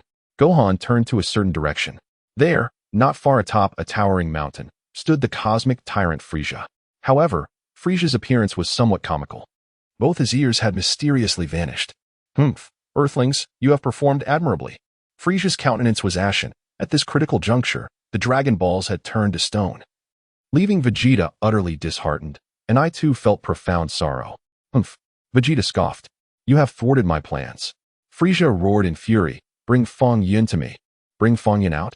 Krillin was momentarily taken aback. Previously, he had witnessed Frieza's cowardice in the presence of Fong Yun. How could he now dare to speak in such a manner? Little did Krillin know, Frieza had long been prepared with a contingency plan. Should Fong Yun truly appear, Frieza would inform him that he had come to serenade him. This approach also served to test whether Fong Yun was indeed present. 64. Pibra, Take me to Namek. Frieza's gambit proved effective. Uncle Fong Yun. Uncle Fong Yun is not here, Gohan exclaimed in fright, unable to hold back the truth. Krillin, Vegeta, greetings. You actually claim that Fong Yun is not present. Oh, where has he gone? Frieza inquired with keen interest. I do not know, Krillin responded, shaking his head. But he should be nearby. Then this becomes intriguing, Frieza said, a smile spreading across his face, though his expression gradually turned ominous. You have stolen my Dragon Balls and thwarted my plans. I shall not let you go unpunished. With a swift motion, Frieza descended. A tremendous force erupted from his being. Lord Frieza, why must you personally deal with these insignificant pests? At that moment, a voice echoed from afar. Captain Jinyu was hastening toward them. Very well. Let you take care of them. Frieza nodded lightly, showing no opposition. It was also an opportune moment for Frieza to ascertain whether Fong Yun was present. With a resounding thud, Jinyu landed before Vegeta and the others, an endless smile adorning his face. Who shall I dispatch first? He asked with a grin. Suddenly, two green figures soared through the air, landing nearby. It was the hurriedly arriving Piccolo and Nail. Shortly after being transported by the Dragon Ball Purunga, Piccolo encountered Nail. With the Grand Elder he had been guarding now deceased, Nail had little to occupy himself and chose to accompany Piccolo. Oh, is that a Namekian? I did not expect any of them to still be alive, Frieza chuckled. Uncle Piccolo, Gohan exclaimed excitedly as he approached. Piccolo rested his hand on Gohan's head, nodding with a smile. Excellent. Now we have the advantage in numbers, Krillin sighed in relief. I thought I recognized you. So you resurrected this useless one with the Dragon Balls? Vegeta remarked, shaking his head lightly. Vegeta, who do you consider useless? Piccolo retorted, his anger flaring. You know exactly whom I refer to, Vegeta replied with a smirk. Care to test that theory? Piccolo challenged. What? Do you wish to meet your end once more? Vegeta coldly responded. Enough. You may cease your quarrel, Frieza growled, his nostrils flaring in anger. Why are you feuding among yourselves? You all should unite to challenge me, indeed. Jinyu, ensure they are thoroughly dealt with, Frieza commanded. Yes, esteemed Lord Frieza, Jinyu replied with a bow. Just as these two Namekians arrived, they disrupted my thoughts. Let us begin with them. Yardrat, the Grand Elder of Namek has passed away, the Grand Elder solemnly declared. Have their wishes been fulfilled? Bulma inquired hastily. The Earthlings have realized 2 wishes, the Grand Elder responded. Splendid. Bulma exclaimed joyfully. At last, the battle commenced. With a sigh, the Grand Elder lamented. The Cosmic Emperor is exceedingly furious. Pibara, transport me to Namek, Fong Yun suddenly stated. What? You want me to send you there? Pibara was taken aback. Last time I took you to the King Kai's realm, I risked my life. Now you want me to use instant transmission again? Are you trying to annihilate our race? Yardrat, go ahead, the Elder Pibara commanded. With a swift motion, Jinyu appeared directly in front of Naru. Naru quickly swung his arm to block the attack. With a resounding thud, Jinyu's fist struck Naru's arm. A sharp crack echoed, and Naru's arm instantly broke, contorting into an unnatural shape. Ah! Naru cried out in agony. In a brutal display, Jinyu's fist pierced through Naru's heart. With a thunderous crash, Naru fell to the ground, stirring up a cloud of dust. What? He defeated the strongest Namekian with a single blow? Piccolo's expression darkened. Next, it will be you, Jinyu sneered as he rapidly approached Piccolo. Special beam cannon. Piccolo swiftly gathered his energy and aimed it at Jinyu. In a flash, Jinyu effortlessly dodged the attack and materialized behind Piccolo. Vanish, Namekian. Jinyu placed his hand on Piccolo's back, energy surging within it. Uncle Piccolo, be careful, Gohan exclaimed in alarm. Yet, it was too late for Gohan to intervene. Even if he could, the chasm between him and Jinyu was insurmountable. How could he possibly save Piccolo? Who is Fong Yun? Is he well known? Jinyu pondered. Damn, I truly underestimated Jinyu. Vegeta clenched his fists. I was naive. I fear I cannot even contend with Jinyu unless I transform into a Super Saiyan. But what does a calm heart entail? Does it mean keeping my mind sufficiently composed? In such dire circumstances, how can I possibly remain calm? Die? Energy surged from Jinyu's hand. However, just as the energy manifested, it abruptly vanished. What is happening? Jinyu was bewildered. Where did the energy I unleashed go? In the distance. Pibara sighed. Mr. Fong Yun, I can only take you this far. My instant transmission cannot be detected by outsiders. Rest assured, Pibara, even if we are discovered, it matters not. If the Supreme Kai dares to punish you, I shall ensure his disappearance, Fong Yun replied with a smile, while Pibro wiped the sweat from his brow. You possess an extraordinary talent for boasting. Dare you to make the Supreme Kai vanish? He is, after all, the most magnificent deity of this universe. You have caused the Supreme Kai to vanish. Who will oversee the universe now? Mr. Fong Yun, I shall take my leave. Pibro waved his hand. Go on, go on. Fong Yun nodded and, with a flick of his wrist, erased the energy of Jinyu. Fong Yun discerned that had he not intervened, the recently revived Piccolo might have met a grim fate. Currently, Frieza had encountered Vegeta, while Goku had yet to arrive on Namek, still traversing the cosmos. Moreover, Piccolo and Nail were, astonishingly, fighting in unison, though, to be precise, they were being utterly overwhelmed by Jinyu. This scenario diverged significantly from my expectations. Allow me to gather my thoughts. What if you stray from the script, and Android 19 ceases to exist? Must my erasure remain stagnant in its golden phase, forever unrevised? Of course, Fong Yun could obliterate 1,000 large cities, allowing his erasure powers to ascend to platinum. However, where could he possibly find 1,000 large cities? Earth boasts merely 4 major cities, situated in the cardinal directions. Fong Yun had previously attempted to erase a medium-sized city on an alien planet that resembled Earth, but that was of no consequence. Thus, he acted swiftly to rescue Piccolo. Should Piccolo perish, history would be irrevocably altered, potentially extinguishing the existence of Android 19 altogether. What is happening? Where is my energy? Jinyu exclaimed in disbelief. Piccolo, drenched in cold sweat, was utterly flabbergasted. He had narrowly escaped death. Am I truly alive? Piccolo hastily distanced himself from Jinyu. Ah, this is... Frieza's pupils constricted, his complexion paling. The energy Jinyu had just unleashed had vanished, and upon witnessing this, Frieza felt an unsettling familiarity with the scene. Was this the work of Fong Yun? Only Fong Yun possessed the ability to erase released energy. Suddenly, Fong Yun appeared with a smile, suspended in the air, silently observing everyone present. Who on earth is this? Jinyu Captain was taken aback. This individual is entirely unfamiliar to me. Where did he come from? He certainly exudes arrogance. Bang! Frieza, startled, launched himself into the air and slammed Jinyu's head into the ground. With a dull thud, Jinyu's head met the earth in an intimate embrace. Jinyu was bewildered. Frieza, I am Jinyu. Why did you strike me? Did you perhaps mistake me for someone else? However, in the next moment, an astonishing scene unfolded before Jinyu's eyes. Frieza, to his utter shock, knelt down and bowed in reverence to this unfamiliar figure. Have all the participants arrived? Fong Yun chuckled as he descended gracefully from the heavens. Frieza was perplexed by the implication of Fong Yun's words. What did he mean by everyone being present? Lord Frieza, who is he? Is he someone of great renown? Jinyu inquired softly. Silence. No one considers you mute, Frieza retorted, glaring at him. Jinyu promptly fell silent. Now, I shall organize how you will engage in battle. Fong Yun declared with a smile.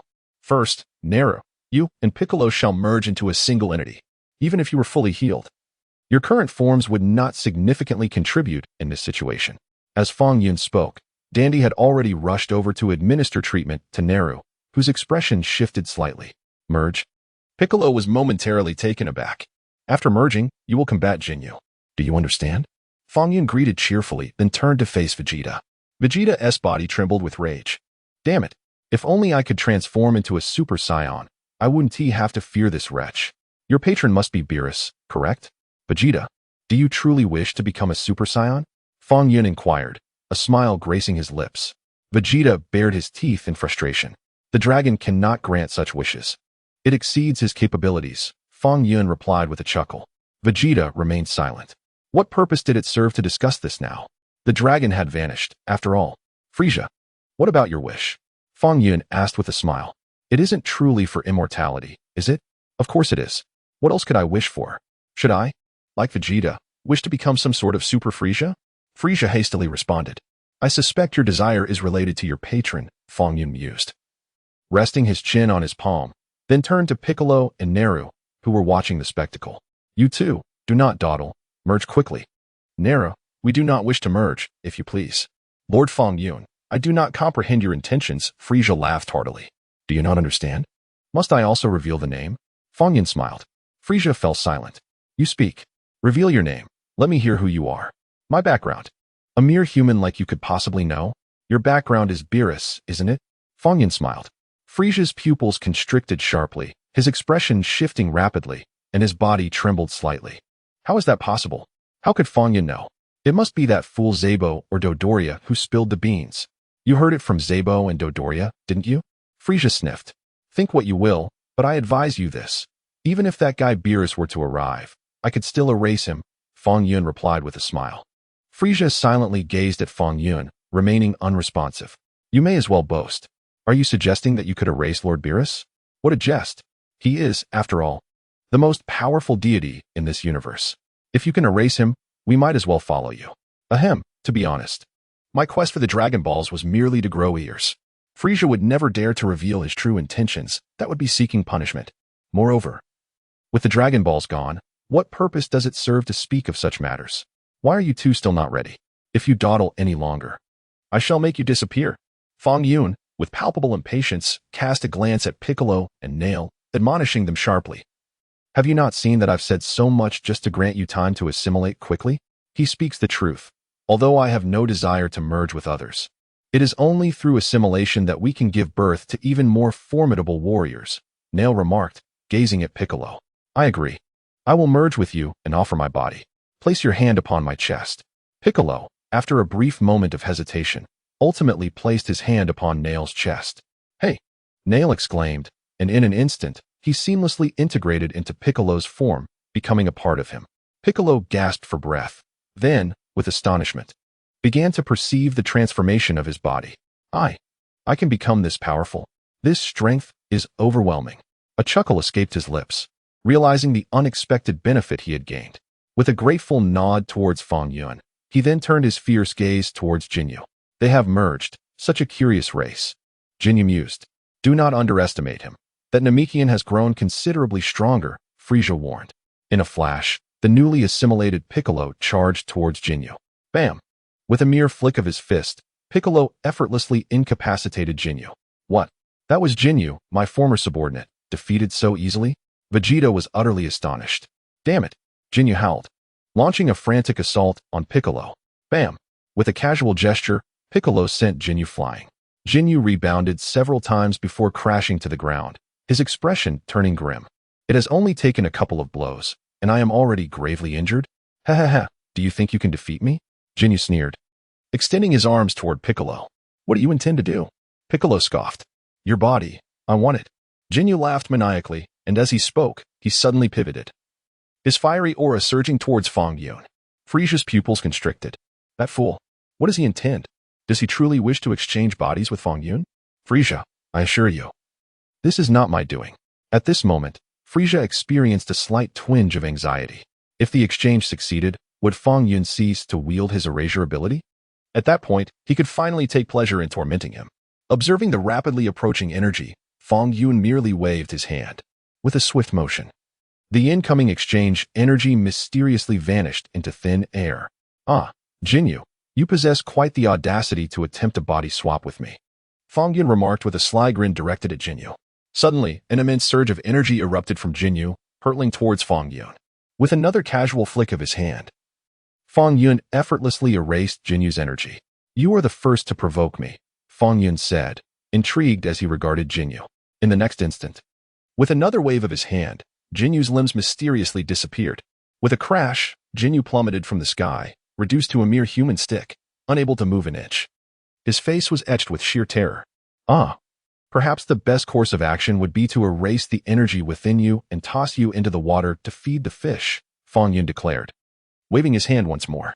In an instant, Jinyu's formidable energy vanished without a trace. Jinyu felt his body plummet, overwhelmed by a sudden sense of weakness. With a powerful kick, Fong Yun sent Jinyu soaring into the nearby waters. Shortly thereafter, a large fish, resembling a shark, leaped from the water, its jaws voraciously chewing on Jinyu. The anguished cries of Jinyu echoed, a lament that was utterly heartbreaking. In mere moments, the shark devoured Jinyu entirely, glancing back towards the shore as if to inquire, is there more? Delicious. Fong Yun chuckled at the shark. If anyone here disobeys, I shall send them your way for a meal. The shark seemed to comprehend, plunging back into the water and awaiting further instructions. All present stood in stunned silence. It was not the shark that instilled fear. With their strength, they could easily vanquish not just this shark, but 100 times its size. The true terror lay in Fong Yun's capabilities. Had he truly erased Jinyu's energy? Given Jinyu's prowess, even with his limbs gone, he should not have succumbed to a mere shark. This demonstrated that Fong Yun indeed possessed the power to erase energy, fundamentally altering the perceptions of those present regarding him. Krillin even pondered whether he had inadvertently offended Fong Yun in the past. Surely not. It seemed he had little interaction with Fong Yun previously. He was certain he had never wronged him. Yes, absolutely. The visage of Piccolo was drenched in cold sweat. Had I not previously offended Fong Yun on numerous occasions? He distinctly recalled Fong Yun's presence at the last Ultimate Martial Arts tournament. Did I not employ an indiscriminate area attack at that time? Did I inadvertently strike Fong Yun as well? I wonder if it is too late for an apology now. Vegeta trembled in apprehension. Can Fong Yun truly render others' energy non-existent? The very energy within their beings? What a preposterous notion. Is there really such a terrifying form of sorcery? I cannot help but ponder whether achieving Super Saiyan status might alter this dismal fate. Frieza's complexion shifted in a series of alarming shades. This is outrageous. If I, in all my might, were to have my energy obliterated and be reduced to a mere mortal, I might as well embrace death. Furthermore, Jinyu is my subordinate. Fong Yun will undoubtedly suspect that I orchestrated his actions. This is an inextricable mess. By the heavens, this was not my idea. It was that fool who acted on his own accord, was it not? Frieza, will you not provide an explanation? Fong Yun gazed at Frieza with a knowing smile. Frieza's heart sank. Indeed, thoughts often manifest as reality. My lord Fong Yun, I assure you, it was not I who instigated this. He acted on his own whim to attack you. Frieza knelt, hands raised to the sky, swearing that he had not given such orders. Very well. I shall temporarily accept your word. Fong Yun nodded slightly, observing Frieza. I have dispatched your subordinate Jinyu. You shall not hold it against me, will you? Certainly not. He deserved it. Frieza hastily replied. Who would dare blame you? Who would possess the audacity? I wish to survive, you know. Frieza, I must commend you. You are becoming increasingly sensible. Fong Yun chuckled, giving Frieza a pat on the shoulder. Frieza forced a laugh. Now, it is time to resolve the grievances between you two. Fong Yun addressed Frieza, suggesting, Vegeta, you should join forces with them to confront Frieza. Vegeta remained silent. What about you all? Do you have any objections? Fong Yun inquired of Piccolo and the others. Naturally, Piccolo, Krillin, and Gohan had no objections. Fong Yun, what about you? Krillin curiously asked. You compel us to engage in battle. What have you done? You could simply eliminate Frieza and Vegeta, and thereby avert any issues. Must we be compelled to take action? Chapter 68. Frieza, transform. I shall sit over there, sipping tea, while observing your battle. Fong Yun smiled faintly. Whoosh. Fong Yun appeared atop a distant mountain, casually tossing out a universal capsule. Bang! The capsule transformed into a table and chairs adorned with tea sets. Krillin, son Gohan, greetings, leisurely dandy. Do come here for a moment. Fong Yun beckoned to Dandy. Dandy paused momentarily, then soared over and seated himself beside Fong Yun. By the way, Dandy possesses the ability to heal and shall be under my protection. Each of you is entitled to 3 opportunities for healing. Remember, only 3, should you exceed this limit. Do not blame me if Dandy refuses to assist you in your time of need. Fong Yun addressed Frieza and the others, explaining that the method of healing is quite simple. Merely raise your hand, and I shall summon Dandy to tend to your wounds. Humph, against such weaklings, do I, Frieza, require healing? With a scoff, Frieza declared that as long as you, Lord Fong Yun, do not intervene, I have no need for these 3 healing opportunities. Very well. Frieza's healing privileges are hereby revoked. Fong Yun nodded in acknowledgement. Frieza retorted, I was merely boasting. How could you take this seriously? Never mind. Can I, Frieza, truly be outmatched by these insignificant ants? Let us commence, Fong Yun commanded. Frieza, come forth. Vegeta bellowed with fervor. Vegeta, you appear rather confident. Frieza remarked with a slight smile as he swiftly approached Vegeta. With a resounding clash, their hands interlocked, energy surging between them. Suddenly, Frieza launched a powerful kick, sending Vegeta crashing to the ground. Vegeta gritted his teeth and charged forward once more. In response, Frieza delivered a sharp slap to Vegeta's face, propelling him backward to the ground with a heavy thud. Coughing up blood, Vegeta felt utterly defeated. The strongest among you, Vegeta, is nothing remarkable. I am thoroughly disappointed. Frieza remarked with a smirk. Undeterred, Vegeta clenched his jaw and raised his arm. Dandy, go. Fong Yun called out to Dandy. Yes. Dandy flew over to tend to Vegeta's wounds. I shall confront him, Piccolo declared, positioning himself directly opposite Frieza. That Namekian? You dare challenge me? Frieza scoffed disdainfully. With a fierce punch, Piccolo struck Frieza's face, sending him hurtling backward. With relentless fury, Piccolo unleashed a flurry of blows upon Frieza, even damaging the scouter on Frieza's eye. Vegeta, recovering from his injuries, was momentarily stunned by the spectacle. How can this be? He is merely a Namekian. How has he become so powerful? I previously defeated him on Earth. Has he merely assimilated with another Namekian to gain such strength? I refuse to believe it. Vegeta trembled with disbelief. With a resounding crash, Piccolo slammed Frieza's body into the ground, then pointed his hand at Frieza's head. Oh, the Cosmic Emperor, is it? You seem rather unremarkable, Piccolo taunted with a derisive smile. Perhaps I have grown too powerful? My strength has surpassed your wildest imagination. Uncle Piccolo, this is incredible, Gohan exclaimed, a mix of surprise and joy lighting his face. Has Piccolo truly become so formidable? Even stronger than Goku? Krillin's eyes widened in disbelief. Could Piccolo really have so effortlessly reduced Frieza to such a state? This meant Fong Yun need not intervene, nor did Goku need to arrive. Wonderful. We are on the verge of victory. However, Frieza brushed off the dust from his attire, his expression darkening as he stood. What? Do you wish to continue? I am the Cosmic Emperor, Frieza. Piccolo chuckled lightly, expressing that the recent battle had been rather unsatisfying. The Cosmic Emperor was truly not a formidable opponent. He had underestimated the Namekian. Frieza sniffed, remarking that had one known his true terror, such statements would not be made. Oh, what do you mean? Piccolo was momentarily taken aback. Humph, Frieza, if you intend to transform, do it quickly, Vegeta shouted. Vegeta, has your injury been treated? You are aware of my ability to transform? Frieza sneered, suspecting that it was Zarbon who had informed him. Enough with the chatter, you cannot possibly transform. Vegeta retorted coldly. Very well, I shall grant your wish. Frieza laughed heartily, his energy surging wildly. Frieza's form swiftly altered, growing to a massive size. The second transformation. How do you like it? As you wished, I have transformed, Frieza beamed. However, despite his second transformation, he still lacked ears, appearing quite comical. His head resembling a round ball. Frieza's ears had been erased by Fong Yun, and regardless of the transformation, they remained absent. The act of erasure was indeed remarkable. He still has no ears, Krillin muttered softly. Gohan trembled in fear, nodding vigorously. Surprised, are you? Frieza smiled gently. In this form, my battle power is no less than 1 million. What? Vegeta shuddered, alarmed. This monster. How can he be so terrifying? In an instant, Frieza appeared before Vegeta. With a swift motion, Frieza struck. Vegeta raised his arm to block, but with a crack, his left arm was shattered and sent flying. My arm. Vegeta screamed in agony. With a cold chuckle, Frieza extended his hand, and there was a dull thud as he pierced through Vegeta's chest. Ah! Vegeta trembled. His face paling as blood flowed down Frieza's arm. Frieza retracted his hand, and Vegeta's pupils dilated, sensing his life force rapidly waning.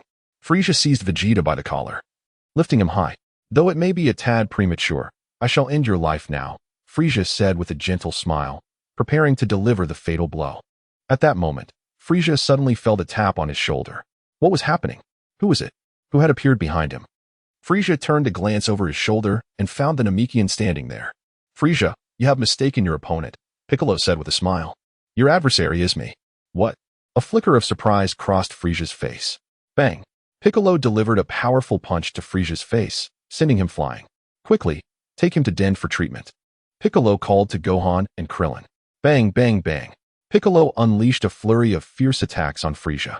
Moments later, with a resounding crash, Frieza kicked Piccolo into a mountain, causing it to collapse and dust to billow into the air. Piccolo emerged from the rubble, covered in dirt and grime. You have thoroughly enraged me, Namekian. Frieza narrowed his eyes at Piccolo. I thought you were formidable, but after transforming, this is all you can manage. Piccolo, with a slight smile, casually removed his cloak and tossed it aside. Clang! The cloak hit the ground with a heavy thud, creating a deep crater. I have yet to unleash my full power, Piccolo said, still smiling.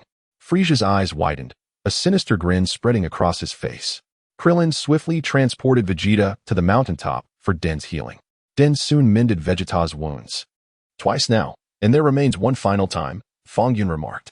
Hee, Fong Yun, given our relationship, can you lend me a hand later? Krillin chuckled awkwardly. Are we really that close? Fong Yun asked Krillin, gazing at him curiously. Krillin, Must you be so blunt? Klein lamented inwardly, feeling at a loss for words. Rest assured, even in death, I shall ensure your demise holds great significance, Fong Yun replied with a smile. What do you mean by a valuable death? Klein stood momentarily stunned. Am I still destined to perish? Fong Yun, what are you implying? Will I be killed? Klein's face turned pale with fear as he hurriedly inquired. I was merely speaking whimsically. Do not take it to heart. Now, go forth and fight, Fong Yun remarked with a mysterious smile. Klein, this is too much. Are you attempting to frighten me? Boom. The mighty Piccolo, having shed his gravity suit, decisively vanquished the second form of Frieza. At this moment, Vegeta, fully rejuvenated after his treatment, stood ready. However, he had only regenerated one arm. The other, erased by Fong Yun, did not return. Vegeta, my battle power is 5 million. With a scowl, Vegeta rose and gazed into the distance, clearly shaken. The strength of that Namekian was astonishing, surpassing even Frieza in his transformed state. It was simply terrifying. Frieza, prepare to meet your demise. Piccolo aimed his hand at Frieza's body. Indeed, Namekian, your performance has exceeded my expectations, Frieza scoffed. However, if you truly understood my terror, you would not be so arrogant. What are you trying to convey? Piccolo replied with a slight smile. I wish to express that if you knew I had 2 more transformations at my disposal, I would be most eager to witness your reaction. Frieza's face bore a curious smile as he regarded Piccolo. What? Piccolo's expression shifted in alarm. Vegeta trembled with fear. Ha! After a series of maniacal laughs, Frieza's form rapidly transformed, an overwhelming aura surging from within. The third form. Frieza morphed into a grotesque creature. Piccolo's face paled. Very well. Let us see the results of my transformation, Frieza sneered. Bang! Bang! Bang! Frieza pointed his finger at Piccolo, each jab creating a new wound on his body, causing Piccolo to howl in agony. Piccolo! Gohan exclaimed, a mix of shock and fury igniting within him as he hurled a punch toward Frieza. Bang! Gohan's fist struck the back of Frieza's head, yet Frieza remained unfazed, as if nothing had occurred. Not bad, kid, Frieza remarked with a sidelong glance at Gohan. Bang! Frieza's tail swept lightly, striking Gohan and sending him flying, leaving a trail against the ground. When Gohan finally came to a halt, he trembled, his neck and body misaligned. On the brink of collapse, Gohan, Krillin gasped in alarm. Dondi, hurry and heal Gohan. Brother Gohan, I'm coming. Dondi swiftly ascended towards Gohan, with hands hovering above him. Dondi began his healing process. This creature is terrifying. Vegeta quivered in fear. Bang! Frieza delivered a powerful kick to Piccolo, sending him hurtling through the air, gravely injured and unable to move. In an instant, a brilliant flash of energy erupted from Frieza's hand, piercing through Krillin's heart. Uncle Krillin, Dandy exclaimed in shock, rushing to administer aid alongside Gohan. Next, it shall be you, Vegeta. Frieza sneered as he rapidly appeared before Vegeta. With a resounding thud, Vegeta was caught off guard and slammed to the ground by Frieza's hand. In the next moment, Frieza's foot pressed down upon Vegeta's head. With a forceful shove, Vegeta's skull was forcefully embedded into the earth. Annihilation loomed. Frieza inhaled deeply, declaring, now that you have felt my terror, I shall reveal my true form. Unlike you, I transform not out of desire, but because my energy is so vast it becomes unwieldy, compelling me to compress it into my previous state. With a thunderous roar, an inexhaustible surge of energy radiated from Frieza. The overwhelming aura caused the very clouds to waver. Simultaneously, a cloud of dust was kicked up around Frieza. Dandy, however, was busily tending to the wounded, skillfully treating each individual in turn. Fortunately, Dandy's healing prowess proved effective, and soon all present were restored. As Vegeta rose to his feet, Dandy added, that's 3 times now. Your healing privileges are exhausted. No matter, Vegeta replied with a slight smile. I believe my combat power has far surpassed Frieza's. He confidently asserted, my current battle strength is no less than 5 million. What? 5 million? Krillin exclaimed, turning to stare incredulously at Vegeta. Piccolo looked equally astonished, gazing at Vegeta in disbelief. How could this be? Wasn't his power level below 100,000 before? Moreover, he couldn't even defeat Jinyu. How has he so rapidly elevated his strength to 5 million? You truly have a way with words.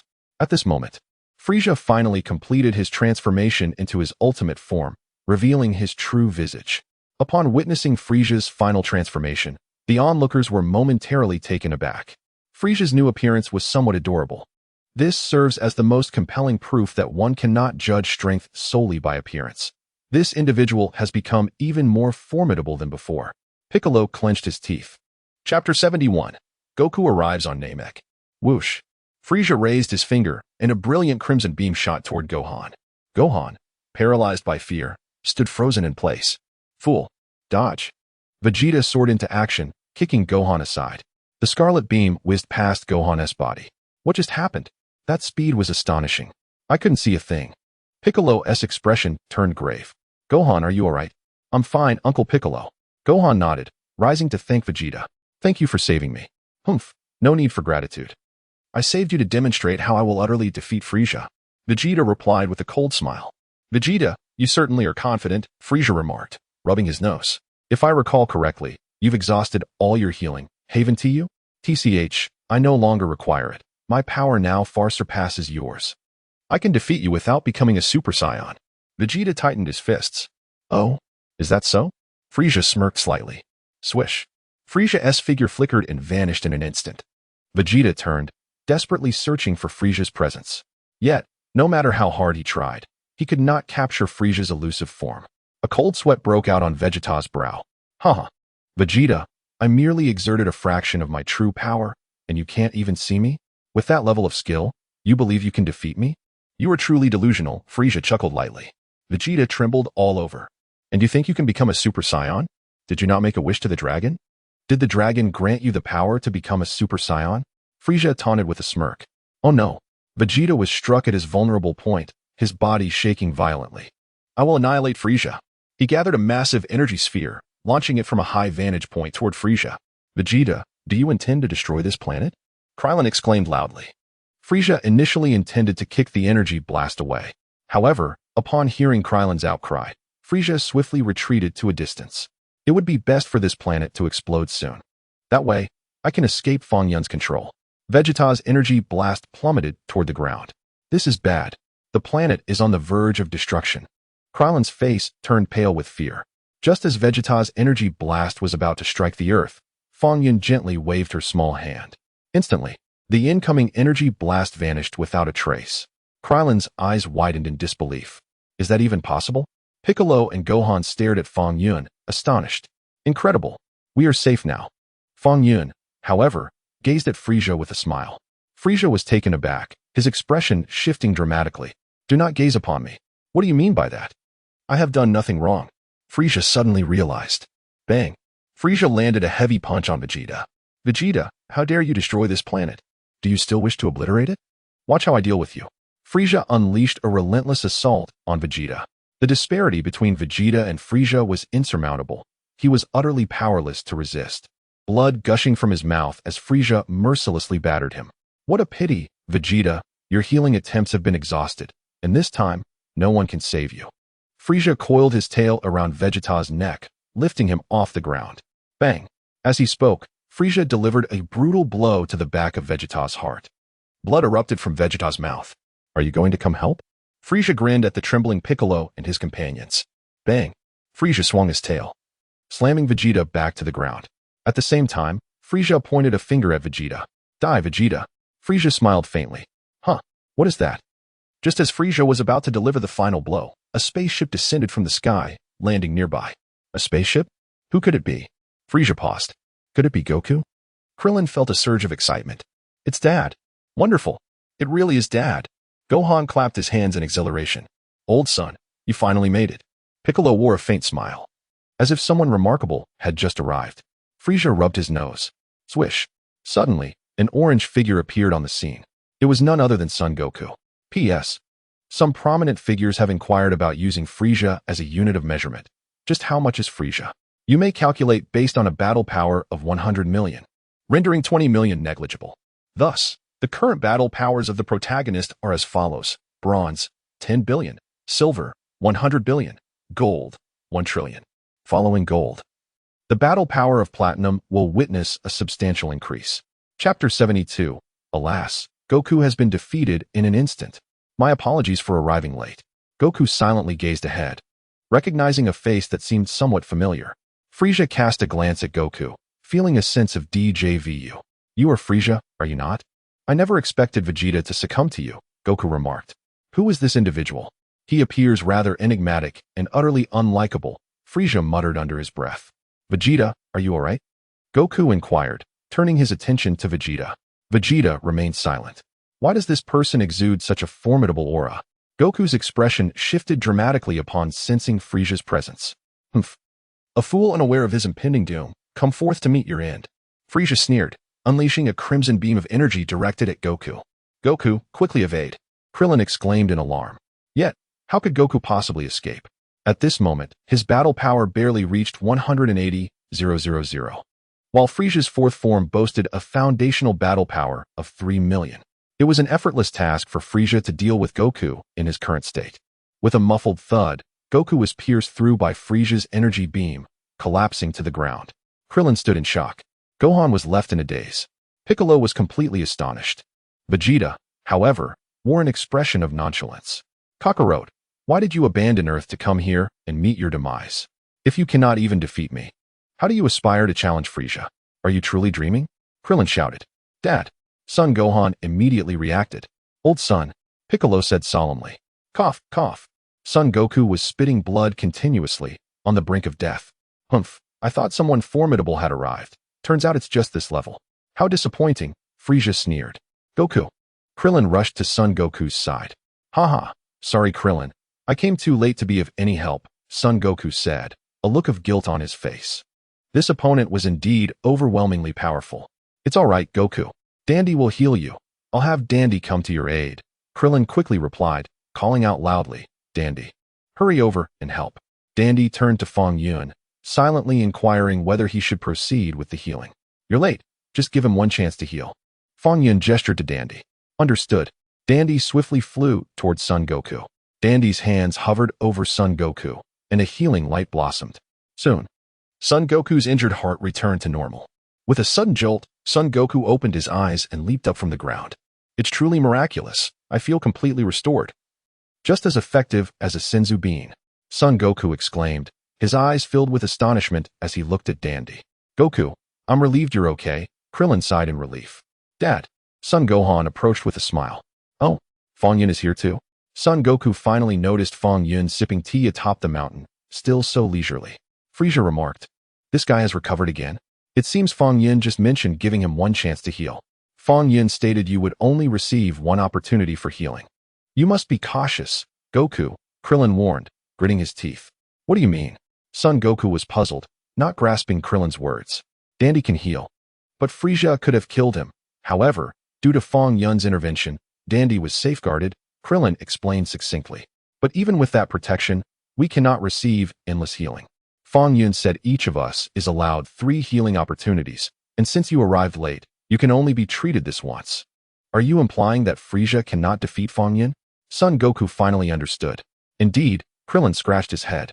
Not only can he not win, but Frieza is rather cowardly in Fong Yun's presence.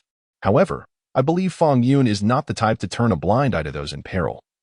Krillin whispered to Son Goku. That seems likely, Son Goku nodded slightly. Regardless, Fong Yun has previously stated he dislikes fighting, so we shall handle this ourselves. Remarkably, your heart was pierced, yet you still survived. You truly have a remarkable life. Frieza gazed at Son Goku with a sly smile. Shall we begin anew, Frieza? Son Goku's expression turned serious. You seem quite confident. Frieza rubbed his nose and delivered a swift kick towards Son Goku. In a flash, Son Goku reacted, supporting himself with one hand and retaliating with a powerful kick. Bam! The strike landed squarely on Frieza's face, causing him to howl in pain and send him flying backwards. Frieza landed gracefully on the ground, rubbing his injured face, his eyes filled with murderous intent. With a swift motion, Frieza unleashed a crimson beam towards Son Goku. Watch out. Goku! Krillin exclaimed, recalling how this very beam had pierced Goku's heart moments before. Would he be able to evade it this time? Smack! Son Goku swatted the incoming beam away effortlessly. Oh! Frieza looked at Goku with surprise. Krillin was equally astonished. What just happened? Goku, come on, get serious. If you had fought at your current level from the start, you wouldn't have been pierced through the heart. Krillin, I was indeed no match for him earlier. Son Goku replied with a gentle shake of his head. I could sense the vast disparity in our strengths when I first arrived. And now? Krillin inquired. No? It should be about even, Son Goku said with a slight smile. Huh, what is going on? I don't understand, Krillin asked curiously. Piccolo's eyes widened as he sensed the incredible power. Humph, that is perfectly normal, Vegeta interjected. We Saiyans experience a doubling of our power upon near-death rebirth. And we may also undergo a significant surge in strength. Just now, Kakarot had a surge in power. His current strength must be around 3 million. What? 3 million? Krillin gasped. No wonder Vegeta's power had also risen so swiftly. Saiyans were practically a cheat code. 3 million? Krillin's face broke into a sweat, his eyes filled with astonishment. Was Goku about to surpass Frieza? Wonderful, Dad.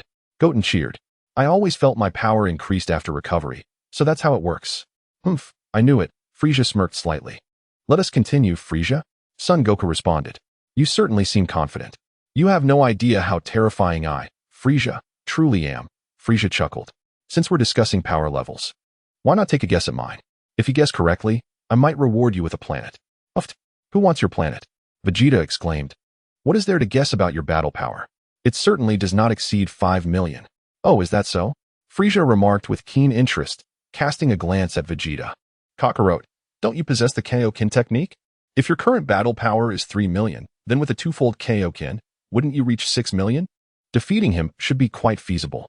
Vegeta addressed Goku. Humph, you are mistaken, Vegeta. How could my battle power possibly be limited to 5 million? Try guessing higher. Frieza replied with a broad smile. Stop boasting, Frieza. Your battle power would barely surpass 8 million. Vegeta retorted, pointing an accusing finger at Frieza. Krillin interjected, Vegeta, how could you inflate Frieza's battle power from 5 million to 8 million? Regardless, even at 8 million, Kakarot could defeat him using a threefold Kaioken. Vegeta chuckled. Try again. You're incorrect, Frieza said, shaking a finger dismissively. Enough. Just tell us already. Your rambling is tiresome. I might as well erase you from existence, Fong Yun interjected, unable to tolerate any longer. This Frieza truly knows how to put on a show, Fong Yun remarked, casting a disapproving glance at the villain. Your pretense surpasses even mine. Is this truly appropriate? Indeed, Lord Fong Yun. Frieza was momentarily taken aback, hastily nodding in response to Fong Yun. Krillin, Piccolo, where is your previous bravado, Frieza? Have you turned into a coward? According to the official statistics, the calculated result reveals that my combat power stands at an astonishing 120 million, Frieza proclaimed with a smile. The atmosphere fell silent, with everyone except Fong Yun left in utter shock. Combat power of 120 million. Is this some sort of jest? Vegeta too found it hard to believe. A combat power exceeding 100 million? If that were the case, could you simply exhale and obliterate me? I have already calculated that I need only to exert half of my strength to reduce you to cosmic dust, Frieza declared, his aura intensifying. In an instant, Frieza elevated his combat power to a staggering 60 million. Everyone was left dumbfounded. He was not merely boasting. Goku asserted solemnly. Lord Fong Yun, you stated unequivocally that you would not intervene, correct? Frieza bowed respectfully to Fong Yun. Indeed, I did say so, Fong Yun nodded. So, if I were to eliminate those who have exhausted their healing opportunities, you would not interfere? Frieza inquired further. That is a fair interpretation. Fong Yun replied with a slight nod.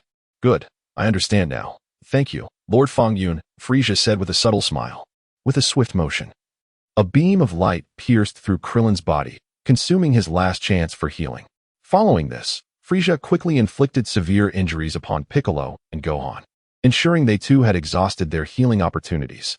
Now, we are on equal footing. You can no longer receive treatment, can you? Frieza remarked with a grin. This is dire. Goku's expression shifted as he stepped forward. Allow me to confront him. If what he claims is true, and he is merely using a fraction of his strength, I fear I may not stand a chance against him. Kaioken times 10. Goku unleashed the Kaioken technique.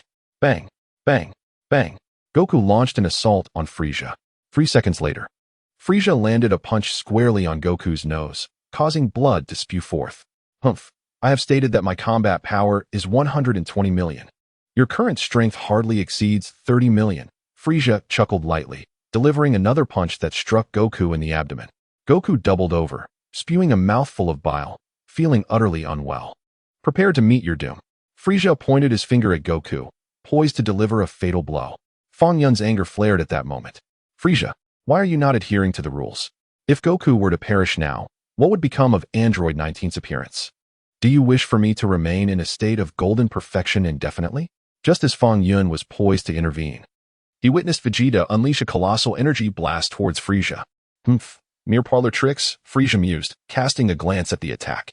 With a casual flick of his hand, he effortlessly deflected Vegeta's energy blast. What? Vegeta's eyes widened in disbelief. Vegeta, is this the extent of your power, and yet you dare to challenge me? Frieza scoffed derisively. Suddenly, a crimson energy beam pierced through Vegeta's heart. He coughed up blood, teetering on the brink of death. Ha ha ha, Vegeta, I must admit, I never anticipated that you would be the first to perish. Frieza chuckled softly. Trembling, Vegeta gritted his teeth and looked up at Goku. Oh, Vegeta, it seems you have some final words to share? Frieza turned his head, a smirk on his face, urging him to speak quickly. After all, with a heart so grievously wounded, he likely wouldn't have much time left. Kakarot, or Saiyan home, planet Vegeta, was not destroyed by a meteorite. It was obliterated by Frieza. Vegeta clenched his teeth, articulating each word with conviction. Frieza feared the emergence of a being known as a Super Saiyan among us Saiyans, and thus he annihilated our race out of trepidation. Goku replied, my purpose in coming to Namek was primarily to use the Dragon Balls to fulfill a wish, to become a Super Saiyan. Vegeta chuckled bitterly, lamenting that the Dragon Balls could not grant such a desire. Indeed, Vegeta, wishes that exceed the capabilities of the Eternal Dragon are unattainable. Goku nodded. Vegeta, do not utter a word, he said. With that, Vegeta spat out a mouthful of blood, his vitality waning. Kakarot, while I am unable to transform into a Super Saiyan, I have gleaned from the dragon about the method to achieve this transformation. Vegeta clenched his teeth and continued. I shall now share this with you, though I scarcely comprehend it myself. Perhaps you ought to refrain from speaking, Goku interjected, unable to bear the sight of Vegeta's suffering. Oh, it is indeed a struggle. Your heart has been pierced, yet you still manage to utter so much. Over 200 words, I presume? Truly, you are the epitome of a warrior race. Frieza chuckled, rubbing his nose. Allow me to finish. Vegeta retorted angrily. According to the dragon's guidance, one must possess a battle power exceeding 100,000 and maintain a tranquil heart. Then, by harnessing anger as a conduit or concentrating energy upon one's back, one can transform into a Super Saiyan. Is there truly such a transformation? Goku inquired, perplexed. What does it mean to have a peaceful heart? I ponder the same question. Vegeta mused with a wry smile. Our current battle power has surpassed 100,000, and I have attempted to harness my anger and concentrate energy to my back. Yet regrettably, there has been no change. I shall give it a try, Goku declared, taking a deep breath.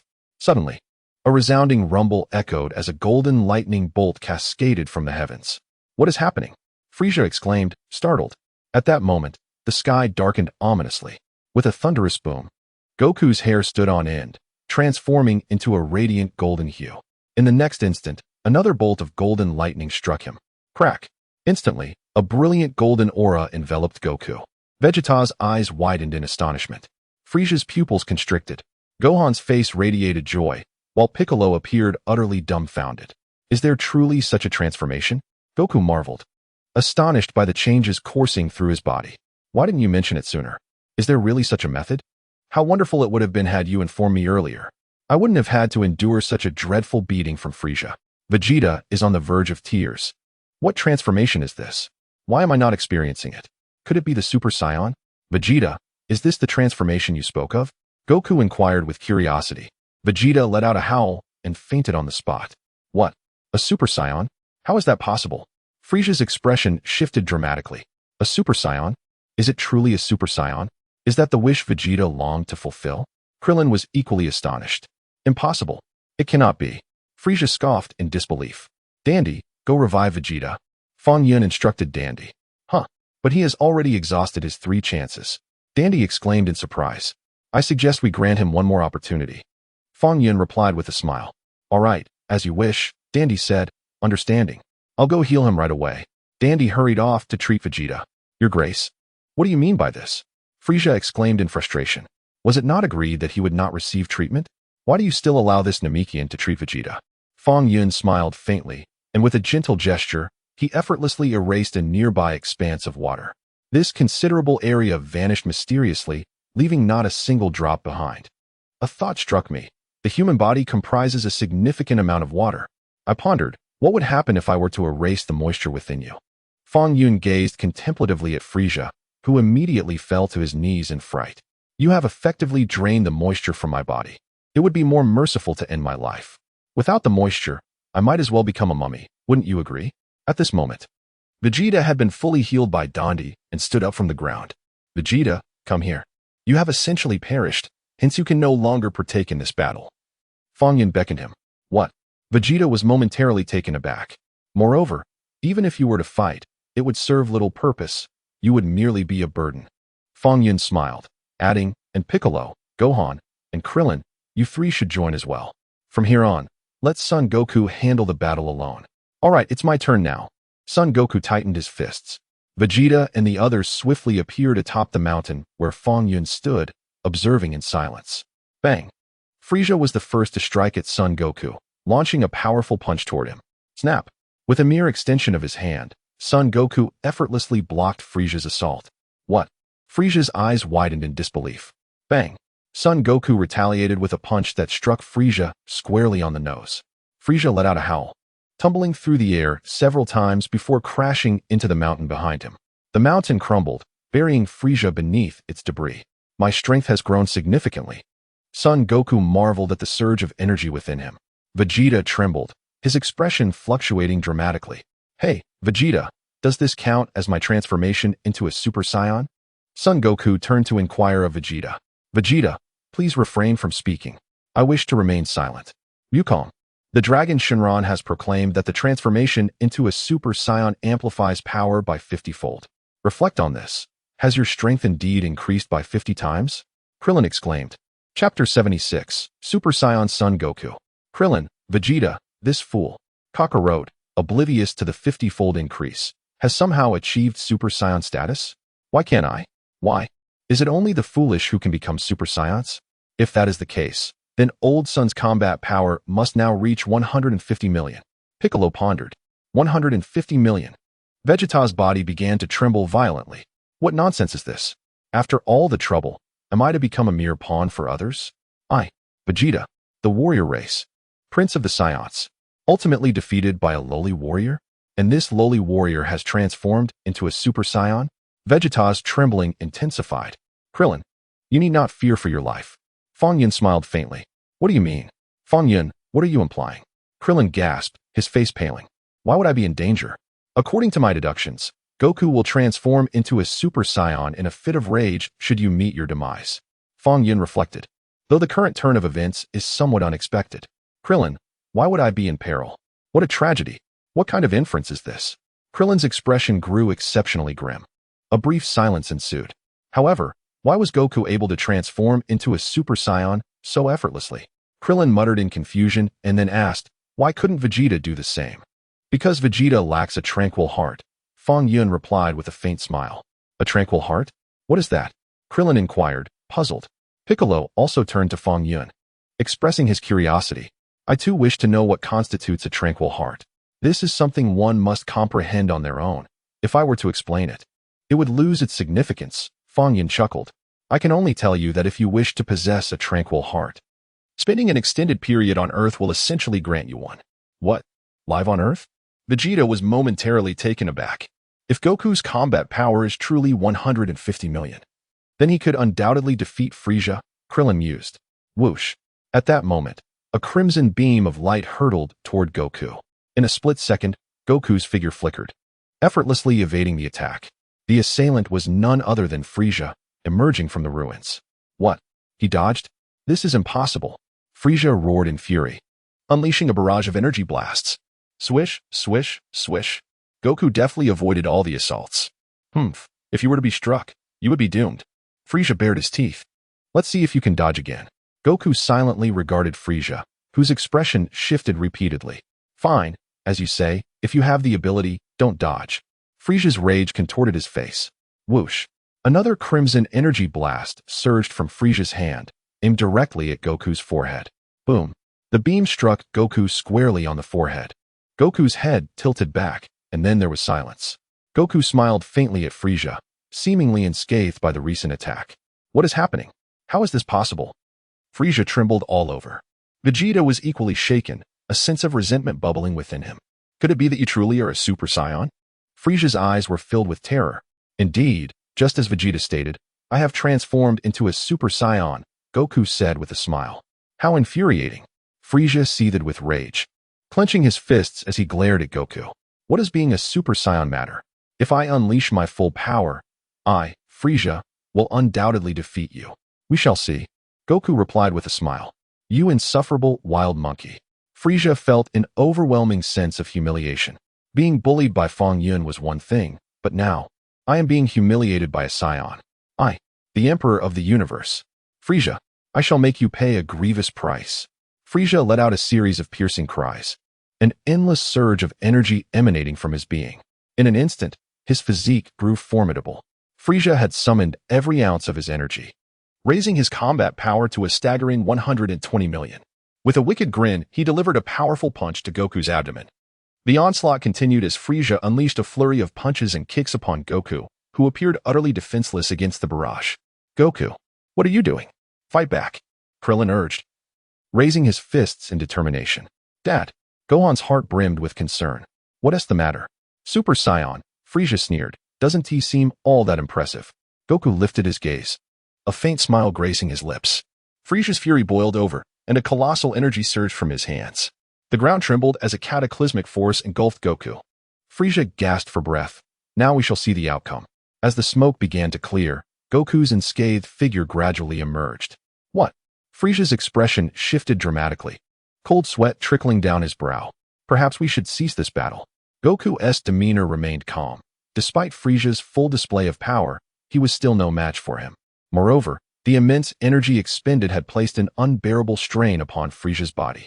Frieza grimaced. We have come to Namek and fulfilled our wishes, and my comrades are alive. So there is no need for further conflict. Goku calmly addressed Frieza before turning to Krillin. Krillin, Gohan, Fong Yun, let us return to Earth aboard my spaceship. Krillin and Gohan immediately glanced at Fong Yun. Perhaps you should consult Fong Yun regarding this. Fong Yun took a sip of tea, rising gracefully. He then fixed his gaze silently upon Frieza, who trembled in fear, his complexion paling. Frieza, you have greatly disappointed me. I had expected you to defeat everyone. Fong Yun sighed, shaking his head. Frieza's form began to quiver. I have shown mercy, have I not? Were it not for your interventions allowing them numerous recoveries, they would have perished long ago. Lord Fong Yun, please grant me another chance. Frieza pleaded, his eyes darting as he fell to his knees, hands pressed against the ground. Oh, are you certain you wish for me to give you another opportunity? Fong Yun chuckled. From this moment forth, I, Frieza, am willing to turn over a new leaf and await your command. Frieza spoke cautiously, almost nervously. Oh, is that so? Fong Yun said with a sly smile, casting a glance at Frieza's hands. Everyone shall accompany me and this planet to the grave. Frieza declared, energy surging forth from his palms. Boom. An infinite torrent of energy erupted from Frieza, striking the vast expanse of Namek's land. The earth trembled violently, and indeed, the entire planet shook with ferocity. At that moment, it felt as though the world were nearing its end. Waha. Frieza laughed maniacally. This planet is on the brink of annihilation. Fong Yun, you may erase me, but before I perish, it brings me great satisfaction to take these wretches with me. Frieza's demeanor was frenzied. What? Sun Wukong's expression darkened ominously. Frieza, you despicable fiend. Vegeta bellowed in fury. It's over. Namek is doomed. Krillin exclaimed in shock. Vic was drenched in cold sweat, while Son Gohan trembled in fear. This isn't a game. Destroying a planet is beyond the pale. In no more than 10 seconds, Namek will be reduced to cosmic dust. Frieza wore an expression of reckless abandon, gazing at Fong Yun with a smile. Fong Yun, you have forced my hand. You may erase me. I no longer care. Boom. As Frieza spoke, the distant volcanoes erupted, the ground quaked. Above, dark clouds gathered ominously, and lightning streaked from the heavens. Rivers and lakes roared, mountains crumbled. It was a scene of utter cataclysm. Sun Wukong and the others were paralyzed with fear. Quick, we must leave this place at once in my spaceship. Sun Wukong urged. Ha ha ha, it's already too late. Frieza laughed heartily. Gritting his teeth, Sun Wukong saw from a distance that his spaceship was deeply ensnared within the fissures of the earth. Damn it. Sun Wukong clenched his fists. Frieza, you have disappointed me gravely. Fong Yun gently shook his head and waved his hand lightly. In an astonishing turn of events, the once tumultuous Namek suddenly fell silent. In the blink of an eye, the entire planet had returned to tranquility. Even the erupting volcanoes ceased their fiery display. Their fury quelled. Only the wisps of smoke rising lazily seemed to signify the recent chaos and upheaval. What is happening? Frieza was taken aback. His eyes wide and unblinking as he surveyed his surroundings, his face a canvas of astonishment. Goku and his companions were equally astonished. Their eyes widened in disbelief at the extraordinary scene unfolding before them. According to their understanding, particularly Vegeta's, they were acutely aware of the tumult preceding the destruction of the planet. However, what had happened to the anticipated explosion of Namek? Why had everything suddenly fallen silent? What have you done? Frieza stammered, his gaze trembling as it fell upon Fong Yun.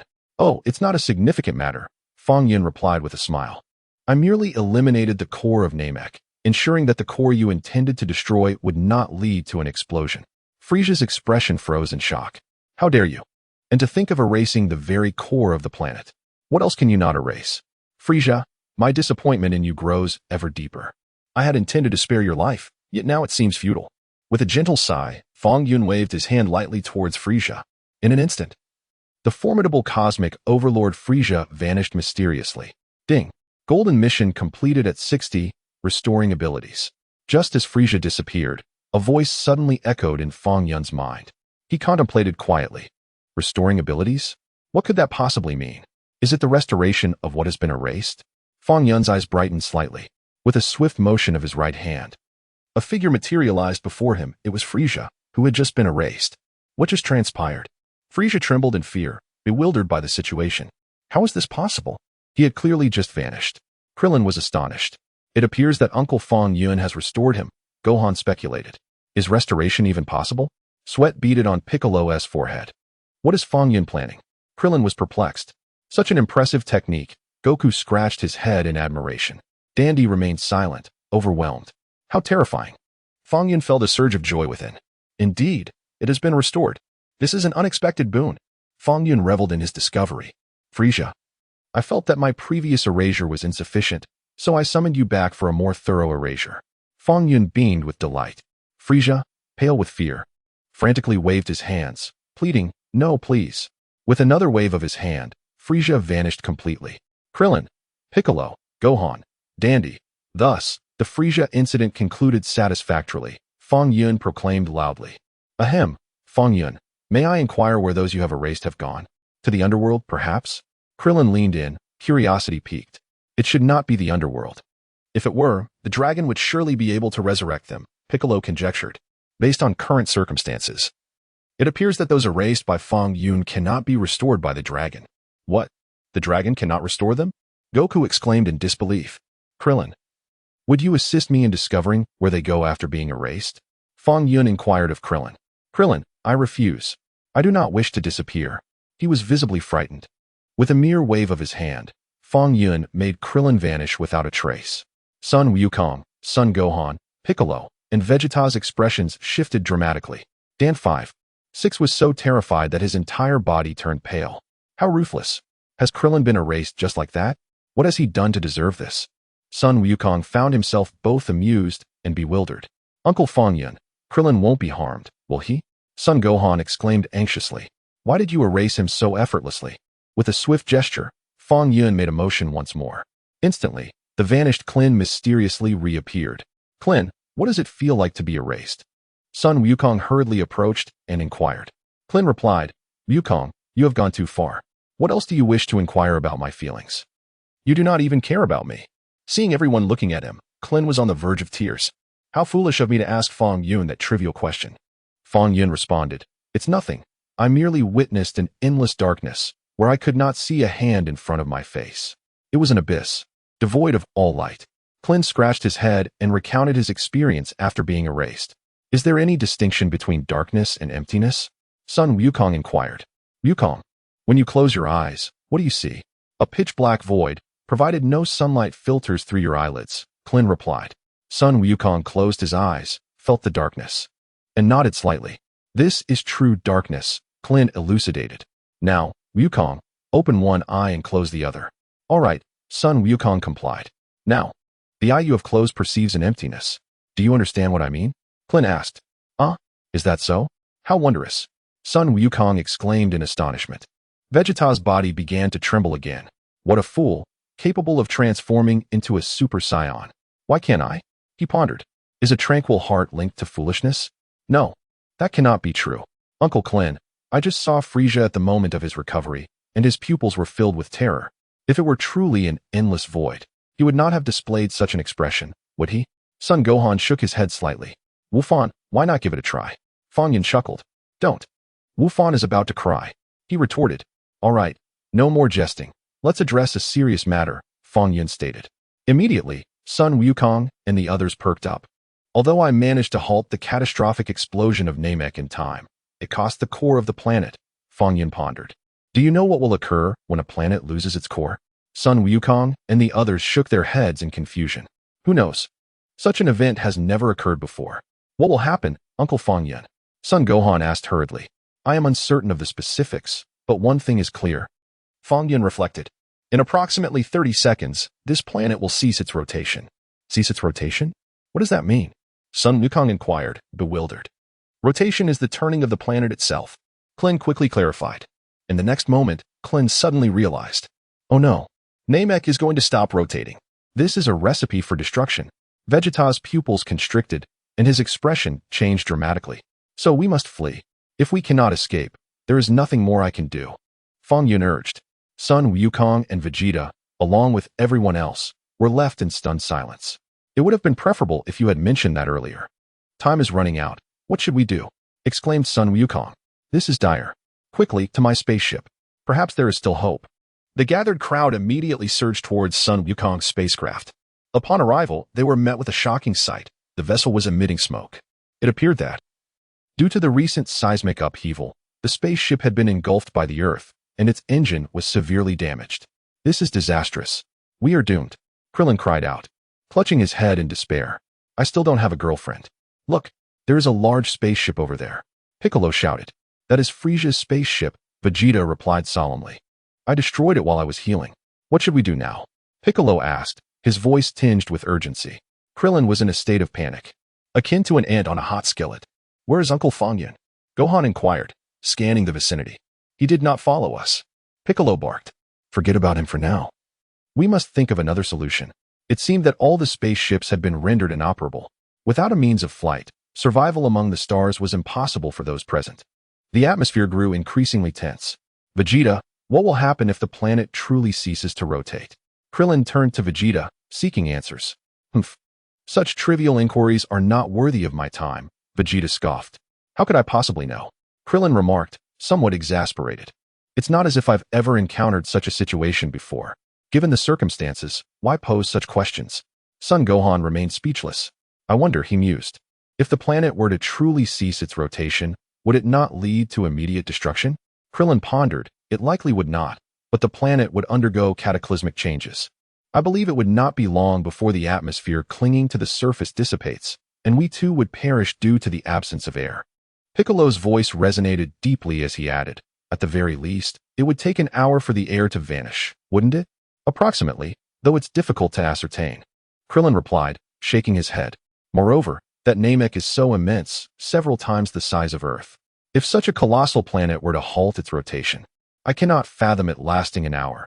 At most, perhaps 20 minutes, and it is highly probable the planet would alter its trajectory. That would be ample time. Krillin decisively turned his gaze towards Goku. Krillin, do you have a plan? Goku inquired. Can you reach out to the god of Earth? Krillin asked. I'm unable to do that. Goku shook his head, his eyes lighting up with realization. However, King Kai should be able to make contact. Immediately request King Kai to connect with the god of Earth, gather the Dragon Balls, and summon Shenron, so we can all be transported back to Earth. Krillin articulated his strategy. Suddenly, a rumble echoed as the ground of Namek quaked violently. Many present were propelled forward as if the planet had slammed on its brakes. This is bad. The planet is about to stop rotating. We need to ascend, Piccolo exclaimed. Krillin, Vegeta, and the others promptly levitated into the air. Goku wasted no time and established communication with King Kai. To be honest, I never anticipated that you would defeat Frieza, Goku, let alone transform into a Super Saiyan. King Kai's voice resonated. Please, King Kai, contact the god of Earth swiftly. We can ponder over matters later. Namek is in peril. Goku urged. Rest assured. To mitigate any potential calamity, the god of Earth has already begun searching for the Dragon Balls. I believe they are nearly gathered now. King Kai replied with a slight smile. The Dragon Balls will be assembled soon? Splendid. Goku exclaimed with delight. Yes. The god of Earth has just sent word that they have now been collected. King Kai confirmed with a grin. King Kai, please instruct the god to summon Shenron and transport us back to Earth, Goku requested earnestly. Goku, I have a thought, King Kai mused. There remains one final wish for the Dragon Balls of Namek that has yet to be realized. My wish is to resurrect all those who were killed by Frieza and his minions. I observed closely that the Grand Elder sensed Frieza's impending arrival and, fearing his wish might be granted by Frieza, chose to end his own life prematurely. The King of Worlds pondered if my wish could be realized. The Grand Elder would likely be revived, and consequently, the Dragon Balls of Namek would also restore life. Then, you could use the Dragon Balls of Namek to make a final wish to the Eternal Dragon, enabling your return to Earth. Does this seem feasible? The King of Worlds replied, there is an 80% chance. Lacking absolute certainty, what significance does it hold to make such a statement? Shall we first return to Earth? One suggested. You may not be aware, but according to my latest information, the Dragon Balls of Namek possess the power to resurrect those who have died. If you choose to abandon Namek, then consider my previous words as unspoken, replied King Kai. Does this mean that Chaozu can be brought back to life? Goku exclaimed with excitement. Very well, esteemed King Kai, let us proceed. The Eternal Dragon of Earth was swiftly summoned.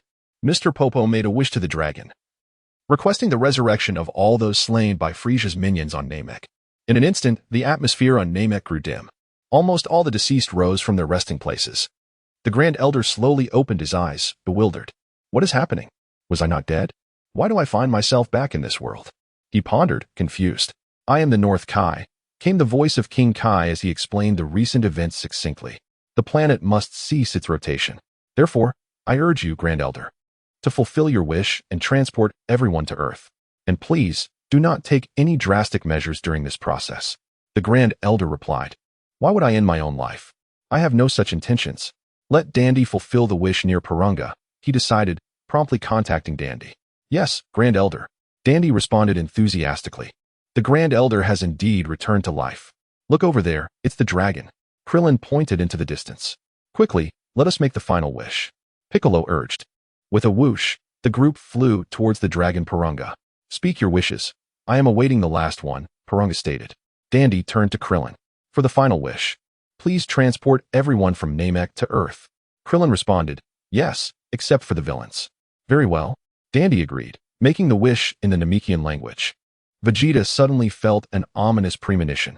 All right, I understand, Purunga replied, his eyes glinting red. In an instant, Goku, Krillin, Piccolo, Gohan, Dandy, and the others vanished from the scene.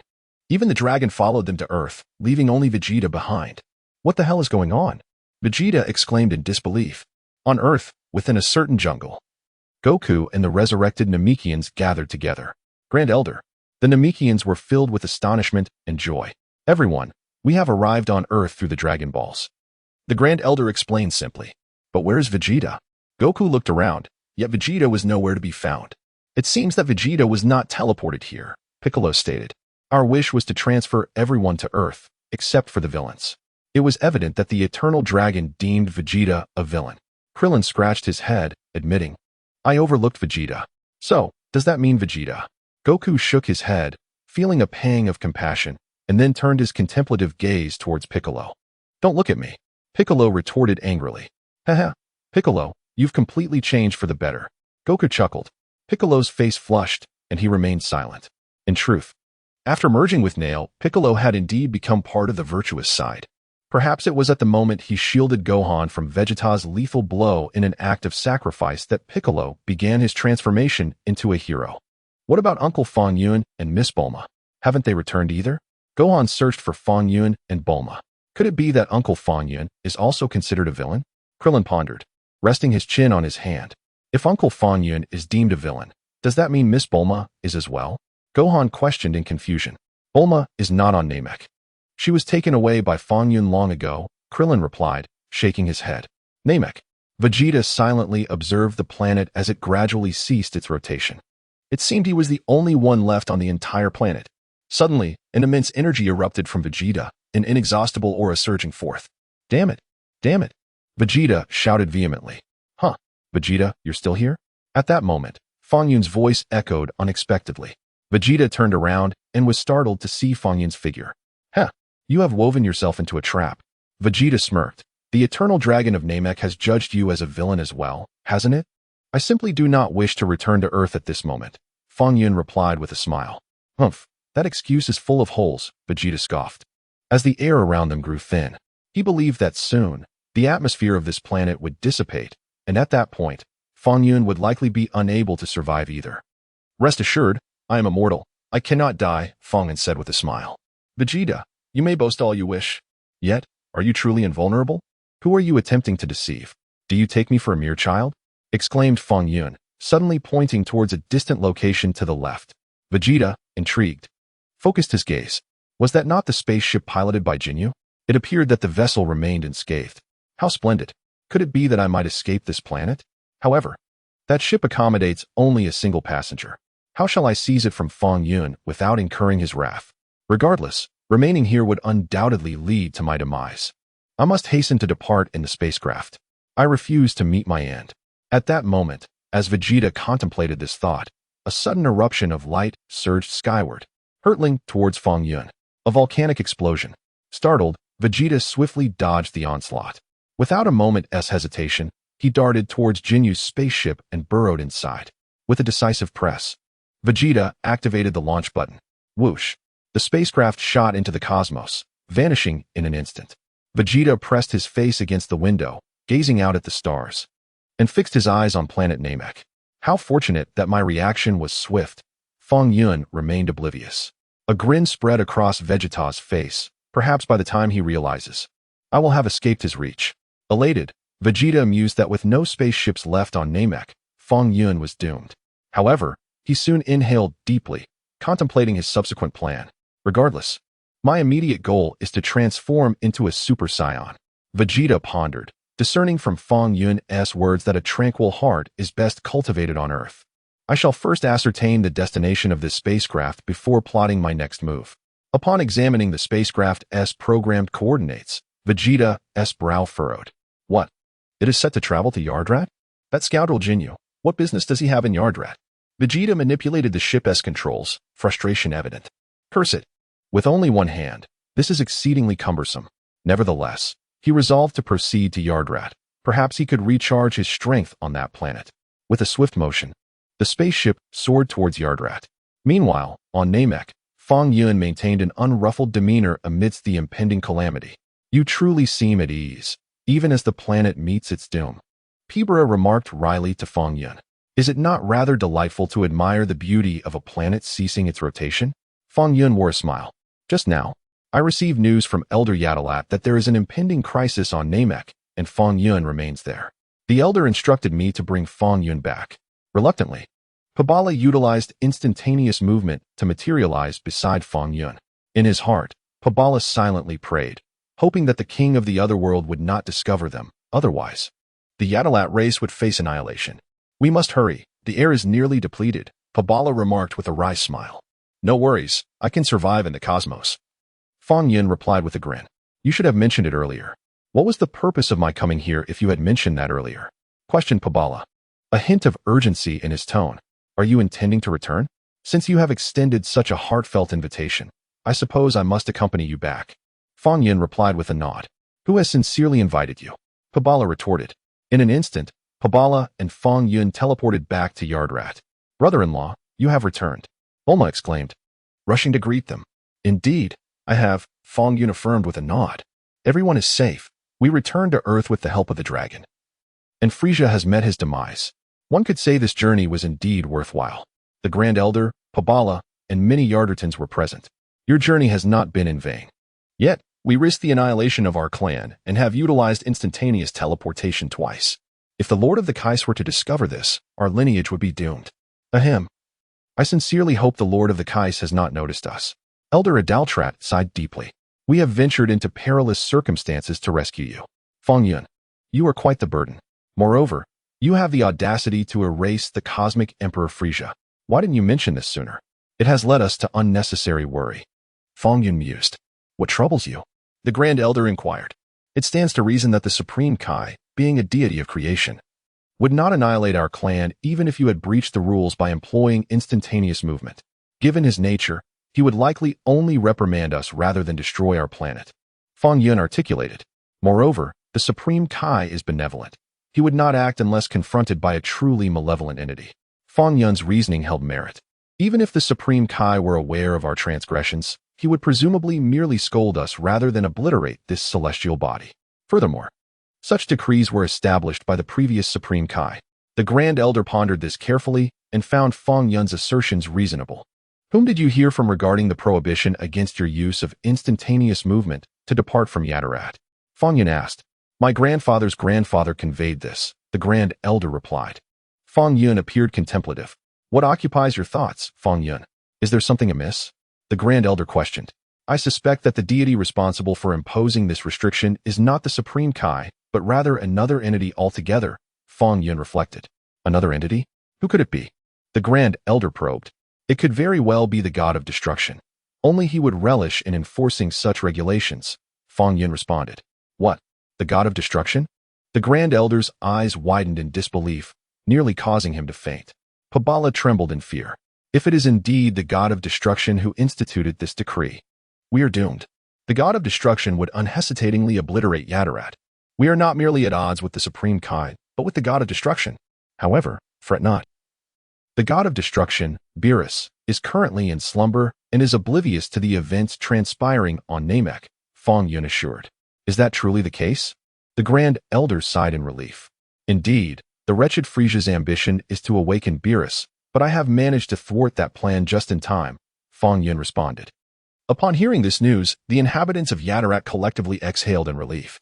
So, does this mean we are safe? Do not celebrate prematurely. The god of destruction has an angel by his side, and that being is formidable, Fong Yun cautioned. The angel possesses a staff that can observe our past actions. The Grand Elder's countenance hardened. It is over. Once the god of destruction awakens, Yardrat will become mere cosmic dust. Fortunately, angels tend to avoid meddling in affairs they deem unworthy of attention. The matters Beerus wishes to remain unaware of will not be disclosed by the angel, Fong Yun added. The Grand Elder, please express your thoughts in a single, coherent statement. Such a frightening scenario. 3 days later, a diminutive spacecraft descended from the heavens, crashing onto the surface of Yardrat, leaving a considerable crater in its wake. Creak. The hatch of the spacecraft swung open, and the one-armed Vegeta stepped forth. Humph. This planet's environment is quite commendable. Vegeta offered a subtle smile, and with a flick of his hand, an energy blast shot forth. Boom. Instantly, a distant jungle was obliterated by the force of the energy blast. The Grand Elder awoke with a start from his slumber. Who is wreaking havoc upon Yardrat? The Grand Elder inquired, his voice laced with fury. Elder, it is a one-armed individual. Someone hastily reported. A one-armed individual? The Grand Elder was momentarily taken aback. In a flash, he employed instant transmission and appeared near Vegeta. What? It is the Saiyan Vegeta. The Grand Elder's expression shifted dramatically. Come forth, do not hide away. I can distinctly sense each of your auras, Vegeta declared loudly. I hereby announce that this planet belongs to me. The Grand Elder fell into a brief silence. Quickly, summon Fong Yun. He commanded Pabala at his side. What? Pabala replied, glancing at the Grand Elder. Fong Yun just departed yesterday, and now this Saiyan named Vegeta has descended upon our planet. Could it be that he has orchestrated this in secret? Pabala speculated. You may voice such concerns to me, but if Fong Yun were to learn of this, who knows what else might vanish from our planet? The Grand Elder's face darkened. If we seek Fong Yun now, we must resort to instant transmission, Pabala lamented. Did we not agree to refrain from instant transmission when departing Yardrat? Now, in order to deal with this Vegeta, we are left with no choice but to seek Fong Yun. However, Fong Yun is already en route to Earth. There are no other alternatives. Hurry, the Grand Elder urged. Furthermore, you must diligently hone your skills to prepare for inheriting the Elder's position. Yes, Grand Elder, Pabala responded without hesitation, immediately executing instant transmission and vanishing in an instant. Are you not coming out? Do you wish for me to annihilate this planet? Vegeta spoke coldly. Coming. The Grand Elder hurriedly stepped outside. You must be the Grand Elder of this planet, correct? Vegeta cast a dispassionate glance at him, confident that he was aware of my formidable nature. What do you think? You may take some time to contemplate my earlier proclamation. Rest assured, I shall not take your lives. You merely need to serve as my subordinates. The Great Elder remained silent amidst the vast expanse of the starry sky. Fong Yun's spaceship soared through the cosmos with remarkable speed. A day prior, Fong Yun and Bulma had embarked on their journey aboard the spacecraft, heading towards Earth. Initially, Fong Yun had intended for Pibra to transport them directly to their destination. But Bulma argued that traveling through the stars was far more exhilarating. Agreeing with her sentiment, Fong Yun chose to revel in the celestial voyage alongside Bulma. This spacecraft, a transformation of the Namekian vessel, required at least a month to reach Earth from their current location. Brother-in-law, could you please hand me a towel? Bulma's sweet voice resonated within the cabin. Bulma, are you doing this on purpose? Fong Yun replied. Brother-in-law, hurry up. Otherwise, I might just step out. Bulma teased, cracking the bathroom door ajar to speak to Fong Yun. Fong Yun, come forth. Come out already. All talk and no action is mere pretense. Fong Yun grasped the towel and approached the door, giving it a gentle knock. With a swift motion, Bulma swung the door open. A dense mist of white steam enveloped the bathroom, rendering Fong Yun's vision somewhat unclear. Brother-in-law, could you help me out? It seems the shower has stopped working, Bulma inquired. The shower has stopped? Is there a water outage? Fong Yun countered. I'm not sure. Hurry inside, Bulma beckoned him. Bulma, is it really appropriate for you to be so forward? Fong Yun remarked. Just then, a figure appeared in the hull of the spaceship, startling them. Fong Yun, are you there? Pipala called out. Ah, who's there? Are we haunted? Bulma exclaimed, taken aback. It's Pipala. He arrived via instant transmission, Fong Yun explained. Oh, that startled me, Bulma said, patting her chest. I'll go take a look, Fong Yun announced as he moved away. Soon, he spotted Pipala, who wore an expression of urgency. Is something the matter? Fong Yun asked, regarding Pipala. Fong Yun, that Saiyan named Vegeta has come to our Yardrat, claiming he wants all the Yardratians to become his subordinates. The Elder has sent me to request your assistance, Pipala quickly elucidated. Fong Yun, when is it inappropriate for you to come? Must you arrive at this moment? Fong Yun felt a twinge of displeasure. The Great Elder stated that if Fong Yun agreed to assist us in overcoming this predicament, the Yardrat people would be at your service in the future. Pibra gritted his teeth. Given our close relationship, how could I possibly impose on you? Fong Yun chuckled heartily. Pibra nodded vigorously. I was merely being polite. Do not take it to heart. Nonetheless, your proposal is indeed intriguing. If I recruit Vegeta as my subordinate, you would also become my subordinates, correct? Fong Yun pondered. Pibra replied, let us proceed. I will accompany you to take a look. Fong Yun smiled softly. Yardrat. Vegeta gazed at the increasing throng of Yardrat people gathering at the site, unable to suppress a furrow of concern. In less than a minute, the number of Yardrat inhabitants had swelled to tens of thousands. Moreover, their presence felt rather peculiar. What is going on? I distinctly recall that Frieza's men had surveyed this planet, and it was reported that there were only a little over 100 Yardrat people. How has their population grown to this extent? Everyone listen closely. I am the prince of the warrior race, the Saiyans. My name is Vegeta, the most talented fighter in the cosmos. I can effortlessly obliterate this planet, Vegeta proclaimed loudly. However, as long as you heed my commands and act according to my wishes, I, Vegeta, will ensure your protection. Just then, as he spoke, Pibra appeared alongside Fong Yun with a swift motion. The Great Elder let out a sigh of relief. In an instant, the thousands of Yardrat people vanished mysteriously. Vegeta stood there, dumbfounded. What just happened? His pupils constricted sharply as he noticed Fong Yun materializing nearby. What? This is impossible. Fong Yun is still alive? Vegeta's expression changed dramatically, and he contemplated fleeing immediately aboard his spaceship. Is that not Vegeta? What brings you to Yardrat? Fong Yun gazed at Vegeta with a smile. Vegeta shivered slightly. He knew that, given his current strength, no amount of effort could make him a match for Fong Yun. Even Frieza, with a combat power of 120 million, had been effortlessly eradicated by him. Vegeta, I grant you 3 years. Vegeta's body trembled violently. How could I have forgotten such a crucial matter? This is dire.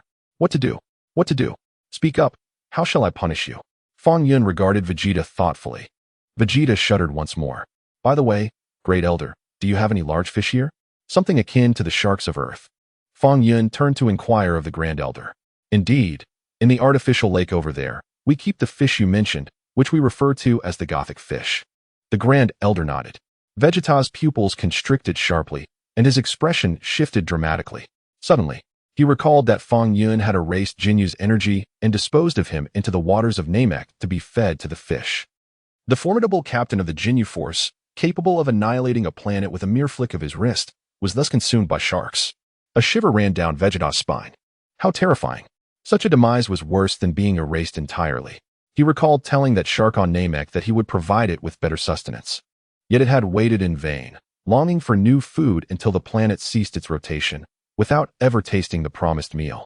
Fong Yun, filled with sentiment, mused, Vegeta, do you think I have been branded a deceiver in the eyes of that fish? Vegeta trembled violently. However, he soon clenched his teeth and fixed a steady gaze upon Fong Yun. Fong Yun, do you dare grant me some time? If I can transform into a Super Saiyan, I shall not necessarily be defeated by you, Vegeta declared, raising his head and clenching his fists. Fong Yun watched Vegeta with a grin. Beads of cold sweat formed on Vegeta's forehead. Nevertheless, he managed to maintain a semblance of composure, though his legs quivered slightly, nearly causing him to kneel.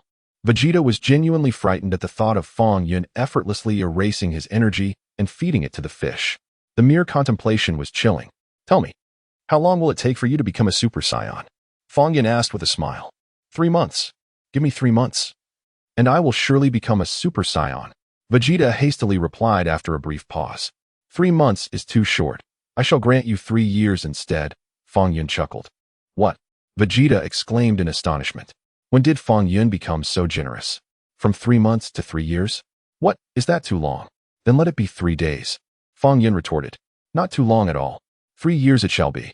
It is a deal, Vegeta hurriedly affirmed. With a swift motion, Fong Yun waved his hand. And miraculously, Vegeta's previously erased left arm reappeared. Vegeta's eyes widened in disbelief as he stared at his restored limb, his face a canvas of astonishment. I have temporarily returned your arm, but if you fail to become a Super Saiyan within 3 years, I shall reclaim both of your arms. Fong Yun smiled and then called out to Pabala, you shall escort him to Earth. Understood. Pabala responded promptly. Vegeta, I have bestowed upon you this opportunity. I am sending you to Earth, a realm conducive to cultivating a tranquil heart. I hope you seize this chance wisely, Fong Yun said, his smile unwavering as he regarded Vegeta. Vegeta remained silent, pondering the implication of being sent to Earth by this ardation. What could it mean? Pibara, accompanied by Vegeta, utilized instantaneous movement and, with a gentle flicker, materialized upon the surface of Earth. However, he displayed no intention of lingering, promptly vanishing back to Yardrat. Is this Earth? Vegeta marveled at the expanse before him, perplexed by the means of their arrival. A brief silence ensued. Regardless, I must devise a way to transform into a Super Saiyan, he mused, shaking his recently restored left arm. According to the Dragon of Namek, all my other conditions have been satisfied. The sole missing element, when compared to Kakarot, is a tranquil heart. Thus, I must contemplate how to cultivate such serenity within myself. Meanwhile, on Yardrat, the elder expressed his heartfelt gratitude. Thank you so much, Fong Yun. The elder was genuinely appreciative, astonished that the formidable Vegeta could be so nearly subdued by Fong Yun's mere words. No need for further thanks. But please refrain from abruptly appearing to disturb me without prior notice, Fong Yun replied. The elder interjected, Pibara, who is to say who disturbed whom? It was you who arrived in our Yardrat, was it not? Shall I escort Fong Yun back to the spacecraft? Pibara suggested. Fong Yun nodded in agreement. In a flash, Pibara executed instantaneous movement, swiftly transporting Fong Yun aboard the spacecraft.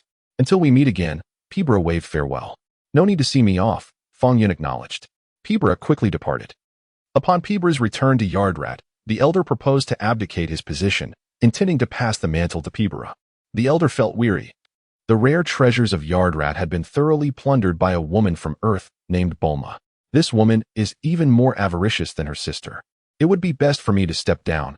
At least then I can avoid the burdens of sight, he reflected. A month later, Fong Yun's spacecraft landed steadily in Bulma's backyard. With a resounding thud, the hatch opened, and Fong Yun and Bulma emerged. However, Bulma appeared somewhat fatigued. We have returned. Yet there is not a soul to greet us, Fong Yun pondered. After a brief silence, Bulma retorted, It's because my brother-in-law insisted on landing the spacecraft in our backyard. Without notifying anyone, How could they possibly know of our arrival? Bulma glared. Bulma, your temper has grown considerably during this month aboard the spacecraft, Fong Yun chuckled. Now I understand why my sister wished for me to accompany you, he added, sensing her distress. Why is that? Fong Yun inquired. You should already know, Bulma exclaimed, her irritation palpable. I need to rest for a few days, brother-in-law. Please do not seek me out. Fong Yun's return did not stir any notable commotion. Tai Si continued to immerse herself in her novel, casually accommodating the Namekian into her home.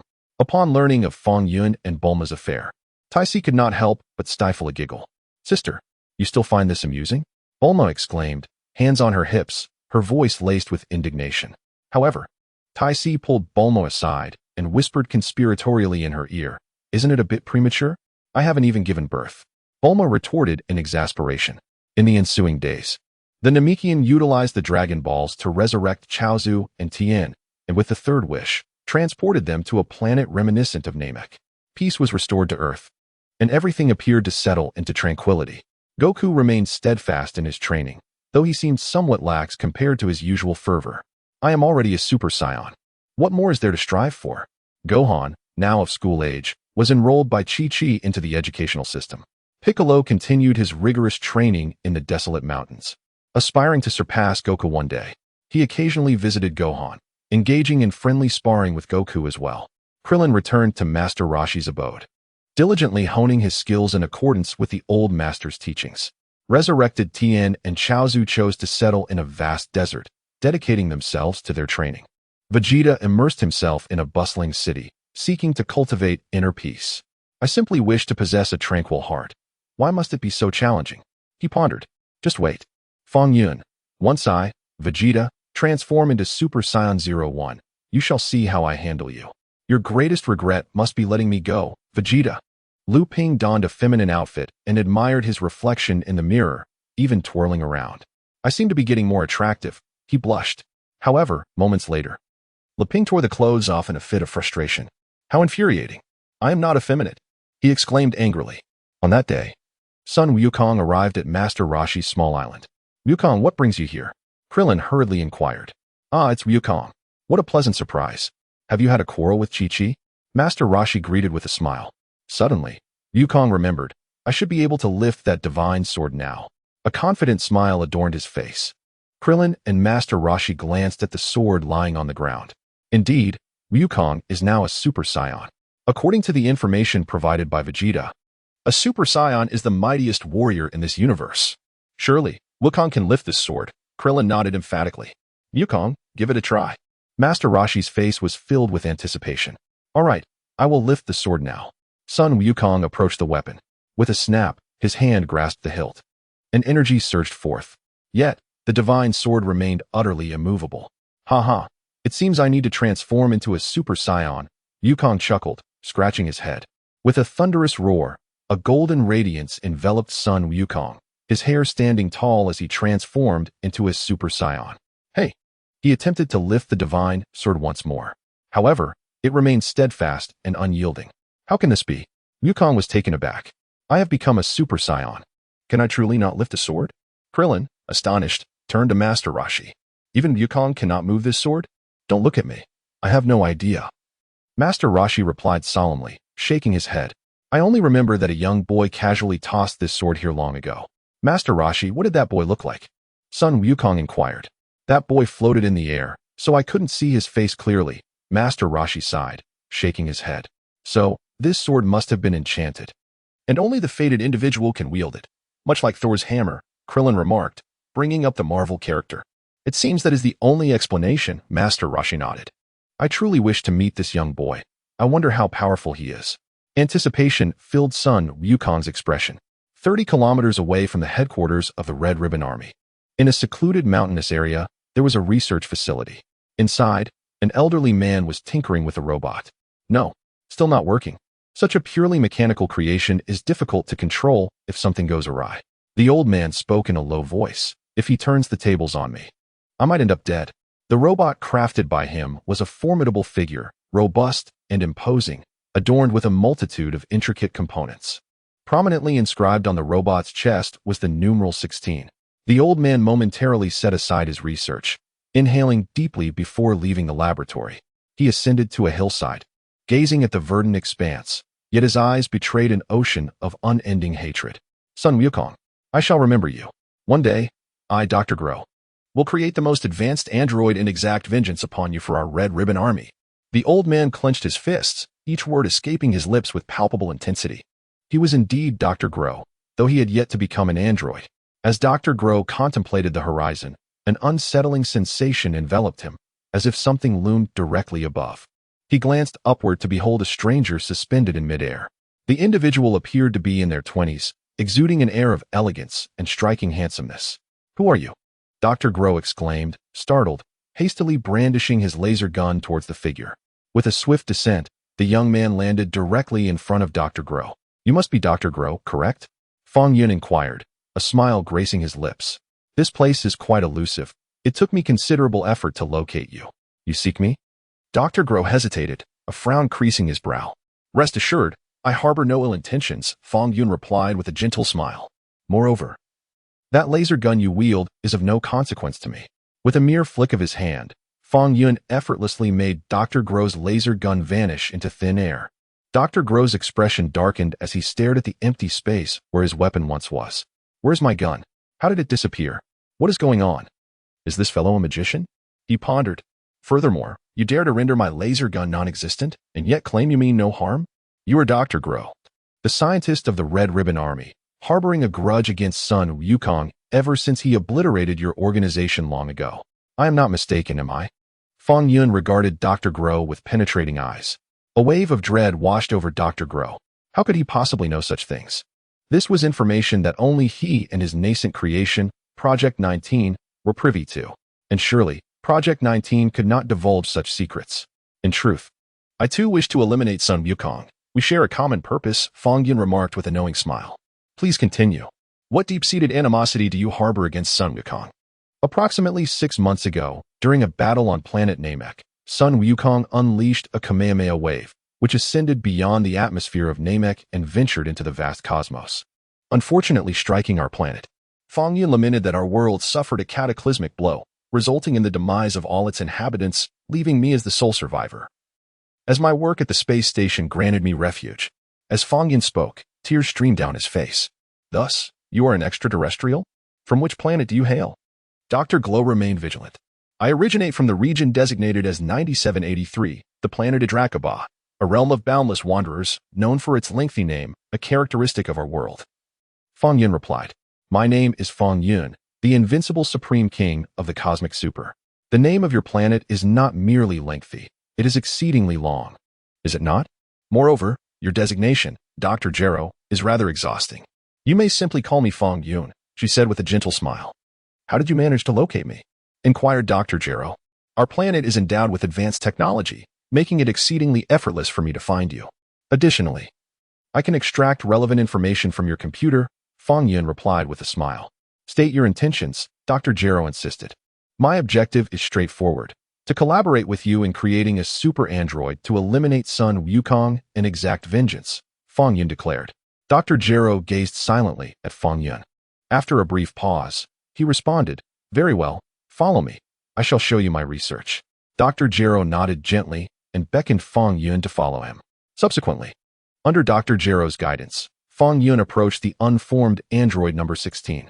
Number 16 lay within the apparatus, embedded with various components. This is my latest creation. Can you discern any issues? Dr. Jero inquired tentatively. Let me take a look. Fong Yun nodded and turned her attention to the android number 16. Soon, Bulma's voice reached Fong Yun's ears. Brother-in-law, is this the android that Dr. Jero is researching? Bulma exclaimed in astonishment. He truly is a genius, but identifying the problems will require some time. Fong Yun, however, was not well versed in the intricacies of android construction. Fortunately, Bulma excelled in this field. Fong Yun requested that Bulma devise a device for her, enabling remote monitoring so that whatever she observed could be synchronized to the display screen at Bulma's home. Simultaneously, Bulma placed a miniature earpiece in Fong Yun's ear for communication. Approximately 10 minutes later, Bulma provided her scientific insights. It is worth noting that Bulma is also a brilliant scientist, no less than Dr. Jero, albeit their research areas differ. Yet, science fundamentally shares common ground. Upon hearing Fong Yun's narrative, Dr. Gero's eyes sparkled with intrigue. Indeed, your perspective is quite novel. I shall certainly give it a try, Dr. Gero responded eagerly. Now, can you place your trust in me? Fong Yun smiled. Dr. Gero was convinced. He believed that with Fong Yun's assistance, his research would undoubtedly reach completion ahead of schedule. Dr. Gero, I have returned. At that moment, a voice echoed from outside. It is my assistant. I have transformed him into an android. Though he is not yet fully matured, Dr. Gero explained. Fong Yun nodded in understanding. Under Dr. Gero's guidance, she encountered a man who bore a striking resemblance to android number 19. Fong Yun's eyes lit up. Number 19, you have finally made your appearance. Upon returning on the 19th, he immediately rushed over to recharge. While charging, the 19th curiously glanced at Dr. Gero. Who is this? He inquired. This is Mr. Fong Yun. Hailing from the planet Yardrat, Dr. Gero replied, wiping the sweat from his brow. He is one of us, so rest assured. The 19th nodded gently, choosing not to say more and focusing intently on recharging himself. Mr. Fong Yun, as you can see, every outing for the 19th consumes a significant amount of energy, necessitating a lengthy recharge period upon return, which can take no less than 3 to 5 days, Dr. Gero explained to Fong Yun. Indeed, that poses a challenge. Fong Yun acknowledged with a nod. I will find the embryonic form of cell shortly and eliminate it. This way, I can ascend to platinum. A surge of excitement coursed through Fong Yun's heart. By the way, Dr. Gero, please take a look at my tablet, the 19th said, producing the device and handing it to Dr. Gero. Upon receiving it, Dr. Gero activated the screen, and Fong Yun quietly cast a glance. On the display were two familiar figures, androids 17 and 18. These two were twin siblings. The male was named Robbies, and the female, Lazili. They were quite young, having grown up in an orphanage. Now, having just moved out, I believe they would be very suitable candidates, the 19th suggested. Where are they now? Dr. Gero inquired. Did you not bring them back? I'm running low on power. After this recharge, I will certainly bring them back for you to see, the 19th responded. How about I go and fetch them? Fong Yun proposed with a smile. Oh, Mr. Fong Yun intends to bring them? Dr. Gero asked. Don't forget, I can fly. While I may not possess the strength of Sun Wukong, I am certainly more formidable than an ordinary person, Fong Yun replied with a slight smile. Very well. I leave it in your capable hands, Mr. Fong Yun, Dr. Gero said with a gentle nod. The 19th wasted no time in providing Fong Yun with the addresses of Robbies and Lazili. After Fong Yun departed, the 19th asked, Doctor, can we trust that individual named Fong Yun? There shouldn't be much of a problem. Otherwise, what would compel him to seek me out? Dr. Gero pondered, unable to imagine any ulterior motives from Fong Yun. True, the 19th nodded in agreement. In a quaint village, Lazili and Robbies were dining in their yard when Fong Yun descended from the sky, landing beside them. Both were startled. He came flying, Robbies exclaimed, his face a mask of terror. Lazili stared at Fong Yun, her mouth agape, utterly transfixed. Hello, I am Fong Yun, he greeted them with a smile. Are you an alien? Robbies quickly asked. One could say so, Fong Yun replied. Fong Yun gently nodded and approached a stone table, striking it with a forceful palm. A thunderous sound echoed as the table shattered into countless fragments. Lapus was utterly terrified, while Lazili's eyes widened in shock. Do you wish to attain my ageless visage and formidable power? Fong Yun inquired with a smile. What must we do? Lapus pondered before asking. Your opportunity has arrived. A brilliant scientist seeks to transform you, to make you the mightiest beings in this world, Fong Yun elaborated. Transform us? Lapus was momentarily taken aback. Lazili furrowed her brow, her golden tresses dancing in the wind. A brief silence ensued. Is it akin to the Spider-Man or Hulk pinned by misties? Lapus asked excitedly. Fong Yun wiped the sweat from his brow. In this world, after sharing stories from Marvel with Ties, she had crafted novels and adapted them into films. Consequently, some ordinary individuals in this Dragon Ball realm were familiar with characters like Iron Man and Spider-Man. Even more powerful, Fong Yun replied with a subtle smile. I have no objections. I too wish to be a warrior like Iron Man, saving our planet. Lapus nodded gently, a glimmer of anticipation in his expression. And you? Fong Yun turned to Lazili. If I were to be transformed, would it alter my body? Lazili's gaze fell, a blush gracing her cheeks. No. It merely requires an injection of a serum akin to Captain America's, Fong Yun reassured her with a smile. If it truly grants eternal beauty, I have no objections. Lazili nodded softly. Follow me. Fong Yun beckoned with a slight smile, retrieving a universal capsule and tossing it away. Boom. The capsule transformed into a jet helicopter. 30 minutes later, the helicopter touched down at Dr. Gero's research facility. Upon witnessing Fong Yun's arrival with Lazuli and Lapus, Dr. Gero's trust in him deepened. He graciously welcomed the siblings. Dr. Gero, why do you seek twin sisters to become androids? Fong Yun inquired. Mr. Fong, please follow me, Dr. Gero replied, leading him into the basement of the research facility. There, Fong Yun beheld the embryo form of Cell, his heart racing with excitement. I found it. Cell was hidden in such a place. Mr. Fong, behold, this is the android I have been researching for quite some time, named Cell. He is an intelligent being synthesized from the cells of all warriors through a complex process, Dr. Gero introduced. However, this is a lengthy endeavor, given the current circumstances. It will take at least 20 years to complete. Oh, I see. Fong Yun nodded. However, the completed cell was not a fully formed entity. Dr. Gero gestured towards the embryonic state of Cell and explained to Fong Yun that in order to become a complete being, it required the harmonization of a pair of twins. Thus, I instructed 19 to search for suitable candidates, and the individuals you brought back, Lazuli and Lapis, precisely meet the criteria. Yes, please continue, Fong Yun replied, nodding. Dr. Gero cast a curious glance at Fong Yun. Why do you appear so exhilarated? What event has stirred such excitement within you? Soon, I shall transform Lazuli and Lapis into the most formidable androids. Once Cell is complete and has absorbed both of them, he will ascend to become the most powerful entity in this world, nay, in the entire universe. Dr. Gero laughed heartily, proclaiming that the day will soon arrive when our Red Ribbon Army shall unify the cosmos. Indeed, quite intriguing, remarked Fong Yun with a smile. Then, with tears in his eyes, Fong Yun erased the embryonic form of Cell, along with the charging android 19. It is done, finally accomplished. Fong Yun felt a surge of exhilaration within. Could it be time to advance to platinum? However, when Fong Yun beheld the progress bar for the task, he was momentarily taken aback. The erasure task for android 19 had been completed, yet the task for erasing Cell still lingered. What could this mean? Was it possible that the method of erasure was incorrect? Fong Yun had no choice but to restore Cell and attempt the erasure once more. Still, there was no response. How peculiar. Why could this be? Must Cell reach maturity first? Upon closer inspection, Fong Yun noticed a line of small print following the task. The complete erasure of the adult form of Cell is required to fulfill the task. Oh, system. You should have mentioned it earlier. Had you mentioned it earlier, I might have considered alternative solutions, Fong Yun lamented, feeling a sense of frustration. Where could one possibly seek the complete form of Cell? Ignoring Dr. Gero, Fong Yun departed from the research facility and returned to Bulma's residence. Within the research facility, Dr. Gero scoured his surroundings in search of the elusive android 19. Initially, he presumed that 19 had merely recharged and was attending to his own affairs. However, after several days of waiting, the absence of android 19 became increasingly perplexing. Furthermore, Fong Yun had also vanished without a trace. What had become of android 19? Why had he left without a word? What could it possibly signify? Dr. Gero was engulfed in confusion. The enigmatic being known as Fong Yun had similarly disappeared. What was his true purpose for coming here? Upon returning home, Fong Yun resumed his examination of the time-space ring belonging to the Kaishin. It appeared that eliminating the complete form of Cell would necessitate traversing time to a future timeline.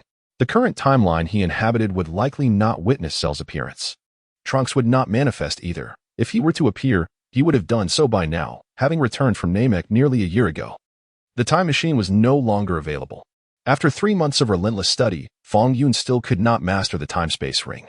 In a moment of exasperation, he even contemplated discarding it into the ocean or erasing it entirely. One day, a thought struck Fong Yun. While he was unable to utilize the time-space ring himself, there were others who could. Why not summon such a person to assist him in traversing time? Half a month later, in a desolate mountainous region, Fong Yun discovered the seal of Majin Buu. He retrieved the seal from the mountains and carelessly tossed it to the ground. Babidi, Fong Yun chanted. With a swift kick, he sent the seal of Buu flying. In the Kaishin realm, a sense of alarm pervaded the atmosphere. This is grave news, Lord Kaishin, Jebet exclaimed, rushing to the side of Kaishin Shin. Jebet, what has you in such a fluster? Shin inquired calmly, maintaining his composure. You must remember, regardless of the circumstances, one must face them with tranquility. That is the mark of a worthy attendant to the Kaishin. But, my lord, the seal of Majin Buu has been uncovered. Jebit wiped the sweat from his brow. What? What did you say? Shin leapt to his feet in shock. How is it possible? Is there still someone on Earth capable of locating the seal of Buu? Jebit stammered. Wasn't it supposed to be about maintaining calm? Lord Kaishin, look. Jebit pointed towards the direction of Earth. Upon glancing in that direction, Xian was nearly overwhelmed, almost losing consciousness. There, on Earth. A young man was playfully kicking the seal of Buu as if it were a ball. Xian and Jebit, both pale-faced, exclaimed in unison, Quick! Jebit! We must rush to Earth at once. We must stop that reckless youth. The Kaishin, visibly alarmed, urged them on. Yes, Lord Kaishin. Jebit wiped the sweat from his brow. In an instant, they executed their technique of instant transmission and found themselves near Fong Yun. Fong Yun had just launched another kick, sending the seal of Buu soaring into the sky. Ready to deliver another powerful strike upon its descent. Hurry! Stop him, Jebit! Xian's expression shifted dramatically as he shouted. Without hesitation, Xian soared into the air, swiftly grasping the seal of Buu, while Jebit hastily appeared beside Fong Yun, delivering an unceremonious kick towards him. You dare to treat Buu's seal as merely a plaything? Now, allow me to return the favor and see how it feels to be kicked like a ball. Bang! Just as Jebit was about to strike Fong Yun's speed surpassed his, delivering a swift kick that struck Jebit's abdomen. A howl escaped Jebit as his body shot backward like a cannonball. Boom! He crashed headfirst into a nearby mound of earth. Jebit. As the Supreme Kai had just secured Buu's seal, he witnessed a crimson-faced figure plunge into the dirt. Upon closer inspection, he realized that the one who had been propelled away was indeed Jebit. What on earth? Such an occurrence is beyond my comprehension. The Supreme Kai felt his mind struggling to keep pace. How infuriating. What is happening? The Supreme Kai descended rapidly, still tightly clutching Buu's seal, fearing that the creature within might inadvertently escape. He landed directly opposite Fong Yun, glaring at him with fiery eyes. I find your method of greeting most displeasing. Fong Yun smiled pleasantly at the Supreme Kai. What did you say? Do you even comprehend your actions? The Supreme Kai erupted in fury. I, the illustrious Supreme Kai, am now scorned by a mere human? That was my football you snatched, and you dare to speak so boldly. Fong Yun chuckled, scratching his head in contemplation, pondering how best to deal with you. What did you say? Do you have any idea who I am? The Supreme Kai's anger flared anew. You, a mere mortal, dare to act with such audacity in the presence of the divine. Allow me to enlighten you as to why the flowers bloom in such vibrant hues. Do you, perchance, know who I am? Fong Yun smiled faintly. Just as he spoke, Jia emerged from the mound of earth, limping as he stepped forth. Are you all right, Jia? The king of the universe inquired with genuine concern. I am fine, Jia replied, though blood trickled from the corner of his mouth. Jia then glared at Fong Yun with evident ire. Youngster, that kick you delivered was quite commendable, Jia remarked with a cold snort. Thank you for the compliment, Fong Yun acknowledged. I was not complimenting you, Jia retorted, his anger twisting his features. I apologize for any misunderstanding. Do you consider that a compliment? Fong Yun questioned, his tone laced with a hint of mockery. Moments ago, he had stumbled, inadvertently sending himself flying. But now, it seemed the tides had turned. Still wish to fight? Do you truly believe you can best me? He added with a gentle smile, igniting a spark of fury in Jebite's eyes, which were ablaze with determination. Can I not defeat you? I am a deity, Jebite retorted, incredulous. How could I possibly be outmatched by a mere human? Yet, despite his bravado, Jebite could not afford to underestimate his opponent any further. He recognized the formidable strength that Fong Yun possessed. With a surge of divine energy, Jebite propelled himself towards Fong Yun, intent on delivering a decisive blow. However, just as he closed the distance, Fong Yun made his move. Not merely an attack, but a precise kick. A resounding thud echoed through the air as Jebite was sent hurtling backward, crashing like a projectile into a mound of earth. What transpired? The Kaishin exclaimed, bewildered by the extraordinary display of power from this young man. Cautiously, he released the seal on Buu, his hands raised in preparation. What do you think you are doing? Fong Yun turned his gaze toward the Kaishin, a silent challenge in his eyes. The Kaishin's expression shifted dramatically, confusion etched upon his face. What is happening? Why does my divine power seem ineffective? Do you intend to restrain me? With what authority? Fong Yun's smile remained serene, a stark contrast to the tension in the air. And who exactly are you? The Kaishin demanded, his demeanor darkening as he sought to ascertain the identity of his opponent before engaging further. What if I told you I summoned you here intentionally? Would you believe me? Fong Yun replied, his eyes twinkling with mischief. What did you say? You summoned me? The Kaishin scoffed, disbelief evident in his tone. Do you even know who I am? You are the Kaishin, am I not correct? Fong Yun responded with a knowing grin. You are the most exalted deity in this universe, would you not agree? Fong Yun continued, his words dripping with irony. The Kaishin fell silent, caught in a moment of contemplation. You proclaim that I am the greatest deity in this universe. Your recent actions are undeniably a display of profound disrespect towards the divine. Do you not have a clear understanding within yourself? You are merely elevating yourself with deliberate intent. Do you know what this is? The Supreme Kai inquired, gesturing towards the seal containing Majin Buu beside him. That is a seal, imprisoning the fiendish Majin Buu, am I correct? Fong Yun replied with a smile. The Supreme Kai, taken aback, remarked, So, you are indeed well informed. Clearly at a loss for words, he continued, Are you aware that Majin Buu will awaken upon sustaining a severe blow? He exclaimed with indignation.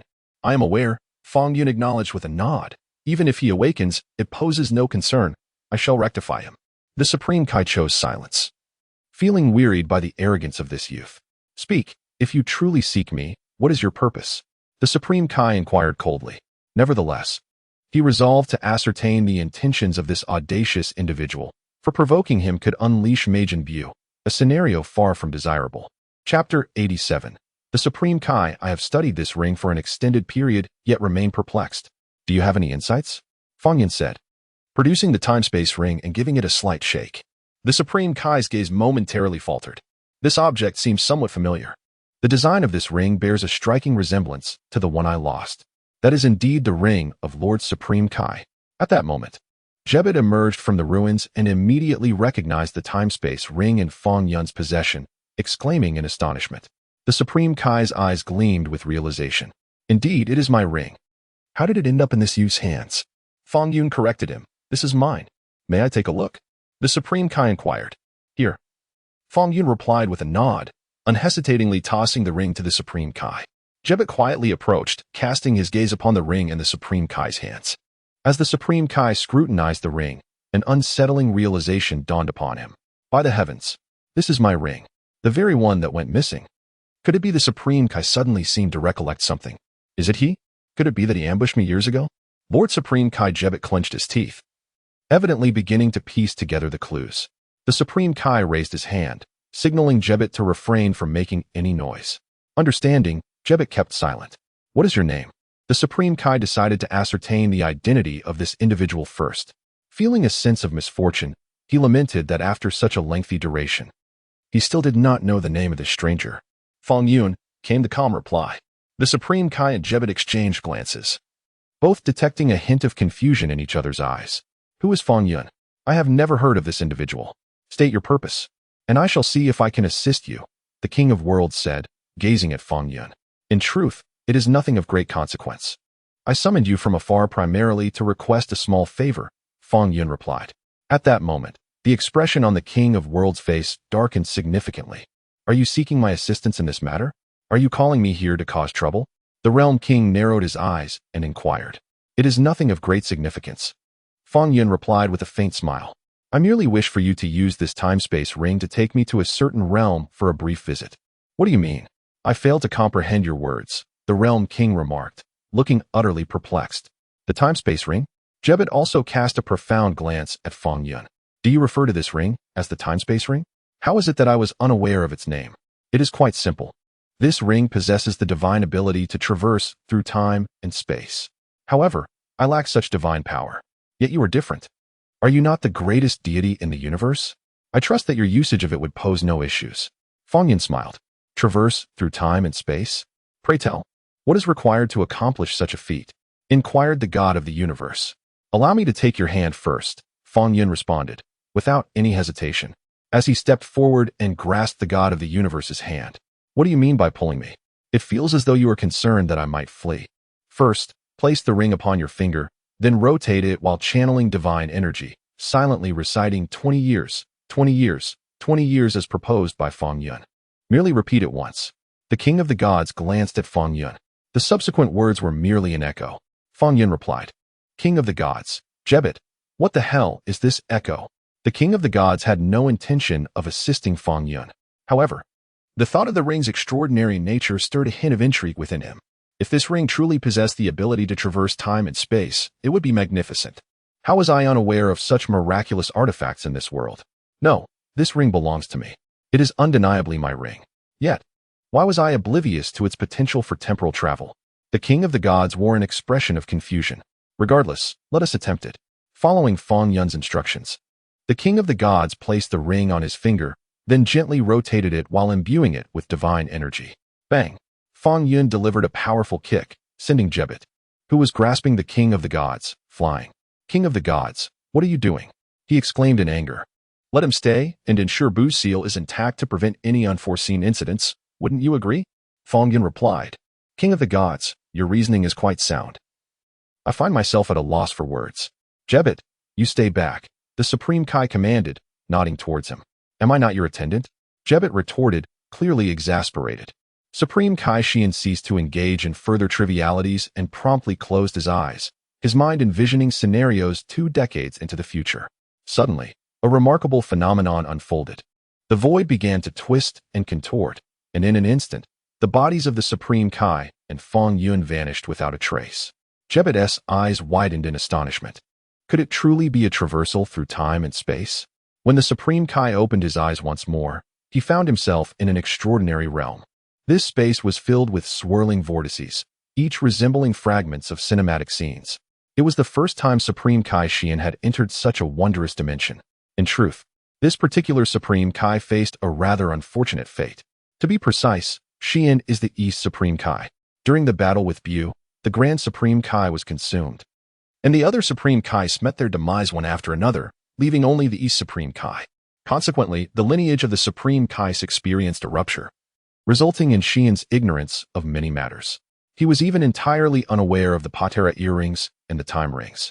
Upon discovering his entrance into this magical space, the Supreme Kai felt as though he had crossed the threshold into a new world.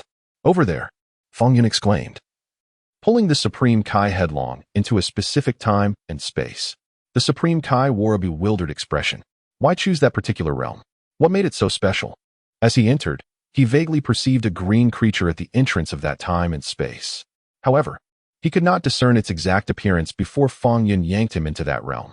Show me clearly, then I shall proceed, he retorted, though it proved futile. For Fong Yun's strength far surpassed that of the Kaishin.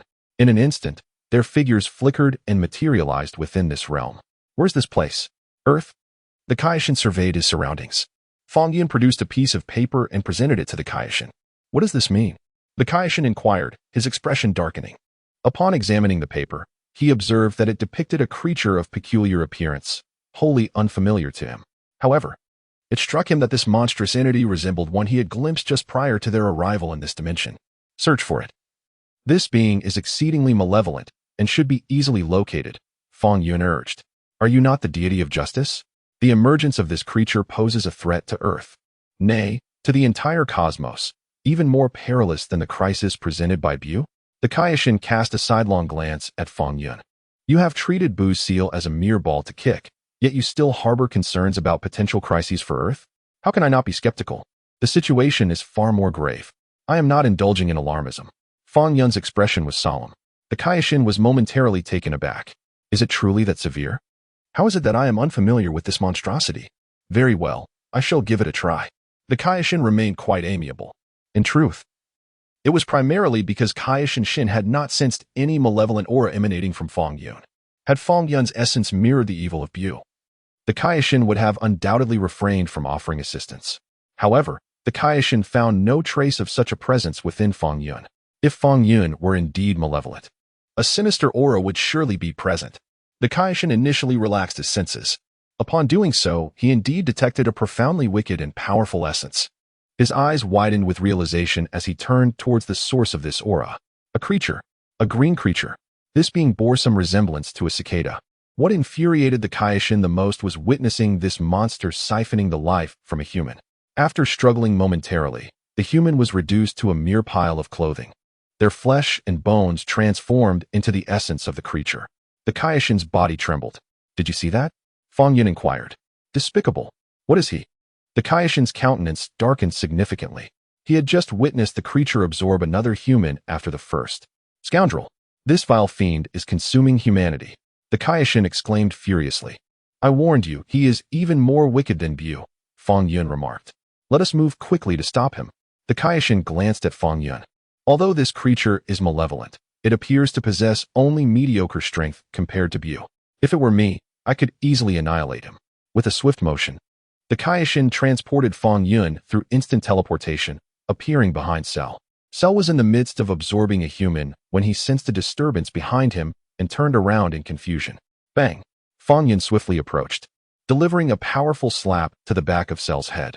Before Cell could discern who it was, he felt a flash of light before collapsing limply to the ground. Kaishin, you are rather swift in your actions. Eliminate him, the Supreme Kai declared, directing his hand towards Cell's form, intent on eradicating him right then and there. Spare him. He still holds value, Fong Yun replied with a slight smile. Value? What purpose does he serve? The Supreme Kai inquired, puzzled. Let us return him to our timeline first. Fong Yun suggested. What exactly are you planning? The Supreme Kai furrowed his brow, struggling to grasp Fong Yun's intentions. I shall explain upon our return. Fong Yun responded with a grin. After a brief moment of hesitation, the Supreme Kai ultimately conceded. After all, while Cell was indeed malevolent, he was not beyond annihilation. Compared to Bu, he was a mere shadow. If we are to bring him back, so be it. The Supreme Kai was intrigued to discover Fong Yun's true motives. Is traversing through time solely to retrieve this monster? Are you weary? With a swift motion, the Supreme Kai activated the time ring, infusing it with divine energy. Instantly, the void twisted and contorted. In the blink of an eye, the Supreme Kai returned to his own timeline, accompanied by Fong Yun and the dazed Cell. In a flash, the trio reappeared at the location where they had previously vanished. What manner of creature is this, Lord Kai? Jebbet inquired, glancing at the monster lying on the ground. The Supreme Kai shook his head. How should I know who this creature is? He then turned his gaze toward Fong Yun. Your mission is complete. You may return. I have other uses for this creature. Fong Yun smiled. As a token of gratitude, I shall bestow upon you this time ring. The Supreme Kai replied. Jebbet, that was originally the Supreme Kai's ring, was it not? This is merely a return of what belongs to you. A reward, indeed. Now, let us tally the accounts Jebbet intends to settle with Fong Yun. You kicked me several times earlier. How shall we reconcile this? The Supreme Kai grasped Jebbet's arm gently, shaking his head. Upon witnessing the look in the Supreme Kai's eyes, Jebbet found his half-spoken words stifled. In that case, we shall take our leave. The Supreme Kai remarked politely with a slight smile directed at Fong Yun. Indeed, no need to see us off. Fong Yun nodded in agreement. With that, the Supreme Kai hesitated no further, transporting himself and Jebbet through instantaneous movement, vanishing in an instant. In the next moment, the Supreme Kai and Jebbet returned to the realm of the Supreme Kai. Lord Kai, why did you not allow me to properly teach him a lesson? Jebbet expressed his confusion as he looked at the Supreme Kai. Jebbet, do you truly believe you could best him? The Supreme Kai countered. Jebbet, his face flushed, fell silent. This individual possesses considerable power, perhaps even surpassing mine, the Supreme Kai said, furrowing his brow. What? His strength exceeds that of the Supreme Kai? Jebbet exclaimed, his eyes widening in disbelief. If he is indeed the same person from years ago, capable of ambushing me without notice, his prowess must be extraordinary. The Supreme Kai remarked solemnly.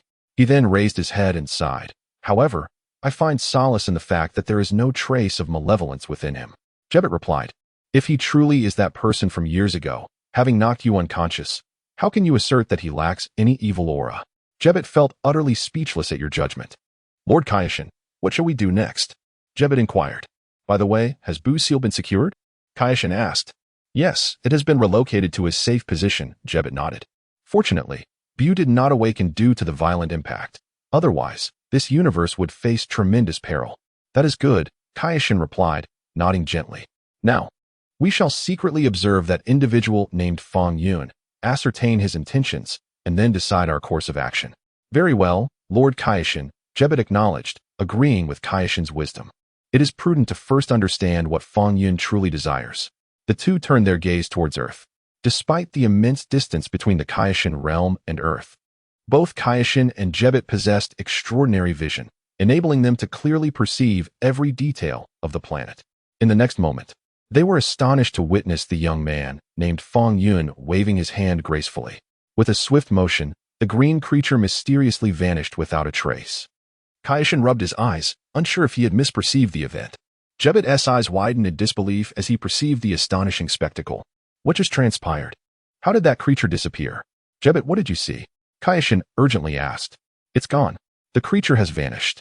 Cold sweat broke out on Jebet's brow. How did he achieve this? The question remains, did he cause the creature to disappear? Kaishin pondered, perplexed. Observing Fong Yun's demeanor, he appeared remarkably composed. And there was no one else present at that location. What could he possibly intend? Kaishin found himself utterly bewildered. You summoned me to traverse through time and space, bringing back this verdant creature. Yet, was it merely to have this being vanish? I failed to comprehend your intentions. By the way, Lord Kaishin, did you not employ telepathy on him just now? Jebet inquired. I did, but it proved futile, replied the Kaishin in a somber tone. I too found it ineffective. Jebet responded. The two exchanged glances, feeling an overwhelming sense of dismay. Observing his every action closely, I shall ascertain his true motives. The Kaishin clenched his fists. This individual named Fong Yun is exceedingly enigmatic, the Kaishin's curiosity intensifying. Indeed, Jebet affirmed. The two silently scrutinized Fong Yun on Earth. Upon bringing back Cell, Fong Yun promptly erased him from existence. The mission remains unfulfilled. However, this is inconsequential. Even if Cell were to awaken now, he could not attain a complete form. After all, at this juncture, Lazuli and Android 17 had yet to become Androids 17 and 18. Fong Yun planned to restore Cell 3 years hence. Once Androids 17 and 18 were born, allowing him to absorb those two creations. Absorbing Android 17 poses little concern. Yet, Fong Yun felt apprehensive at the thought of Cell consuming the delicate Android 18. It seemed rather unseemly. Eureka! After pondering for a moment, Fong Yun conceived a brilliant idea. Approximately a minute elapsed before he abruptly lifted his head and turned to glance behind him. Have you seen enough? How long do you intend to keep a close watch on me? Fong Yun inquired unexpectedly. In the realm of Kaishin, the Kaishin was taken aback. Jebet's face turned pale, his eyes filled with astonishment and disbelief. To whom was he speaking? Jebet trembled, questioning whether Fong Yun was aware of their scrutiny. Impossible. The Kaishin laughed heartily. How could that be? Jebet, you are being overly cautious. Indeed, how could such a mere human possibly know we are observing him? Ha! Jebet sighed in relief, chuckling. Hey, are you two still watching? Fong Yun's voice resonated once more. The Kaishin and Jebet exchanged swift glances. No way. It cannot be. He cannot be addressing us. We are gods, the most magnificent deities of this universe. How could we be discovered while closely monitoring an individual? Kaishin, Jebet. He is indeed referring to you both. The voice of Fong Yun resonated from afar once more. In truth, this cannot be regarded as mere sound transmission.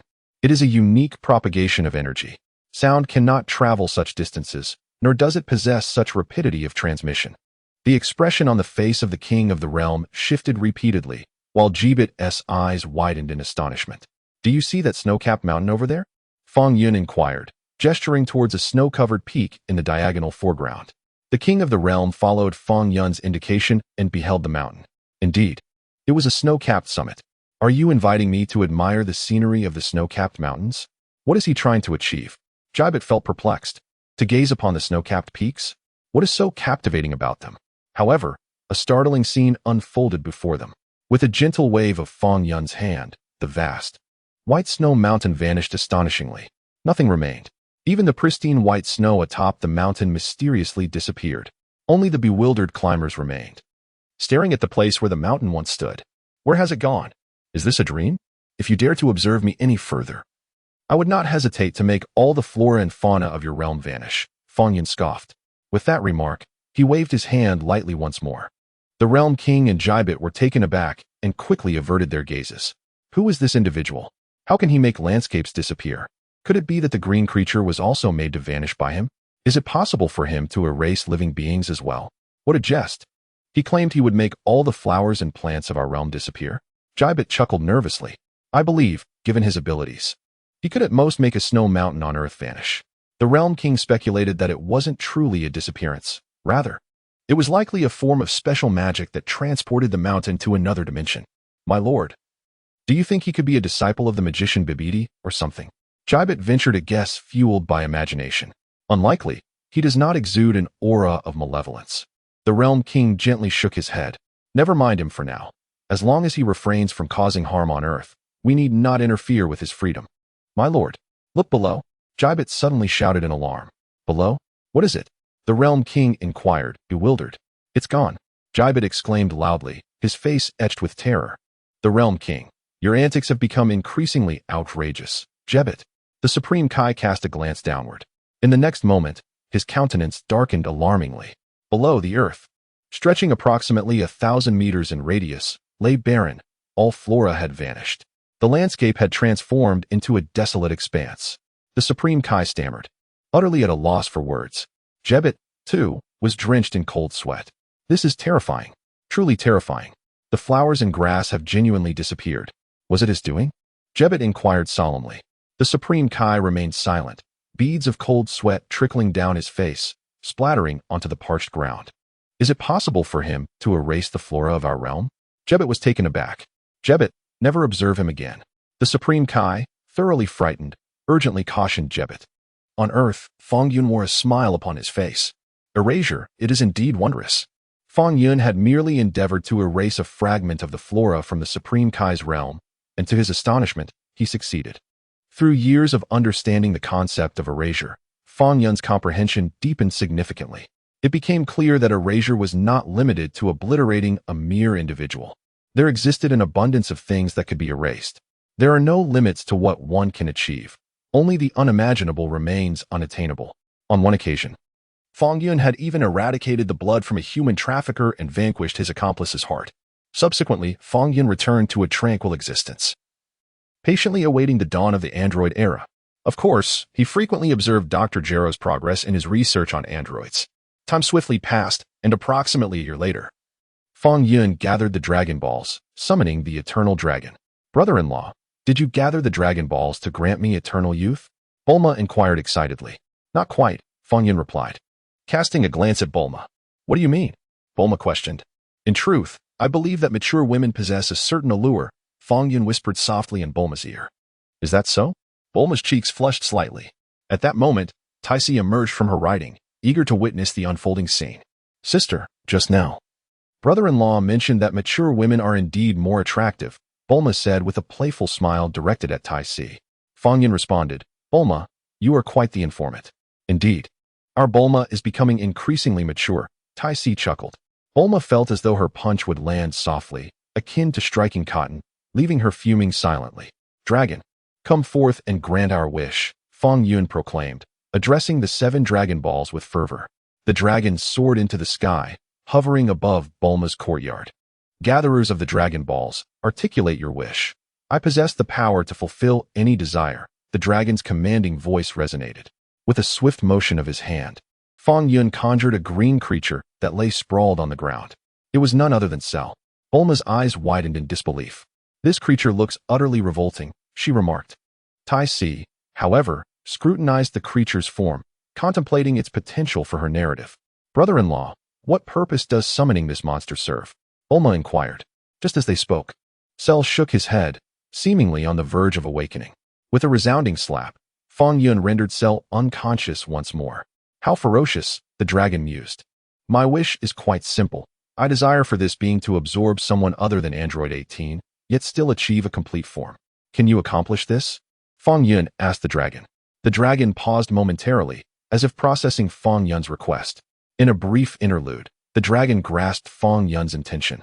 After a moment of silence, it proclaimed, I can facilitate a straightforward transformation of his form, allowing him to absorb Android 17 and another individual to attain completeness. Then let it be as you say. Proceed with the transformation, Fong Yun instructed. Whom shall he absorb in place of Android 18? The dragon inquired. Let it be Vegeta, Fong Yun pondered aloud. Very well. It shall be done, the dragon affirmed, commencing the alteration of Cell's cells. Cell, now in a state of unconsciousness, remained susceptible to the dragon's modifications. In less than 3 seconds, the transformation was complete. Your wish has been granted. He must absorb Vegeta in his Super Saiyan form to become whole. The dragon announced before vanishing in a brilliant flash, ascending into the heavens. Fong Yun waved his hand once more, erasing Shalu. Tai remarked. Poor creature. Are you merely a plaything for Fong Yun? In a remote mountainous town, Vegeta gazed up at the now brightening sky. Moments ago, someone had summoned the dragon. Vegeta furrowed his brow, pondering the source of his ominous premonition. After a brief silence, he dismissed his concerns. It has been 2.5 years. I have yet to transform into a Super Saiyan. Vegeta clenched his fists, vexed. Am I, Vegeta, this genius, truly devoid of a tranquil heart? A rumble echoed as Vegeta unleashed a tremendous surge of energy, leveling the surrounding mountains. He gasped heavily, feeling a sense of relief wash over him. Who dares approach? At that moment, Vegeta sensed an exceedingly faint aura hiding behind a nearby rock. He pointed his hand towards the stone, a cold smirk adorning his face. Come forth. The one concealed behind that rock. Vegeta scoffed. As his words fell, a girl emerged from behind the stone, her face beaming with excitement. Excuse me, are you a superhero? The girl asked with eager anticipation. What superhero? I do not comprehend your words, Vegeta replied, momentarily taken aback. I have been following you for quite some time. My name is Emily. Pleased to make your acquaintance, she said, a blush creeping onto her cheeks as she lowered her gaze towards Vegeta. In the temple, the Supreme Kai silently observed the unfolding scene below. It seemed that Fong Yun had summoned the dragon. The Supreme Kai mused. What wish could he possibly be fulfilling? Mr. Popo inquired curiously. I am uncertain. It appears to be related to a creature named Cell, the Supreme Kai responded. Cell? What is his purpose?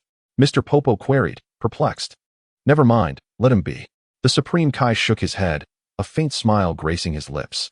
For now, it appears that peace has returned to Earth, and that Saiyan named Vegeta has ceased his malevolent deeds. Even if Vegeta were to misbehave, Goku would surely defeat him effortlessly, Mr. Popo chuckled. Presently, Goku is a Super Saiyan, the mightiest warrior in the universe. Indeed, with Goku around, I believe any foe can be vanquished, the Supreme Kai reassured with a smile. And furthermore, Piccolo has fully recovered. Chapter 91. Goku on the brink of death unbeknownst to them. Another 1.5 years had slipped by. One day, Bulma received a phone call and hurried over, her expression filled with sorrow as she looked at Fong Yun. Bulma, what troubles you? Who has wronged you? Fong Yun inquired. Brother-in-law, Goku is on the verge of death. Bulma's tears brimmed in her eyes. Goku is dying. Do not panic. Tell me what has transpired. Fong Yun responded. I only just learned that Krillin called me to say that Wukong has contracted a viral heart disease, which is incurable. Even the dragon cannot heal him. Bulma shed tears. Feeling a deep sorrow. There will be a solution, Fong Yun comforted her. The situation concerning son Wukong was somewhat anticipated by Fong Yun. In a world devoid of Trunks, there would be no miraculous cure for Wukong's ailment. Without the remedy for his heart disease, Wukong would succumb before the emergence of the androids, leading to his absence in this timeline. Bulma shook her head gently. Even the dragon cannot resolve this. Is there not still your brother-in-law? Fong Yun smiled reassuringly. Do not worry, everything will be all right. Shall we go visit him? Bulma, believing Fong Yun's words were merely for her comfort, did not dwell on it. Let us go? Fong Yun nodded. Could you carry me there quickly? Bulma suggested, eager to see Wukong. Certainly, Fong Yun agreed. By the way, where is Tais? Perhaps we should refrain from informing your sister for now. She is currently engrossed in creating a new work, and I worry that Wukong's condition might disrupt her thoughts. Bulma nodded in agreement. Let us depart. Immediately, Fong Yun embraced Bulma and soared into the sky. With a swift motion, he accelerated, leaving a trail of light across the horizon. Approximately 10 minutes later, Fong Yun and Bulma arrived above the Baozi Mountain, where Wukong's home was situated. With a sudden descent, they landed. At that moment, a multitude of people had gathered in Wukong's home. Piccolo, Krillin, Master Roshi, Tin, Kaiatsu, and Yamcha among them. The gravity of Wukong's dire condition had drawn many to pay their respects. Wukong lay in bed, unconscious and in a deep slumber. It appeared that without an alternative, he would soon depart from this world. Chi-Chi and Son Gohan stood vigil by his side, and the atmosphere was thick with sorrow among those present. Is Wukong truly to perish like this? Is there no other way? Krillin clenched his fists, tears brimming in his eyes, his body trembling slightly. There will be a way. There must be a way.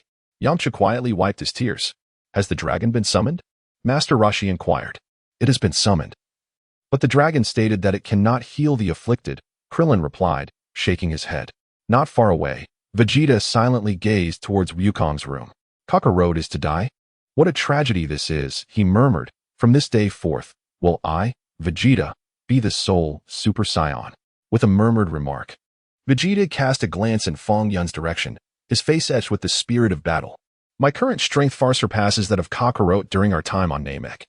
Should I challenge Fong Yun? Vegeta was restless, a brief silence enveloping him. For the sake of caution, perhaps it would be best to wait a few days. He mused to himself, contemplating ways to safeguard his energy, ensuring Fong Yun could not erase it. It is undeniable that after attaining the ability to transform into a Super Saiyan, Vegeta's mindset had matured significantly. No longer did he impulsively seek to challenge Fong Yun.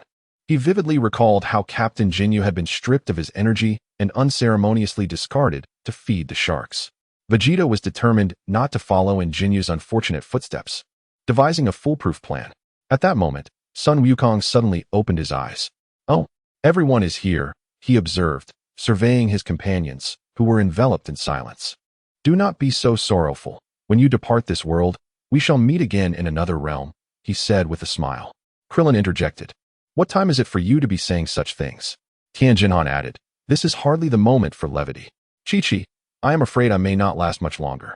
Sun Wukong murmured, grasping Chi-Chi's hand. Tears streamed down Chi-Chi's face as she wept. Gohan, take care of your mother, he instructed his son, who rubbed his eyes in distress. The assembled warriors shed tears collectively. After much contemplation, Fong Yun suddenly spoke. There is but one way to save Wukong. All eyes turned to Fong Yun, captivated. What method could possibly exist? Even the dragon cannot save Wukong, they questioned. Did you not claim I was a sorcerer? Fong Yun replied with a smile. I could find a way to eradicate the virus from Wukong's heart. Would that not cure his ailment? The group's eyes sparkled with hope. Is that truly possible? Can a virus be erased? They questioned in disbelief. However, Fong Yun cautioned, eradicating the virus is a complex endeavor. If it could indeed save Wukong, my magic would likely be rendered ineffective for a period, perhaps around a month. Fong Yun, as long as it saves Wukong. A month without magic is hardly a significant burden for you, is it? Krillin inquired eagerly. Indeed, Fong Yun. A mere month without magic is nothing compared to the potential of saving him, Lepin chimed in, revealing a grin. But I must ask, did you erase my thing? However, Lepin ultimately refrained from asking the question. At this juncture, such inquiries seemed rather inappropriate. Based on my deductions, there will be formidable beings emerging on Earth. Without my magic, humanity would confront dire calamities, Fong Yun pondered. Fong Yun, is that merely your speculation, or should we prioritize rescuing Wukong? Krillin responded. Fong Yun, have you abandoned the role of sorcerer to become a seer? What do you mean by formidable beings arising on Earth? Even if they do, Wukong's heart condition should be resolved, right? With Wukong, the Super Saiyan, around, is there truly a need for concern about such terrifying entities? Super Saiyans are the mightiest warriors in the universe. Please, Fong Yun, eradicate the virus within Wukong, he implored. Chi-Chi also bowed respectfully to Fong Yun. Brother-in-law, is it truly all right? Your health will not be compromised due to excessive use of magic, Bulma inquired with concern. In crucial moments, Bulma's worry for Fong Yun remained paramount.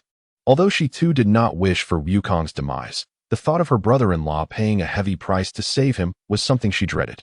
Bulma, if I effortlessly revive Wukong, it would lack any dramatic flair. Thus, I must feign the notion of losing my magic, Fong Yun whispered. Brother-in-law, what time is it for you to jest about such matters? Bulma inhaled deeply, casting a disapproving glance at Fong Yun. Will you truly be unharmed? Bulma remained apprehensive, suspecting Fong Yun was merely jesting. Fong Yun nodded, allowing Bulma to relax. As long as her brother-in-law was safe, everything would be fine. All right, I shall prepare to cast my spell now. Fong Yun addressed the assembly. I trust many of you present have witnessed me erase certain entities, or even humans. Particularly Krillin and Gohan, who witnessed me eliminate Frieza on Namek. The crowd nodded in unison, subsequently glancing at Sun Wukong. Hasten your efforts. Wukong is on the brink of death. I possess the ability to effortlessly erase a person or even a specific organ from their body. For instance, why has Lepin become so effeminate? Contemplate this, ponder deeply. Fong Yun speaks candidly. Krillin's eyes widen in astonishment.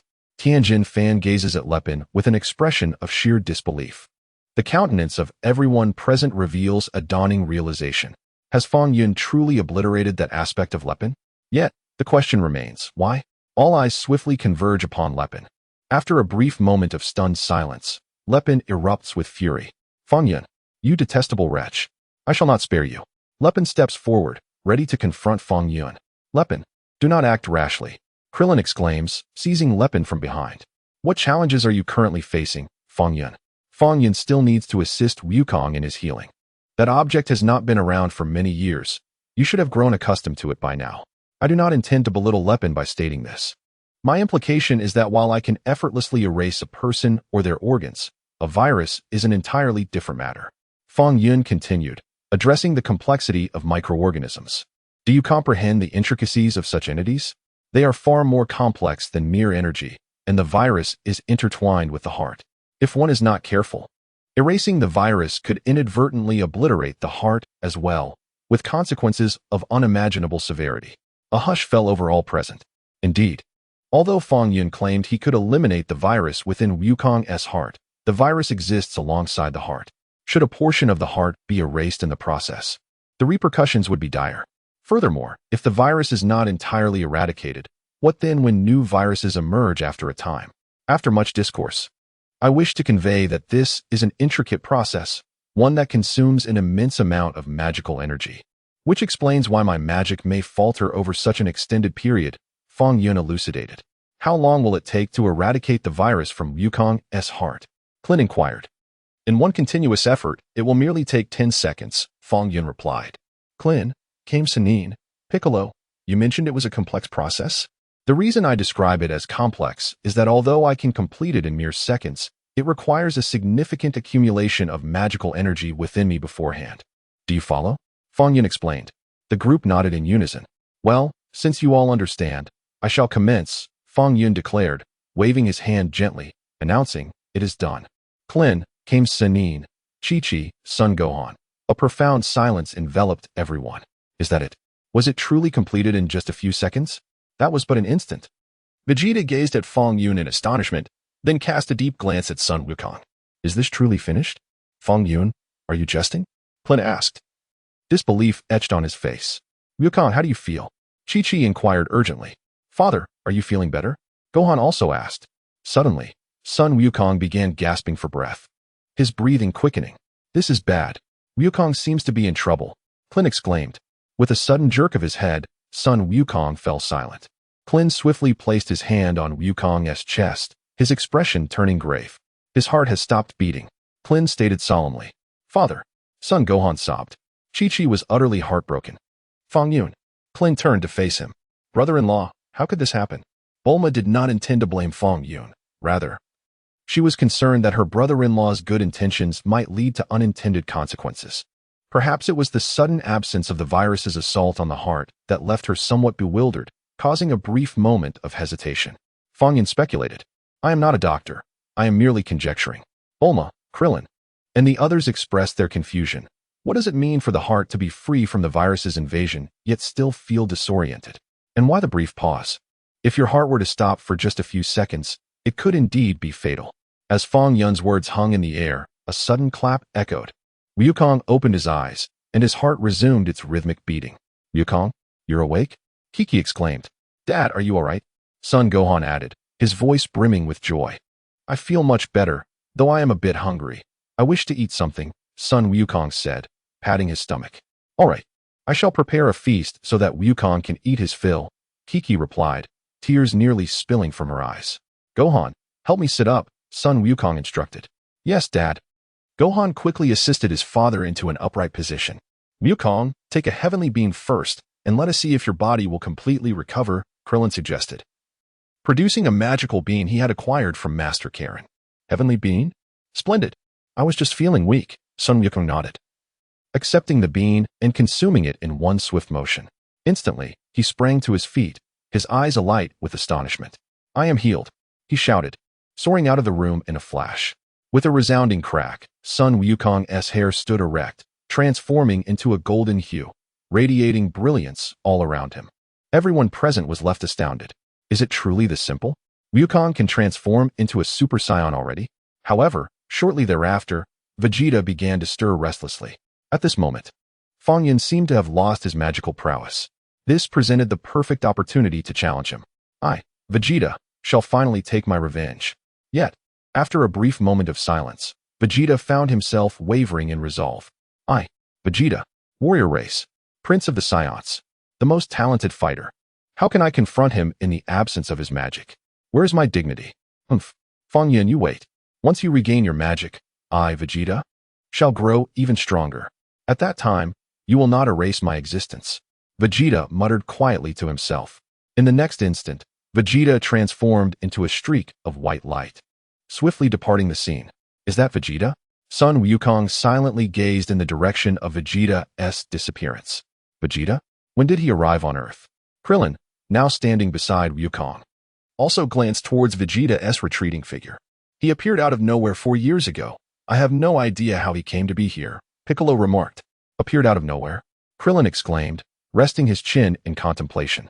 Could it be that the Dragon of Namek suddenly deemed him a good person and then sent him to Earth?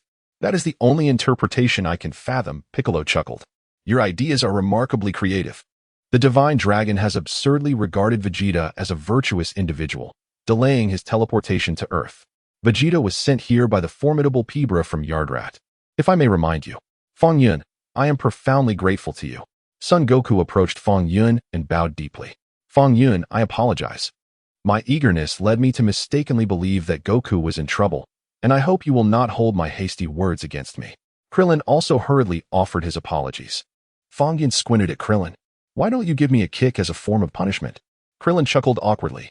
That is a fine suggestion. I shall not hold back. Fong Yun nodded. Krillin, did you truly believe that?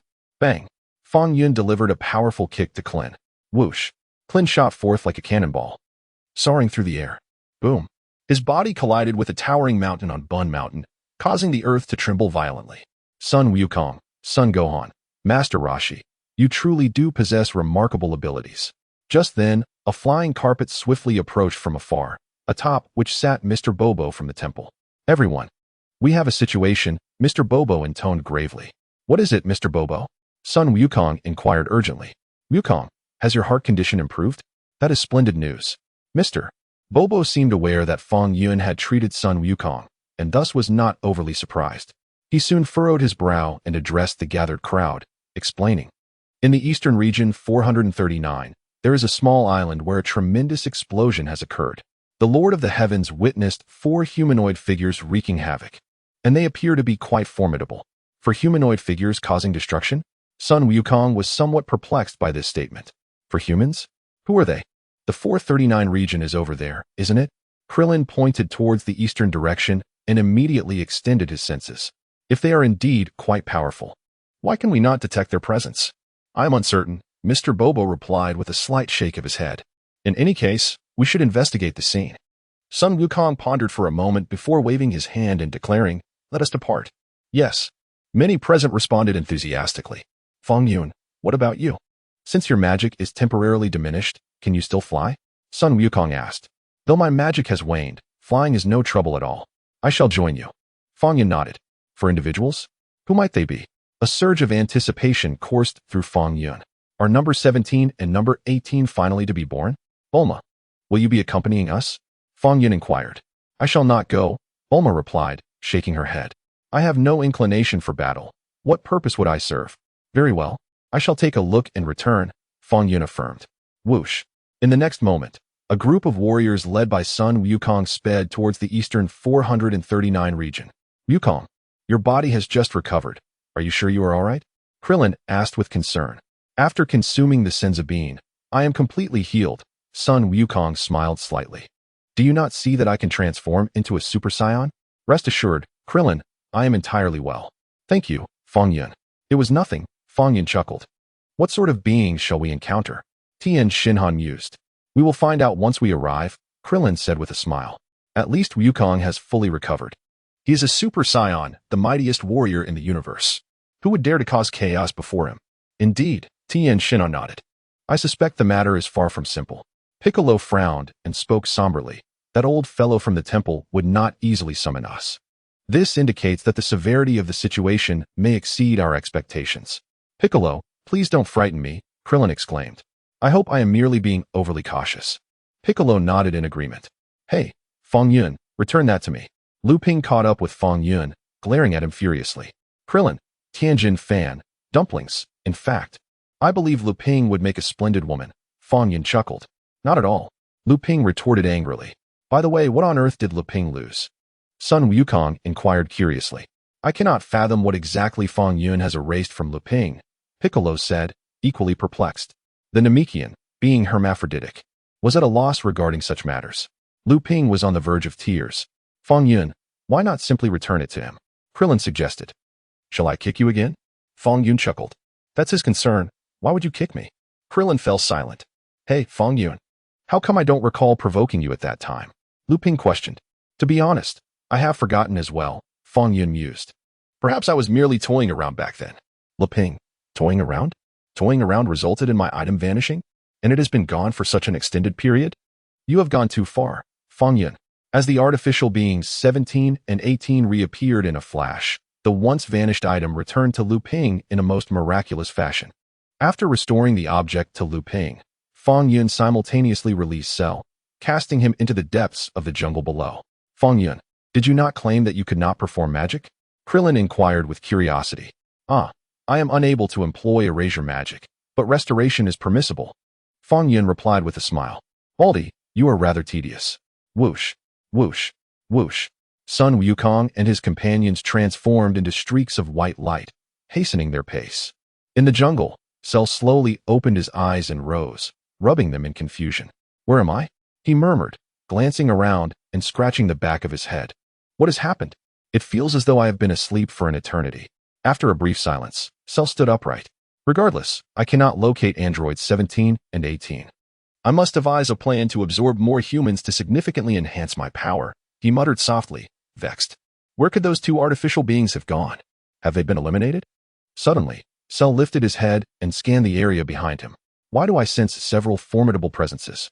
They seem familiar. Could they be Sun Wukong and the others? Frowning, he shook his head and chuckled. Impossible. I must be hallucinating. Did Sun Wukong not succumb to heart disease? How could he possibly be alive? According to the computer's data, apart from Sun Wukong, the rest had been slain by those two androids. Another moment of silence ensued. No. What are these energies? Cell pondered, bewildered. I need to verify this. I must conceal my presence and observe from the shadows.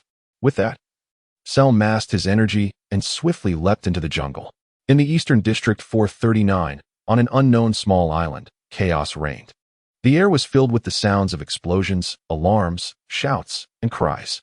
At the epicenter of the devastation stood four figures. Dr. Gero, androids 17, 18, and 16. It's Sun Wukong. They have arrived. Dr. Gero beamed with delight. At last, this day has come. The three androids remained silent. Android 16 gazed mournfully at the birds fleeing the scene, while Android 17 warily observed the remote control in Dr. Gero's hand.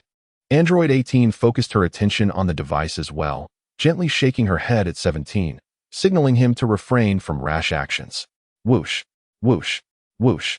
At that moment, Sun Wukong and his companions descended from the heavens, landing directly opposite the four artificial beings. Sun Wukong, you have finally arrived. I have awaited your presence for quite some time, Dr. Gero remarked with a sly smile, his gaze imbued with a hint of eagerness.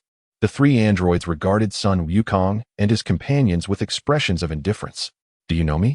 Sun Wukong inquired, taken aback. I am well acquainted with every facet of your existence, Sun Wukong. Dr. Gero responded coldly. It was you who obliterated the Red Ribbon Army, a fact I shall never forget. The Red Ribbon Army? Sun Wukong pondered for a moment.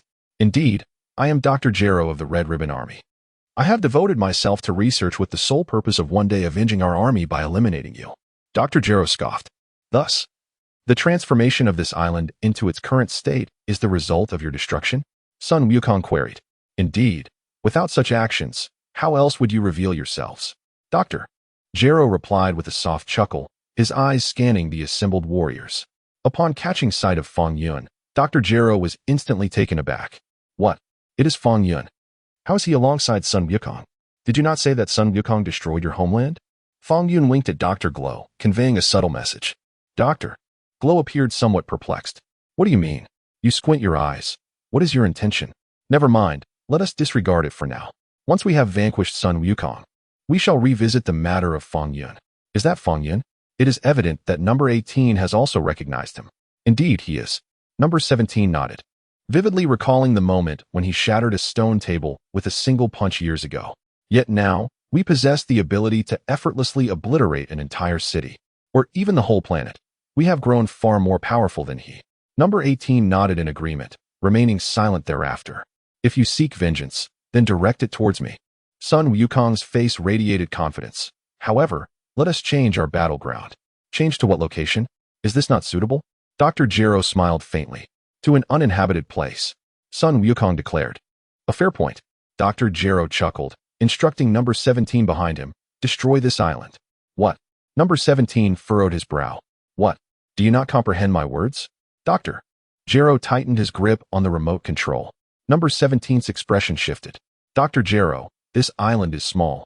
Engaging in battle here could very well lead to its submersion, disrupting the rhythm of our fight. Number 16 interjected, suggesting we find a larger landmass, which would prove more convenient. Dr. Gero glanced at number 16. Very well then. Let us proceed. Dr. Gero voiced no further objections. Whoosh. Dr. Gero ascended into the sky, accompanied by the 3 androids as they soared into the distance. Sun Wukong promptly followed suit. 5 minutes later, they descended into an uninhabited area. Number 17, can you handle them without issue? Dr. Gero instructed number 17. Certainly, Dr. Gero.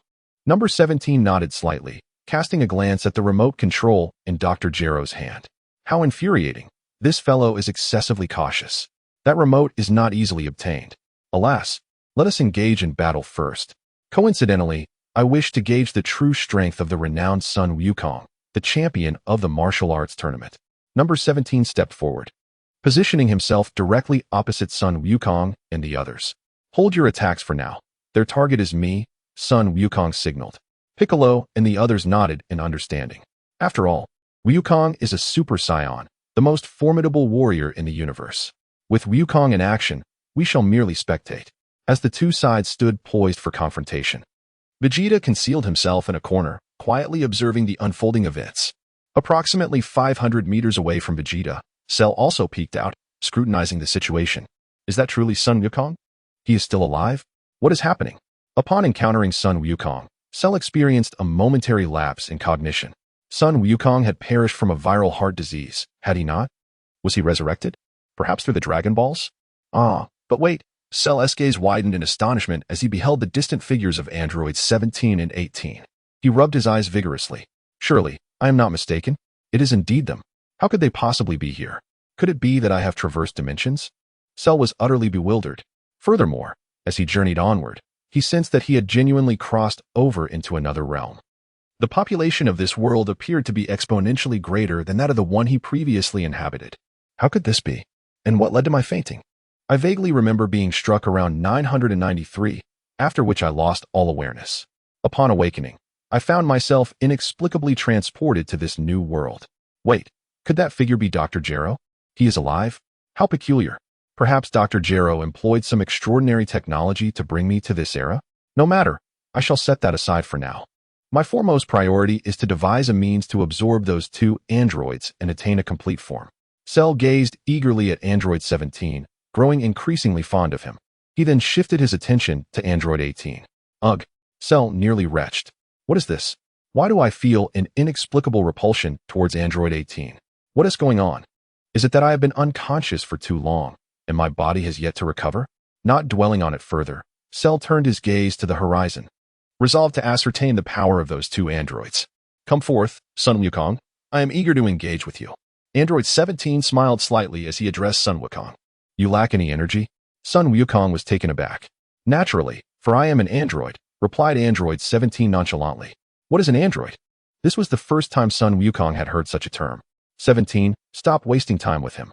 Eliminate him. Dr. Gero commanded. You asked too many questions.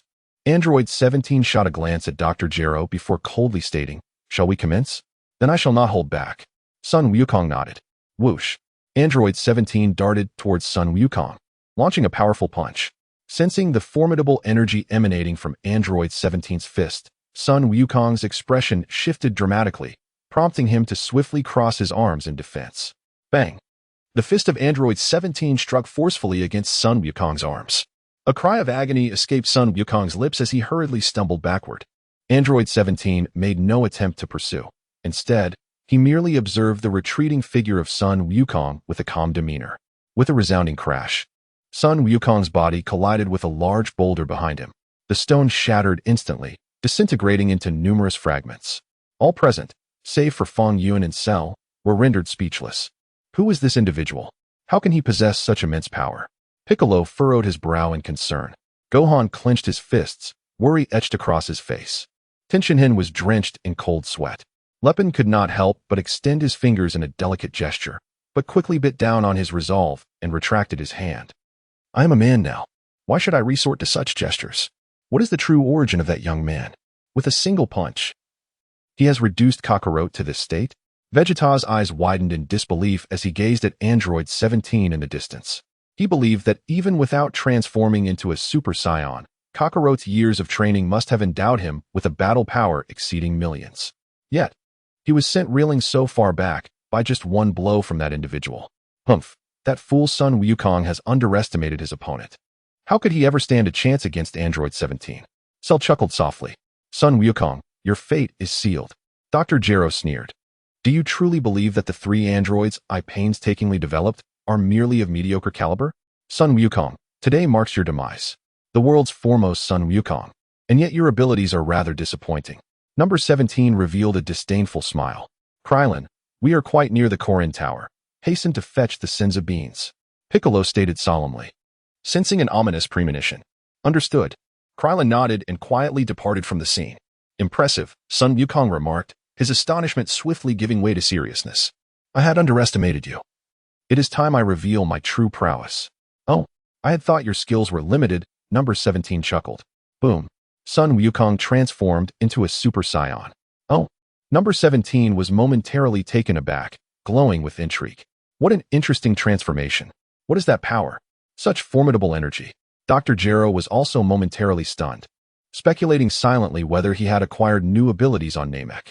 Whoosh. Sun Wukong hurtled towards Number 17. Number 17 remained composed. In the next moment, Sun Wukong unleashed a punch at Number 17. Crack. Number 17 effortlessly intercepted the blow with his palm. Is this your attack, Sun Wukong? Number 17 smiled lightly. What? Sun Wukong's expression shifted dramatically. Number 17's knee suddenly shot upward. Bang. A dull thud resonated as Number 17's knee struck Sun Wukong's abdomen forcefully. Gasp. Sun Wukong expelled a mouthful of bile, his hair instantly reverting to its original black hue. Bang.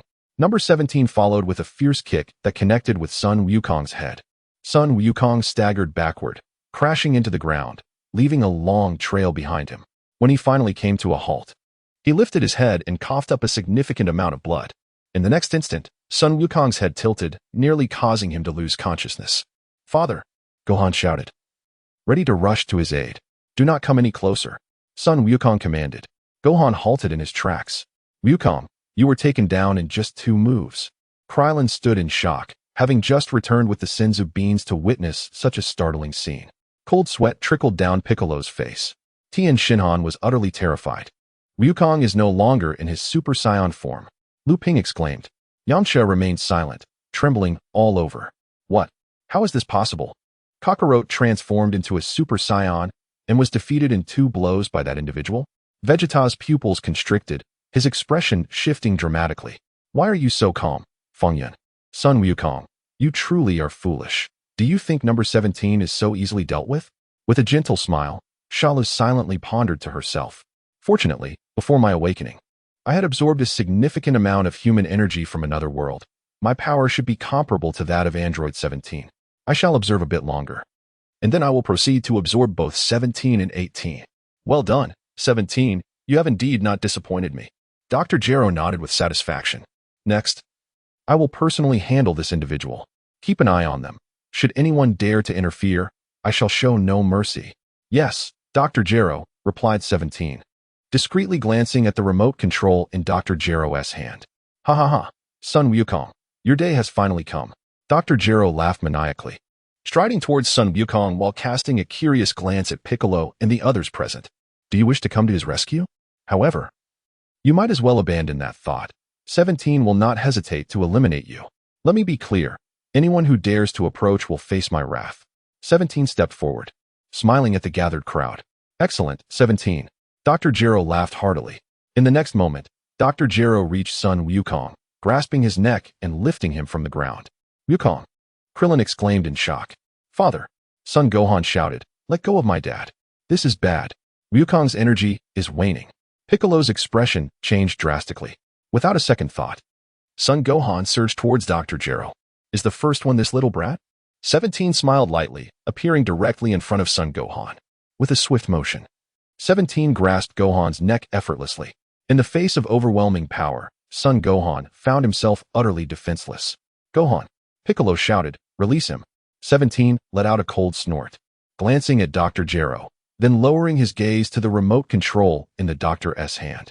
This cunning old fox, even at this moment, tightly clutches the remote.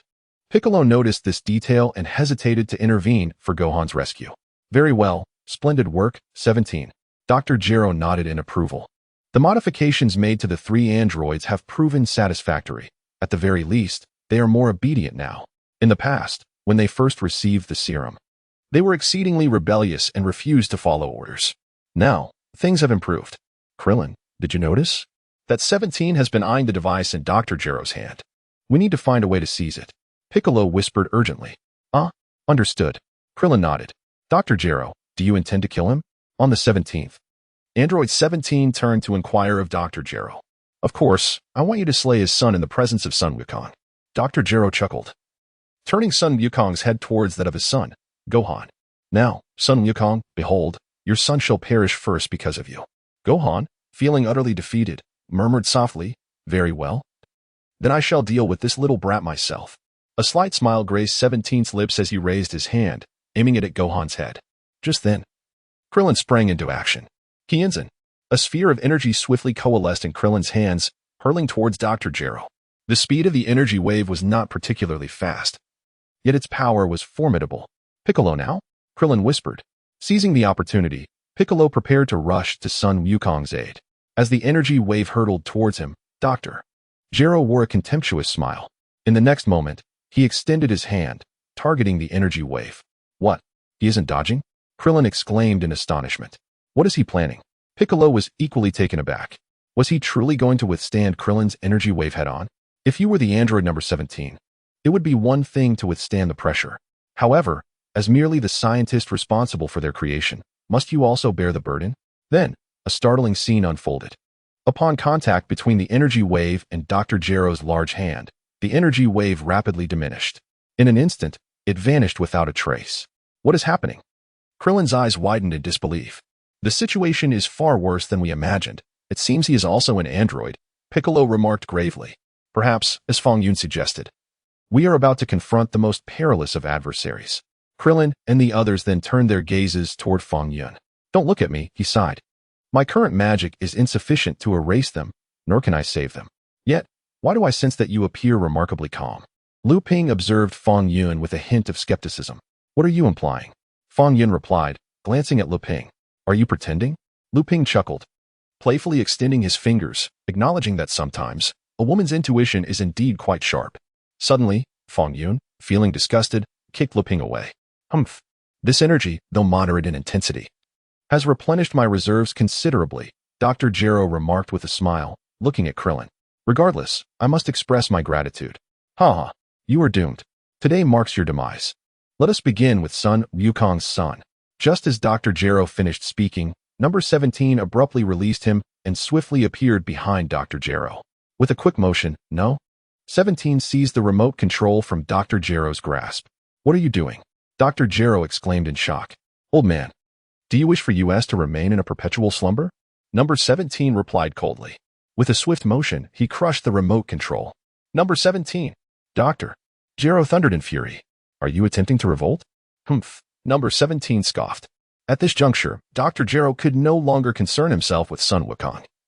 He discarded him carelessly and glared fiercely at number 17. Krillin and Piccolo seized the opportunity to rescue Sun Wukong and his son, Sun Gohan, administering senzu beans to them. I merely wish to avoid being your puppet, number 17 stated with a gentle smile. Number 18, go and eliminate him. Dr. Gero shouted, his frustration evident. Humph. Why should I heed your command?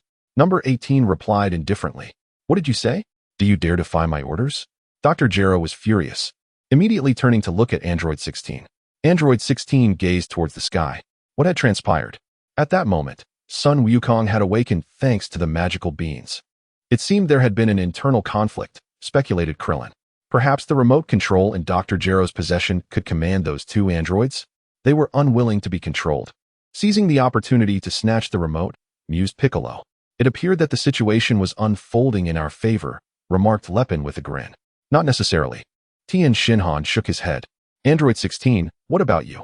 Do you wish to rebel against me as well? Dr. Gero glared at Android 16 with a dark expression.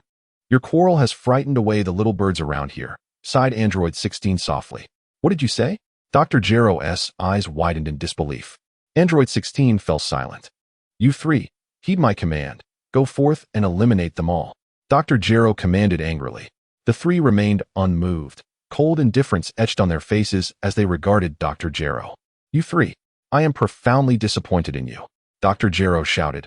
I shall create a new remote control, and you will remain in eternal slumber. A cold glint of murderous intent flickered across Android 17's face. Ha! Dr. Gero, your predicament seems rather dire. It appears you are in significant trouble. Just as the conflict escalated, a voice echoed from afar.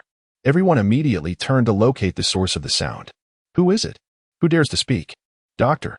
Gero furrowed his brow. Suddenly, Cell emerged from a hidden corner, stepping forth into the sight of all. Except for Fong Yun, everyone was taken aback. What kind of monster has appeared here? What? There was such a creature lurking here, and I was completely unaware? Vegeta's expression slightly shifted.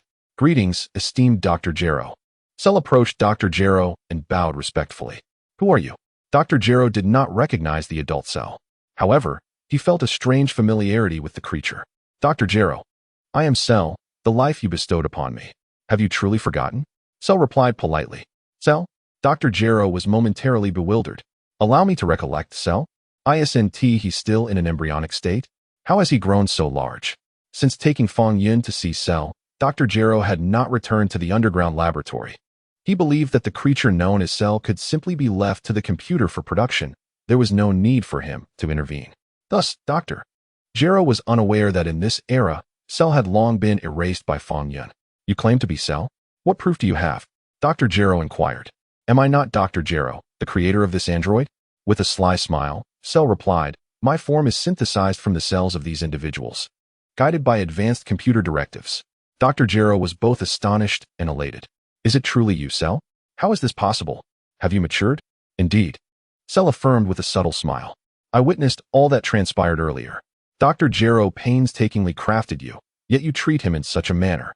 How can you bear such cruelty? Android 17 furrowed his brow, while Android 18 raised an eyebrow in surprise. Android 16 calmly regarded Cell. What is the meaning of this? Krillin exclaimed in shock. What manner of creature is this? It looks revolting. Lepin gasped in dismay. Tien glanced at Lepin and instinctively distanced himself. That creature is indeed quite repulsive, but your tone is equally distasteful, do you not see? It appears this monster is also an android created by Dr. Gero. The situation grows increasingly complex, Piccolo remarked gravely. What shall we do, Goku? Krillin asked. Let us observe for now, Goku replied, gritting his teeth. Dr. Gero, do not worry. I will deal with these three traitors, Cell said with a smile. Excellent, Cell. You understand what you must do to achieve your evolution, do you not? Dr. Gero inquired with a grin. Indeed, Dr. Gero, I am aware, Cell nodded. However, I find myself slightly lacking in power compared to them. Slightly lacking? Dr. Gero paused in surprise. Thus, I require a bit of energy from you, Dr. Gero, Cell said, still smiling. What did you say? Dr. Gero's expression shifted dramatically. Rest assured, I will avenge you, Cell declared with a broad grin. Without hesitation, Dr. Gero turned to flee, fully aware of the terror that Cell represented. Yet, before he could take more than a few steps, Cell's tail struck like a sword, piercing Dr. Gero's back. Dr. Gero let out a blood-curdling scream. Cell began to siphon the energy essence from Dr. Gero's body with his tail. Go in peace, Dr. Gero. I shall fulfill the desires you could not, Cell said, smiling. Save me, Dr. Gero, he cried, extending a helpless hand toward Fong Yun. As Dr. Gero's voice faded, He instantly transformed into a pile of clothing and a mere human skin, his flesh and bones vanishing entirely. Goku and the others stood in stunned silence. The three androids were equally dumbfounded. Who on earth is this creature? Sharu retracted his tail. Dr. Gero, safe travels. Sharu bowed respectfully to Dr. Gero. 17, 18, 16, 5, 6. You have killed Dr. Gero, yet you still dare to walk away, you despicable creature. It was he who perished at the hands of Dr. Gero. And yet you feign innocence. Clin intoned gravely. Next, it is your turn, the traitor to Dr. Gero, Android 17. A sly smile crept upon Cell's face. Boom. Immediately, Cell's aura surged wildly from his being. Upon sensing Cell's formidable presence, the expressions of Goku and the others turned grim. Too powerful. Unbelievably powerful. How can this monster's aura be so overwhelming? Do you wish to assist? Cell turned to Goku and his companions, who were rendered speechless, with a grin. He then advanced step by step towards Android 17. Android 18, you are next, he declared ominously. What do you want, you monster? Android 17, lacking an energy radar, was unaware of Cell's strength and furrowed his brow in anger, exclaiming, do you seek death? 17, you must leave this place at once. His energy far surpasses yours. Android 16 urged urgently. What did you say? 17 turned to 16, incredulous. Do not jest, 16. I am the most powerful android in the entire universe. Cell chuckled. Now positioned directly opposite Android 17. Seek death, will you? Android 17 erupted in fury, launching a punch at Cell. Crack. As the fist approached, Cell simply raised his arm and seized 17's wrist. Boom. Cell's knee collided forcefully with 17's abdomen. Gush. Blood erupted from 17's mouth. Crack. Cell executed a back throw, sending 17 crashing to the ground. Simultaneously, Cell's tail arched towards Android 17, enveloping him. What is he planning? Is he attempting to absorb Android 17? Goku and the others were astonished. Crack. In that critical moment, Android 16 intervened. He stepped forward and patted Cell's shoulder. Cell paused, turning to look. Bang. Android 16 delivered a heavy punch to Cell's face, sending him flying. Cell, your opponent is me. Android 16 declared coldly. Humph. Another fool who does not know his own mortality. You must be Android 16, a relic of a bygone era, Cell sneered disdainfully. Android 16 remained silent, swiftly approaching Cell. We should retreat, Goku called out. The group quickly distanced themselves. Didn't Goku and Vegeta say so? The Super Saiyan is the mightiest warrior in the universe. Krillin inquired with trepidation. That Android 17 was already formidable. Suddenly, an odd creature appeared, named Cell, and with just 2 moves, he toppled 17. Then, the seemingly dormant Android 16, who enjoyed watching birds, astonishingly proved to be even stronger than Cell. Is this the end? Will this world be destroyed? Bang, bang, bang. At this moment, Cell was engaged in combat with 16. The two were evenly matched. No, to be precise, 16 had a slight edge. The battle lasted less than 20 seconds, after which 16 delivered a powerful kick that sent Cell flying. Cell's body skidded across the ground, leaving a long trail in its wake. However, the trajectory of Cell's slide led him directly to Android 17. Ultimately, Cell came to a halt at 17's feet. What a joke. 16 is this powerful? 17 felt as if he had endured a devastating blow. Wasn't I supposed to be the strongest android? Why is 16 so much stronger than I? This is so unfair. Cell, you shall perish. After a brief moment of shock, 17 aimed a kick at Cell's head, striking without hesitation. Smack. Cell effortlessly raised a hand and grasped 17's ankle. Bang. With a surge of strength, Cell hurled 17 to the ground. 17. Be careful. 16 exclaimed in alarm as he rushed towards Cell. Humph. A faint smile played upon Cell's lips. He then positioned his hands beside his cheeks. Solar flare. Instantly, a blinding light erupted from Cell's head and radiated outward. 16's pupils constricted sharply, his face contorted in horror. Goku and the others were taken aback, instinctively closing their eyes. Tianjin Han's expression shifted dramatically. When did I take on such a disciple? That is my technique. When did you secretly learn this? Fong Yun silently cast a glance at the solar flare demonstrated by Sharu. To Fong Yun, the solar flare held no effect whatsoever. His eyes could perceive Sharu's every movement with crystal clarity. Perhaps it was due to the divine powers bestowed upon him by the Omni King, rendering him impervious to techniques like the solar flare. Hee. After unleashing the solar flare, Sheru swiftly appeared beside Android 17, his long tail immediately engulfing 17. By the time Sun Wukong and the androids regained their vision, Sheru's body was undergoing a transformation. In no time, Sheru had evolved into his second form. What? What has he done? Piccolo was utterly astonished. It seems he has absorbed Android 17. Cold sweat broke out on Krillin's face. This is bad. His energy is significantly greater than before. Sun Wukong exclaimed in alarm, hastily warning everyone. Tianjin Fan's forehead glistened with sweat. Tian's anxiety was palpable, leaving him utterly flustered. He has become even more grotesque. Lepin exclaimed with delicate indignation. Bang! Android 16 clenched his fist and launched a powerful punch at Sheru. A dull thud resonated as the punch struck Sheru's forehead. No, to be precise, Sheru allowed 16 to hit him. Sheru appeared unfazed, as if nothing had occurred. This is my second form. It is already this powerful. Just imagine the strength I would possess in my complete form. Sheru exclaimed with palpable excitement. Aiming his hand at Android 16's head. Boom. Energy surged from Sheru's hand, striking Android 16's head directly. A deafening explosion echoed, and when they looked again, the right side of 16's head had disintegrated, scattering parts and emitting wisps of smoke. Android 16 was gravely injured. Oh, so you are a purebred robot. A smile graced Sheru's face, but alas, you have lost your combat capability. Sun Wukong and the others were left in stunned silence. Android 18 was taken aback. Now it's your turn, Android 18. Sheru said with a grin, his gaze fixed on her.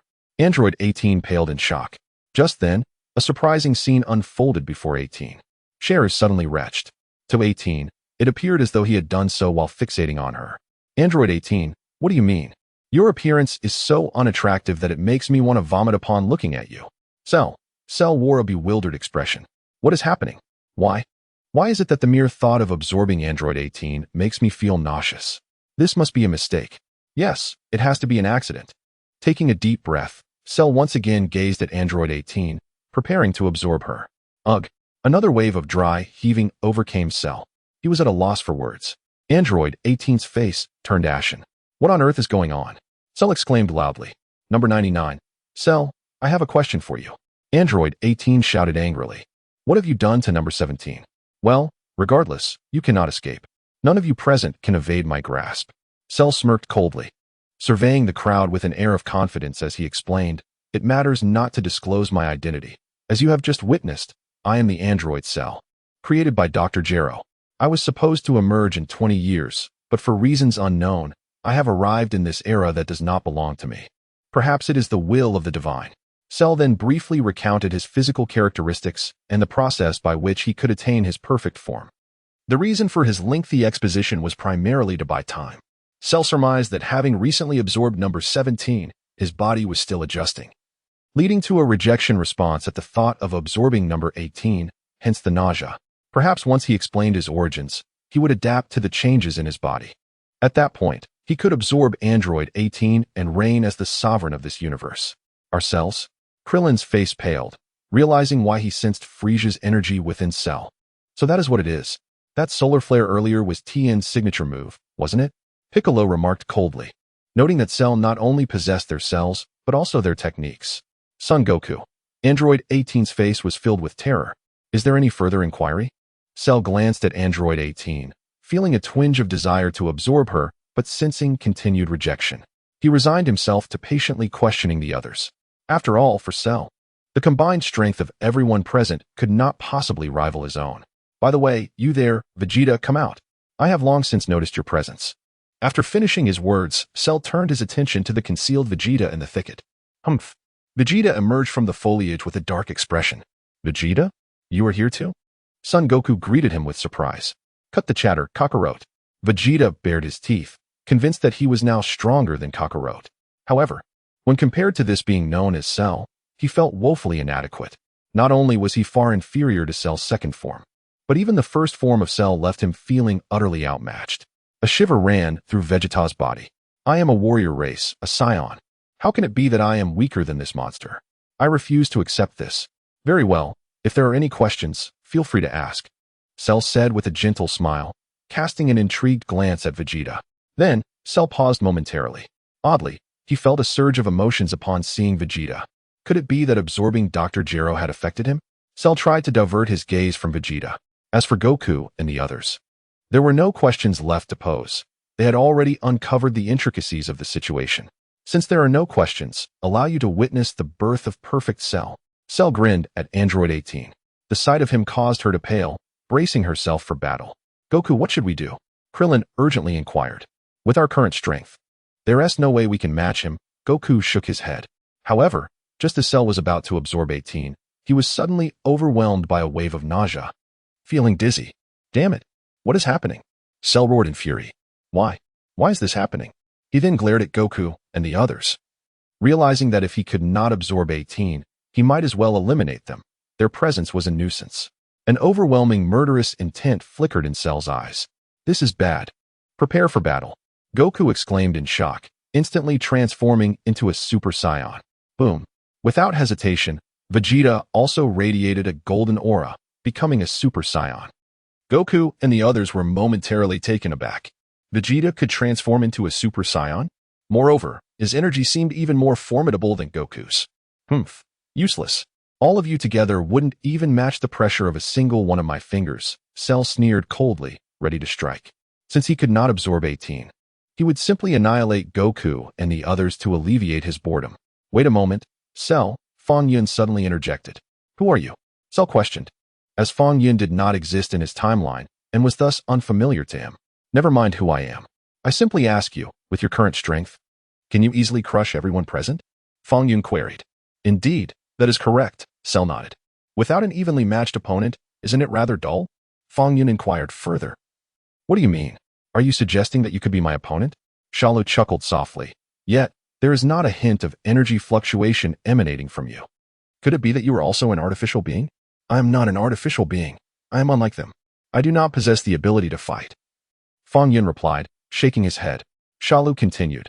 Are you incapable of engaging in combat? You cannot fight. What nonsense are you speaking? Though I may lack combat skills, I can certainly summon someone to engage you in battle, someone who would undoubtedly overpower you, Fong Yun remarked with a smile. Oh? You claim you will find someone to fight me? Someone capable of defeating me? Shalu's interest was piqued, and he gazed at Fong Yun with eager anticipation. Pray tell, where is this individual? Surely not on a distant alien planet? Let me inform you, I have no time to wait indefinitely. No need for delay. That person is right here, Fong Yun replied with a faint smile. You mean to say the one who can defeat me is present? Who might it be? Vegeta? Son Goku? Perhaps the malfunctioning number 16? Or could it be yourself? Shalu erupted in laughter, finding this the most amusing jest he had ever heard. None of the above. Fong Yun shook his head. Oh, none of them? Shalu mused. Surely you do not mean Krillin, Tien, or Yamcha. Not at all, Fong Yun responded. Then it must be Gohan, that little brat? Shalu inquired further. Gohan would indeed overpower you once you achieve your perfect form, but at this moment, he cannot even transform into a Super Saiyan. Thus he cannot possibly be your match. Fong Yun chuckled. Chapter 100. The birth of Vegeta. This individual certainly possesses a knack for humor. You cannot even surpass my current self. If I were to attain my complete form, I could likely obliterate you with the mere sound of a breath, could I not? Who, then, is responsible for this? Cell sneered. His name is Vegeta, Fong Yun replied. Vegeta? Who is that? Cell inquired with curiosity. Why am I unaware of such a person's existence? Please hold on a moment. Fong Yun chuckled as he produced the Patera earrings and approached Sun Wukong, extending the earrings toward him. Sun Wukong, momentarily taken aback, instinctively accepted the earrings. Wukong, place the earring on your left ear, Fong Yun instructed. By adorning the earring, will I be able to summon Vegeta? Sun Wukong asked innocently. You may interpret it that way, Fong Yun nodded gravely. Without hesitation, Sun Wukong donned the earring on his left ear, eager to witness how this Vegeta would decisively defeat Cell. However, upon wearing the earring, he felt no discernible change. Keep it on and do not fidget. Right. Merely revert to your normal state. There is no need for you to transform into a Super Saiyan, Fong Yun called out as he moved toward Vegeta's side. Vegeta silently glanced at Fong Yun. Vegeta, you have performed admirably. You have indeed not disappointed me, as you have successfully transformed into a Super Saiyan, Fong Yun smiled. Vegeta remained silent. Very well, revert to your normal state, Fong Yun urged. Why should I heed your command? Vegeta retorted through gritted teeth. Should you choose to disobey, perhaps you ought to take a look at Lu Ping, Fong Yun suggested. Vegeta instinctively cast a glance toward Lu Ping, though Lu Ping had returned to normal. His demeanor had not immediately reverted. He was currently preening his appearance with a small mirror. Vegeta shuddered involuntarily. What do you intend to do? Vegeta asked, a hint of fear creeping into his voice. Recently, Vegeta had developed feelings for a girl named Emily, who was exceptionally beautiful. Thanks to Emily, Vegeta had finally cultivated a sense of tranquility, enabling his transformation into a Super Saiyan. My abilities still hold significance. I do not wish to be erased. Do you wish for me to revert to my normal state, only to be eliminated? Vegeta questioned coldly. Vegeta, you are truly naive. Do you believe that upon becoming a Super Saiyan, I would be incapable of erasing you? Fong Yun remarked with a subtle smile. In your effort to rescue Kakarot, you have already forfeited your magic. Vegeta declared. Such words are merely a ruse. Do you truly believe such a statement, given your intellect? Fong Yun lowered his voice. Look at your left pinky finger. Vegeta glanced down, and his expression shifted dramatically. He had not lost his magic. He could effortlessly erase my pinky finger while I transformed into a Super Saiyan. Now do you believe? Fong Yun smiled gently and waved his hand once more. Instantly, the small finger that had vanished from Vegeta's left hand miraculously reappeared. If you continue to disobey, next time, it won't be just a small finger that disappears. Fong Yun said coldly. Vegeta trembled all over. In a flash, Vegeta's body was enveloped in golden light, returning to its normal state. That's more like it. Put this Patera earring on your right ear, Fong Yun instructed, handing the earring to Vegeta. Vegeta grimaced, but reluctantly donned the earring. Cell was momentarily taken aback, casting a deep glance at Fong Yun. Who is this kid? Why do both Son Goku and Vegeta heed his words? He pondered silently, studying Fong Yun for a moment. Just then, Vegeta and Son Goku swiftly moved closer together. What is happening? Cell was bewildered, and everyone else stood in stunned silence, including Son Goku and Vegeta, who wore expressions of astonishment. Why? Why can't we control our bodies? What is going on? Suddenly, Son Goku and Vegeta collided at an incredible speed, unleashing a burst of white light. What is happening? Cell was confused, while Piccolo and the others widened their eyes in disbelief. A surprising scene unfolded as a new figure emerged on the scene. This individual bore the facial features of both Vegeta and Son Goku, adorned in a peculiar outfit and wearing 2 earrings. Who is this guy? Could he be the fusion they mentioned, Vegito? Cell was momentarily stunned. Curiously, he wondered where Son Goku and Vegeta had gone. After silently observing Vegito, Cell suddenly realized, I understand now. This fellow must be the fusion of Son Goku and Vegeta. Let us call this fusion Vegito, Cell mused. Vegito wore a smile, quietly gazing at Cell. Indeed, it is a fusion. My hypothesis was correct. Cell laughed heartily. Do you think that by fusing, you can defeat me, Cell? With a mighty roar, Vegito refrained from further chatter, unleashing an explosive surge of energy. A formidable aura radiated wildly from Vegito, enveloping the surroundings. Upon sensing Vegito's energy, Cell's face turned pale, and he trembled in fear. Piccolo and the others were utterly astonished. Is this the fusion of Son Goku and Vegeta? How can it be so powerful? Vegito smirked slightly at the corner of his mouth. Vegito delivered a powerful punch to Cell's chest, causing a profound indentation that nearly reached his back. With a roar, Cell expelled a copious amount of blood. A swift kick from Vegito sent Cell hurtling like a cannonball into the nearby mountains. The impact reverberated as Cell penetrated the mountain, emerging from the other side. Once his body finally came to a halt, his head tilted, and he succumbed to unconsciousness. It seems I may have overexerted myself, Vegito remarked, scratching his head in disappointment. I expected more strength. He appears to be nothing more than a lightweight. Piccolo, Krillin, Tien, and Android 16 were left awestruck, with the exception of Fong Yun. Is this Vegito truly so formidable? Is the fusion of Goku and Vegeta capable of such power? One pondered, lamenting the brevity of the encounter as he had yet to transform into a Super Saiyan. Vegito rested his chin on his hand, contemplating aloud for all to hear. Hey, you're called Vegito, right? Hurry and eliminate Cell. We cannot allow him to achieve his perfect form. Piccolo urged anxiously. Why is this guy so arrogant? Piccolo mused, while Krillin chuckled wryly, noting how uncharacteristic this was for Goku. Could it be that Vegeta is dominating this fusion? Tien speculated. Is there even a dominant role in a fusion? Krillin questioned. It's possible. Perhaps Vegeta's mindset is in control, Otherwise, Goku wouldn't be acting so haughty, Tien deduced. Indeed, Tien's analysis possesses considerable merit. Lu Ping concurred with a gentle nod. Tien couldn't help but distance himself slightly from Lu Ping. Whom do you refer to as Tian-go? That was what Jiaozi called him. Leping, aren't you aware of how effeminate you appear? Why is Vegeta the dominant one rather than Goku? Is it because Vegeta's strength has surpassed Goku's, thus making him the lead after the fusion? Krillin pondered thoughtfully. After a brief silence, Vegeta glanced at Fong Yun with a smile. What does that look mean? Is he about to challenge Fong Yun? Krillin murmured softly. Given that Fong Yun had once severed Vegeta's arm, surely he still harbors resentment, right? Sweat beaded on Tianjin Fan's brow. Fong Yun, didn't your magic disappear? Run. We must stop him. I believe he won't harm us. Krillin urged. Krillin, do you think fleeing is my style? Fong Yun chuckled. Krillin replied, Fong Yun, we ought to calculate our next move. Vegeta had an amused expression, watching Fong Yun with great interest. I doubt you can erase me now. There are many things you don't believe. Fong Yun smiled gently and waved his hand. Whoosh. Instantly, Vegeta's form flickered, momentarily transforming into Son Goku. Everyone was momentarily stunned. Whoosh. Fong Yun waved his hand again. Snap. Vegeta appeared out of thin air, though his eyes reflected a state of bewilderment. After a brief daze of 3 to 5 seconds, Vegeta finally regained his senses and surveyed his surroundings. Whoosh. Fong Yun waved his hand once more. Suddenly, the earrings that Vegeta and Son Goku wore vanished as well. An idea struck Fong Yun. Removing the earrings and restoring them as needed was akin to having an infinitely spacious storage space. What is happening? What transpired? Vegeta inquired, perplexed. Where's Cell?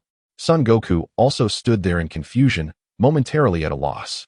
Fong Yun, what exactly happened? Krillin asked. It's nothing. I merely erased the Vegeta within Vegito. Thus the fusion naturally failed, and then I restored Vegeta.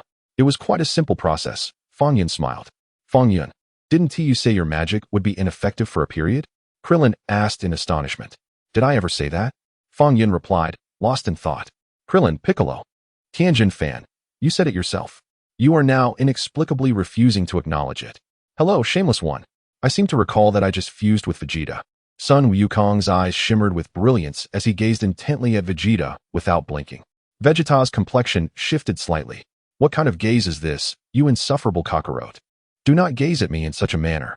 Meanwhile, beads of cold sweat trickled down Vegeta's back, his complexion resembling that of a blank canvas. It was utterly terrifying. At that moment, Vegeta recalled the incident, the fusion of himself with Kakarot, resulting in the formidable Vegito, who was effortlessly undone by Fong Yun. The very Vegito, who had sent Cell flying with a mere kick, could also be erased by Fong Yun. As shock enveloped him, Vegeta felt a mix of trepidation and a glimmer of hope. Fortunately, he had refrained from foolishly challenging Fong Yun. Otherwise, he would undoubtedly have faced obliteration. But how could he prevent being erased by Fong Yun? Vegeta resolved that if he could escape this crisis, he would diligently study ways to do so upon his return. It seemed that a mere ordinary Super Saiyan could not withstand Fong Yun's erasure. A spark of inspiration ignited in Vegeta's mind. An ordinary Super Saiyan? Why not endeavor to transcend Super Saiyan itself? If I could surpass the Super Saiyan form, could I not resist Fong Yun's erasure? Indeed, it must be possible. I, Vegeta, the proud Saiyan warrior, the most brilliant fighter, how could I ever be erased by a mere sorcerer? A subtle smile crept upon Vegeta's lips. Though he soon discovered the tragic reality, Fong Yun seemed to be observing him intently. Startled, Vegeta hastily averted his gaze. Do not look at me. I know nothing. By the way, what has become of Cell? Krillin inquired anxiously. Cell was sent flying by the fusion of Goku and Vegeta, and he has yet to reappear. Tien pondered thoughtfully. Vegito was incredibly impressive just now. I wonder if he accidentally kicked Cell to death? Lu Ping's face flushed with excitement. Vegeta, what expression is that? Go take a look. Piccolo sensed something amiss and called out loudly, fearing that he might have already fled. Whoosh. Several individuals soared into the sky, swiftly heading toward the opposite side of the mountain. Upon reaching the spot where Cell lay unconscious, a frown spread across everyone's faces. Indeed, Cell had vanished without a trace. Cell has disappeared. Goku and the others scanned their surroundings, searching in vain for any sign of Cell. He is nowhere to be found. His presence has vanished. Krillin shook his head. Where could he possibly be? Tien inquired solemnly. Hey, could it be that Fong Yun has erased him? Lu Ping speculated. Goku and the others hurriedly returned to Fong Yun's side. Erase Cell? He is not yet sufficiently mature for that. Fong Yun shook his head. He must have concealed his presence and found a place to hide. Is he really so powerful that he needs to hide? Krillin murmured. Perhaps he fears Vegeta? Piccolo suggested.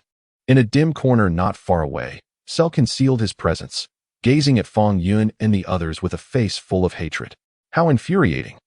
They dare to use fusion against me. Cell clenched his fists. He refrained from recklessly emerging, fearing the fusion of Goku and Vegeta might reappear. Previously, that individual named Vegeta had nearly brought him to his end with a single kick. Fortunately, his vitality was quite resilient, allowing him to awaken in time. It was evident that the fusion was likely formed through the use of earrings. Cell speculated silently, considering another possibility, that the one named Fong Yun had orchestrated it. Now, if I can eliminate Fong Yun without him realizing it, both he and the earrings will vanish.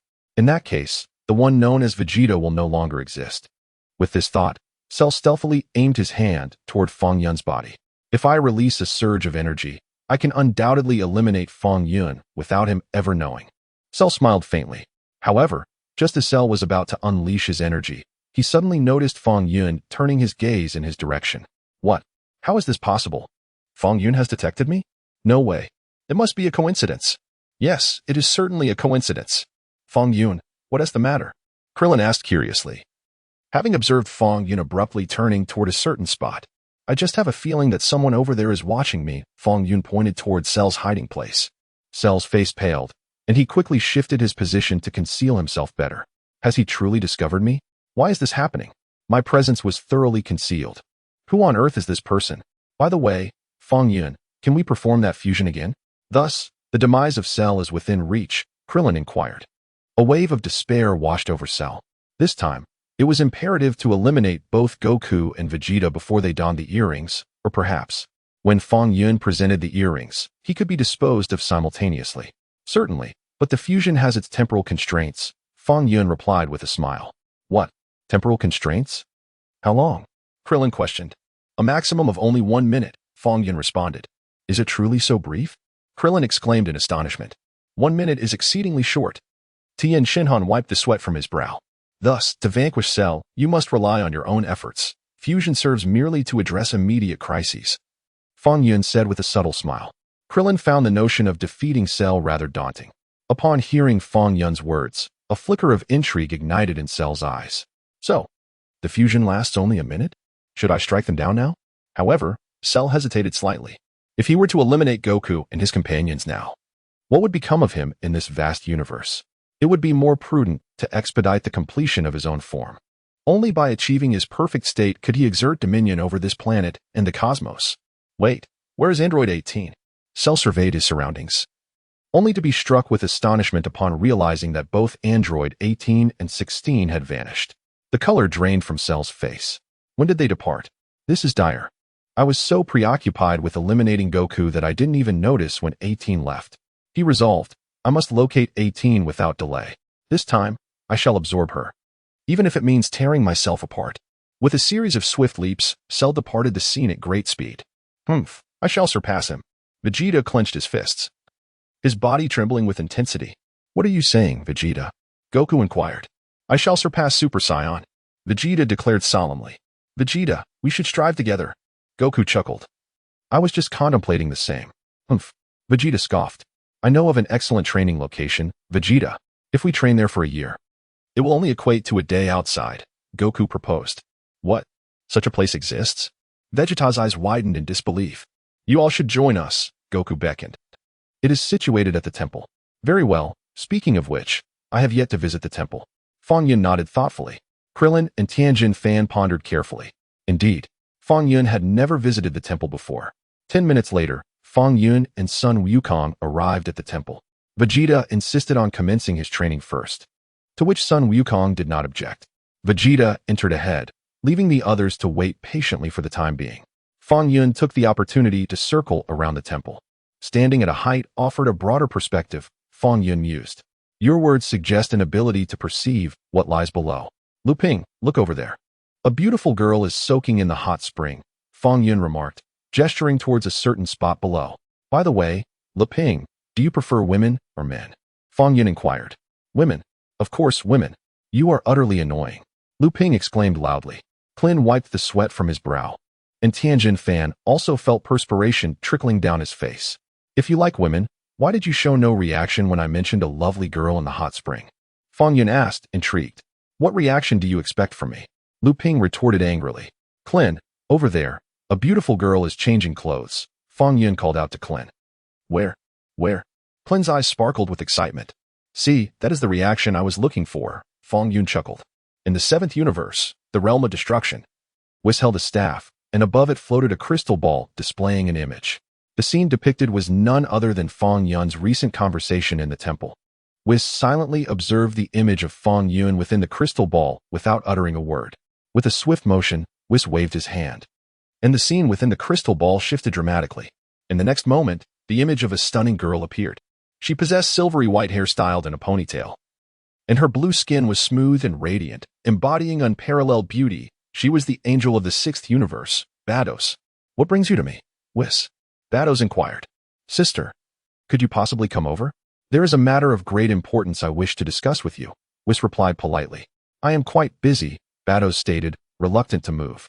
If you do not come, I will seek someone else. You might regret missing this opportunity, Whis teased with a smile. Bados was perplexed about the significance of the matter.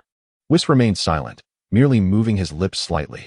Bados's eyes widened in realization, her expression becoming animated. I will head over right away, Bados declared. Very well. I shall await your arrival, Whis nodded. In less than 10 seconds, with the guidance of a plump green figure, Bados instantly appeared in the realm of destruction of the 7th universe. Whis, your arrival is remarkably swift. You actually had the universe's supreme Kai, Fua, send you off. Mels, may I borrow your spaceship? Thank you, Lord Fua. You may return now. I can fly back on my own. Bados expressed her gratitude. You are too polite. Then I shall take my leave. Fua nodded slightly, and with a swift movement, he vanished. Whence has he gone? Whis? Bados inquired, her anticipation palpable. Sister. Allow me to take a look, Whis replied, as the crystal ball atop his staff revealed a scene of clouds hovering over Earth. Bados scrutinized the image intently, her eyes unwavering. After a minute, she exclaimed, It seems to be him. I never expected him to appear on Earth. Her eyes sparkled with excitement. Am I not mistaken? Whis chuckled. Yet, we cannot be certain without witnessing it firsthand. Bados nodded gently, then looked up at Whis, puzzled. Such fortuitous news. Why do you seek my presence instead of pursuing it yourself? Ahem, it appears he already has 2 wives. Whis wiped his brow. He likely has no interest in men. Bados fell silent for a moment. You could disguise yourself as a woman. We angels can alter our appearances, she suggested with a smile. Whis retorted. I have no desire to be a woman. Is being a man not delightful? Just a jest. Bados chuckled in response. Whis wiped his forehead. That jest was hardly amusing. Alternatively, you should seek the 12th universe's Matino. She is the most beautiful in the divine realm. Not necessarily. I believe he favors women of your caliber, Whis teased. Bados cast a silent glance at Whis, her cheeks flushing. Sister, you are blushing, Whis remarked playfully. Ahem. I recall that Mels is undergoing his training as a patrol officer in the galaxy. Bados shifted the topic. Indeed, sister, Whis affirmed. Bados rested her chin in contemplation. What are your plans moving forward, sister? Should we report this to father? Let us not rush. I wish to visit Earth first and meet him to ascertain if it truly is him, Bados mused. In an instant, Bados transformed into a girl with yellow skin, her attire shifting to the most ordinary style found on Earth. Naturally, her staff was concealed within another dimension. Whis, how do I appear? He should not recognize me, right? Bados laughed. Perhaps alter the color of your hair as well, Whis suggested. In a flash, Bados's hair turned black. How does this look? She inquired. Given his current divine power, I doubt he would be able to recognize you, Whis assured her. Whis nodded gently. By the way, is Beerus still taking his afternoon nap? Bardos glanced at Beerus's castle. Indeed, Whis chuckled lightly. He truly is quite lazy. Bardos remarked casually. Well, I shall take my leave. With that, Bardos transformed into a dazzling beam of light, swiftly departing towards the Earth in the Milky Way. As Whis silently observed Fong Yun through the crystal ball atop his staff, Fong Yun suddenly experienced a peculiar sensation, as though someone were watching him. He furrowed his brow. Fong Yun, what is happening? Krillin inquired. Krillin, I have a friend who, like you, has a penchant for prying into others' privacy, Fong Yun replied, looking at Krillin. You have such a friend? Do you still keep in touch? By the way, do I know him? Krillin fired off a series of questions. He has passed away, Fong Yun stated. Fong Yun, you are being excessive. I was merely expressing concern for you. Fong Yun scrutinized his surroundings once more, yet he still could not discern who was observing him. Could it be that my perception has faltered? This time, why is it that I cannot sense the position of the one watching me? Fong Yun was certain it was not the Supreme Kai observing him. If not the Supreme Kai, then who could it be? Meanwhile, at the headquarters of the Galactic Patrol. Sister? Melis exclaimed in delight upon seeing Bardoss descend. What brings you here? Just passing by. Thought I would come to see you, Bardoss smiled. Sister's new look is quite distinctive, Melis remarked, admiring Bardoss's black hair and golden skin. Are you implying that this new look is somewhat unconventional? Bardoss inquired with a smile. That's not what I meant. I think it looks quite nice, Melis replied, scratching his head. So, how's your training here? Are you finding it to your liking? Bardoss asked. It's quite all right. I have grown accustomed to life here, Melis nodded. I am now the foremost elite member of the Galactic Patrol. Bardoss shot Melis a disapproving glance. You are an angel, if you cannot even reach the level of the foremost elite. Perhaps it is better for you to abandon your role as an angel. As they were conversing, Jack knocked and entered the room. Is this the sister of Melis? What a charming young lady. Jack's face turned slightly crimson. Melis, is that you? Jack greeted. Hello. Hello, Bardoss responded politely, followed by Jack's eager reply. Melis, your sister has come all this way. Shouldn't you treat her well? We have some exquisite delicacies here. Oh, what kind of delicacies? Bardoss inquired. Sister, indeed we have remarkable cuisine here. Since you are here, why not stay and savor it? Melis nodded and whispered, the food here is of the highest caliber. An hour later, the dining table in Melis' room was laden with a feast.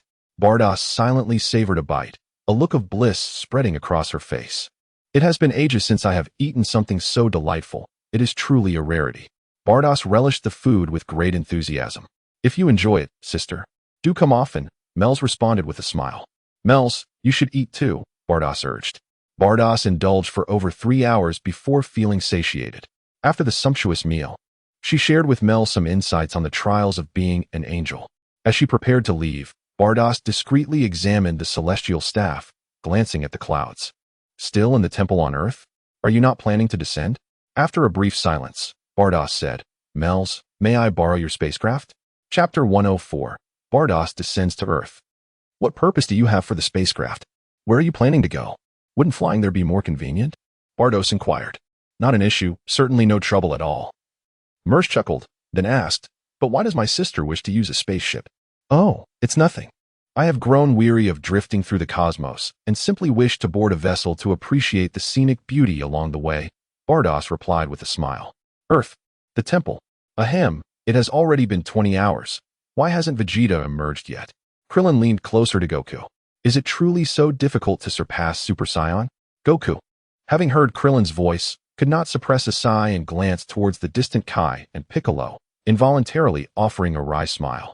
They have maintained this pose for 19 hours. Haven't they? Krillin chuckled awkwardly. What are they planning?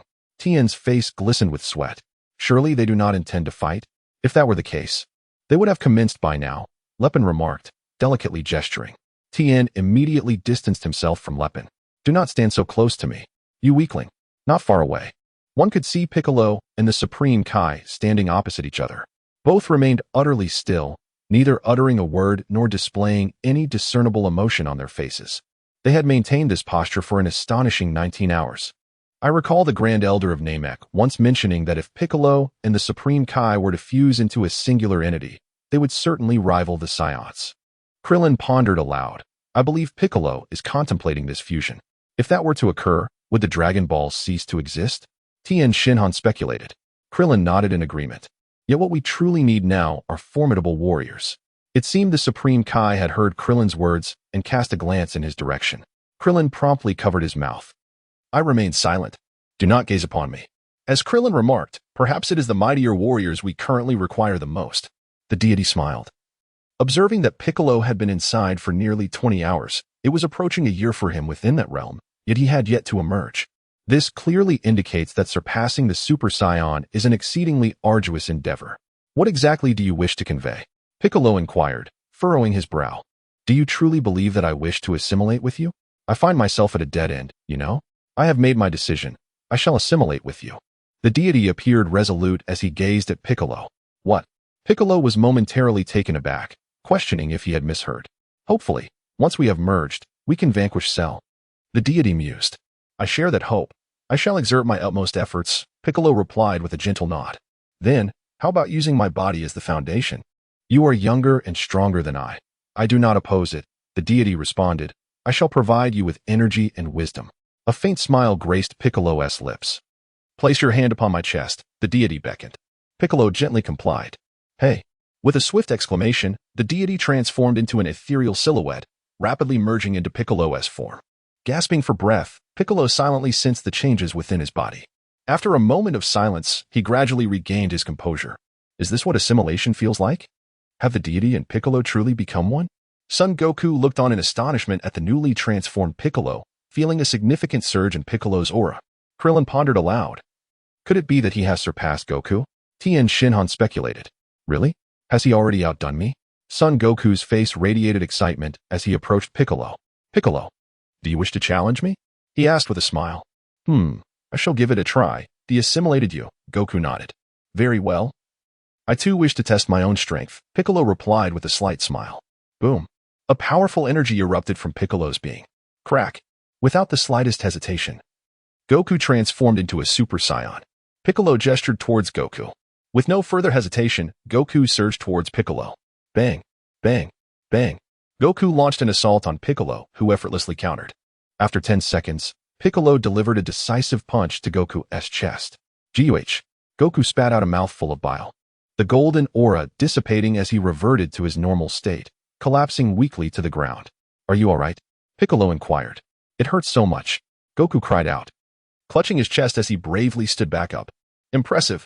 To defeat Goku, the Super Saiyan, so swiftly, Krillin exclaimed in shock.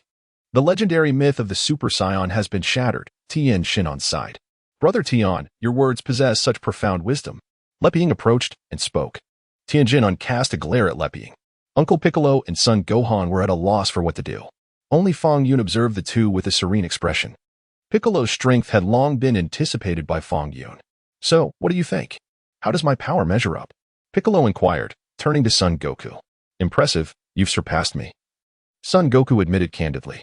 However, I believe Piccolo's current strength is roughly on par with that of Android 17, and it would be quite a challenge for him to defeat Cell.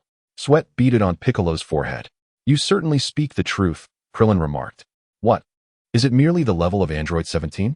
He expressed his astonishment. If that is truly the case, then their assimilation has been in vain. Tien shook his head. Indeed, I have also noticed that my power is only slightly greater than that of Android 17, Piccolo candidly admitted. So, once Vegeta emerges, I plan to train in the Room of Spirit and Time for a year. Suddenly, as they spoke, a spaceship appeared abruptly above the temple. What is that? A spaceship? Piccolo mused, gazing up at the sky in surprise. The others also raised their heads to observe the vessel. What is happening? Why is a spaceship landing? Are they friend or foe? Krillin said cautiously. It has landed, he noted warily. There is no sign of energy fluctuations from the occupants, Tien observed. Could it be another android?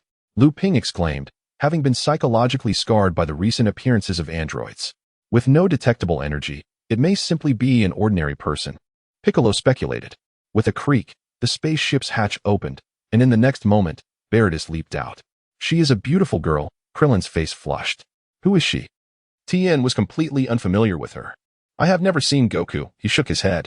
Let us ascertain her identity first, Piccolo pondered. Fong Yun, do you recognize her? Krillin inquired of Fong Yun. Fong Yun, upon Beridus's arrival, gazed silently in her direction. The girl seemed somewhat familiar to him, though Beridus had altered her appearance.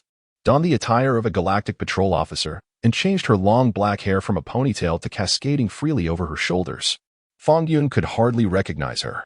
I don't know her, he replied, shaking his head. Hello everyone, I'm Galactic Patrol Officer Beridus. Pleased to make your acquaintance, Beridus said, bowing slightly and greeting the assembled group with politeness. Galactic Patrol? What is that? Tien scratched his head in confusion. Suddenly recalling, he said, I remember Miss Bulma mentioning that a Galactic Patrol officer had visited Earth and even gifted Bulma's family a spaceship.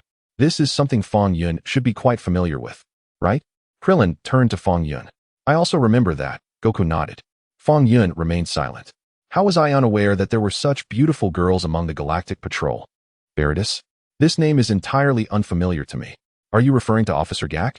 Bardos took over the conversation, nodding gently. I have also heard about this from the members of Team Gak. It was indeed thanks to Miss Bulma and her family that they provided the fuel for the spaceship's power system. Otherwise, the Gak Patrol would have been stranded on Earth. Upon hearing Bardos's words, the doubts of those present dissipated. In truth, Sun Wukong and the others had little reason for skepticism. This girl, by her appearance, seemed to embody a friendly disposition, wholly unlike an incarnation of evil. Officer Bardos, may I inquire if you are here to assist us in dealing with Cell? Krillin asked. His cheeks flushed. What a beautiful girl. How wonderful it would be if she were my girlfriend. The headquarters had received word of a monster's emergence on Earth. Hence my assignment to investigate and see how I might assist, Bardos replied, nodding lightly. So, this monster is named Cell? Do you have detailed information on him that you could share with me? Bardos spoke with great courtesy, instantly earning the goodwill of those present.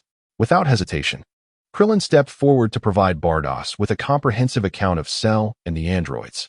Bardos had already gleaned all pertinent information about Cell through her staff, yet she feigned earnestness as she listened intently. She then proceeded to ask for the names of those present. I am Krillin. I look forward to your guidance, he said. Blushing. I appreciate your kindness, Bardos replied with a gentle nod.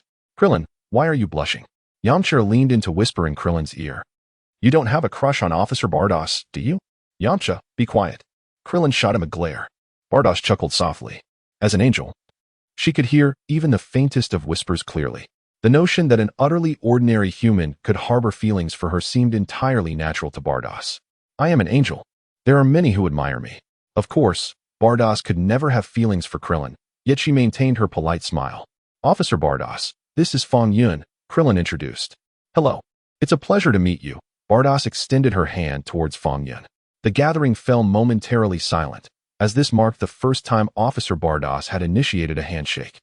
When she had previously interacted with the others, she had shown no intention of shaking hands. Even with Wukong, who was often oblivious to etiquette, she had merely smiled politely without acknowledging his outstretched hand. Now, however, she had taken the initiative to reach out to Fong Yun.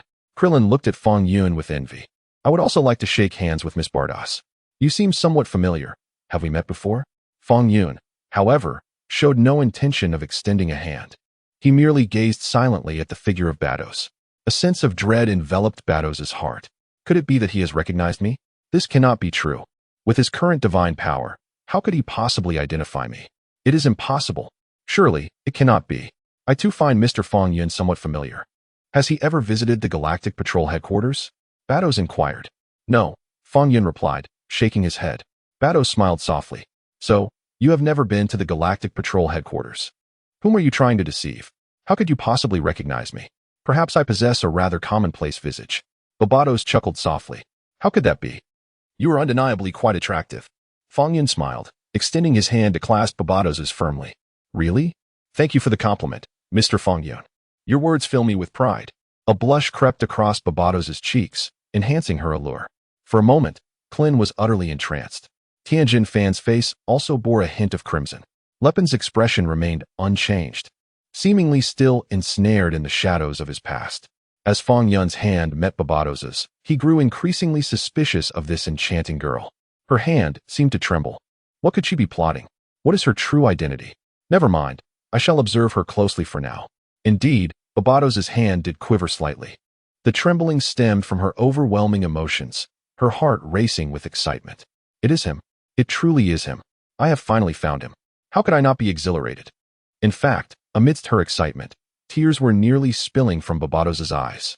Fong Yun, what expression is that? Why are you still on the verge of tears? Ahem. I sincerely apologize. Mr. Fong Yun bears a striking resemblance to a friend I once knew. Bardos, aware that her emotions were slightly getting out of control, hastily offered an explanation. And what about that friend of Patrol Officer Bar? Clint inquired. He has passed away, Bardos replied. In a sudden outburst, Fong Yun delivered a kick that sent Clint sprawling. You really have a loose tongue, you brat. Bardos, Sun Wukong, Piccolo, how ferocious. Clint lay on the ground, on the brink of tears. Why did you kick me? Exclaimed the Bar Patrol officer. Are you blaming me? How infuriating. No wonder the bar patrol officer holds Fong Yun in such high regard. It turns out that Fong Yun bears a striking resemblance to the deceased friend of the bar patrol officer. A wave of melancholy washed over Clin. By the way, bar patrol officer, what skills do you possess? Let us witness them. They might assist us in dealing with Shalu, inquired Sun Wukong. Me? Skills? Bardors mused, glancing at Fong Yun. Bardors, why do you still hold on to my hand? Release your grip. You already possess 2 wives. Why do you still cling to me? Indeed. Weiss was right. Women hold a greater allure for you. In truth, I lack any remarkable talents. My primary means of confronting adversaries lies in this firearm, Bardos declared, as he drew forth the pistol nestled in his pocket. Clin, Sun Wukong, Piccolo, and Tian Shinhan were rendered utterly speechless. A gun? Are you using this gun to attack others? Are you aware that your weapon is utterly futile against us? It holds no significance for any of us, let alone for Shiru. Nevertheless, let it be. After all, her arrival on Earth to assist us is rooted in goodwill. Fong Yun silently scrutinized Bados. The manner in which this woman wielded her gun bore an uncanny resemblance to males. A shiver involuntarily coursed through Fong Yun. Could it be that this woman is none other than Males herself? Fong Yun was acutely aware that Males is an apprentice angel, and he also comprehended the extraordinary abilities possessed by angels. As beings of celestial origin, they are capable of aiding in childbirth and even facilitating resurrection. Thus, transforming into the likeness of a beautiful girl is indeed within their realm of possibility. Fong Yun could not resist shaking off the hand that had just clasped with Bados. Now, he found himself pondering a singular question. If it truly is Males who has descended upon Earth, what could her purpose be? Is it merely to confront Shiru? Is such a minor foe worthy of an angel's intervention? Why are you here on Earth instead of dealing with the Mara? Fong Yun decided to observe for a while. To ascertain the identity of the individual, he discreetly waved at Bardos, contemplating whether he could erase this angelic patrol officer. However, upon employing his erasure technique, he was astonished to find Bardos standing there, completely unscathed. Indeed, she was a deity, most likely an angel. At present, Fong Yun's erasure ability had only reached the golden level. It was only at the diamond level that he could erase the god of destruction and the supreme Kai. To eliminate an angel, his erasure skill would need to achieve the stellar level. Encountering someone he could not erase left Fong Yun somewhat discontented. Yet, he felt a modicum of relief, as it seemed that Bardos had not sensed his attempt to erase her. This indicated that even if she were an angel, she remained oblivious to his intentions. Of course, had Fong Yun succeeded in erasing Bardos, he would have restored her afterward. At that moment, Goku and Vegeta emerged from the room of spirit and time. Just then, Mr.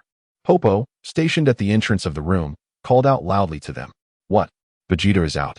Goku's face lit up with excitement. Indeed, we have a companion named Vegeta, who has been training in a peculiar location where a year inside equates to merely a day outside, Krillin elaborated, attempting to curry favor with Bardos. Oh, Mr. Krillin must be referring to the hyperbolic time chamber. Bardos nodded gently, marveling at the existence of such a wondrous place on Earth. The hyperbolic time chamber? Krillin was taken aback. In simpler terms, it is a unique space. Bardos smiled, turning to Fong Yun and winking. What do you think, Mr. Fong Yun? Fong Yun nodded, instinctively taking a step back. Could it truly be that you are Melis? You, a man, winked at me. What does that imply?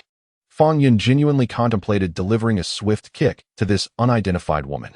However, upon realizing that she was currently beyond her capabilities, a sense of exhaustion washed over her. It simply would not do. I must hasten my advancement. If I fail to ascend soon, I shall be subjected to the whims of the angels. Subsequently, once Cell absorbs Vegeta, he will attain his complete form. Then, I shall eradicate him. Step by step, Vegeta emerged, his countenance adorned with boundless joy and confidence. So, Vegeta, have you surpassed the Super Saiyan? Goku inquired hastily. Of course, Vegeta replied with a smile. I shall promptly eliminate Cell. Kakarot, I advise you against entering. Training within is futile now. Are you suggesting that you can effortlessly annihilate Cell? Goku chuckled.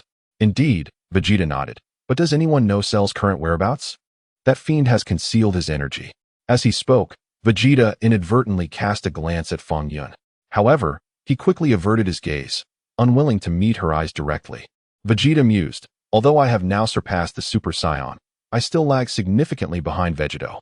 Even Vegito's fusion could be effortlessly erased by Fong Yun. It would be unwise to provoke him at this moment. Once I defeat Cell, I shall devise a more effective strategy to contend with Fong Yun. In truth, Vegeta had transcended the Super Saiyan during the 3rd month within the hyperbolic time chamber. For a considerable time thereafter, he diligently honed his transformation. Moreover, Vegeta patiently contemplated how to prevent being obliterated by Fong Yun. Yet, after devising several strategies that seemed inadequate, he ultimately decided to set them aside. Consequently, he emerged later than anticipated. In Vegeta's eyes, the most pressing matter was to eradicate that wretched Cell. The mere thought of that fiend finding Emily and absorbing her sent shivers down his spine. It was indeed a conundrum. Cell had effectively concealed his energy, making him difficult to locate. Goku scratched his head and turned to Piccolo. Piccolo, can you discern the situation below? Surely you can pinpoint Cell's location? While I can see everything below, identifying a singular individual amidst the multitude, especially one who has masked his energy, is beyond my capabilities, Piccolo replied, beads of cold sweat trickling down his forehead. Nevertheless, I shall search. Perhaps fortune will favor me. Where might he be heading? Tien frowned. By the way, what is Cell's objective? Krillin hastily inquired, and upon noticing the silence from the others, he promptly answered himself. The reason he concealed his presence to evade us was, on one hand, his fear of Vegeta, and on the other, his desire to swiftly locate Android 18, aiming to absorb her and achieve a complete body. Budokai, can you endure this? 18 and 16 quietly departed while we battled Cell, presumably seeking a place to hide. Piccolo nodded in agreement. 16 is gravely injured. If possible, he would likely return to the lab for treatment, or perhaps it is more apt to refer to it as repairs, Krillin speculated. But Dr. Gero is deceased. Who will perform the repairs? Tien Shinhan queried. Perhaps Android 18 could repair him, Krillin pondered. Are you seeking Cell? Why complicate matters? As a member of the Galactic Patrol, Beulah should find it easy to locate someone. Fong Yun smiled slightly and beckoned to Goku and the others. Everyone immediately turned their attention to Budokai. I prefer not to meddle in your affairs. This is a matter for you humans. I merely came to observe, Budokai stated. The reason I offered to assist is solely for Fong Yun. Do you truly believe that I am here to assist you? I may attempt it, but I cannot guarantee success. Bardoss smiled. Who is this woman? Vegeta asked, bewildered. She is the Galactic Patrol Officer, Bar. Krillin introduced. Oh, this is indeed quite a gathering. Even the Galactic Patrol has been summoned. Vegeta chuckled softly. Vegeta, have you heard of the Galactic Patrol? Krillin inquired, momentarily taken aback. I heard about them long ago. They are said to be the guardians of justice in the galaxy. However, the Galactic Patrol is merely a facade, lacking the courage to confront Frieza. Vegeta scoffed disdainfully. Bardoss caught the hint of derision in Vegeta's words and cast him a glance. What? Am I mistaken? Vegeta chuckled lightly. The Galactic Patrol does not refrain from provoking Frieza. Rather, it is because Frieza is working for someone, having reached a certain verbal agreement previously. Bardoss smiled. Oh, Frieza is working for someone? How come I was not aware of this? Vegeta grinned. Frieza is working for someone? Is that true? This woman certainly has a penchant for boasting. Then, who is this person you speak of? Vegeta inquired with keen interest. Given your current status, you are not yet qualified to know him, Bardoss replied with a smile. Vegeta's expression darkened instantly, his body trembling with anger. Damn it, can you find Cell or not? If you can, hurry up and locate him, Vegeta shouted. He believed that if the opponent were a man, he would undoubtedly thrash him. However, since the opponent was a woman, Vegeta, after enduring so much training on Earth, could no longer bring himself to harm a beautiful girl. Do you dare to shout at me? Bardoss exclaimed, her nose wrinkling in indignation. As the daughter of the Grand Minister and an angel of the 6th universe, I am being shouted at by a mere human? Should I crush him? Nevertheless, Bardoss maintained her composure, taking a deep breath and choosing to ignore Vegeta. This is hardly a fight, Fong Yun sighed. Officer Bar, you truly possess remarkable patience. If it were me, I could not endure it. Krillin remarked. Fong Yun, you have gone too far. Are you truly wishing for Officer Bar to be bullied by Vegeta? Such a beautiful and adorable girl. How can you bear to see that? Tien Shinhan remained silent, beads of cold sweat trickling down his face. To have Officer Bar challenge Vegeta? Wouldn't that be akin to striking a rock with an egg? Perhaps it is best to refrain from such an idea. Fong Yun, you really know how to stir trouble. Meanwhile, Son Goku gazed thoughtfully at Bardoss, then at Vegeta, his eyes reflecting a hint of anticipation. Bardoss, with a look of exasperation. Bardoss cast a glance at Fong Yun. What do you mean? Could it be that he already knows my origins? Impossible. With his current divine power, he could never ascertain my identity. Alas, how I wish I could delve into his thoughts through telepathy. Yet, how could I possibly penetrate the mind of the esteemed and lofty Lord of the universe? Mr. Fong Yun is right.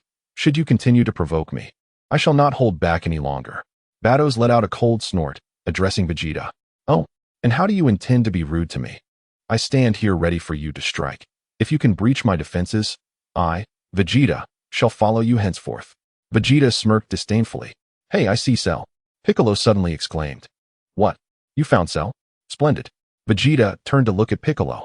As for his earlier bravado about letting Batos strike him, it was merely a moment of anger. I have transcended the prowess of a Super Saiyan. How could I stoop to the level of a woman? To Vegeta? The most pressing matter was to annihilate Cell in front of everyone, to foster a sense of accomplishment. Piccolo, where is Cell located? Inform me. Vegeta approached Piccolo. Piccolo stood at the edge of the temple, gazing downwards. Upon noticing Vegeta's approach, he pointed to a specific location below, in that mountainous region over there. It appears he is searching for Android 18. Piccolo beckoned. I shall take you there. Let us hurry. With a cold snort, Vegeta swiftly soared downwards. Piccolo followed without hesitation. Gohan, it is our turn to train now, Goku called to his son. Gohan. Yes, father. Gohan nodded. The father and son duo entered the room of spirit in time. In a certain mountainous area, Cell concealed his presence, floating high above the terrain. Cursed be it, where has Android 18 run off to? I have searched Dr. Gero's lab, and they are nowhere to be found. Cell muttered to himself. Logically, Android 18 would not abandon the injured Android 16 as they escaped together. Both Android 17 and 18 of this era differ significantly from those I am familiar with. As Cell pondered the whereabouts of Android 18, he suddenly sensed two formidable presences rapidly approaching his location. Who is it? Who is coming? Cell furrowed his brow. Could it be the fusion of Goku and Vegeta? It doesn't seem so. These are two entirely unfamiliar energies. Cheru sought refuge in a secluded spot, feeling an unsettling fear of the formidable Vegeta's potential return. That individual was indeed terrifying. In Cheru's perspective, the sole path to overcoming Vegeta was to attain his complete form. However, little did he realize that even upon achieving completeness, he would still fall several dimensions short when compared to Vegeta. Cheru and Vegeta were, in essence, not even in the same league. Chapter 108, Bardoss Swish. Swish. Vegeta and Piccolo descended from the heavens, landing near the very spot Cheru had just occupied. Where could he be? Vegeta scanned the surroundings. But Cheru's presence was nowhere to be found. What a cunning fellow. He must have sensed our energy and concealed himself in advance. Piccolo gritted his teeth. Find him. Locate his whereabouts. Vegeta commanded. Piccolo let out a cold snort. I find your commanding tone quite displeasing. In the shadowy corner, Cell quietly gazed at the sky, where Piccolo and Vegeta lingered. How peculiar. Was that truly Piccolo and Vegeta? Why did their auras feel so utterly different from before? Cell furrowed his brow, only to be replaced by a smile that illuminated his face. Upon closer inspection, it appeared that aside from Piccolo and Vegeta, no other warriors had arrived. Cell could vaguely sense that the other fighters were hovering high above, distanced from his current location, though their precise whereabouts eluded him. There was no necessity for Cell to ascertain Goku's location either. What mattered most at this moment was to swiftly locate Android 18 and absorb her, thereby achieving his complete form. This was indeed a fortuitous opportunity. Should he eliminate Vegeta, Goku would be unable to fuse with him, and the entity known as Vegeta would never materialize. A subtle smile graced Cell's lips, his eyes glinting with murderous intent. Cell, I know you are nearby. Come out. Vegeta bellowed. In the temple, Mr. Fang Yun, who do you believe will emerge victorious, Vegeta or Cell? Bardoss inquired with a smile. What do you think? Fang Yun asked.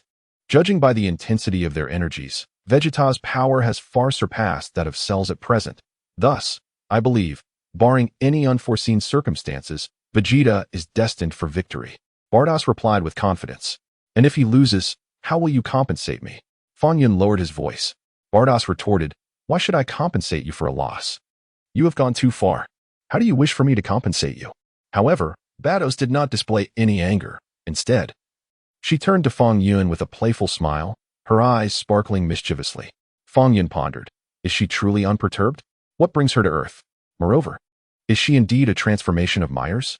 This is troubling. Fong Yun resolved to ascertain whether this Bados is male or female. But how to determine that? It seems undeniably challenging. If she truly is a manifestation of Myers, she could easily deceive anyone. Fong Yun felt a wave of frustration. Mr. Fong, are you all right? Bados inquired. I'm fine, Fong Yun replied with a smile. Yet, why do I sense that Mr. Fong is preoccupied? Bados pressed further. It's nothing significant. Merely that upon seeing you, I feel a bit weary, Fong Yun confessed candidly. Bados, why do you appear so weary in my presence? Do not engage me in conversation, Fong Yun remarked. Bados replied, is this how one ought to treat a lady? Your lack of charm is truly puzzling. I cannot fathom why Tai Si and Bulma have chosen to accompany you. What a scoundrel you are. Within Krillin's heart, there resides an abundance of disdain towards Fong Yun. Perhaps Mr. Fong Yun is merely overly cautious. Rest assured, I bear no ill intent. Buddhas whispered softly into Fong Yun's ear. Fong Yun remained silent. I ought to hasten the enhancement of my Omni King abilities, for I cannot erase this individual. An unsettling feeling lingers within me. Fong Yun promptly gazed downward. Shortly after Vegeta's voice resonated, Cell quietly appeared behind him. Hey, Vegeta, Cell is right behind you. Piccolo shouted. What? Vegeta momentarily froze, hastily turning to look. Cell made no effort to conceal himself, merely observing Vegeta with a smile. How strange. Upon seeing Vegeta, I am overcome with a peculiar sensation, akin to encountering one's first love, a tumult of emotions stirring within. Ugh. Cell spat in disgust. How revolting. Did I genuinely entertain such thoughts about Vegeta? Could it be that during my traversal, my mind was muddled by the tempest of time and space? Vegeta, you dare to humiliate me. Soon, you shall understand why the flowers are red. Humph. Vegeta, you possess quite the audacity to come here seeking your demise. Cell chuckled, casting a glance at Piccolo. And you? Your strength has significantly improved. How have you accomplished that? Humph. Piccolo let out a cold snort, showing no intention of responding. Cell, I shall now demonstrate the fruits of my training. Vegeta smiled slightly, the corners of his mouth curling upwards. Oh, I shall await with bated breath. Cell crossed his arms, watching Vegeta with keen interest. Bang! Vegeta transformed into a Super Saiyan. Vegeta, allow me to closely experience your aura, now that you have transcended the Super Saiyan form. Piccolo murmured, rumbling. Instantly, an endless torrent of energy surged forth from Vegeta. Such power, Piccolo's expression shifted slightly. What? What is happening? Cell's pupils constricted. Boom. Vegeta's energy continued to radiate outward.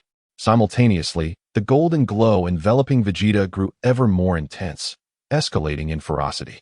This, Cell stammered. How is this possible? It's only been a day. How has Vegeta augmented his strength? In less than 10 seconds, Vegeta had maximized his energy output. A boundless smile graced Vegeta's face, his pride evident as his grin nearly reached his ears. Cell was left astonished, endless confusion reflected in his eyes. In the temple above, is this the essence of Vegeta? Krillin trembled in fear. Terrifying. Sweat beaded on Tien's forehead. Tien, I'm so scared. Leping leaned closer. Get lost. Tien retorted sharply. Only Fong Yun and Bardos remained relatively calm, standing at the edge of the temple, silently observing the unfolding events below. Ignorance truly is a form of bliss, Krillin mused. Krillin, what do you mean by that? Who is ignorant? Lu Ping, mistaking Krillin's words as a personal affront, grew displeased. Fool, I am not referring to you. Krillin snapped, casting a glance at Fong Yun. Ah, I understand now, Lu Ping nodded. You mean that Fong Yun and Bardos cannot sense the energy, hence they feel nothing? Chapter 109. That forest is quite obtrusive. Krillin wiped his sweat. Ahem, that was not my intent. Please do not misunderstand. He waved his hands. You are punished to lose your manhood, Fong Yun said lightly, waving his hand. What did you say? Krillin exclaimed in shock. Immediately, he tugged at his pants to check. Ah, it's gone. Klin exclaimed. Let me see, let me see. Lepin was overjoyed. Get lost. Klin retaliated with a swift kick to Lepin's side. In the next moment, Klin hurriedly flung himself to Fong Yun's side, pleading desperately, asserting that he would never dare again. I would rather perish than end up like Lepin. In an hour. An hour later, I shall restore you, Fong Yun replied nonchalantly. Thank you so much, Fong Yun, Klin wept. You erased that part of me, and I still have to thank you? What a tragedy I am. Fong Yun had deliberately removed a certain organ from Klin's body in front of Bados, primarily to gauge her reaction. However, The woman appeared remarkably composed, as if nothing had transpired. Fong Yun pondered carefully. She must be unaware of what has been erased, right? A miscalculation indeed. I should have removed Clint's arm instead. He noted that the dense forest below obstructed the view. Indeed, the visual experience is rather poor. It is not pleasing to witness their brawl. Batos nodded gently. Then let it vanish, Fong Yun declared, waving his hand lightly. Below, Vegeta wore a smug smile. Piccolo, pale with fear, trembled as his legs quaked. Cell was equally terrified. Cell, I am about to strike, Vegeta chuckled. Suddenly, within a 10-mile radius surrounding Cell and Vegeta, the landscape transformed into a flat expanse, leaving nothing behind. Upon witnessing the changes around him, Vegeta's confidence evaporated instantly. It's Fong Yun. What is he up to? Vegeta swiftly examined his own body. Fortunately, I have not lost any parts.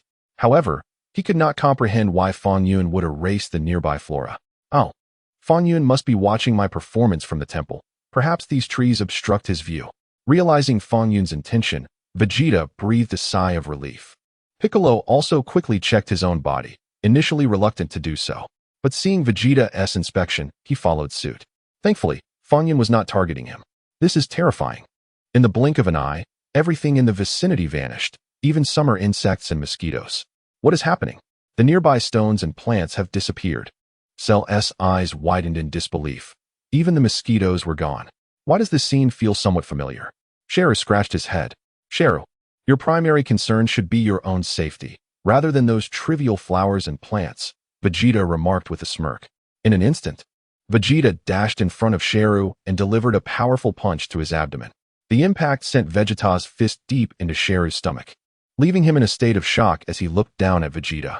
With a thunderous sound, Sharu was sent flying, simultaneously spewing forth bile. Vegeta swiftly appeared above him, his hands clasped into fists, and struck down with tremendous force. The ground shook as Sharu crashed heavily onto the earth, creating a substantial crater. Vegeta landed at the edge of the pit, a smile gracing his face as he gazed down at Sharu. Hey, Sharu, get up, he teased lightly. Sharu, gritting his teeth, angrily soared out of the crater, glaring fiercely at Vegeta. How could I possibly be losing to him? Sharu pondered in frustration. What is the secret behind Vegeta's astonishing power in just a single day? Come on, Sharu, show me your true abilities, Vegeta taunted with arrogance. Suddenly, Sharu unleashed a surge of energy. With a swift kick, Vegeta struck Sharu on the head, sending him tumbling backwards, leaving a long scrape on the ground. Sharu climbed back up, wiping the blood from his lip. I thought you were formidable, but it seems you are merely a fool. Vegeta scoffed. What did you say? Sharu trembled with rage. Am I wrong? Vegeta replied with a cold laugh. In a fit of fury, Sharu launched a powerful punch at Vegeta. But with ease, Vegeta parried the incoming blow. Is that all the strength you possess? You truly disappoint me, he mocked. Once more, Vegeta kicked, striking Sharu squarely in the chest. Sharu skidded backwards and fell to the ground. Piccolo was astonished. Vegeta is incredibly powerful. How infuriating. Are you really Vegeta? Sharu shouted. No. Vegeta pointed to himself with a grin. I am Super Vegeta. Very well, I'll resolve this quickly, Sharu declared, a murderous intent flickering in Vegeta's eyes. How infuriating. If I were to attain my complete form, I would surely not lose to you. Sharu gritted his teeth, feeling a profound sense of resentment. Vegeta was momentarily taken aback. You claim that if you achieve your perfect form, you will be able to defeat me? Vegeta retorted, observing Sharu intently. Piccolo furrowed his brow, a heavy dread settling in his heart, sensing an ominous turn of events. Indeed, once I attain my perfect form, my power will increase significantly, Sharu declared, clenching his fists. The computer informs me that my speed, energy, intelligence, and all other attributes will evolve to an extraordinarily flawless state. Oh, Vegeta chuckled, delivering a swift kick that sent Sharu sprawling to the ground. Look at this vast disparity between us. Do you really think achieving your perfect form will allow you to defeat me?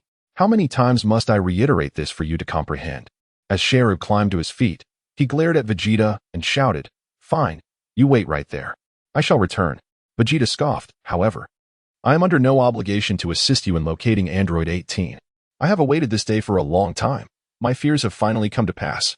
That fool Vegeta. Sharu thought. Silence. Focus on your own matters. Vegeta shot a glance at Piccolo. Vegeta, are you aware of the consequences of your actions? Piccolo inquired darkly. I am not, nor is it necessary for me to be, Vegeta replied with a light laugh. Do you not wish to challenge a more formidable opponent? Piccolo trembled with anger, yet felt powerless to change the course of events. All right, Cheru, hasten your search for Android 18. I hope you find her soon. Do not keep me waiting too long, Vegeta said with a grin. If you take too long, Kakarot might emerge, and our fun would be considerably diminished. Goku? His energy has indeed vanished, Cheru remarked, momentarily puzzled. Where has he gone? You need not inquire too deeply. He has simply gone to train, much like I have. Vegeta replied with a smile. Now, I grant you 3 hours to locate Android 18. Am I not merciful enough? That will not be necessary. I have already found her. Cheru said with a slight smile. Found her? Where? Vegeta asked, taken aback. Right here, Cheru grinned, suddenly raising his hands beside his cheeks. Vegeta was struck by an unsettling premonition. Piccolo's expression shifted dramatically. That gesture is the solar flare. Cheru exclaimed. Damn it. Vegeta seethed, nearly grinding his teeth to dust.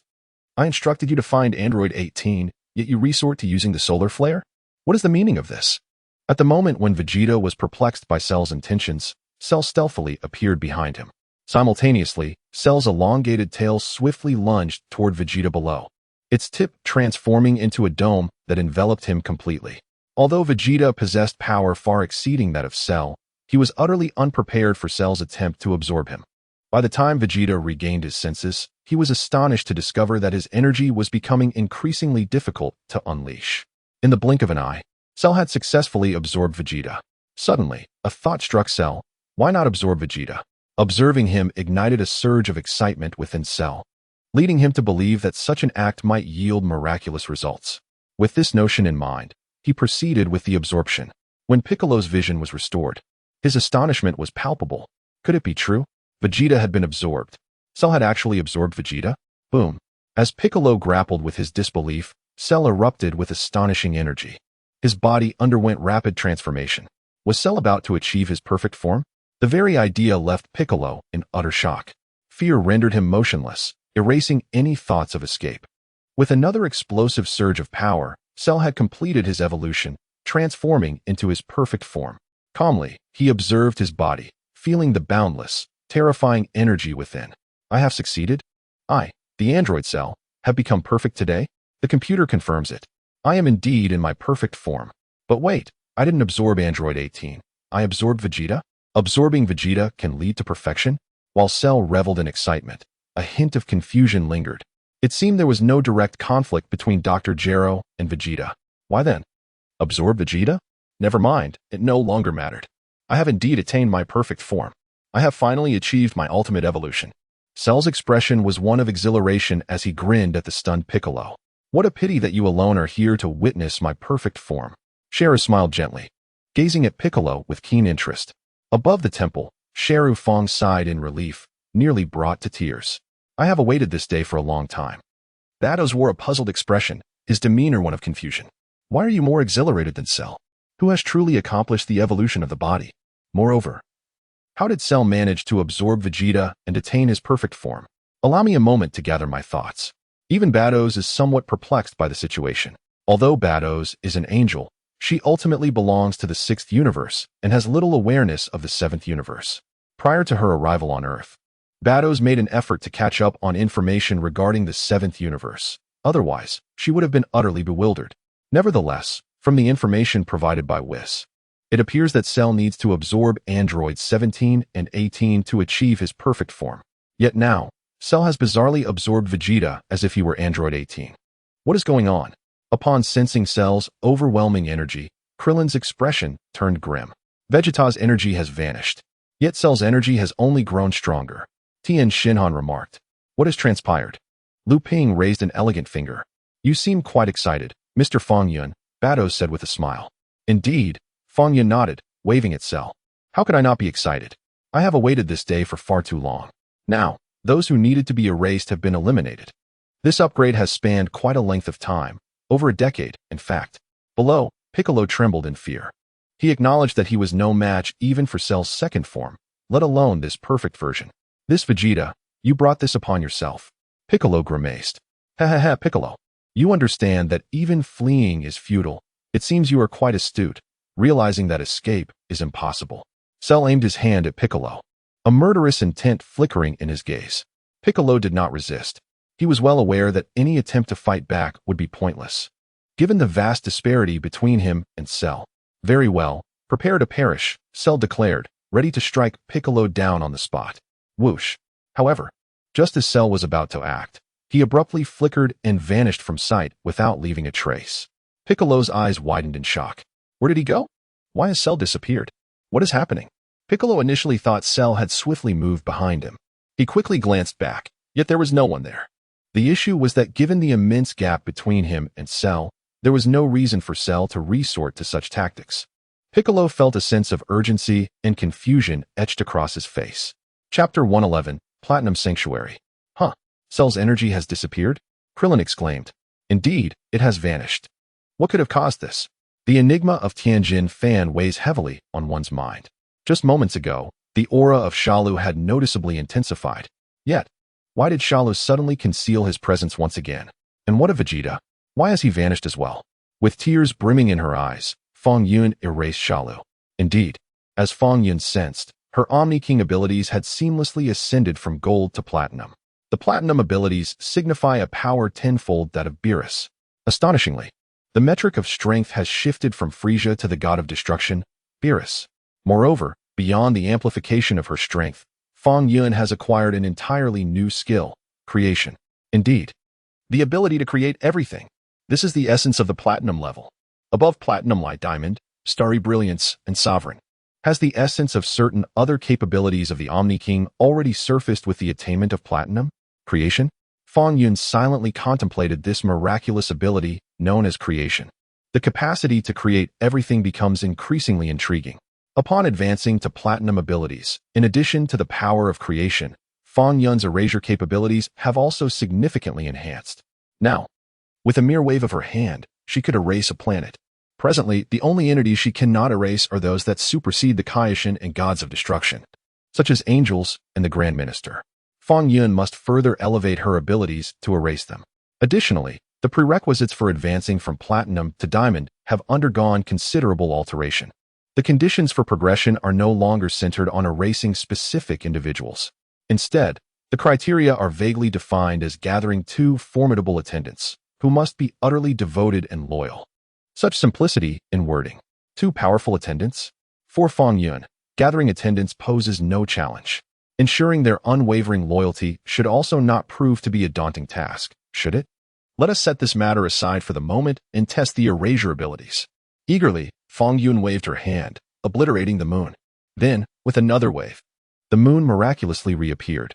No one was aware that the moon had vanished. Moon, whom have I offended? Is it possible for an erased planet to be restored? Fong Yun was elated and waved her hand once more, erasing the sun. Suddenly, the sky darkened profoundly, rendering visibility non-existent. What has transpired? Krillin gasped. Has someone summoned the Eternal Dragon? Piccolo and the Supreme Kai had already fused into one. Had the Dragon Balls truly vanished? Where could the dragon possibly come from? Tianjin Fan wiped the sweat from his brow. Yet still, why has the sky turned dark? Klin was taken aback. How could it be that not a single ray of light was visible, yet the air felt somewhat chilly? Lu Ping shivered, exclaiming, the temperature has dropped. What is happening?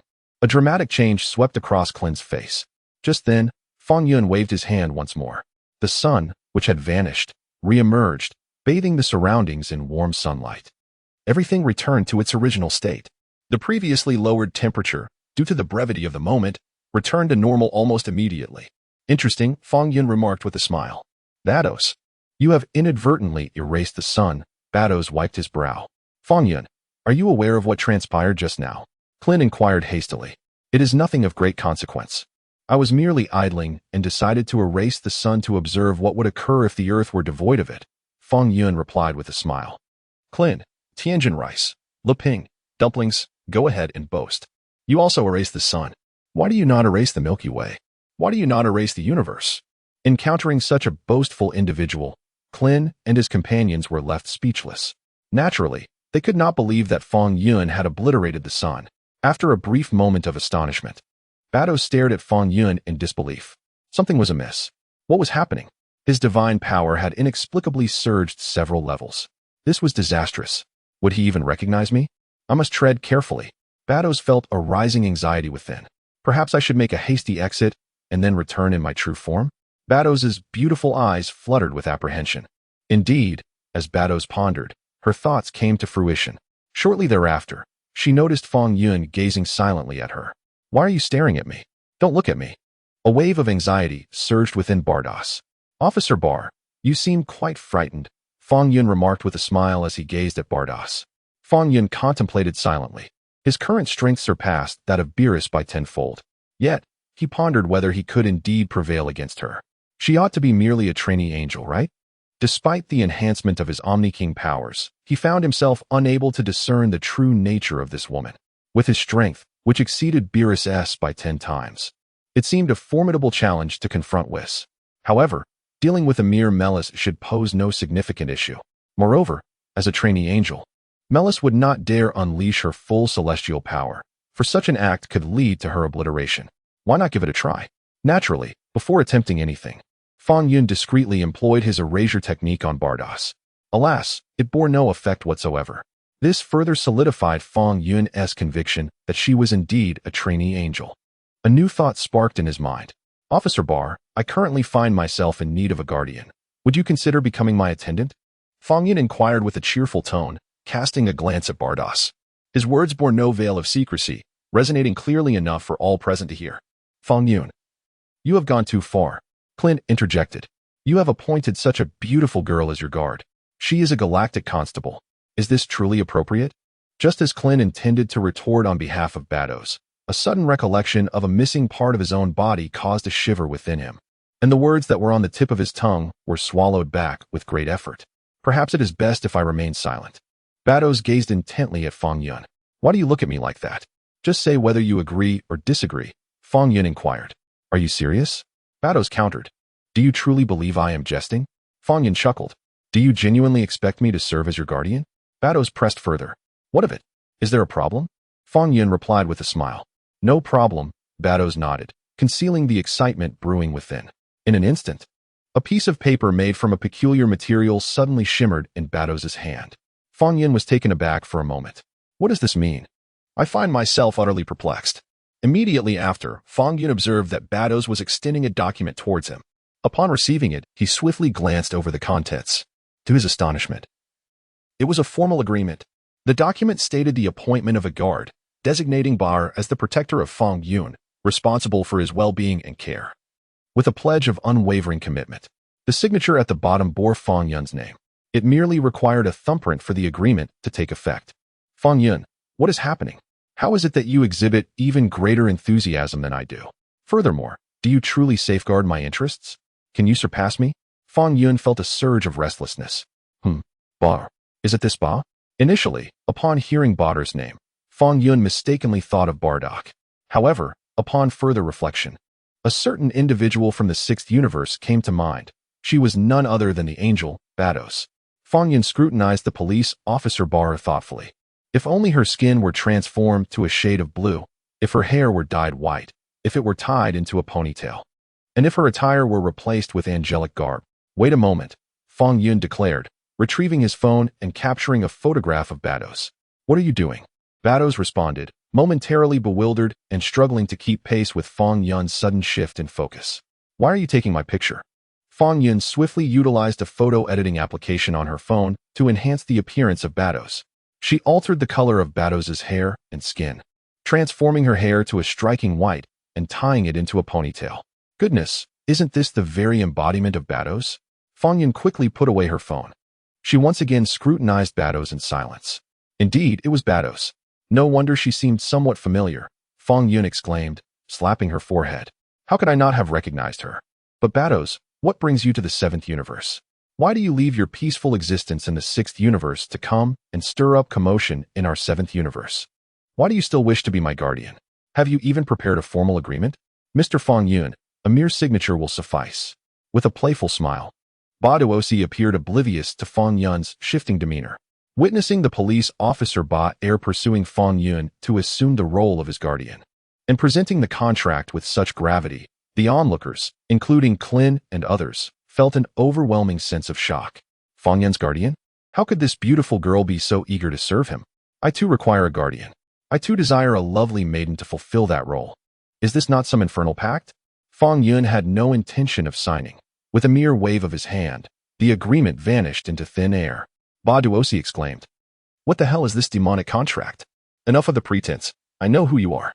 Fong Yun smiled gently, causing Ba Duosi's expression to shift slightly. Has he recognized me? How is that possible? Though my divine powers have increased, it should not be so easy for him to identify me. How did he accomplish that? Ba Duosi feigned calmness, gazing at Fong Yun with a look of bewilderment, as if to say, I have no idea what you are talking about. What did Fong Yun just say? Clin's curiosity piqued once more. It seems he has discerned the identity of Officer Ba Air, Tianjin Fan remarked. My speculation proves correct. That girl is also an artificial being, created by Dr. Jero, Lu Ping exclaimed. Clin and the others exchanged glances with Lu Ping. Did you overthink it? Mr. Fong Yun, were you speaking to me just now? After a brief silence, Bados glanced at Fong Yun and inquired, Is it you? Fong Yun retrieved his phone, displaying the recently created photo before Bados. Simultaneously, Fong Yun had also prepared himself for battle. Do you believe yourself to be an angel, and thus instill fear within me? You are an angel. Surely you cannot engage in battle with full force, can you? Should you dare to harbor any malice towards me, do you believe I would not render you utterly disoriented? Upon witnessing the photo meticulously assembled by Fong Yun, Batis was momentarily taken aback. The truth has been uncovered. With a mischievous grin, Batis scratched her head. In an instant, she cast aside her hesitation, and her attire transformed dramatically. The celestial garb of an angel manifested before her. In the next moment, her hair shifted from ebony to shimmering silver. Her flowing locks, once cascading over her shoulders, seamlessly transitioned into a sleek ponytail. In a flash, her complexion morphed into a striking shade of blue. I pay my respects to the great king, Batis said, bowing deeply. I sincerely apologize for my earlier failure to fully ascertain your identity, great king. I was compelled to disguise myself as Officer Ball. I humbly request your forgiveness. Fong Yun was left bewildered. Let me gather my thoughts. What is this great king? I am unaware of such a title. I merely possess the divine powers of the All-King. I do not recognize anyone by the name of the great king. Have you mistaken me for someone else? Fong Yun pondered anxiously. What is the meaning of this? I find it difficult to keep pace with Bado's rhythm. Ahem, it matters not. I trust your intentions are noble. Since you have acknowledged your mistake, as the saying goes, recognizing one's errors and striving for improvement is commendable. I have faith in you. Fong Yun refrained from admonishing Bados. After all, Bados had been so courteous, and she even offered an apology. The crux of the matter lies in her referring to herself as the Grand Sovereign. Grand Sovereign? What does that signify? He elaborated, yet due to his position, Fong Yun felt hesitant to inquire directly. Such matters, he believed, would eventually reveal their truths. Perhaps Bados had mistaken someone for another. The sudden transformation of Bados into a blue-skinned beauty left Klein and the others utterly astonished.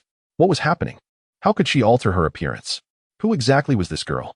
Furthermore, what was the significance of the title Great King that she bestowed upon Fong Yun? Observing the expression of the patrol officer, it seemed as though she owed Fong Yun a considerable sum of 5.7. Lu Ping pondered deeply. The blue skin and white hair rendered her even more enchanting, a blush creeping onto Klein's face. Lu Ping interjected, I am discussing something serious with you.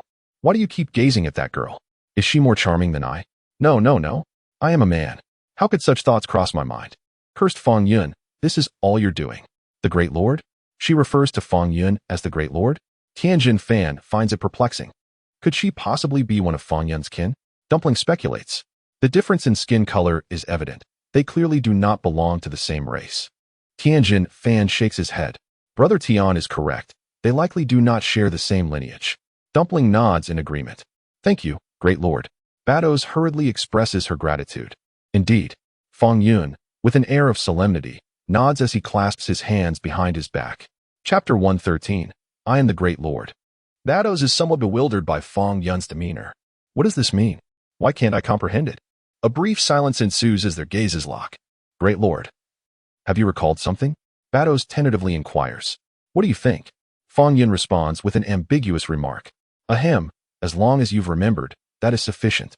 Bados chuckles awkwardly.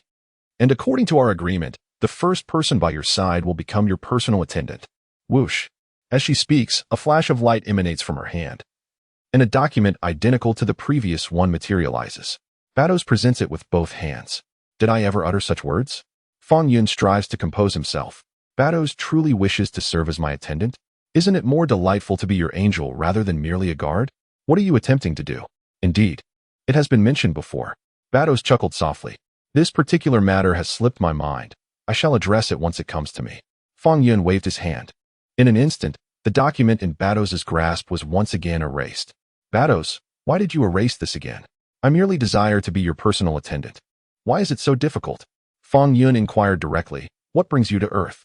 The esteemed Lord Dakian once remarked that whoever finds you first and gains your approval can serve as your personal attendant.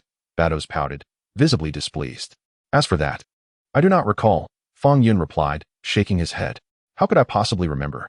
I have never uttered such words. You have mistaken the identity. I am merely an ordinary person endowed with the powers of the Omni King. I am not the Grand Omni King you speak of. However, Fong Yun is quite pleased with the title of the Grand Omni King.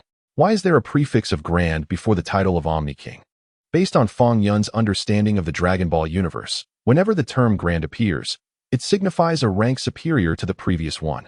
For instance, the Kaioshin has the Grand Kaioshin above him. Similarly, among the gods of destruction, it is said that a Grand God of Destruction exists. In the case of angels, there are also rumored to be Grand Angels. The Grand Minister, by his very title, is said to possess strength comparable to that of the Omni King. Nevertheless, regarding the existence of the Grand God of Destruction and Grand Angels, Fong Yun has yet to confirm their reality. In any case, the title of Grand Omni King is certainly extraordinary. The Omni King can effortlessly erase an entire universe with a mere wave of his hand. One wonders what the Grand Omni King is capable of. A flicker of anticipation stirs within Fong Yun. But wait, why am I anticipating anything? The Grand Omni King is not me. Never mind, I shall temporarily assume the identity of the Grand Omni King. After all, it was Bados who approached me first. Ahem, Bados. You would look more appealing in your yellow-skinned form, Fong Yun remarked, hands clasped behind his back as he gazed at Bados. Is that so? If I transform into the yellow-skinned form of the Grand Omni King, will you appoint me as your attendant? Bados inquired eagerly. Are you that keen on becoming my attendant? Fong Yun asked, observing Bados. Indeed.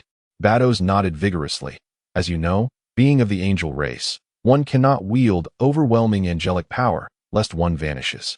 However, if I were to become your attendant, that restriction would cease to exist.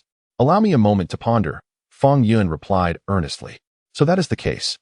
No wonder Bados is so eager to serve as my attendant. She wishes to avoid disappearing due to the unleashing of her full angelic power.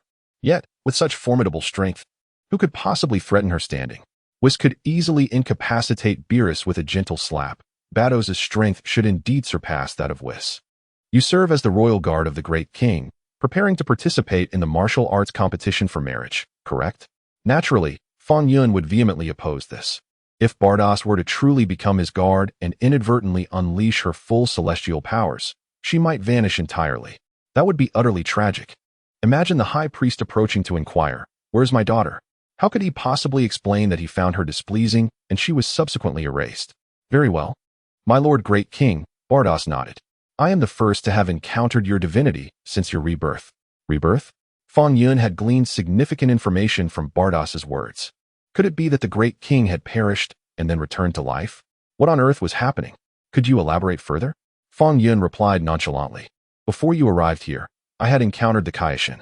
Behold, this is the Patera earring obtained from the Kaioshin, Fong Yun revealed, producing the earring. Bardos found himself at a loss for words, while Krillin and the others were utterly bewildered, sensing that Bardos appeared to owe Fong Yun a considerable debt. Moreover, what exactly is the Great King? Now is not the time to ponder Fong Yun's identity. That sinister aura of Cell has completely vanished. What trickery is he plotting now? Krillin spoke solemnly. The intensity of that aura was terrifying. Has he already achieved his perfect form? Tien's brow glistened with sweat. Just then, as they conversed, Piccolo soared up from below, landing on the temple's ground. You were right, Krillin. Cell has indeed attained his perfect form, Piccolo affirmed with a slight nod. Piccolo, you have returned? What of Vegeta? Why has his energy suddenly dissipated? Krillin inquired urgently. Vegeta brought this upon himself. He was absorbed by Cell. Piccolo wiped the sweat from his brow. That Vegeta, always showing off. And now, he has been absorbed by Cell. Vegeta was absorbed by Cell? Allow me to comprehend the situation, Krillin said, feeling disoriented. Is this truly happening? Tien's expression hardened. Absorbed? Vegeta was absorbed by Cell? How horrifying. Just the thought of Cell's grotesque appearance sends shivers down my spine, Ping exclaimed, holding his face in shock. Krillin, Tien, and Dumpling exchanged silent glances at Ping, realizing he was utterly finished.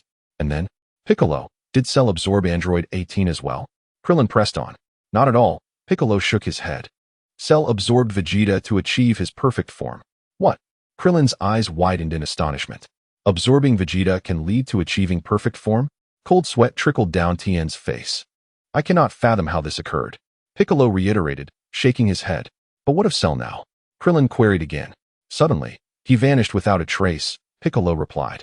Vanished? Krillin suddenly realized something and glanced in Fong Yun's direction. Chapter 114. The Power of Angels, 1 quintillion combat power. Cell has vanished? Could it be that Fong Yun eliminated him? Do not look at me. Fong Yun beckoned nonchalantly. Not you, Fong Yun? Krillin questioned. Very well, I confess. It was indeed me, Fong Yun nodded. Krillin. Piccolo? At such a time? You jest? Ahem, Fong Yun, could we refrain from such levity? This matter is of utmost significance. We must ascertain Cell's whereabouts. Krillin stepped forward with a mocking smile. Look at you. I speak the truth and yet you refuse to believe me. Fong Yun sighed. With a swift motion of his hand, a green figure materialized before them.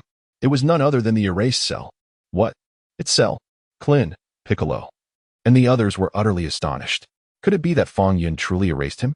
Having just restored from obliteration, Cell surveyed his surroundings with astonishment. Where am I? What just transpired? He mused, bewildered. His gaze then shifted towards Fong Yun and the others present, his eyes glimmering with a keen intensity. I understand now. You were the one who caused my disappearance, weren't you? Cell directed a chilling stare at Fong Yun. From the fragments of memory I absorbed from Vegeta, I discern that you possess magical abilities. You can make someone vanish without a trace. Indeed, you are correct, Fong Yun affirmed with a nod. However, I have achieved my complete form. You can only make me disappear for a fleeting moment. Your magic is insufficient to ensure my eternal absence, am I right? Cell scoffed with a derisive smile, while Fong Yun's eyes widened in disbelief.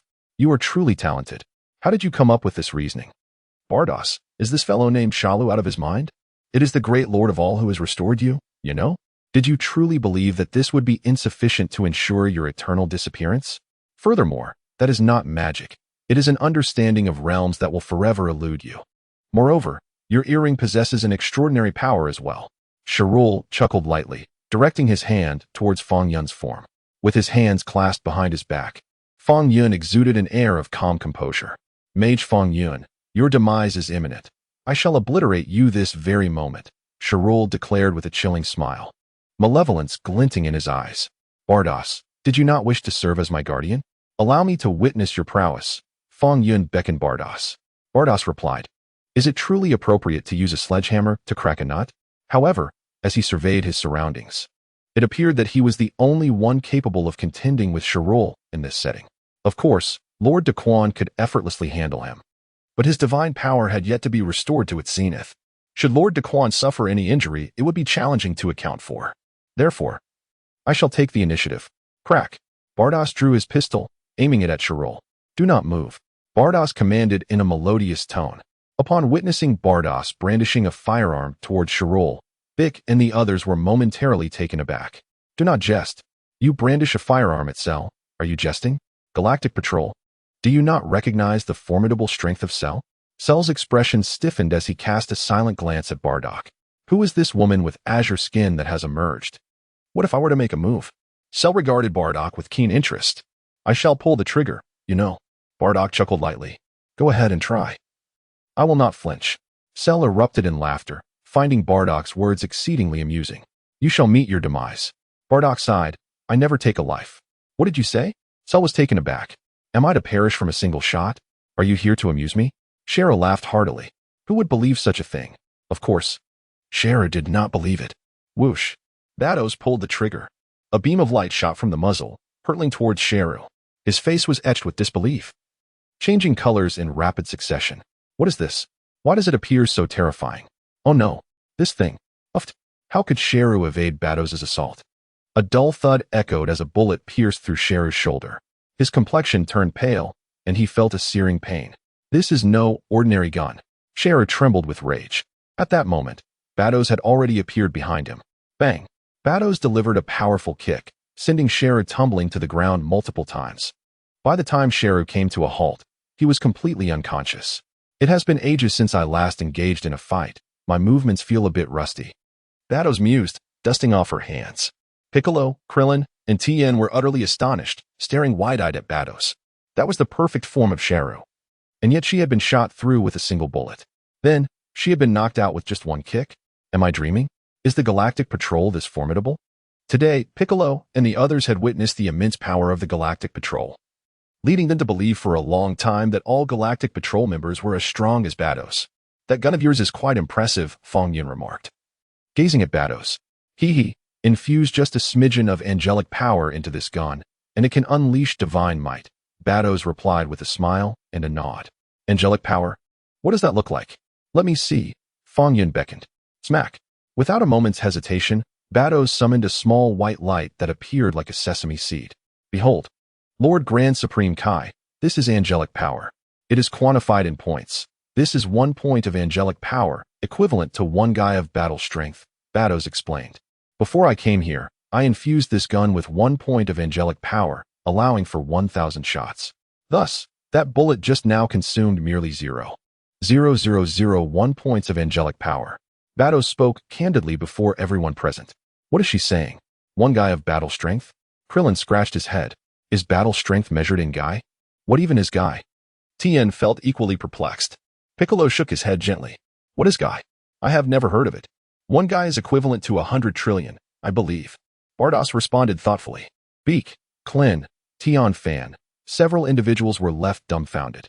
You may speak boastfully. Although you swiftly vanquished Sheru, can you truly claim that such a minuscule light possesses a combat power of 1 quintillion? Whom are you trying to deceive? Chapter 115, Bados. Fong Yun cast a glance at several individuals, perceiving them as a group of uninformed souls. The power of an angel cannot be compared to mere combat prowess. Immediately, Fong Yun embraced this fragment of angelic power and took a moment to perceive it. Creation, he murmured softly. Suddenly, a point of angelic power materialized in Fong Yun's hand. Bados's eyes widened with anticipation. Observe, how does it differ from your angelic power? Fong Yun remarked, tossing the point of angelic power he had created to Bados. Thank you, Lord Grand King, Bados exclaimed, receiving it as if it were a cherished treasure, her expression brimming with excitement. There is no difference, is there, Lord Grand King? Is this a gift for me? Fong Yun replied, I merely wished for you to evaluate my creative ability. You are quite bold, unreservedly accepting it. Well, I shall grant it to you. Once something is given away, Fong Yun, owing to his status, cannot reclaim it, can he? Whoosh. Fong Yun once again unleashed his creative prowess. Immediately, another point of angelic power was conjured. Creation is indeed wondrous. Bardos's face was also etched with astonishment. After the rebirth of Lord King 007, his creative abilities have become significantly more formidable. Whoosh. Fong Yun, in a fit of generosity, conjured a handgun for Bardos as well. Subsequently, he infused that point of angelic power into the firearm. Beak and the others were left utterly bewildered. Does Fong Yun possess the ability to replicate? How had we not known this before? Fong Yun aimed the handgun at the moon. Moon, do not point that at me. Why do you always fixate on me? Fong Yun hesitated for a moment before directing his pistol towards the sun. Sunday? With a swift motion, Fong Yun fired. A beam of white light shot forth rapidly towards the sun. Bardos, ahem, your majesty, to obliterate the sun, a mere point of angelic power is insufficient. At least 2 points are required, Bardos remarked. Additionally, this weapon merely disperses angelic power into 1/10,000th. Hence the sun shall remain unscathed. Disregarding Bardos's words, Fong Yun silently observed the sun after his shot. Although the sun appeared largely unaffected, it did dim ever so slightly after enduring that infinitesimal fraction of angelic power. Quite intriguing, this angelic power, Fong Yun mused with a nod of satisfaction. As long as you are pleased, Bardos responded. Is there anything else of interest? Can you create something like this? Fong Yun inquired. At that moment, Bardos conjured a brilliant point of light in his hands and offered it to Fong Yun. Fong Yun accepted it quietly, taking a moment to feel its essence. This peculiar energy felt distinct. It did not seem to possess an offensive nature. Your Majesty may have forgotten, but this is the realm of true deities, a realm exclusive to angels and archangels, endowed with extraordinary divine powers. It can manifest various abilities, such as transformation, resurrection, and even aiding in childbirth. There is nothing you can conceive that the realm of true deities cannot accomplish, Bardas whispered conspiratorially in Fong Yun's ear. Fong Yun nodded gently, attempting to conjure the realm of true deities as described by Bardas. However, he found it perplexing that this time, his efforts were in vain. No matter how hard he tried, he could not recreate the realm of true deities. Could it be that creation is tiered? He pondered. I shall study it further and discuss it once I have made progress. Fong Yun smiled. Bardas, please refrain from conducting research. Hasten to create some realms of true divinity for me. I am in dire need of them. At this moment, Piccolo and the others have approached the vicinity of Cell. As for the matters concerning Fong Yun, although Piccolo and the others are astonished, it is far more prudent to swiftly eliminate Cell. He must be vanquished. He cannot be allowed to wreak havoc upon this world. A fierce intent to kill manifested on Piccolo's face. Indeed, Piccolo speaks the truth. Krillin nodded in agreement. I have no objections. Tien Shinhan replied. Such a grotesque fiend must be swiftly eradicated. Ping also voiced his concurrence. Piccolo bared his teeth, channeling all his energy into his fist, and unleashed a formidable strike aimed at Cell's neck. Bang! A dull thud echoed through the air. Upon glancing back, Cell opened his eyes. Krillin, Tien Shinhan, Ping, how did you manage to wake him? Piccolo's expression changed dramatically. What? That was my full-powered strike. He actually woke up? Piccolo felt an overwhelming surge of critical damage. Cell rubbed his head and rose from the ground. Almost immediately, he noticed the shoulder that had just been pierced by that gun. Cell let out a groan and began to regenerate his injured shoulder. What? He can regenerate? Krillin exclaimed. It is quite normal, given that he possesses Piccolo's cells. Tien Shinhan remarked. Piccolo, was that you who just attacked me? Cell smiled at Piccolo, adding, I must thank you. If it weren't for you, I would still be in slumber, wouldn't I? Piccolo's expression grew increasingly grim. This is absurd. I deliver a punch, and not only does he remain unscathed, but he also wakes up? That blue-skin girl, your recent attack was rather impressive. Cell cast a murderous gaze at Bardas. Bardas glanced at Cell with indifference, unwilling to engage with him. However, I, Cell, shall not perish so easily. Cell sneered. You may only manage to knock me out. Killing me is an entirely different matter. Bardas paid him no heed. For her, the utmost priority was to become Fong Yun's attendant. Once she attained that position, the benefits would be unparalleled. It is not merely about unleashing the power of an angel. Fang Yun silently observed Bardas. From her expression, it seemed she eagerly anticipated the creation of the divine realm, didn't he? The divine realm? That concept holds some intrigue. Alas, your expectations may be premature. I am not yet capable of such creation. Blue-skinned girl, I am addressing you. Your silence, is it born of fear? Cell scoffed. I am not merely a girl, you know. I have lived for millions of years. Bardas winked at Cell. Cell, Krillin, Piccolo, you truly possess a remarkable talent for boasting. Have you lived for millions of years? Why do you not admit that you are invulnerable? Young girl, you have thoroughly enraged me, Cell. I shall demonstrate the terrifying power that I possess.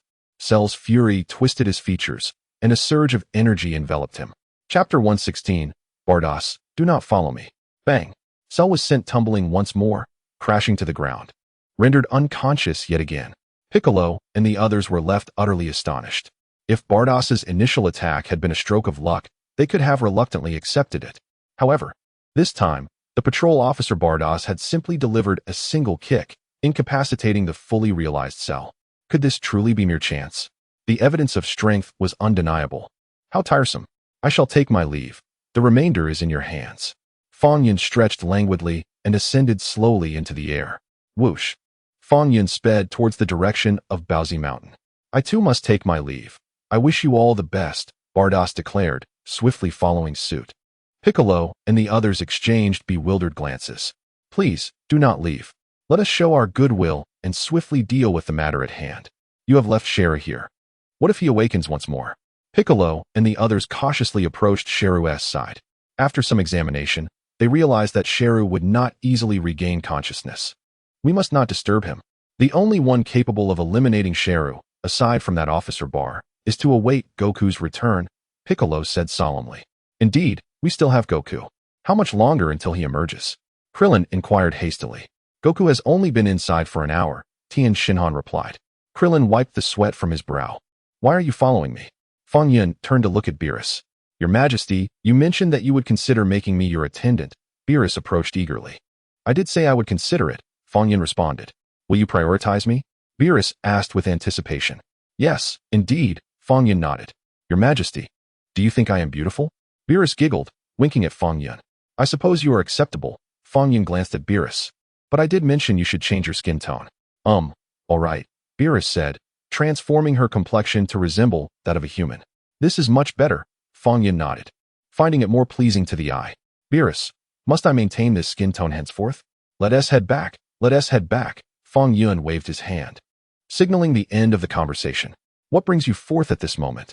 You ought to have awaited the awakening of Beerus before making your entrance. Emerging during the Cell Saga left Goku and his companions without a place to demonstrate their prowess. The primary concern lies in your presence beside me, hindering my exploration of the realm of true divinity. Fong Yun could hardly wait for Batos to depart. Is Lord Zeno wishing to send me away? Batos began to well up with tears. When the time comes that I require your assistance, I shall summon you, Fong Yun replied. After a brief silence, Batos responded. Very well, but do remember me, Lord Zeno. Batos bit her lip, presenting a rather pitiable visage. I will, Fong Yun nodded. Now, I shall take my leave, Lord Zeno. Batos waved her hand. Go on, Fong Yun nodded once more. Whoosh. Batos transformed into a radiant burst of light, vanishing into the starry expanse in an instant. Watching Batos depart, Fong Yun let out a slight sigh of relief. Zeno, you have mistaken the person. How does one become such an angel? Never mind. Fong Yun understood that the most pressing matter at hand was to swiftly enhance his own powers. He needed to possess the ability to erase angels, lest he be bullied by them, which would be quite embarrassing. Should he recruit 2 formidable guardians? Whom should he choose? Sun Wukong and Vegeta? They are both far too weak at present. Who knows how long it would take for them to grow strong? According to the current timeline, it would be at least a decade before they could be of any assistance. Fong Yun simply could not afford to wait that long. How could I forget such a significant figure? Fong Yun's eyes sparkled with realization. He wondered if, despite the vast distance, it would be effective. Pausing momentarily, he waved his hand and declared, erase. On the planet Yardrat, today marks the official appointment of Pibara as the Grand Elder of Yardrat, previously an intern. After several years of apprenticeship, Pibara has developed the requisite abilities to assume this esteemed position. He is now addressing his fellow Yardratans. You must remember, the instantaneous movement of our Yardratans must never be used on foreign planets. Pibara stated gravely to his compatriots, warning that any such usage would incur divine punishment.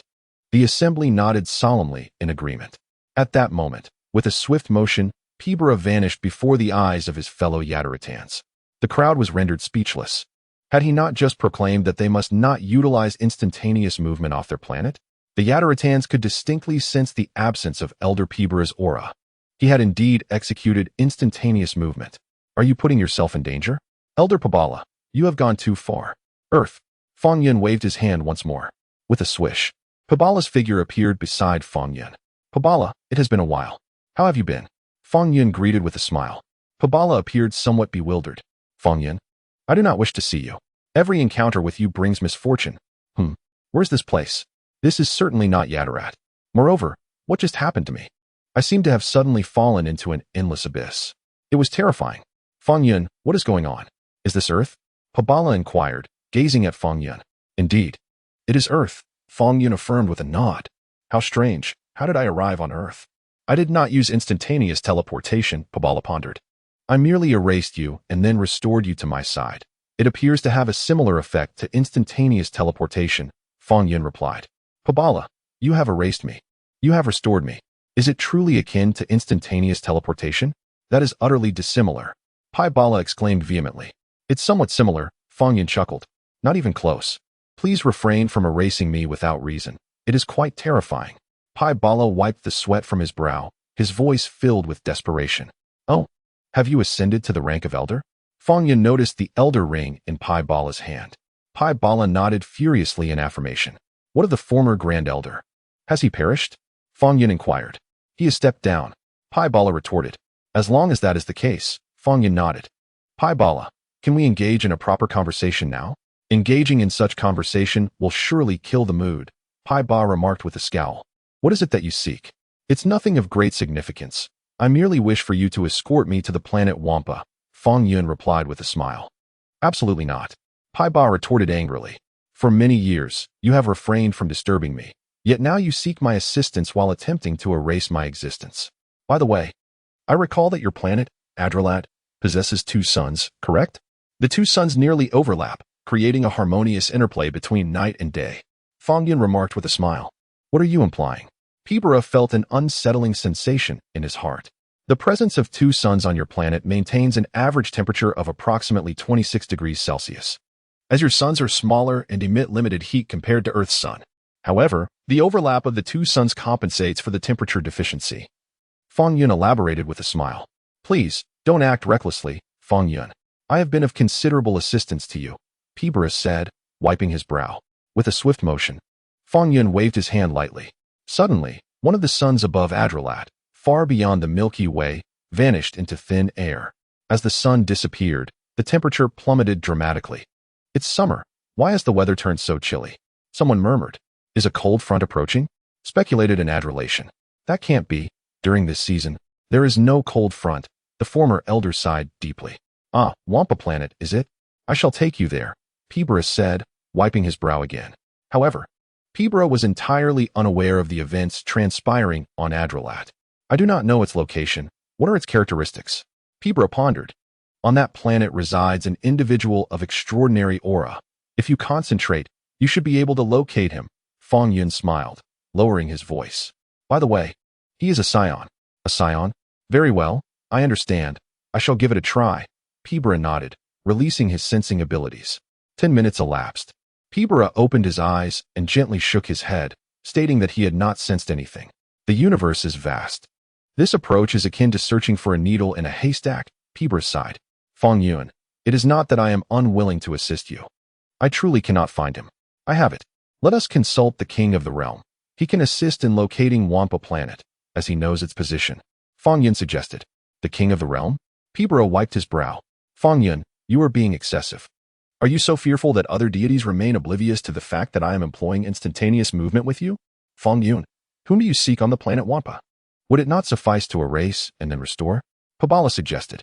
Such an approach would be most undesirable, Fong Yun replied, shaking his head. Pabala was on the verge of tears. Are you aware of the troubling situation, yet you still wish to erase me? Let us venture to the king of the North's planet. Fear not, for when the god of destruction awakens, I shall speak on your behalf, Fong Yun remarked, patting Pabala's shoulder. Very well, Pabala replied, wiping the sweat from his brow. In an instant, Pabala, accompanied by Fong Yun, materialized on the planet of the North King. The king was napping peacefully. Baburus, the gorilla, noticing the presence of strangers, hurried forward to rouse the king from his slumber. What is it? Baburus. I was in the midst of a nap, the king grumbled, his eyes still half closed. Upon opening his blurry eyes, he beheld Fong Yun and Pabala before him. Fong Yun, how did you arrive here? The king, recognizing Fong Yun, expressed a hint of surprise. However, his astonishment quickly turned to recognition as he discerned Pabala. You must be Pabala, the newly appointed elder from the Yardrat star, am I correct? The king greeted. Greetings, your majesty, Pabala bowed respectfully. I have long heard tales of the Yardrat star's remarkable abilities. You arrived here by means of instant transmission, did you not? The king inquired with a smile. Indeed. Your majesty, Pabala responded deferentially, his body trembling slightly. Impressive, the king acknowledged with a nod. By the way, what brings you to me? Pabala hesitated for a moment. What? Does your majesty not know that we Yardrat beings are forbidden from using instant transmission on foreign planets? That is splendid news. Pabala couldn't help but exhale in relief. We seek your assistance in locating a planet named Wampa. Fong Yun articulated his purpose. Wampa? Very well, I shall see what I can do, the king replied, nodding slightly. His antennae quivering as he began to explore the cosmos. On Beerus's planet, sister, what have you done? Why can I no longer see him? Weiss inquired with astonishment upon the arrival of Bados. Cannot see him? Bados paused momentarily. Indeed, sister, observe this, Weiss said. holding his staff and brushing the crystal orb atop it. A dazzling light, reminiscent of diamonds, erupted from the orb. However, soon after, all visibility ceased. This can only indicate that the power of the Grand King has ascended to a level beyond our ability to fathom, Bados stated calmly. Is it truly the Grand King? Weiss questioned. Yes, there should be no mistake about it, Bados affirmed with a gentle nod. Has sister become a guardian now? Weiss asked with a smile. Bados, are you unaware of whether I have become a guard? Although I am not yet a guard of Lord Dakian. He has expressed that I am a priority in his considerations, replied Bados. It seems I must pay a visit to Lord Dakian, Vis pondered, contemplating the possibility of also becoming a guard for Lord Dakian. This matter is known only to us. Please refrain from disclosing it to the other angels. Especially to Brother Colin, Bados whispered. And do not mention it to Martinu either. Understood. How could I possibly inform them? Vis nodded. And keep it from Makalita as well. Bados insisted once more. Rest assured, if my sister and I are fortunate enough to become guards for Lord Dakian. Oh, that would be splendid. Vis chuckled, covering his mouth. Indeed, let us strive together. Bados agreed. 5-7 Planet of the North Realm King. I have found it. At that location, the Realm King pointed to a distant direction.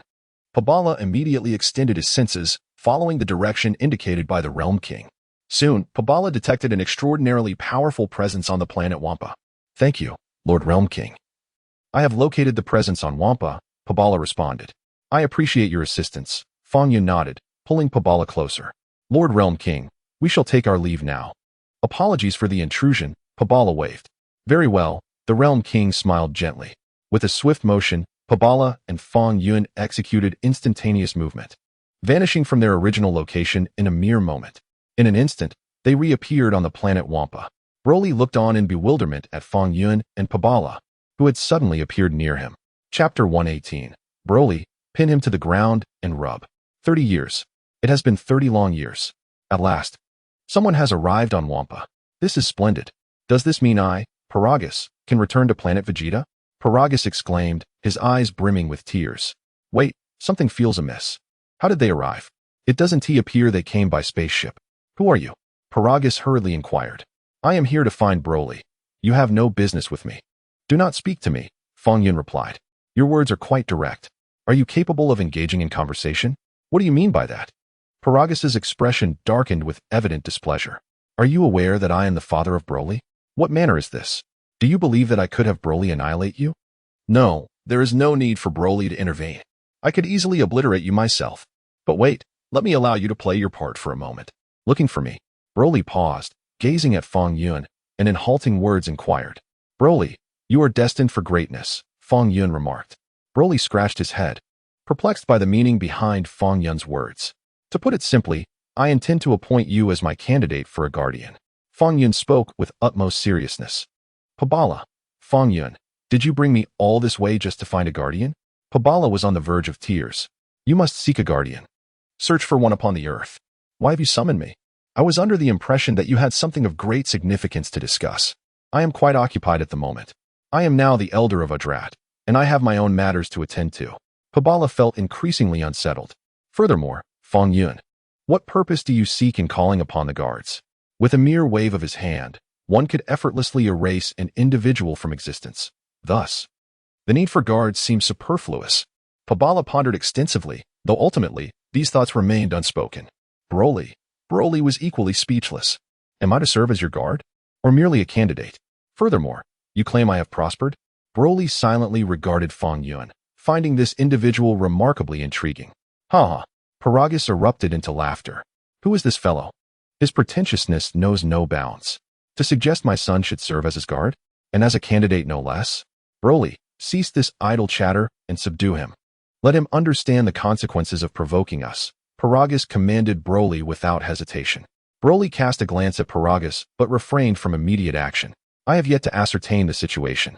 It would be prudent to fully comprehend before engaging in battle. Your incessant babble is tiresome, Fong Yun remarked, dismissively waving his hand. In an instant, a massive lake behind Paragus vanished mysteriously. Paragus turned to look, his expression transforming dramatically. What sorcery is this? With a mere gesture, such a vast lake has simply ceased to exist? Paragus suddenly realized. Wait, the lake contained the insect eggs that were our sustenance. Now, With both the lake and the eggs gone, what shall we eat? Speak not a word. Continue your prattle, and I shall erase your vocal organs. Fong Yun stated calmly to Paragus. Paragus, about to respond, felt his expression shift upon hearing Fong Yun's words. Erase my vocal organs? Is that truly possible? Who are you trying to deceive?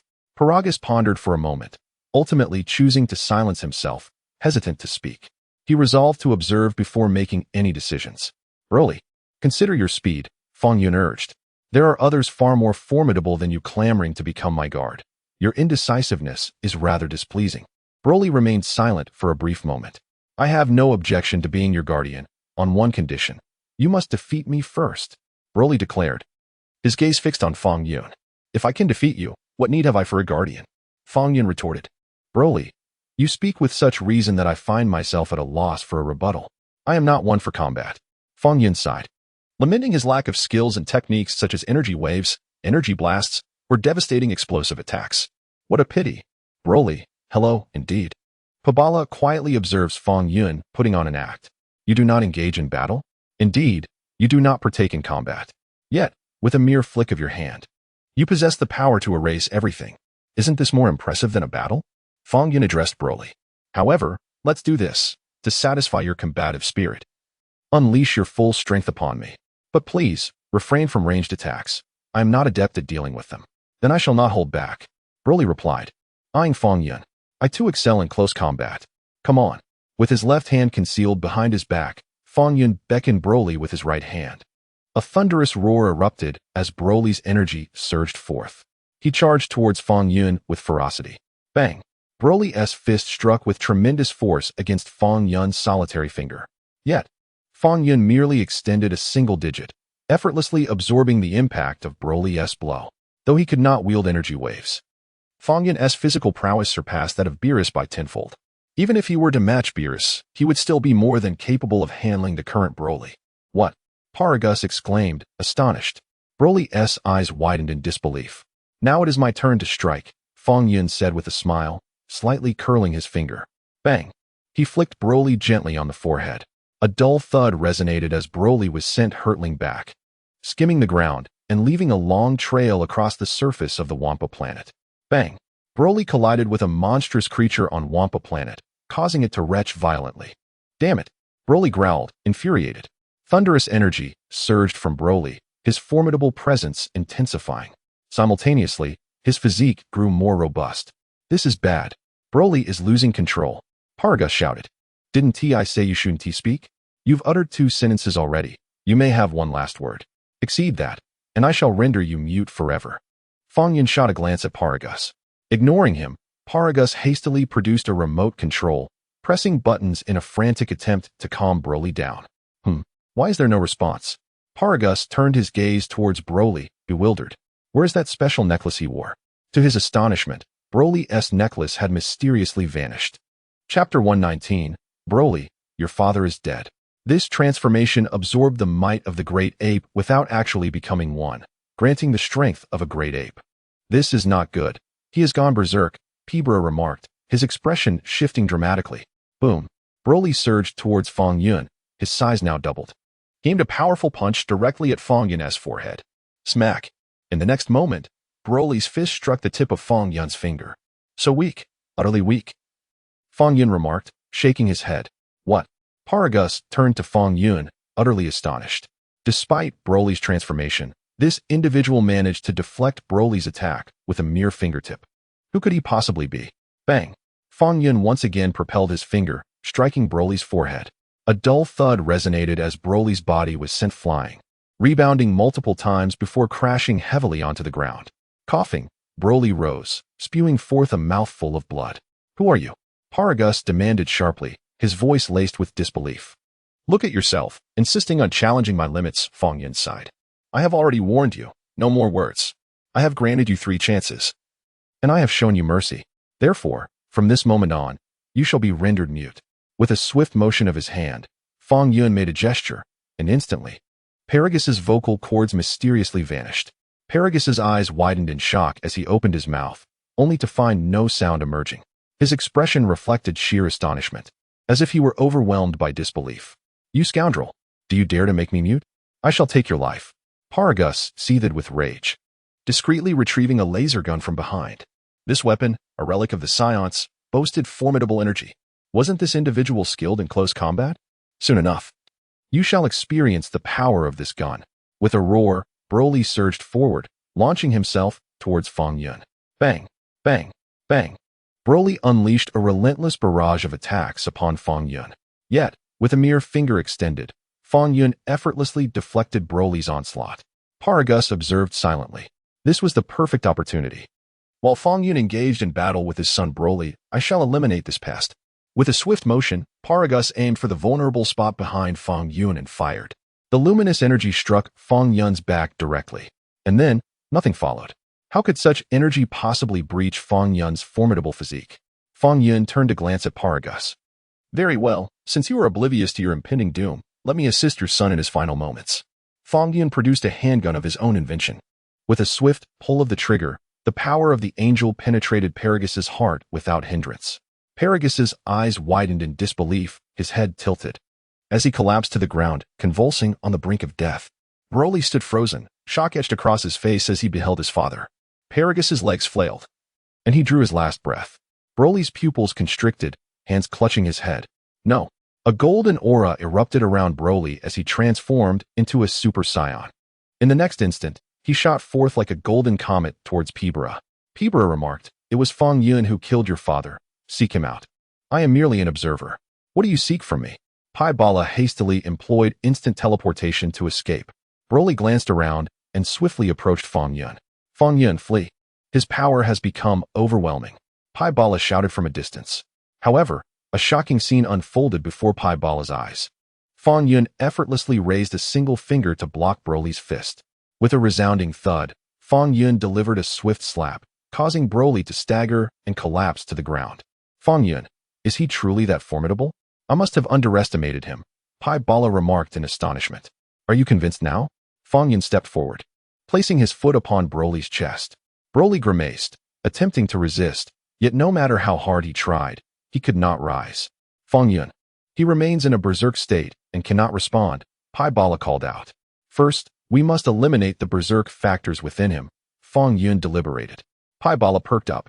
Can those berserk factors truly be eradicated? With a swift gesture, Fong Yun waved his hand. Instantly, a glimmer of clarity sparkled in Broly's eyes, and the lifelessness that had consumed him was entirely restored. I will not yield, Broly declared coldly, his golden aura flickering precariously. If you are willing to become my guard, I can resurrect him, Fong Yun smiled. Really? Broly's eyes brightened. Are you familiar with the Dragon Balls? There are 7 in total, and gathering them can grant his revival. Fong Yun explained. If you can bring my father back, I will gladly serve as your guard, Broly nodded. You are mistaken. You are merely a candidate for the guard position, not yet my official guard, Fong Yun corrected, lifting his foot from Broly's chest. Guard candidate? What does that mean? Broly pondered. Never mind, let's just see how it unfolds. Shall we return to Earth? Fong Yun called to Pai Bala, who agreed without objection. When will my father be resurrected? Broly inquired. No need to rush. You are about to leave planet Wampa. Imagine how lonely it would be for him to remain here all alone, Fong Yun reflected. It would be better to wait until your return to planet Wampa to bring him back. You are right, Broly replied softly. Pai Bala thought to himself. By the time Broly returns to planet Wampa, his father may have already been reincarnated. He decided it was best to refrain from interfering in their matters. Pibara, accompanied by Fong Yun and Broly, swiftly returned to Earth through instant transmission. Thank you, Pibara, Fong Yun expressed his gratitude. No need. Pibara hesitated briefly before producing a violet crystal and handing it to Fong Yun. Fong Yun, if you ever require my assistance, simply shatter this crystal, and I shall instantly appear. Pibara was determined not to face erasure again. It was a terrifying experience. The world after such an event felt like an abyss, deeply unsettling and seemingly endless. Even more frightful was the surrounding darkness, or rather, the emptiness that enveloped him.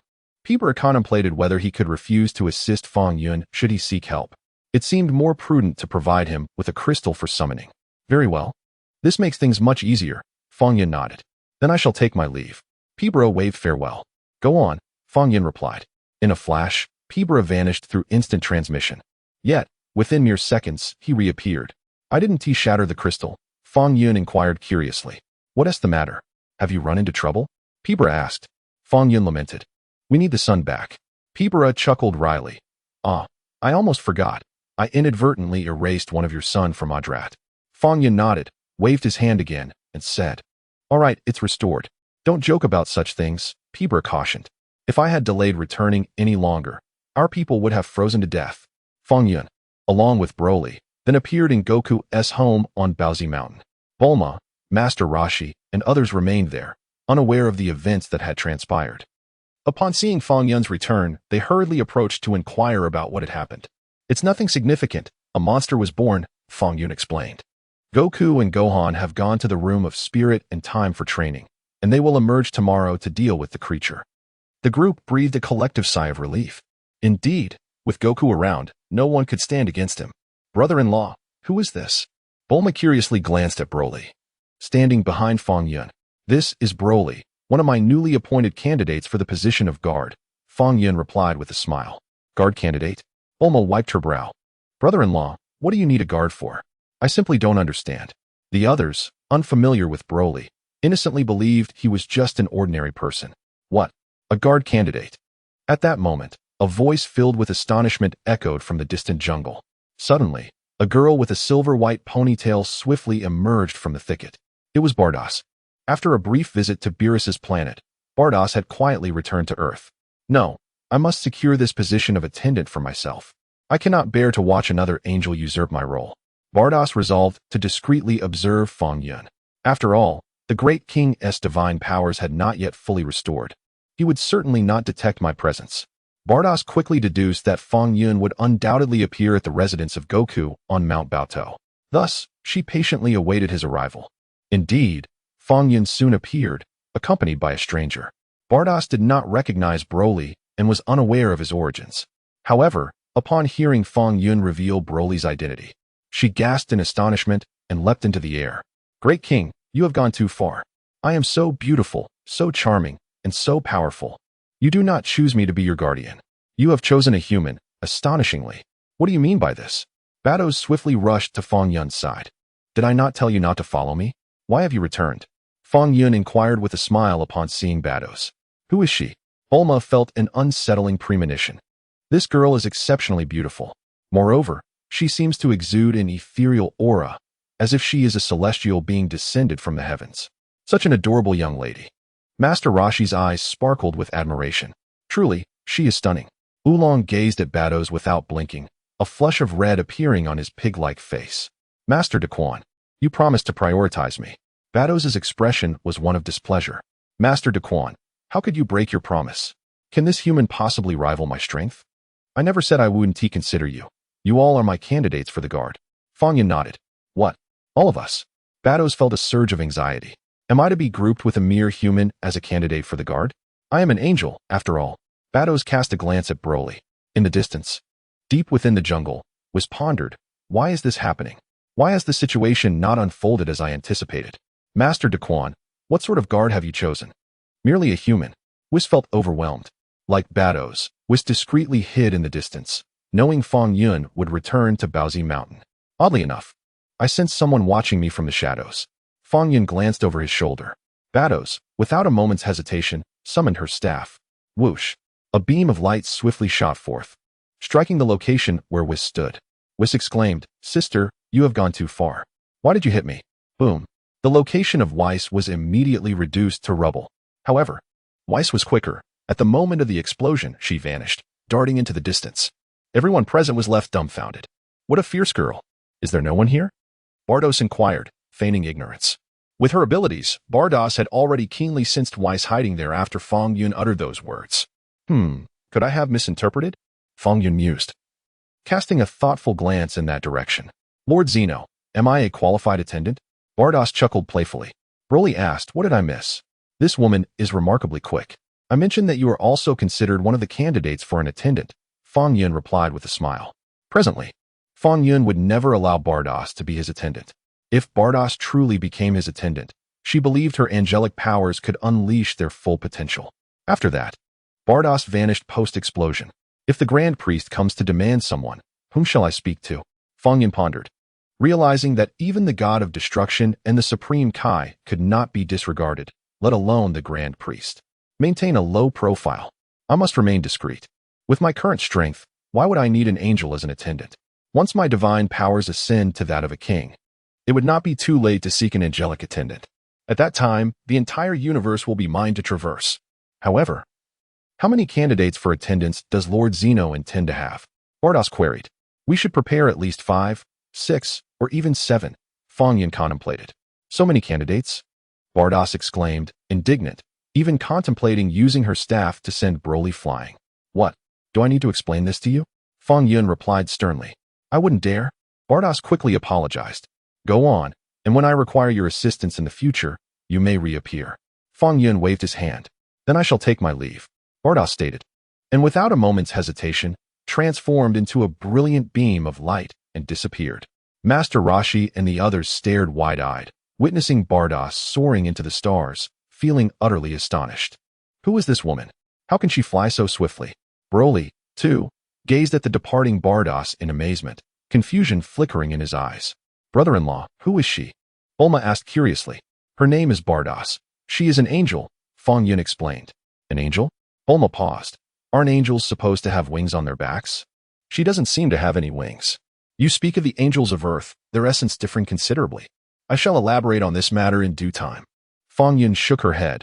Having been out for quite some time, it was time for us to return. However, why does she refer to her brother-in-law as the Grand King? Bulma pressed further, inquiring about the Grand King.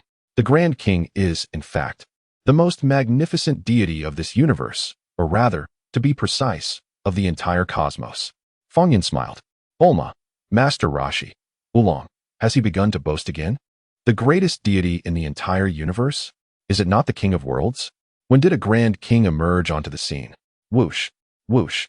2 radiant beams of light streaked across the starry sky, landing upon Beerus's planet. Whis, I never expected you to venture to the Bowsy Mountain as well, Bados exclaimed, wide-eyed. Hee, did not my sister mention returning to the 6th universe? Who would have known she too would arrive at Bowsy Mountain? Whis chuckled. Never mind. There is no point in holding grudges. After all, you were the first to discover the Grand King. Bados gently shook her head. The Grand King's entourage consists of only 2 positions, and I believe we siblings are perfectly suited for them. Whis stated with utmost seriousness. You are indeed correct. Bados replied, but what is the significance of that human named Broly appearing beside the Grand King? Honestly, I perceive Broly's presence may not necessarily be detrimental, Whis analyzed. How so? Bados inquired. Consider this, dear sister, Whis said with a smile, if it were merely the 2 of us angels responding to the call for attendance, while the rest were mere humans, would you not agree that we would hold a considerable advantage over them? Bados's eyes sparkled with realization. Indeed, the angels would undoubtedly possess a superior edge. Regardless of the circumstances, we angels can effortlessly surpass humans. My dear sister, you are only seeing it from this vantage point. Whis chuckled. Why lower oneself to the level of a human? Nevertheless, I sense that the Grand King harbors significant wariness towards me. Despite my sincere intentions, Bados sighed softly. That is likely because the Grand King's divine power has yet to fully recuperate, Whis speculated. Consider, sister, if an unprecedented divine being emerged, one that the Grand King could not erase, would you not be on high alert? Bados's eyes gleamed with understanding. You've articulated it perfectly. She recognized the wisdom in Whis's words. Indeed, it is no wonder the Grand King wishes to distance himself. He lacks the power to erase me. What are your intentions moving forward? Bados inquired. Whoosh. The crystal orb atop Whis's staff shimmered momentarily, revealing 2 figures. Who are they? Bardos found herself puzzled by Whis's implication. Sister, what do you think of them? Whis smiled. What are they doing? Bardos inquired. They are androids created by Dr. Gero on Earth. Designated as number 17 and number 18, Whis explained. Sister, you have encountered that creature named Cell, haven't you? The monster known as Cell transformed into its current form after absorbing number 17. As Whis spoke, a projection emerged within the orb, depicting the moment Cell absorbed number 17. Sister, look, Whis urged, as the scene shifted to reveal Fong Yun summoning the dragon and altering Cell's composition. A change in wishes? Bardos found herself perplexed by what the Grand Zeno intended. Sister, you must have realized that originally. Cell needed to absorb both number 17 and number 18 to achieve its perfect form, Whis chuckled. However, the Grand Zeno altered this requirement, allowing Cell to attain perfection by absorbing number 17 and Vegeta instead. Bardoss understood, yet she gazed at Whis with a hint of confusion. What do you mean by that? It is evident that Lord Daqianwang holds a particular fondness for Miss number 18. What do you think, sister? Weiss expressed her thoughts. Bado's eyes sparkled with intrigue. Weiss, are you suggesting that I become number 18? Bado's finally understood. Given that these two artificial beings lack any aura, if sister disguises herself as number 18 and appears beside Lord Daqianwang, at least no one would suspect her. If she flatters Lord Daqianwang a bit and brings along number 17, I could then masquerade as number 17. Our simultaneous presence might at least lower Lord Daqianwang's guard, right? Weiss smiled. You are indeed correct. Bados nodded, yet reminded, do not forget, if Lord Daqianwang attempts to erase us, our identities would be exposed. Rest assured, sister, Lord Daqianwang would not easily eliminate those close to him. Weiss maintained a smile, for I have never witnessed Lord Daqianwang erasing Miss Bulma, Miss Ties, or their families. But what if we become those two artificial beings? What then of them? Bados inquired. Moreover, did not number 17 get absorbed by Cell? No worries. I won't seek out Lord Daqianwang on Earth for the time being. Weiss contemplated and replied, after dealing with Cell, I will resurrect number 17 through the dragon and then replace him. As for number 16 and 18, if they are unsuitable, we shall bring them here temporarily to assist in cleaning Lord Beerah's palace. Chapter 122. Never pester that cat, whoosh. Bados declared her intent. For her, locating number 18 was a task of utmost simplicity. As she flew, she gazed at the crystal orb atop her staff. Soon, she spotted the figures of number 18 and the injured number 16 in a dense forest. Whoosh. Bados soared through the sky and swiftly descended beside number 18 and the wounded number 16. Who goes there? Number 18's expression shifted, her vigilance directed at Bados. Number 16, gritting his teeth, stood ready for combat. You seem to be quite injured, robot. Bados sighed softly, a flash of light igniting from her staff and striking number 16. What are you doing? Number 18 exclaimed in alarm. With a crack, under number 18's watchful gaze, the injured number 16 began to heal rapidly. In the blink of an eye, the small portion of his head that had been missing was fully restored. How do you feel now? Bados smiled at number 16. Number 16's eyes widened as he sensed his body. Then, astonished, he looked at Bados and quickly bowed in gratitude. No need for thanks. It was merely a small effort on my part. Bardoss smiled gently. Thank you, thank you. Number 18 amiably extended her hand. What may I call you, miss? Number 16 inquired politely. You may refer to me as Bardoss, she replied with a slight smile, her staff gliding gracefully through the air. Suddenly, a transparent flying cube materialized before them. Follow me. I shall elucidate further along the way, Bardoss beckoned. Number 16 and number 18, astonished by the peculiar sight, looked on in disbelief. You may enter. Bardoss stepped inside first. With a mixture of skepticism, number 16 and number 18 followed suit.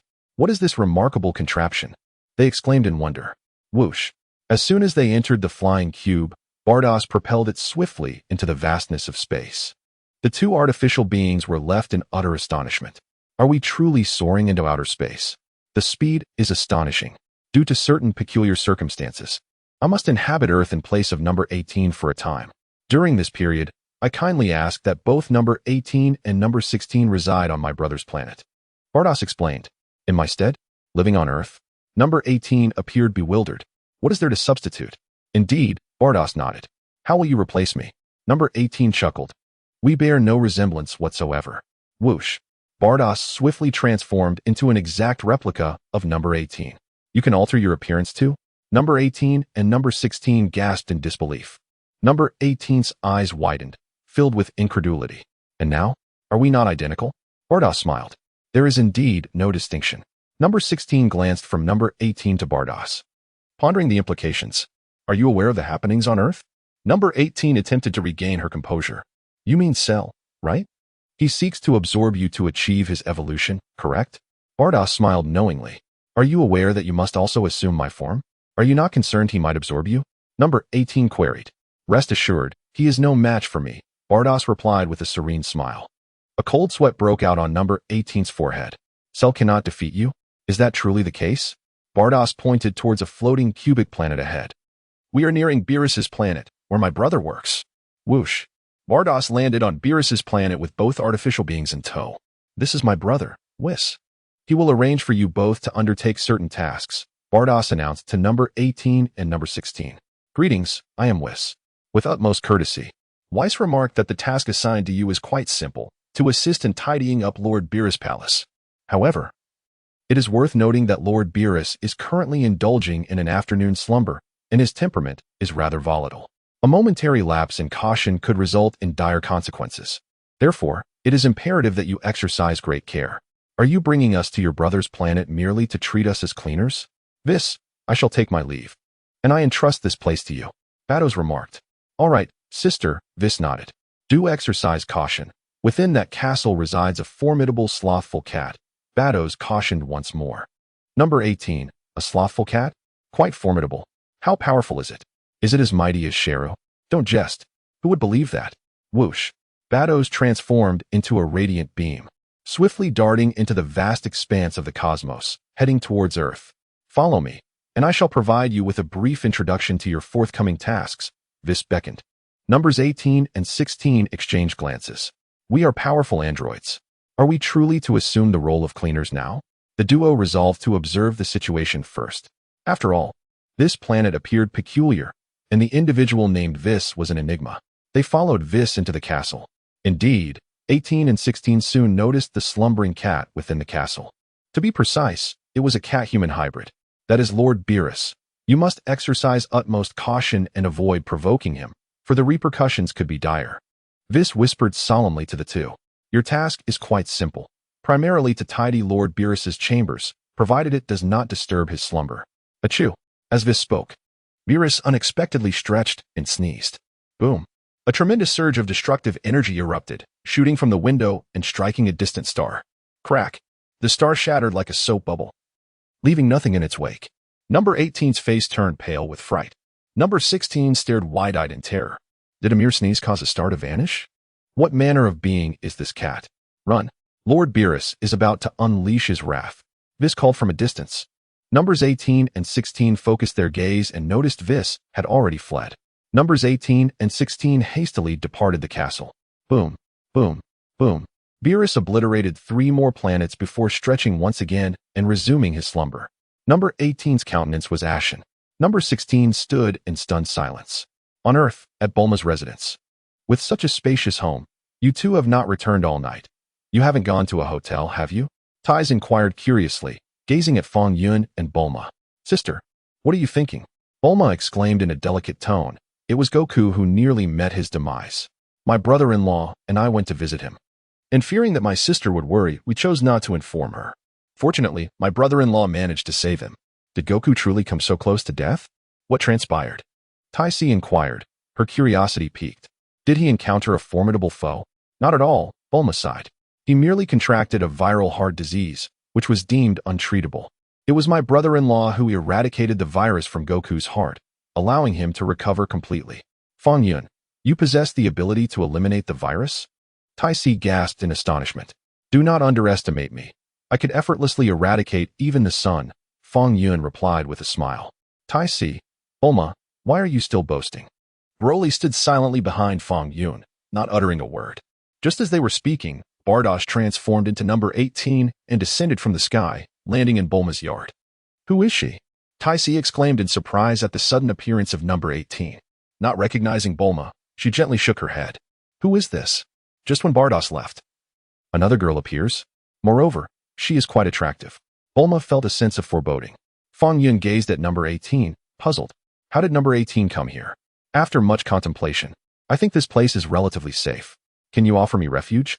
Bardosh looked at Fong Yun, striving to emulate number 18's icy demeanor. And her words bore a striking resemblance. Fear not. Cell has already reached his perfect form and will no longer absorb you.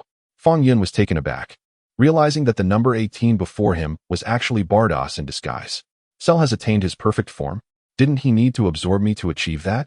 Yet, here I am, perfectly fine. Bardosh feigned astonishment, gazing at Fong Yun. Even beads of sweat trickled down her forehead. Bardosh believed her acting skills were worthy of an award. Cell became perfect after absorbing Vegeta. Fong Yun chuckled, harboring no suspicion. Perhaps, after absorbing number 17. Cell underwent a mutation during his evolution that allowed him to achieve perfection by absorbing Vegeta as well. So, he won't absorb me anymore? Bardoss inquired knowingly. Lord Zeno, you truly are a master of deception. It was you who altered Cell's constitution with the Dragon Balls, wasn't it? Indeed, so you have nothing to worry about. Fong Yun nodded. Then, if I stay here, you won't object, will you? Bardoss asked nonchalantly. It's up to you, Fong Yun replied with a smile. A wave of joy surged through Bardoss's heart. Vados was indeed correct. Lord Zeno truly favored girls like number 18. However, a slight disappointment soon followed. As a dignified angel and the daughter of the Grand Minister, possessing exceptional beauty, she never expected to be overshadowed by a modified human. How unfair. Well, I won't hold back then. Bardoss had fully grasped number 18's personality, her speech and demeanor almost indistinguishable from the original. Hey, this is my home. Bulma pouted, clearly displeased. No worries. I'll stay with Fong Yun. I won't intrude on you, Bardoss replied with a smile. Whose daughter are you? How shameless. This is my home. What do you mean by following Fong Yun? The next day, around 10 a.m., on Earth, at the temple, the eyes of Piccolo, Krillin, Tien, Chaos, and Yamcha were bloodshot. The five of them had scarcely slept a wink throughout the night, too afraid to doze off. After all, Shera was lying right there. What if he were to awaken? Even Mr. Popo could not stop rubbing his eyes, feeling incredibly drowsy. That galactic patrolman has gone too far. Wouldn't it be more delightful to simply obliterate Cell? Must you leave a lingering trace for us? And Fong Yun, how splendid it would be if you simply erased Chala. You have left Cell here. Do you deem it appropriate? Piccolo and the others remained vigilant, refraining from disturbing Cell. If he were to awaken with a single punch, it would indeed be a dire situation. Hey, Goku and Gohan have emerged from the hyperbolic time chamber. Mr. Popo exclaimed, his voice brimming with excitement. What? Goku is out. Krillin remarked, his face alight with anticipation. Old man, you finally made it. Piccolo expressed his relief while regarding Gohan with surprise. Is that truly Gohan? Has he already attained the form of a Super Saiyan? As they conversed, Goku and Gohan, in their Super Saiyan forms, materialized beside Piccolo and the others. Oddly, Vegeta's presence seemed to have vanished. Moreover, Cell's energy had considerably diminished, leaving Goku perplexed. Dad, look. Cell is lying over there. Gohan pointed to Cell, sprawled on the ground nearby. What happened? Goku inquired. It appears he might have fainted, he added. Krillin, feeling it necessary, recounted the events that had transpired. Vegeta was absorbed by Cell. Thus, Cell has achieved his perfect form? Goku found this hard to believe, scratching his head. And that Galactic Patrol officer, Ba, could knock Cell out with a single kick? Are Galactic Patrol officers truly that formidable? Gohan was also sweating profusely. A great deal seems to have occurred during our brief absence.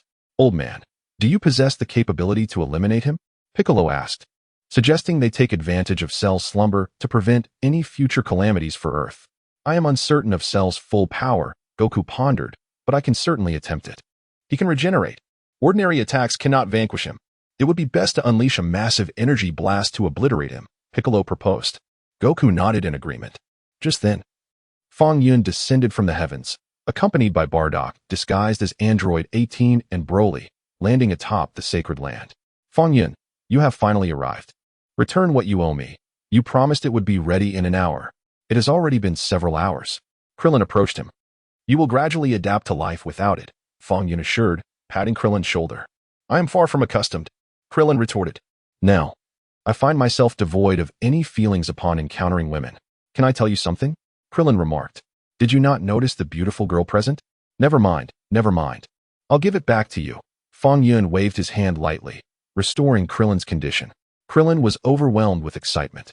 This feeling of regaining something lost was something only he could truly comprehend at this moment. I feel that whether it exists or not is of little consequence. Lu Ping gently brushed his hair. Klein, what brings you to the temple? Sun Wukong inquired. It's nothing of great importance. On the 18th, she expressed a desire to see the complete form of Cell, so I brought her along, Fong Yun replied with a smile. Vados had already devised a plan, determined to present herself well before Lord Zeno. In Bulma's household, with both Bulma and Ties, she felt entirely outmatched. Thus, Vados concocted a reason to see the complete Cell, prompting Fong Yun to escort her to the temple. Fong Yun, where is Police Officer Barl? Klein asked. She has returned to the Galactic Police Headquarters, Fong Yun answered. What? She went back? Klein exclaimed, Taken aback, Sun Wukong's gaze shifted to Broly, who stood silently behind Fong Yun, his expression unperturbed. Allow me to introduce him. This is Broly. My attendant, Fong Yun stated. Attendant? Klein responded, momentarily stunned. Piccolo and the others exchanged glances, perplexed. When had Fong Yun acquired an attendant? Batos's mood soured instantly. Wasn't it agreed upon that I would be the attendant? Lord Zeno, you announced in front of everyone that this human is your attendant. What am I supposed to do? She approached Cell, her frustration palpable, and delivered a swift kick to his head. Are you a fool? Are you attempting to awaken Shero? Indeed, with that kick. Shero opened his eyes. Piccolo and the others turned pale with fear, immediately preparing for battle. Is that 18? Am I not mistaken? The moment Shero opened his eyes, he was both astonished and elated. I have actually seen 18. However, Shero quickly heightened his vigilance. He suddenly recalled that terrifying woman who had knocked him unconscious with a single kick. Who exactly is that woman? Shero glanced around, pleasantly surprised to find that she was absent from the scene. There's no need to search. The officer bear has already returned to headquarters. Fong Yun smiled at Shero. Really? Shero could hardly contain his delight. However, she left this gun behind, Fong Yun said, producing a handgun that he aimed at Shero's body. Allow me to briefly introduce the power of this firearm, Fong Yun pondered.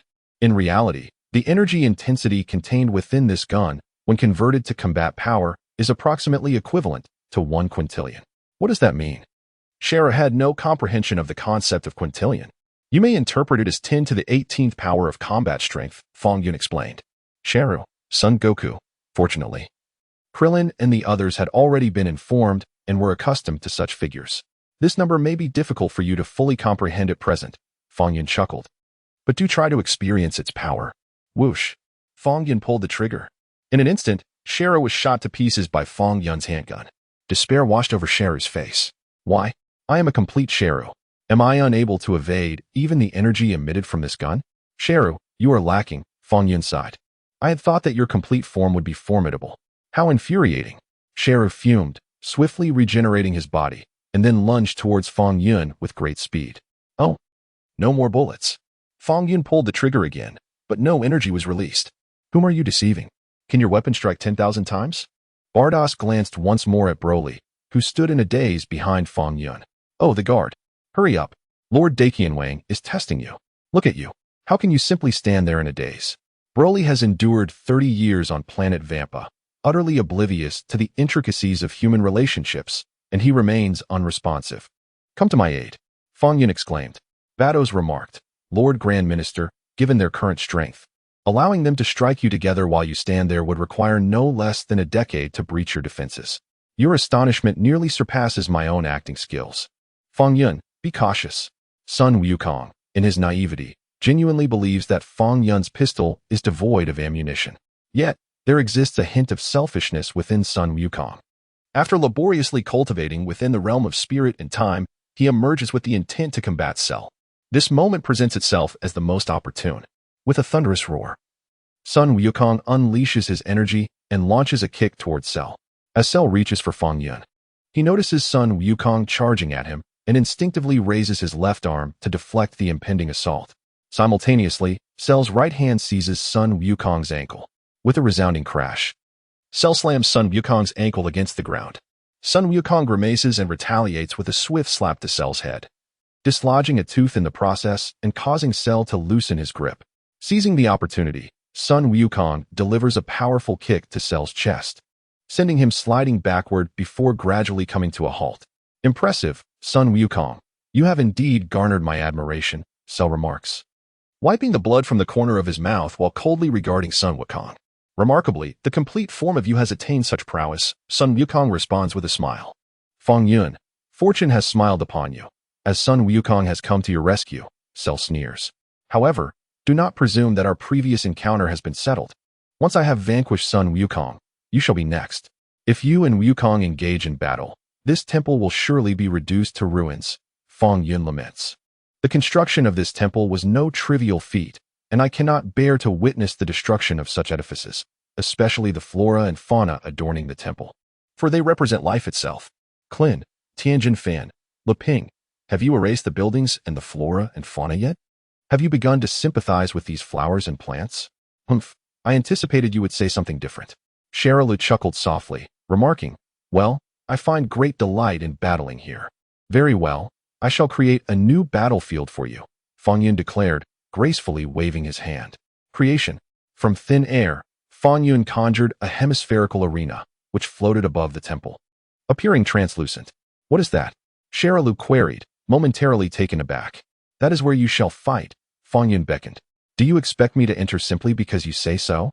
Sherilu retorted with a cold smile. I, Sherilu, will not heed your commands. Fong Yun cast a glance at Broly, who also seemed slightly surprised. Fong Yun remarked, this guard is rather inadequate. Do you not comprehend the significance of my gaze? Must you compel me to articulate my thoughts? Yet, within Bardos, a secret delight flourished. It would be most advantageous to swiftly eliminate this Broly. In doing so, I could ascend to the position of the esteemed attendant to the great Omni King. Fool. What Fong Yun intends is for you to cast him in. Bardos, unable to suppress her exasperation, directed her words at Broly. Huh. It was only then that Broly abruptly grasped the situation. You should have mentioned it earlier. How straightforward you are. With a swift motion, Broly surged toward Cell without the slightest hesitation. Fong Yun, however, turned his gaze toward Bardos. I was right, wasn't I? Bardos feigned calmness with a smile. You are quite quick on the uptake. Number 18, Fong Yun remarked cheerfully. It's nothing. I simply couldn't bear to watch.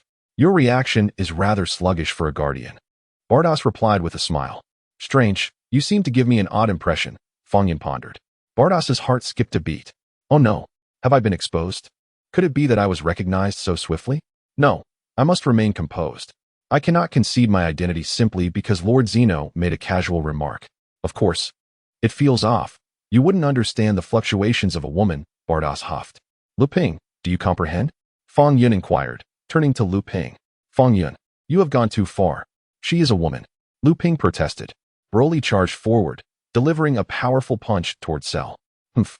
Yet another fool who knows not his own demise. Cell sneered at Broly. With a thunderous sound, Cell launched a kick aimed at Broly's chest. A dull thud resonated as Broly was unfortunate enough to take the hit, causing him to slide backward. Boom. Without a moment's hesitation, Broly amplified his energy to its zenith. What? His aura is so formidable? Cell was taken aback, questioning Broly's identity. With a swift motion, Broly flew towards Cell. Cell, in turn, landed a heavy punch against Broly's chest. Broly's body trembled slightly, yet he remained unfazed. Cell was in shock. Boom. Broly retaliated with a kick that struck Cell, sending him crashing onto the transparent arena high above. Broly glanced up and obediently returned to Fong Yun's side. From the moment Broly struck until he sent Cell flying onto the arena, he had not even transformed. He merely utilized his base form to dominate Cell. Who is he? Cell was filled with dread. Incredible. What is your name? Sun Wukong asked, astonished as he looked at Broly. Broly, he replied coolly.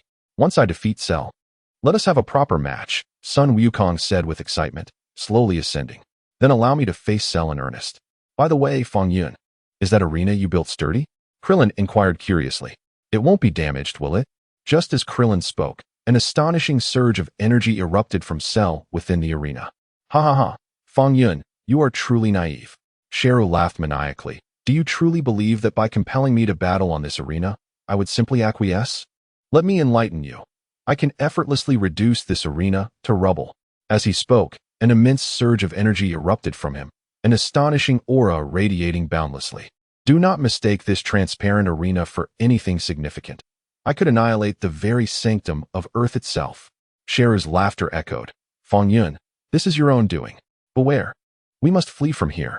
Piccolo shouted, sensing an impending explosion. This is disastrous. Krillin exclaimed, already poised to escape. How terrifying. Lu Ping gasped, his demeanor betraying his fear. Damn it. Tianjin Fan's face was a mask of terror.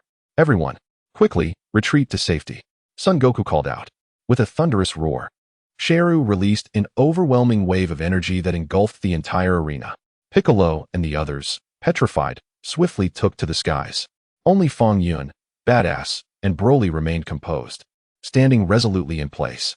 Fong Yun cast a sidelong glance at Badass. Is 18 not afraid? Of course, without an energy detection radar within her. It is understandable that she remains oblivious to Sheru's strength. Do not look at me. Am I appearing overly composed? Badass nervously inquired. What is he planning? Why did everyone else flee? Fear not, for I am here. You shall not be harmed, Fong Yun reassured her, grasping her delicate hand. A blush crept upon Badass's cheeks. Sheru's formidable energy radiated across the hemispherical arena, yet thereafter, nothing transpired. The arena crafted by Fong Yun was not something Sheru could easily breach. Goku and the others were left dumbfounded. Sheru's energy attack had inflicted no damage upon the arena whatsoever. How is this possible? What material is this arena constructed from? How can it be that I, Sheru, cannot breach such a trivial arena? Sheru felt a wave of unease wash over him. Sheru, remain within.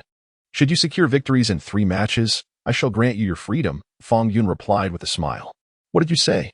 3 matches? Sheru's eyes widened in disbelief. Fear not, I shall not participate, nor will that officer bear, Fong Yun said with a slight smile. The primary contenders will be those present here. Are you certain? Sheru inquired. Fong Yun turned away, focusing on Son Goku. Fong Yun, you are remarkable. Ensnaring him with merely an arena, Goku said. His eyes sparkling with determination as he clenched his fists. Very well. If there are 3 matches, I shall take the first. I will confront him. Best of luck. Fong Yun nodded. However, how shall we enter? Sun Wukong scratched his head, gazing at the floating arena high above. Can I simply fly in? Let me give it a try. Sun Wukong hesitated for a moment before soaring into the air. With a resounding impact, his body pierced through the arena's barrier, landing directly opposite Cell. Cell, it is time for me to engage in a proper battle with you, Sun Wukong declared. Cell glanced at Sun Wukong and smiled slightly. Very well. Perhaps, through our clash, the energy we unleash will shatter this arena. With a thunderous roar, both of them erupted with astonishing energy. An inexhaustible aura blossomed around them, centered on their presence within the arena. Bang, bang, bang.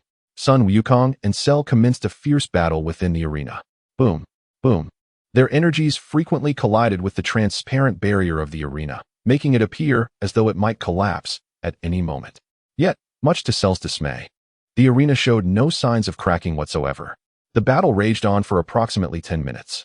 Panting heavily, both Sun Wukong and Cell were exhausted. It seems that old Sun is somewhat at a disadvantage, Piccolo remarked in a low voice. What are you saying? Just give Wukong a senza bean, and he will surely defeat Cell. Lepin interjected with a flourish. Krillin remained silent. Sun Wukong, you truly are remarkable. Far more formidable than I had anticipated. Cell grinned at Sun Wukong. Among us, aside from Fong Yun, none are my match. Naturally, Fong Yun employs that tedious magic. Should he dare to confront me directly, I would ensure his demise would be most tragic. Panting heavily, Sun Wukong found himself momentarily speechless. Krillin, hurry and give Wukong a senza bean, Lepin urged. No, that would be contrary to the spirit of martial arts. Krillin gently shook his head. At a time like this, who cares about such principles? Lepin sighed. Sun Wukong, you appear to be suffering from significant energy depletion. It's all right. You may consume a senzu bean, and I shall not hold it against you, Cell laughed heartily.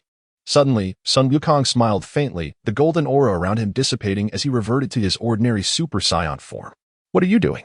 Cell asked, momentarily taken aback. I admit that I am not your equal, therefore, I concede, Sun Wukong replied, gazing at Cell. What did you say? You intend to concede? Cell looked at Sun Wukong in disbelief. Indeed, I concede. Sun Wukong nodded. I have witnessed your strength firsthand. A peculiar fellow indeed, yet he concedes. However, Cell appears somewhat unsatisfied, gazing at Sun Wukong and inquiring, if you surrender, whom do you intend to send forth to challenge me? Sun Wukong turned around. Hey Fong Yun, after 3 matches, if I have emerged victorious in 2, can I take my leave? Cell asked Fong Yun. Indeed, Fong Yun nodded thoughtfully, but in the second match, you might face your demise. Demise? Your jest lacks humor. Cell chuckled, seemingly unfazed.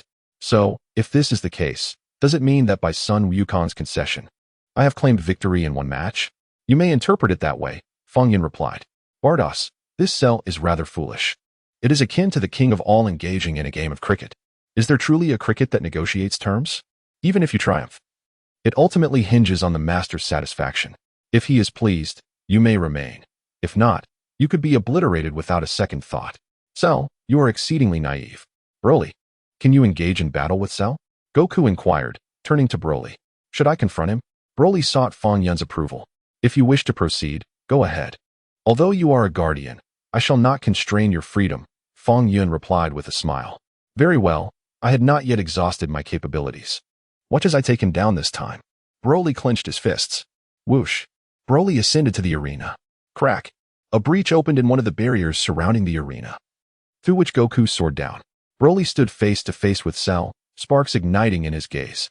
Young man, you truly should not have come here to meet your demise. When we fought earlier, I did not unleash my full power, Cell sneered. Nor did I, Broly chuckled. Humph, what arrogance. Allow me to demonstrate the terror of my might. An aura surged forth from Cell. Broly, too, refrained from transforming, instead elevating his energy to its zenith. Bang, bang, bang. A fierce battle erupted between Broly and Cell within the arena. Goku and the others were left astounded. How is Broly so formidable? It appears he is poised to decisively defeat Cell. Indeed, in less than a minute, Broly had seized Cell by the throat, grinding him against the arena floor. Bang. Following that, Broly delivered a crushing blow to Cell's chest with his elbow. Cell's limbs lifted slightly. Seizing Cell's ankle, Broly hurled him about with relentless force. Cell emitted anguished cries, each more pitiful than the last. Bang. Broly delivered a kick that sent Cell hurtling away. Cell's body slammed against the transparent barrier with a heavy thud. Gush. Blood erupted from Cell's mouth. Broly? Who on earth is he? Krillin exclaimed. Krillin, look. That Broly has a tail as well. Tien Shinhan remarked solemnly. What? A tail? Is he a Saiyan? Krillin was taken aback. He must undoubtedly be a Saiyan. Piccolo furrowed his brow, nodding subtly. Did not Vegeta mention that only he, Goku, and Gohan remained of the Saiyans? Krillin pondered. Do you really believe Vegeta's words? Piccolo chuckled lightly. Ahem, Fong Yun, where did you find this guardian? Krillin inquired, leaning closer to Fong Yun. From the Wampa planet, Fong Yun replied with a smile. The Wampa planet? Krillin paused, momentarily bewildered. What planet is that? I have never heard of it before. On the arena, Cell seethed with rage, forcibly augmenting his energy, causing his physique to swell. In the next instant, Cell launched a fist towards Broly. With a subtle motion, Broly parried the strike effortlessly. Bang! He delivered a powerful kick to Cell's head. Instantly, Cell was overwhelmed by dizziness, clutching his head and swaying unsteadily. Gagging, Cell opened his mouth wide and expelled a figure. Wait, Cell has just regurgitated Vegeta, exclaimed Lepin in astonishment. What? Sun Wukong echoed, equally taken aback. Indeed, it is Vegeta. Has he truly been expelled? Tien Shinhan's face mirrored shock. Tien, look. Cell is no longer in his perfect form, Kaiatsu hurriedly remarked. He has changed. Tien nodded in agreement. Gohan remained silent. After expelling Vegeta, Cell's body rapidly transformed, reverting to his previous imperfect state. He gasped for breath, struggling to regain composure. Shall we continue? Broly inquired with a calm demeanor. How dare you? This is unforgivable. Cell fumed with indignation. However, a glance at the now transformed 18, known as Bardock, sparked a realization within Cell. Why am I so weak? I cannot even defeat a woman. Now, I find myself unable to conquer this Broly as well. Furthermore, I cannot even shatter this arena created by Fong Yun. A wave of despair washed over him, akin to 1,000 critical hits. The computer had once informed him that upon achieving his perfect form, he would be the most formidable entity in the universe. Yet here he was, utterly humiliated. The reason became clear. It was only by absorbing Vegeta that he attained his complete body. No wonder I am so feeble. Had I absorbed 18, I would have truly reached perfection. She is over there. I must find a way to absorb her. Fong Yun, I, Cell, concede, striving to regain his composure. Cell bowed his head towards Fong Yun. Sun Wukong exclaimed, did I hear that correctly? Cell is actually conceding? Piccolo's eyes widened in disbelief. However, upon reflection, it made sense. Cell had been thoroughly beaten. Oh, this is not like you at all, Fong Yun chuckled. From this moment forth, I am willing to be your subordinate. Ready to heed your commands, Cell bowed respectfully. A teachable child, Fong Yun smiled. If that is the case, I shall grant you your freedom. Swish. Fong Yun created an opening for Sheru. Sheru leapt down through the breach in the barrier, landing directly opposite Fong Yun, and once again performed a bow. Yet, at the moment Sheru lowered his gaze, he cast a sidelong glance at Bados, who had transformed into Android 18. Bados exclaimed, this monster. It dares to attempt to absorb me. How audacious you are. What should I do? Should I kick him to death? That would surely expose me. Fong Yun, thank you. From this moment on, I, Shalu, shall turn over a new leaf and become a new person. Shalu responded respectfully. Has Shala truly changed? I find it hard to believe, remarked Klin thoughtfully. I do not believe it either. His aura remains malevolent, Tianjin Fan stated solemnly. Regardless, let us observe the situation. Ultimately, leaving him be could spell disaster. Piccolo shook his head, equally skeptical of Shalu. Sun Wukong remained silent, sensing that Shala harbored a sinister scheme. Shalu, it seems, had an inkling of something. Solar flare. Shalu suddenly raised his head, placing his hands against his cheeks, and an intensely blinding light erupted from his head. Sun Wukong and the others exclaimed in alarm. He intends to absorb Android 18. Sun Wufan hurriedly warned. Haha, by the time your vision returns, I will have successfully absorbed Android 18, Shala smirked, his tail sweeping towards Bados. However, at that very moment, Shala was struck by a wave of nausea. Ugh, Shala gagged. No, even if I have to vomit my intestines, I will absorb Android 18. Shala bore the pain, determined to absorb Android 18 once more. Ugh, yet the moment that thought crossed his mind, he was overtaken by an inexplicable queasiness. It was akin to consuming a foul insect, unbearably nauseating. By the time Sun Wukong and the others regained their sight, Shala continued to struggle against his gag reflex. This is impossible. How can this be? Shala shouted, bewildered. Why? Why is it that every time I think of absorbing Android 18, I feel nauseous? It's nothing. I merely made some modifications to you while you were in slumber via the dragon, Fong Yun chuckled. Thus, you are incapable of absorbing Android 18. You must absorb Vegeta to achieve your perfect form. What did you say? Shala gazed at Fong Yun in astonishment. Therefore, do not doubt that your perfect form is a facade. Fong Yun smiled, stating that after absorbing Vegeta, you indeed attained a genuine perfect form. The reason for your weakness is simple. Broly is far too powerful. You are lying. Shala shouted vehemently. How could I possibly not believe you? Just look. I am speaking the truth. How can you doubt me? Fong Yun sighed, taking a keen interest in Shalu. Also, do you know how you arrived in this era? You know? Shala was taken aback. It was I who brought you here, Fong Yun smiled. This is impossible. This cannot be. Shala was incredulous. Look at you. Still in disbelief. Fong Yun sighed. I merely thought you seemed rather lonely in that future era, so I casually brought you along. Cher's expression stiffened, his face shifting through a spectrum of emotions. After a brief silence, he let out a cold chuckle, declaring that the outcome was yet to be determined. In an instant, Cher's body began to swell, expanding rapidly like a balloon. His laughter echoed maniacally, proclaiming that their doom was imminent. Excitement danced across his features as he exclaimed, You are all finished. Suddenly, Goku's countenance darkened, sensing the perilous turn of events. In just 20 seconds, I shall self-destruct. The Earth, along with all of you, will accompany me to oblivion. Cher cackled, accepting that while he could not defeat them, he would relish taking them down with him in his final moments. 8 seconds remain. What shall we do? Piccolo's expression grew increasingly grim as the threat of the Earth's destruction loomed. It's over. I don't even have a girlfriend yet. Krillin cried, clutching his bald head in despair. Tien, trembling, was equally distraught. How childish, Fong Yun sighed, waving his hand gently. With a swift motion, the energy within Cher was effortlessly erased. Instantly, Cher returned to his original form. What? How is this possible? Cher's eyes widened in disbelief, his face contorting with rage. Where has my energy gone? Do not be astonished. I merely erased it, Fong Yun replied with a smile. Cher's demeanor soured, grappling with the realization that his power had been obliterated. How could his magic be this formidable? Is he truly capable of erasing such immense energy? Krillin gasped in shock. Is Fong Yun truly this powerful? Tien pondered aloud, a soft chuckle escaping him. It seems we have consistently underestimated him. Uncle Fong Yun, is there anything you cannot erase? Gohan whispered. Fong Yun simply smiled in response, while Piccolo remained silent, beads of cold sweat trickling down his face. After a moment of stillness, Piccolo declared, We cannot allow Cher to wreak havoc on Earth any longer. Goku, eliminate him. Goku nodded gravely, fully aware of Cher's irredeemable nature. Allowing him to live would only lead to the demise of more innocent lives. With a thunderous roar, Goku unleashed a brilliant burst of energy directed at Cheru. I will not accept this. I will not accept this. Cheru bellowed defiantly. In an instant, immense energy enveloped him, and his body was shattered into oblivion. Cheru was no more. A collective sigh of relief escaped Goku and the others. After a moment of silence, Goku inquired, By the way, Piccolo, can you revert to your form before merging with the Supreme Kai?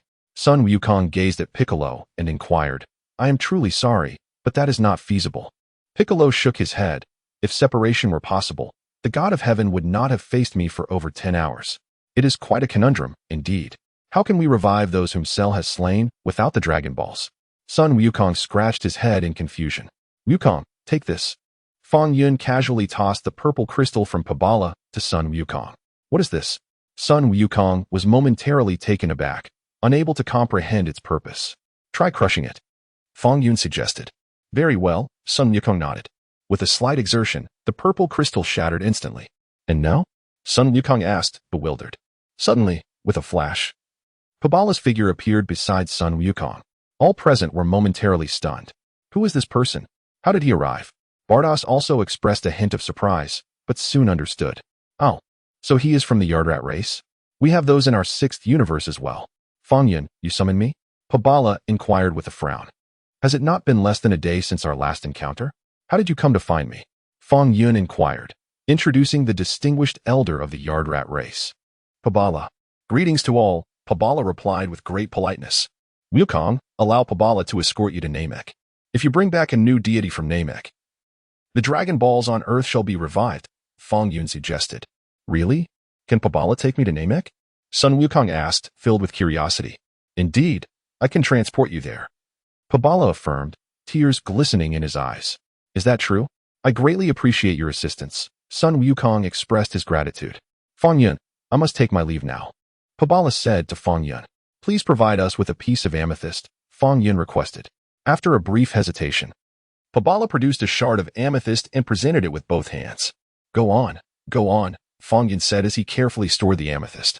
With a swift motion, Pabala utilized instant transmission, and in the blink of an eye, they arrived on Namek. Sun Wukong was astounded. This is indeed Namek. How did you manage that? He inquired. Intrigued. It's nothing extraordinary. It's called instant transmission. As long as I sense the spiritual energy of the target, I can instantly relocate to their vicinity. Pabala explained with a smile. Spiritual energy? What is that? Sun Wukong asked. It is what you refer to as chi, Pabala clarified. Could you teach me instant transmission? Sun Wukong pointed to himself, curious. Pabala was momentarily taken aback, but then a wave of elation surged within him. Why not impart the technique of instant transmission to this man named Sun Wukong? If Sun Wukong mastered it, Fong Yun would no longer trouble him, right? Of course. Once we return to Earth, I shall take you to learn instant transmission. Pabala nodded affirmatively. You are a good person, Sun Wukong exclaimed, brimming with excitement. Subsequently, Sun Wukong returned from Namek with the new deity, Dandy. Upon their return to Earth, Pabala promptly took Sun Wukong to Yardrat to study instant transmission. Eager to depart Earth without delay, fearing that Fong Yun might impose further tasks upon him. Wu Fan, tell Mom that I will come home once I have mastered instant transmission. Sun Wukong waved goodbye. Dandy, I leave the matter of the Dragon Balls in your capable hands. Dandy nodded gently. Wukong, you are being unreasonable, Wu Fan remarked. You should at least greet your mother upon returning home. After Dandy ascended as the new deity, he immediately summoned the dragon to restore life. The new dragon can grant 2 wishes. The first wish, to resurrect all humans slain by Cell. Everyone who fell victim to Cell was brought back to life, including Android 17. State your second wish, the dragon inquired. Let Bulma regain her youth, Fong Yun requested of the dragon. Very well, the dragon replied, its eyes gleaming with a crimson light. Piccolo, Krillin, and Tien were left speechless. The second wish was to restore Bulma's youth? The issue was that Bulma was not particularly old. Suddenly, it dawned on them that Bulma must be around 35 or 36 this year. Krillin scratched his head. It's so rude to discuss a lady's age. Lu Ping exclaimed angrily. Krillin wiped the sweat from his brow. Let us depart, Fong Yun called to Broly and Bardos. The 3 soared into the sky. At Bulma's residence, she gazed intently at her sister, Tais. Why are you looking at me like that? Tais asked. Sister, it's unfair. Bulma sighed. I may be younger than you, yet I appear several years older. Next time, let Fong Yun gather the Dragon Balls to restore your youth, Tais chuckled. Just then, the sky darkened ominously. What is happening? Has the dragon appeared? Bulma rushed outside, looking up at the heavens. The dragon's appearance indicated that the creature named Cell had been vanquished, right? Tais speculated, lamenting that she should have accompanied Fong Yun to witness this creature named Cell. It would make for an excellent addition to her novel. Sister, you already have plenty of material for your stories. The Marvel content provided by my brother-in-law could sustain you for years, Bulma remarked. You're right. I should focus on crafting the Marvel tales, Ties nodded. As the two sisters conversed, suddenly, Bulma's appearance transformed. In an instant, she resembled an 18-year-old girl. Why do I feel so invigorated? What is happening to me? Android 18 murmured in surprise. Bulma, you must look in the mirror. Ties urged. Look in the mirror? Bulma was taken aback. When she stood before the mirror and beheld her reflection, she was utterly astonished. Whose lovely young lady is this? So adorable, so beautiful, so full of youthful energy. Am I seeing this correctly? Have I also regained my youth? Bulma gently caressed her face, which bore no trace of wrinkles. Bulma, this is wonderful. It seems Fong Yun has restored your youth, Taisi remarked with a smile. It's still thanks to my brother-in-law's kindness, Bulma replied with a playful grin. Upon Fong Yun's return home, Bulma immediately embraced him. Brother-in-law, you are truly wonderful, she softly said. On Beerus's planet, is Cell dead? The icy beauty, Android 18, felt cold sweat trickle down her face. Is he truly gone? It feels as though I am dreaming. Such a powerful being, extinguished just like that. Though Android 16 remained silent, his expression mirrored the astonishment. Are you now familiar with the tasks assigned to you? Whis inquired, retracting his staff and gazing at the two androids. Both 16 and 18 nodded in unison. I must take my leave now. Do be careful, Whis said with a smile. Understood, Android 18 replied. With a swift motion, Whis transformed into a brilliant flash of light and vanished into the cosmos, leaving 16 and 18 increasingly astounded. After a brief silence, Android 18 questioned, who exactly is he? As sweat continued to bead on her delicate face. I cannot tell.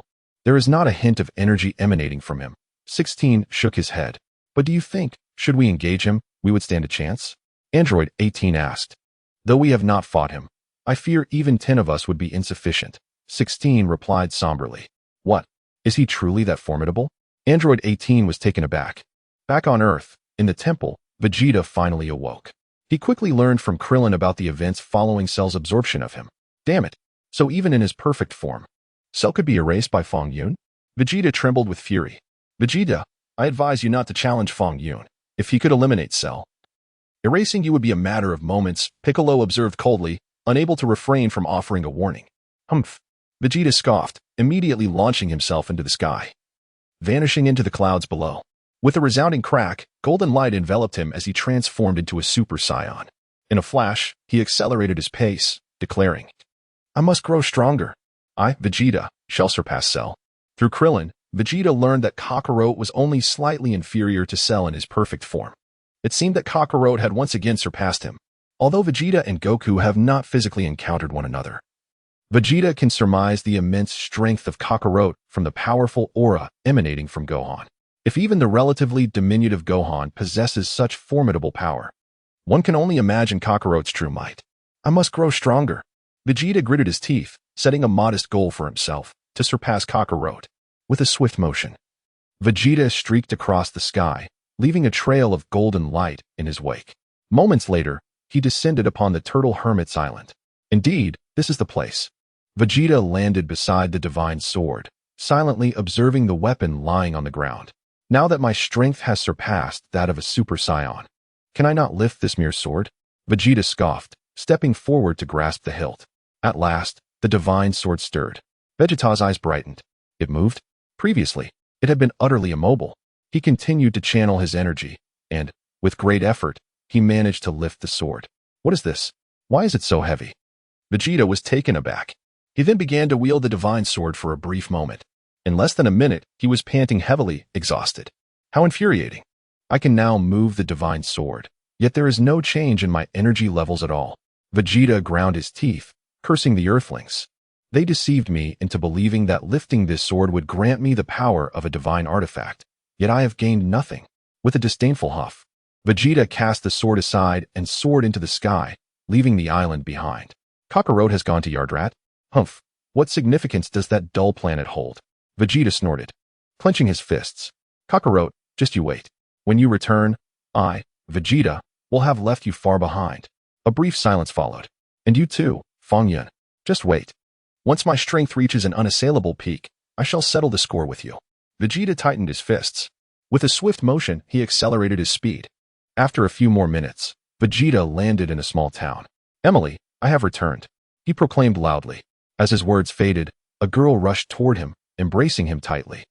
Don't hold me like this. It's quite embarrassing, Vegeta muttered, his cheeks tinged with a hint of crimson as he turned his head away. Yet, at that moment, he caught sight of a brilliant flash descending from the heavens, landing in the forest ahead. What was that? What just happened? Vegeta felt a surge of unease. Could a new enemy have emerged? What if it were? The individual is not far from here, yet poses a threat to Emily's safety. Emily, remain here while I investigate. Vegeta instructed before soaring into the air, swiftly heading towards the radiant glow in the distance. Soon, he concealed himself among the trees and spotted two figures emerging in the forest. Is that person number 17? Wasn't he absorbed by Cell? Vegeta pondered. However, it dawned on him soon after. Indeed, he had been absorbed by Cell, subsequently killed alongside him, and then resurrected through the Dragon Balls. Vegeta contemplated, casting his gaze upon the tall figure beside number 17. Who might that be? Blue skin? I have never seen such a being before. Allow me to explain the situation. Please follow me, was said politely while regarding number 17. Simultaneously, was cast a glance towards Vegeta's hiding place. What? Has he discovered me? Vegeta was taken aback.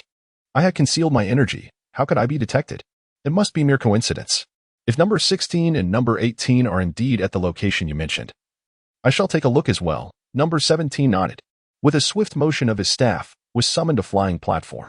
Let us proceed, he beckoned. Number 17's eyes widened in astonishment. What purpose does this serve? As he stepped onto the flying platform, it soared swiftly into the cosmos. Number 17 was astounded. The speed of this contraption is incredible. Ascended? Who is he? What an odd fellow. Vegeta frowned. Nevertheless, for now, that individual appears harmless. I shall let it be. Whis guided number 17 rapidly towards Beerus' planet. During their transition from the mortal realm to the divine realm, Whis encountered a female angel. Whis, what have you been up to lately? She inquired with a smile, casting a glance at number 17. What a peculiar being. What purpose does Whis have in bringing a human? Ah, it's Makarita. Whis chuckled heartily. I have not been particularly busy. Lord Beerus is merely taking a nap, and I sought a few humans to help tidy up his palace.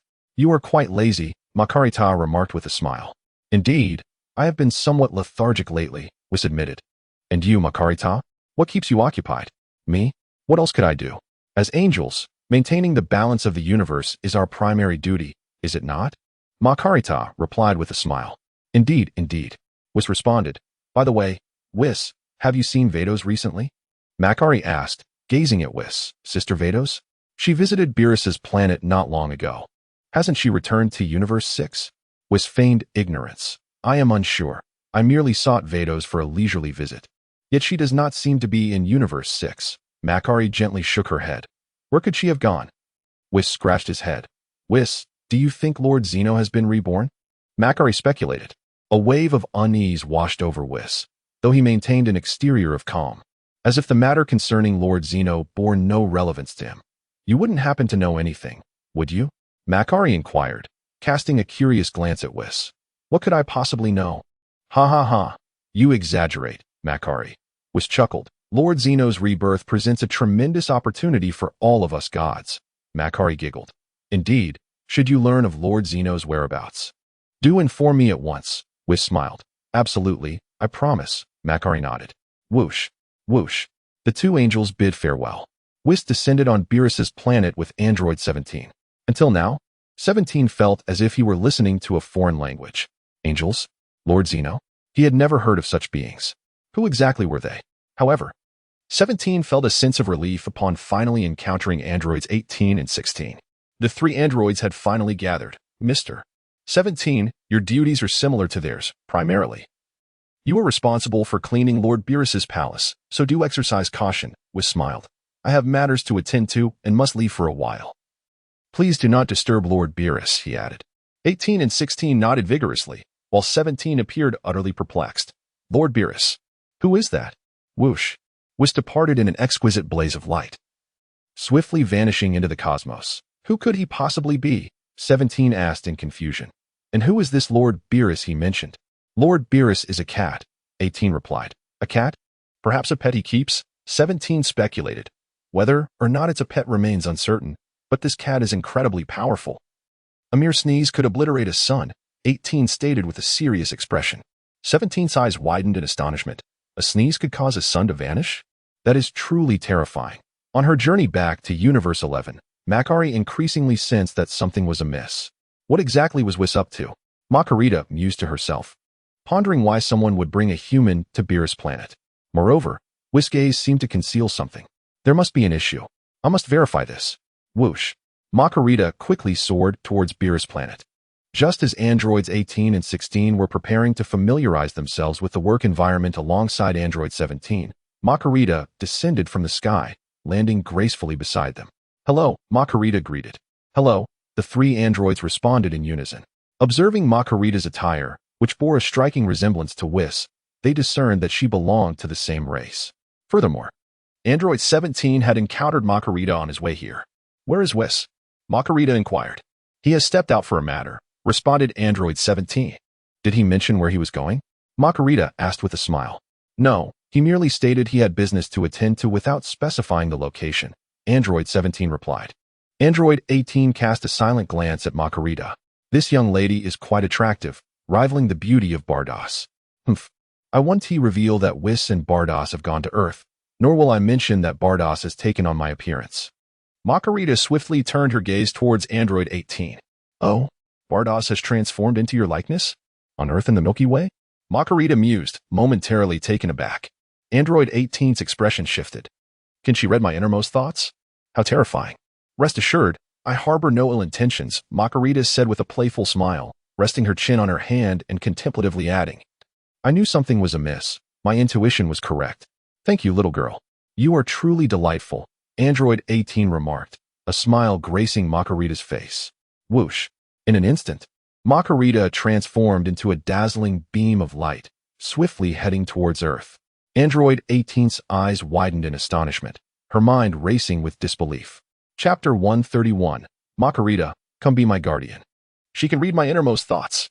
Cold sweat trickled down android 18's face. What? Mind reading? Android 17 spoke gravely. They possess realms beyond our reach, android 16 remarked, his expression changing repeatedly.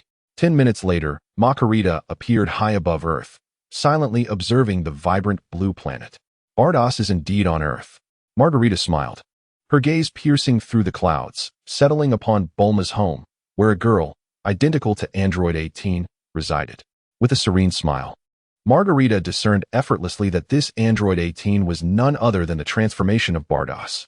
Moreover, aside from Bardos, Margarita also noticed Whis appearing nearby, who had transformed into android 17. Subsequently, Margarita quietly turned her attention to Fong Yun, who was beside Bardos. Could he truly be the reincarnated Grand Supreme Kai? Margarita murmured to herself, confirming her suspicions. With Bardos and Whis by his side, it was undeniably true. Meanwhile, within Bulma's residence, something felt amiss. Fong Yun suddenly lifted his head, scanning the sky. What? Can he see me? Margarita's expression shifted slightly, prompting her to hurriedly find a place to conceal herself. Phew. Margarita sighed in relief. Fortunately, the divine power of the reincarnated Grand Supreme Kai had not yet returned to its zenith. Otherwise, she would have certainly been discovered. What is going on? Bardos inquired, raising her head as well. It seems someone is observing me from the shadows. Fong Yun scratched his head. Bardos felt a sinking sensation in her heart. Oh no, it must be Margarita. How did she find out? Bardos glared angrily at Whis, who was hiding in the dark. Whis covered his face. This is troublesome. Margarita is aware now. This is bad. What should we do? Whis felt a surge of anxiety. Soon after, Bardos, under the pretext of needing to use the restroom, approached the concealed Whis. Whis, how did Margarita find out? Bardos questioned angrily. I encountered her on the way back to the divine realm. She may have grown suspicious. Whis sighed. How could you be so careless? Bardos glared. Who could have predicted her appearance? Whis covered his face, adding that Margarita, seeking you out while you were absent, likely connected the dots for her. It seems we can no longer keep this hidden. Bardos shook her head. At least, for now, it has not significantly impacted me. Why do you say that, sister? Whis inquired. It's a woman's intuition. Bardos chuckled softly. Whis replied, what woman's intuition? At that moment, Bardos returned to Fong Yun's side. Just then, Margarita descended from the heavens, landing near Fong Yun. She did not disguise herself, but instead revealed her true form. Upon seeing Margarita's appearance, Fong Yun was momentarily taken aback. What is going on? Margarita has come as well.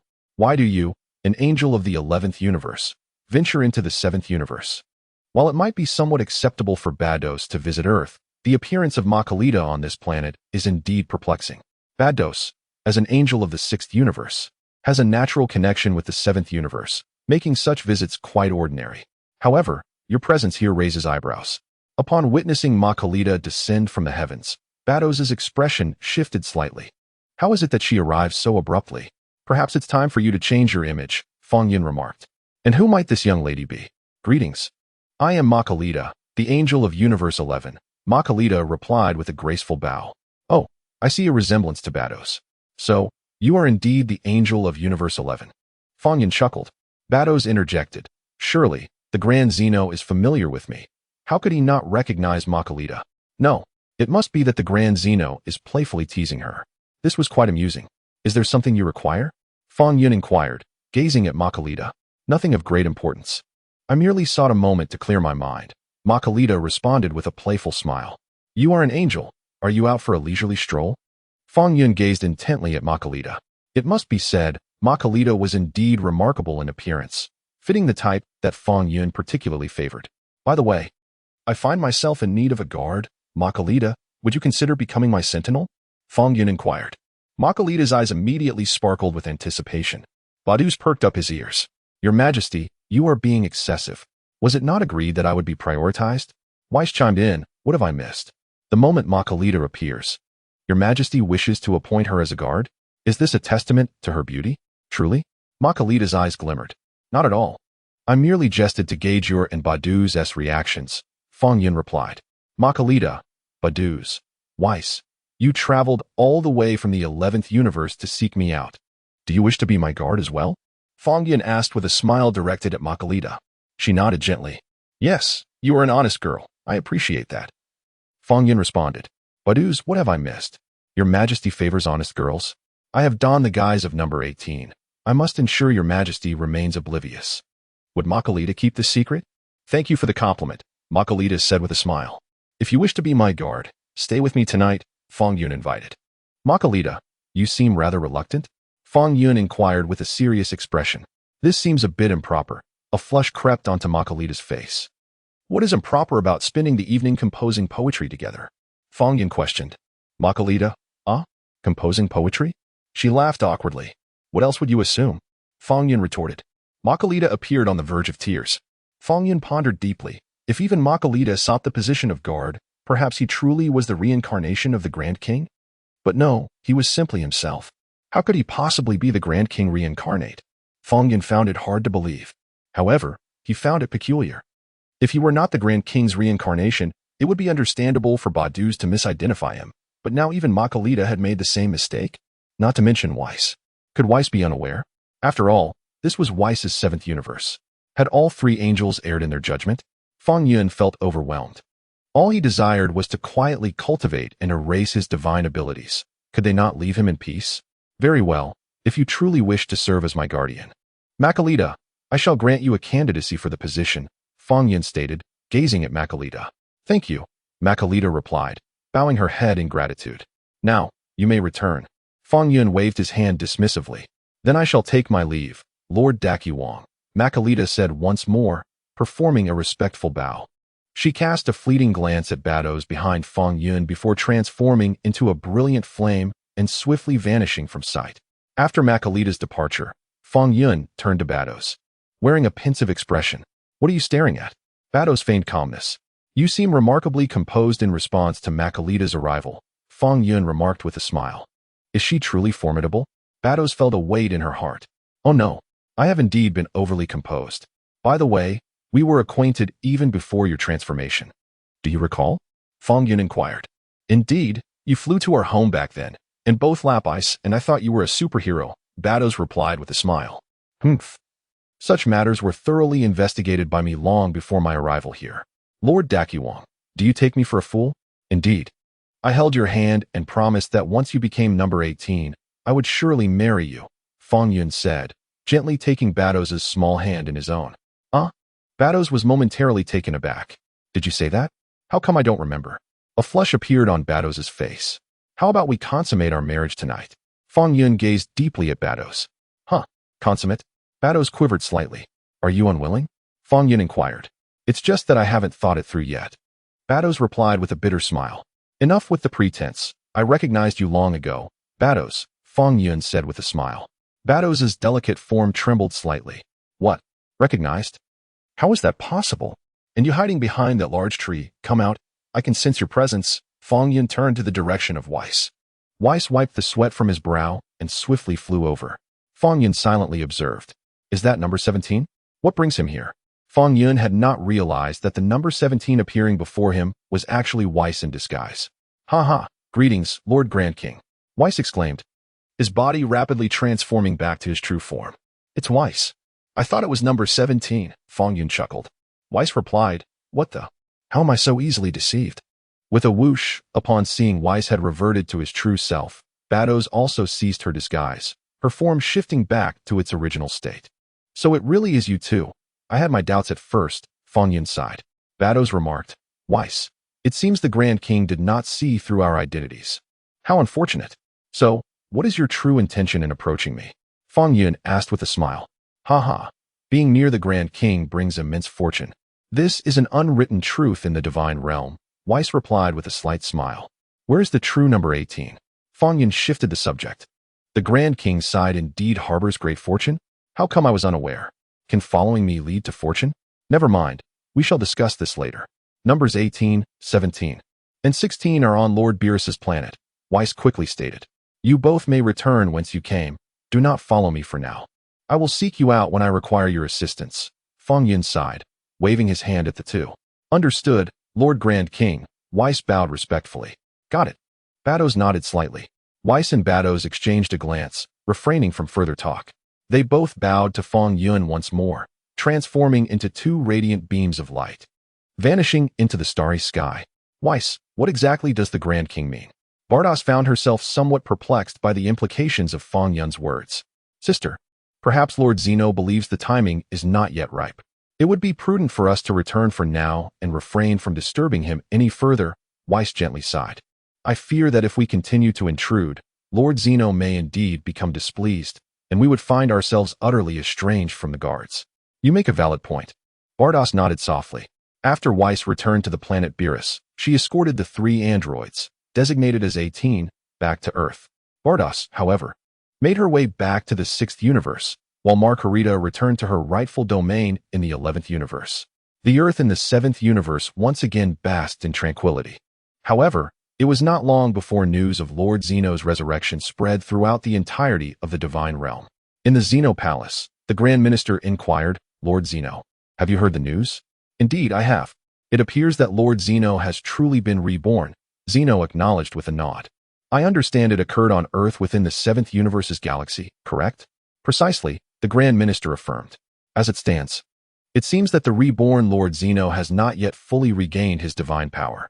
It may take 3 to 5 decades before he reaches his former pinnacle, let alone surpass it. Zeno nodded thoughtfully, then remarked to the Grand Minister, by the way, I have also heard that several angels are eager to serve as Lord Zeno's attendants. This is a matter I have failed to manage adequately. I humbly request your pardon. Lord Zeno, the Grand Minister quickly apologized. Do not concern yourself. This is not your fault, Zeno replied with an innocent smile. However, it would be wise to establish a formal decree prohibiting all deities from interfering with Lord Zeno's training on Earth. Understood, the Grand Minister responded affirmatively. On that day, the divine realm announced a proclamation. Any angels, destroyers, or supreme kais who dared to intrude upon Lord Zeno's training would face the forfeiture of their divine status. Naturally, should Lord Zeno seek them out, that would be an entirely different matter. The Grand Minister's directive was met with compliance from all deities. In the 7th universe, within the realm of the Supreme Kai Shin also received this directive. However, he felt somewhat bewildered. Lord Zeno? Who is that? I have never heard of him before. Jebet, from whence did you obtain this information? Supreme Kai, I cannot ascertain the source from which this news reached our realm. Jebet replied, shaking his head. Is it possible that, aside from myself, there exists a deity more powerful than I? Shin pondered, resting his chin on his hand. Surely, if such a being exists, it must be the great Supreme Kai, or perhaps previous Supreme Kais. But have they not all passed away? This is quite perplexing. Who is Lord Zeno? The god of the kings, Shin, was somewhat perplexed.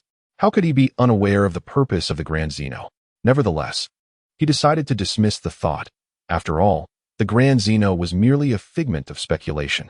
The immediate concern was to vigilantly guard the seal of the Majin Bu, particularly wary of that individual named Fong Yun. Should he release Bu, the entire universe would be at risk. While they could not currently observe Fong Yun, they could continuously monitor Bu's seal. Jebet nodded gently, affirming that should there be any disturbance with Bu's seal, they would promptly investigate. You are indeed correct, Jebet. Shin replied with a smile. Thankfully, the seal of Bu had not been disturbed recently. Yes, we can enjoy a period of tranquility, Jebet nodded with a smile. Following the events concerning Cell, Earth had indeed settled into a peaceful state. Goku had gone to Yardrat to learn instant transmission and would not return for some time. Meanwhile, Vegeta, while diligently training, had taken to leisurely strolling with Emily, gradually acclimatizing to life on Earth. Gohan had enrolled in school, temporarily setting aside his training and combat endeavors. Piccolo remained in the temple, cohabitating with the Supreme Kai, Dent. Krillin returned to Master Roshi's island, continuing his training in the traditional manner. However, Krillin and Master Roshi were quite astonished when they discovered that the sacred sword on the island had been moved, leading them to ponder who could have possibly relocated it. Tian Shunhan and Chaos returned to their own realms, leading a life free from conflict. Lepin, adorning himself and even donning women's attire, admired his reflection in the mirror. Fong Yun, as before, enjoyed a comfortable life at Bulma's residence. Yet, he found it rather puzzling that recently, neither Beerus, Margarita, nor even Whis had come to disturb him. These three angels had not even shown their faces. Fong Yun felt a twinge of confusion. Did I say something that made you leave? Surely, it cannot be so. However, perhaps it was for the best. Their absence spared him the considerable effort required to manage their presence. As days turned into weeks, in the realm of the gods at the Grand Zeno's palace, the Grand Minister wiped his brow and remarked, "My observations over this period suggest that it is not he." "Not so? How can that be?" the Grand Zeno asked, bewildered. "Aside from myself and the Grand Zeno, who else possesses the abilities of erasure and creation?" For a moment, he was taken aback, unable to contain his curiosity. "I cannot specify, but it seems he is not the complete reincarnation of the Grand Zeno." The Grand Minister gently shook his head. "If that is the case, then let him be." The Grand Zeno nodded slightly.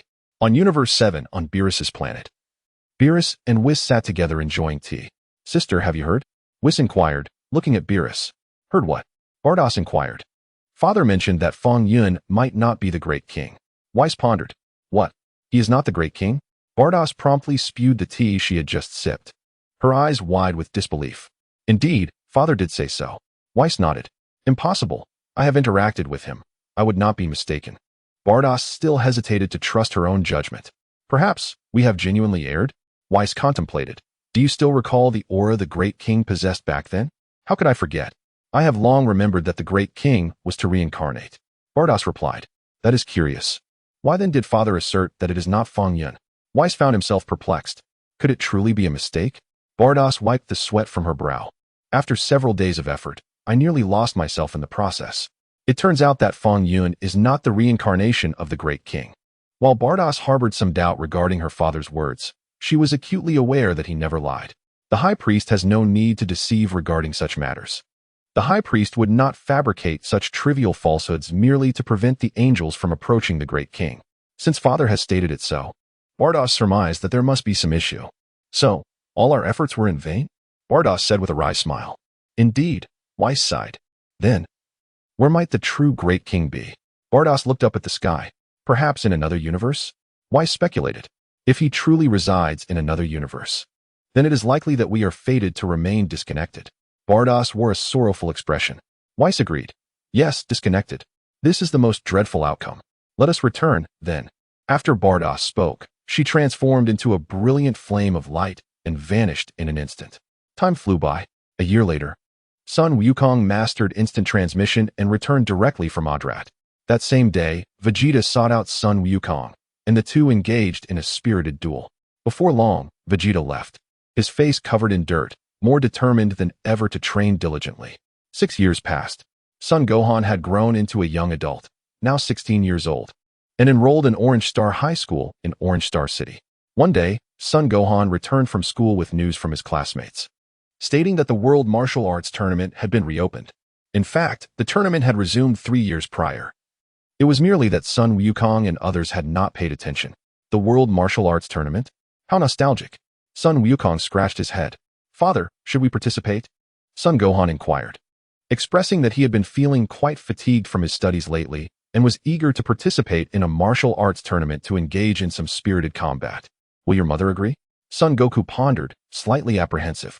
It was certain that Chi-Chi would not consent. However, if we were to win the championship, there would be a substantial prize. I've heard the winner receives 10 million. Son Gohan exclaimed with a smile. 10 million? Is that a lot? Son Goku, indifferent to numbers, responded, that would sustain our family for quite some time. Son Gohan chuckled, scratching his head. Go and inform your mother. Gohan, Son Goku instructed. Nodding in agreement, Son Gohan promptly relayed the news to his mother. Upon hearing about the potential earnings from the tournament, Chi-Chi readily agreed. Nevertheless, Son Goku remarked, it seems a bit dull for just the two of us to participate. He contemplated, you should inform Piccolo and Krillin as well. Are you planning to invite Uncle Fong Yun too? Son Gohan's expression shifted slightly.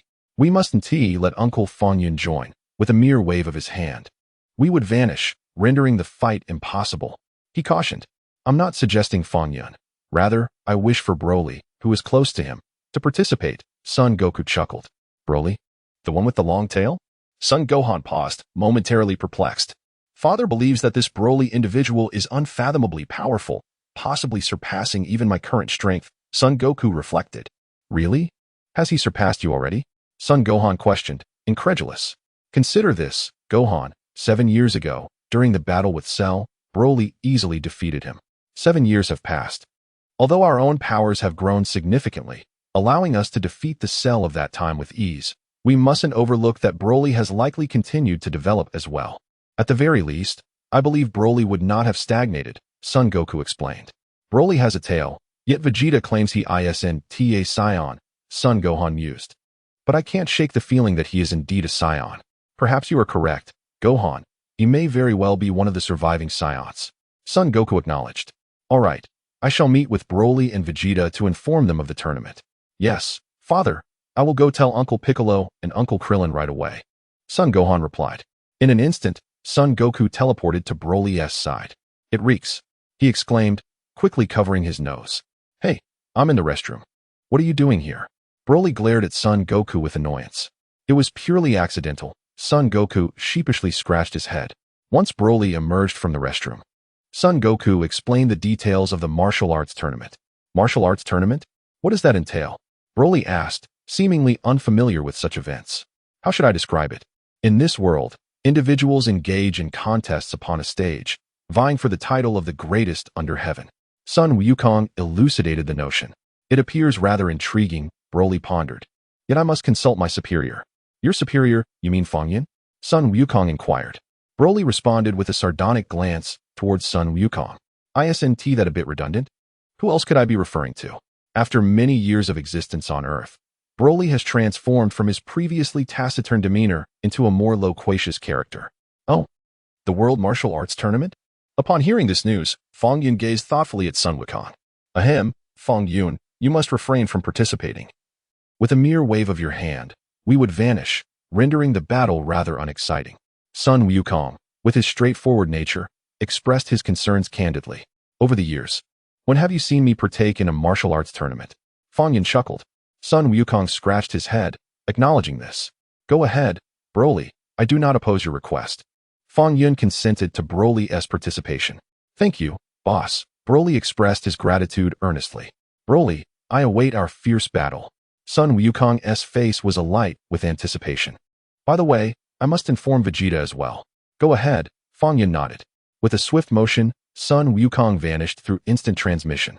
What tournament? Vegeta inquired with an air of indifference. This is a martial arts competition held on Earth, Sun Wukong elaborated. Gohan and I will both participate. Gohan is also notifying Piccolo and Krillin, and I am sure they will join as well. Humph, how tiresome, Vegeta scoffed. Why not find a suitable place to engage in a proper fight without the confines of a ring? Sun Wukong, in contrast, remarked, it is different. Broly is participating as well. Broly, the Saiyan you mentioned? The one who is a subordinate to Fong Yun? Vegeta sneered. Indeed, it is he. Is he truly not a Saiyan? Sun Wukong queried. A Saiyan would never be someone else's subordinate, Vegeta chuckled. Sun Wukong retorted. I seem to recall you were once Frieza's subordinate. Never mind. I shall refrain from further comments. Kakarot, what is that look in your eyes? Vegeta snapped. However, Broly possesses a tail. Is he truly not a Saiyan? Sun Wukong redirected the conversation. Must a long tail necessarily signify a Saiyan? You are quite laughable, Kakarot, Vegeta chuckled. The universe is vast, and many beings have tails. Your ignorance is astounding. Whatever, it is better if he is not a Saiyan. If he were, his base form could defeat Perfect Cell. Imagine his power as a Super Saiyan, Sun Wukong remarked solemnly. Vegeta's expression shifted. How could I have overlooked this? Kakarot is right. If his base form is so formidable, becoming a Super Saiyan would defy the natural order. I hope he is not a Saiyan. You are overthinking it. Kakarot, Vegeta replied lightly. Even if he is a Saiyan, it is unlikely he could transform into a Super Saiyan with such ease.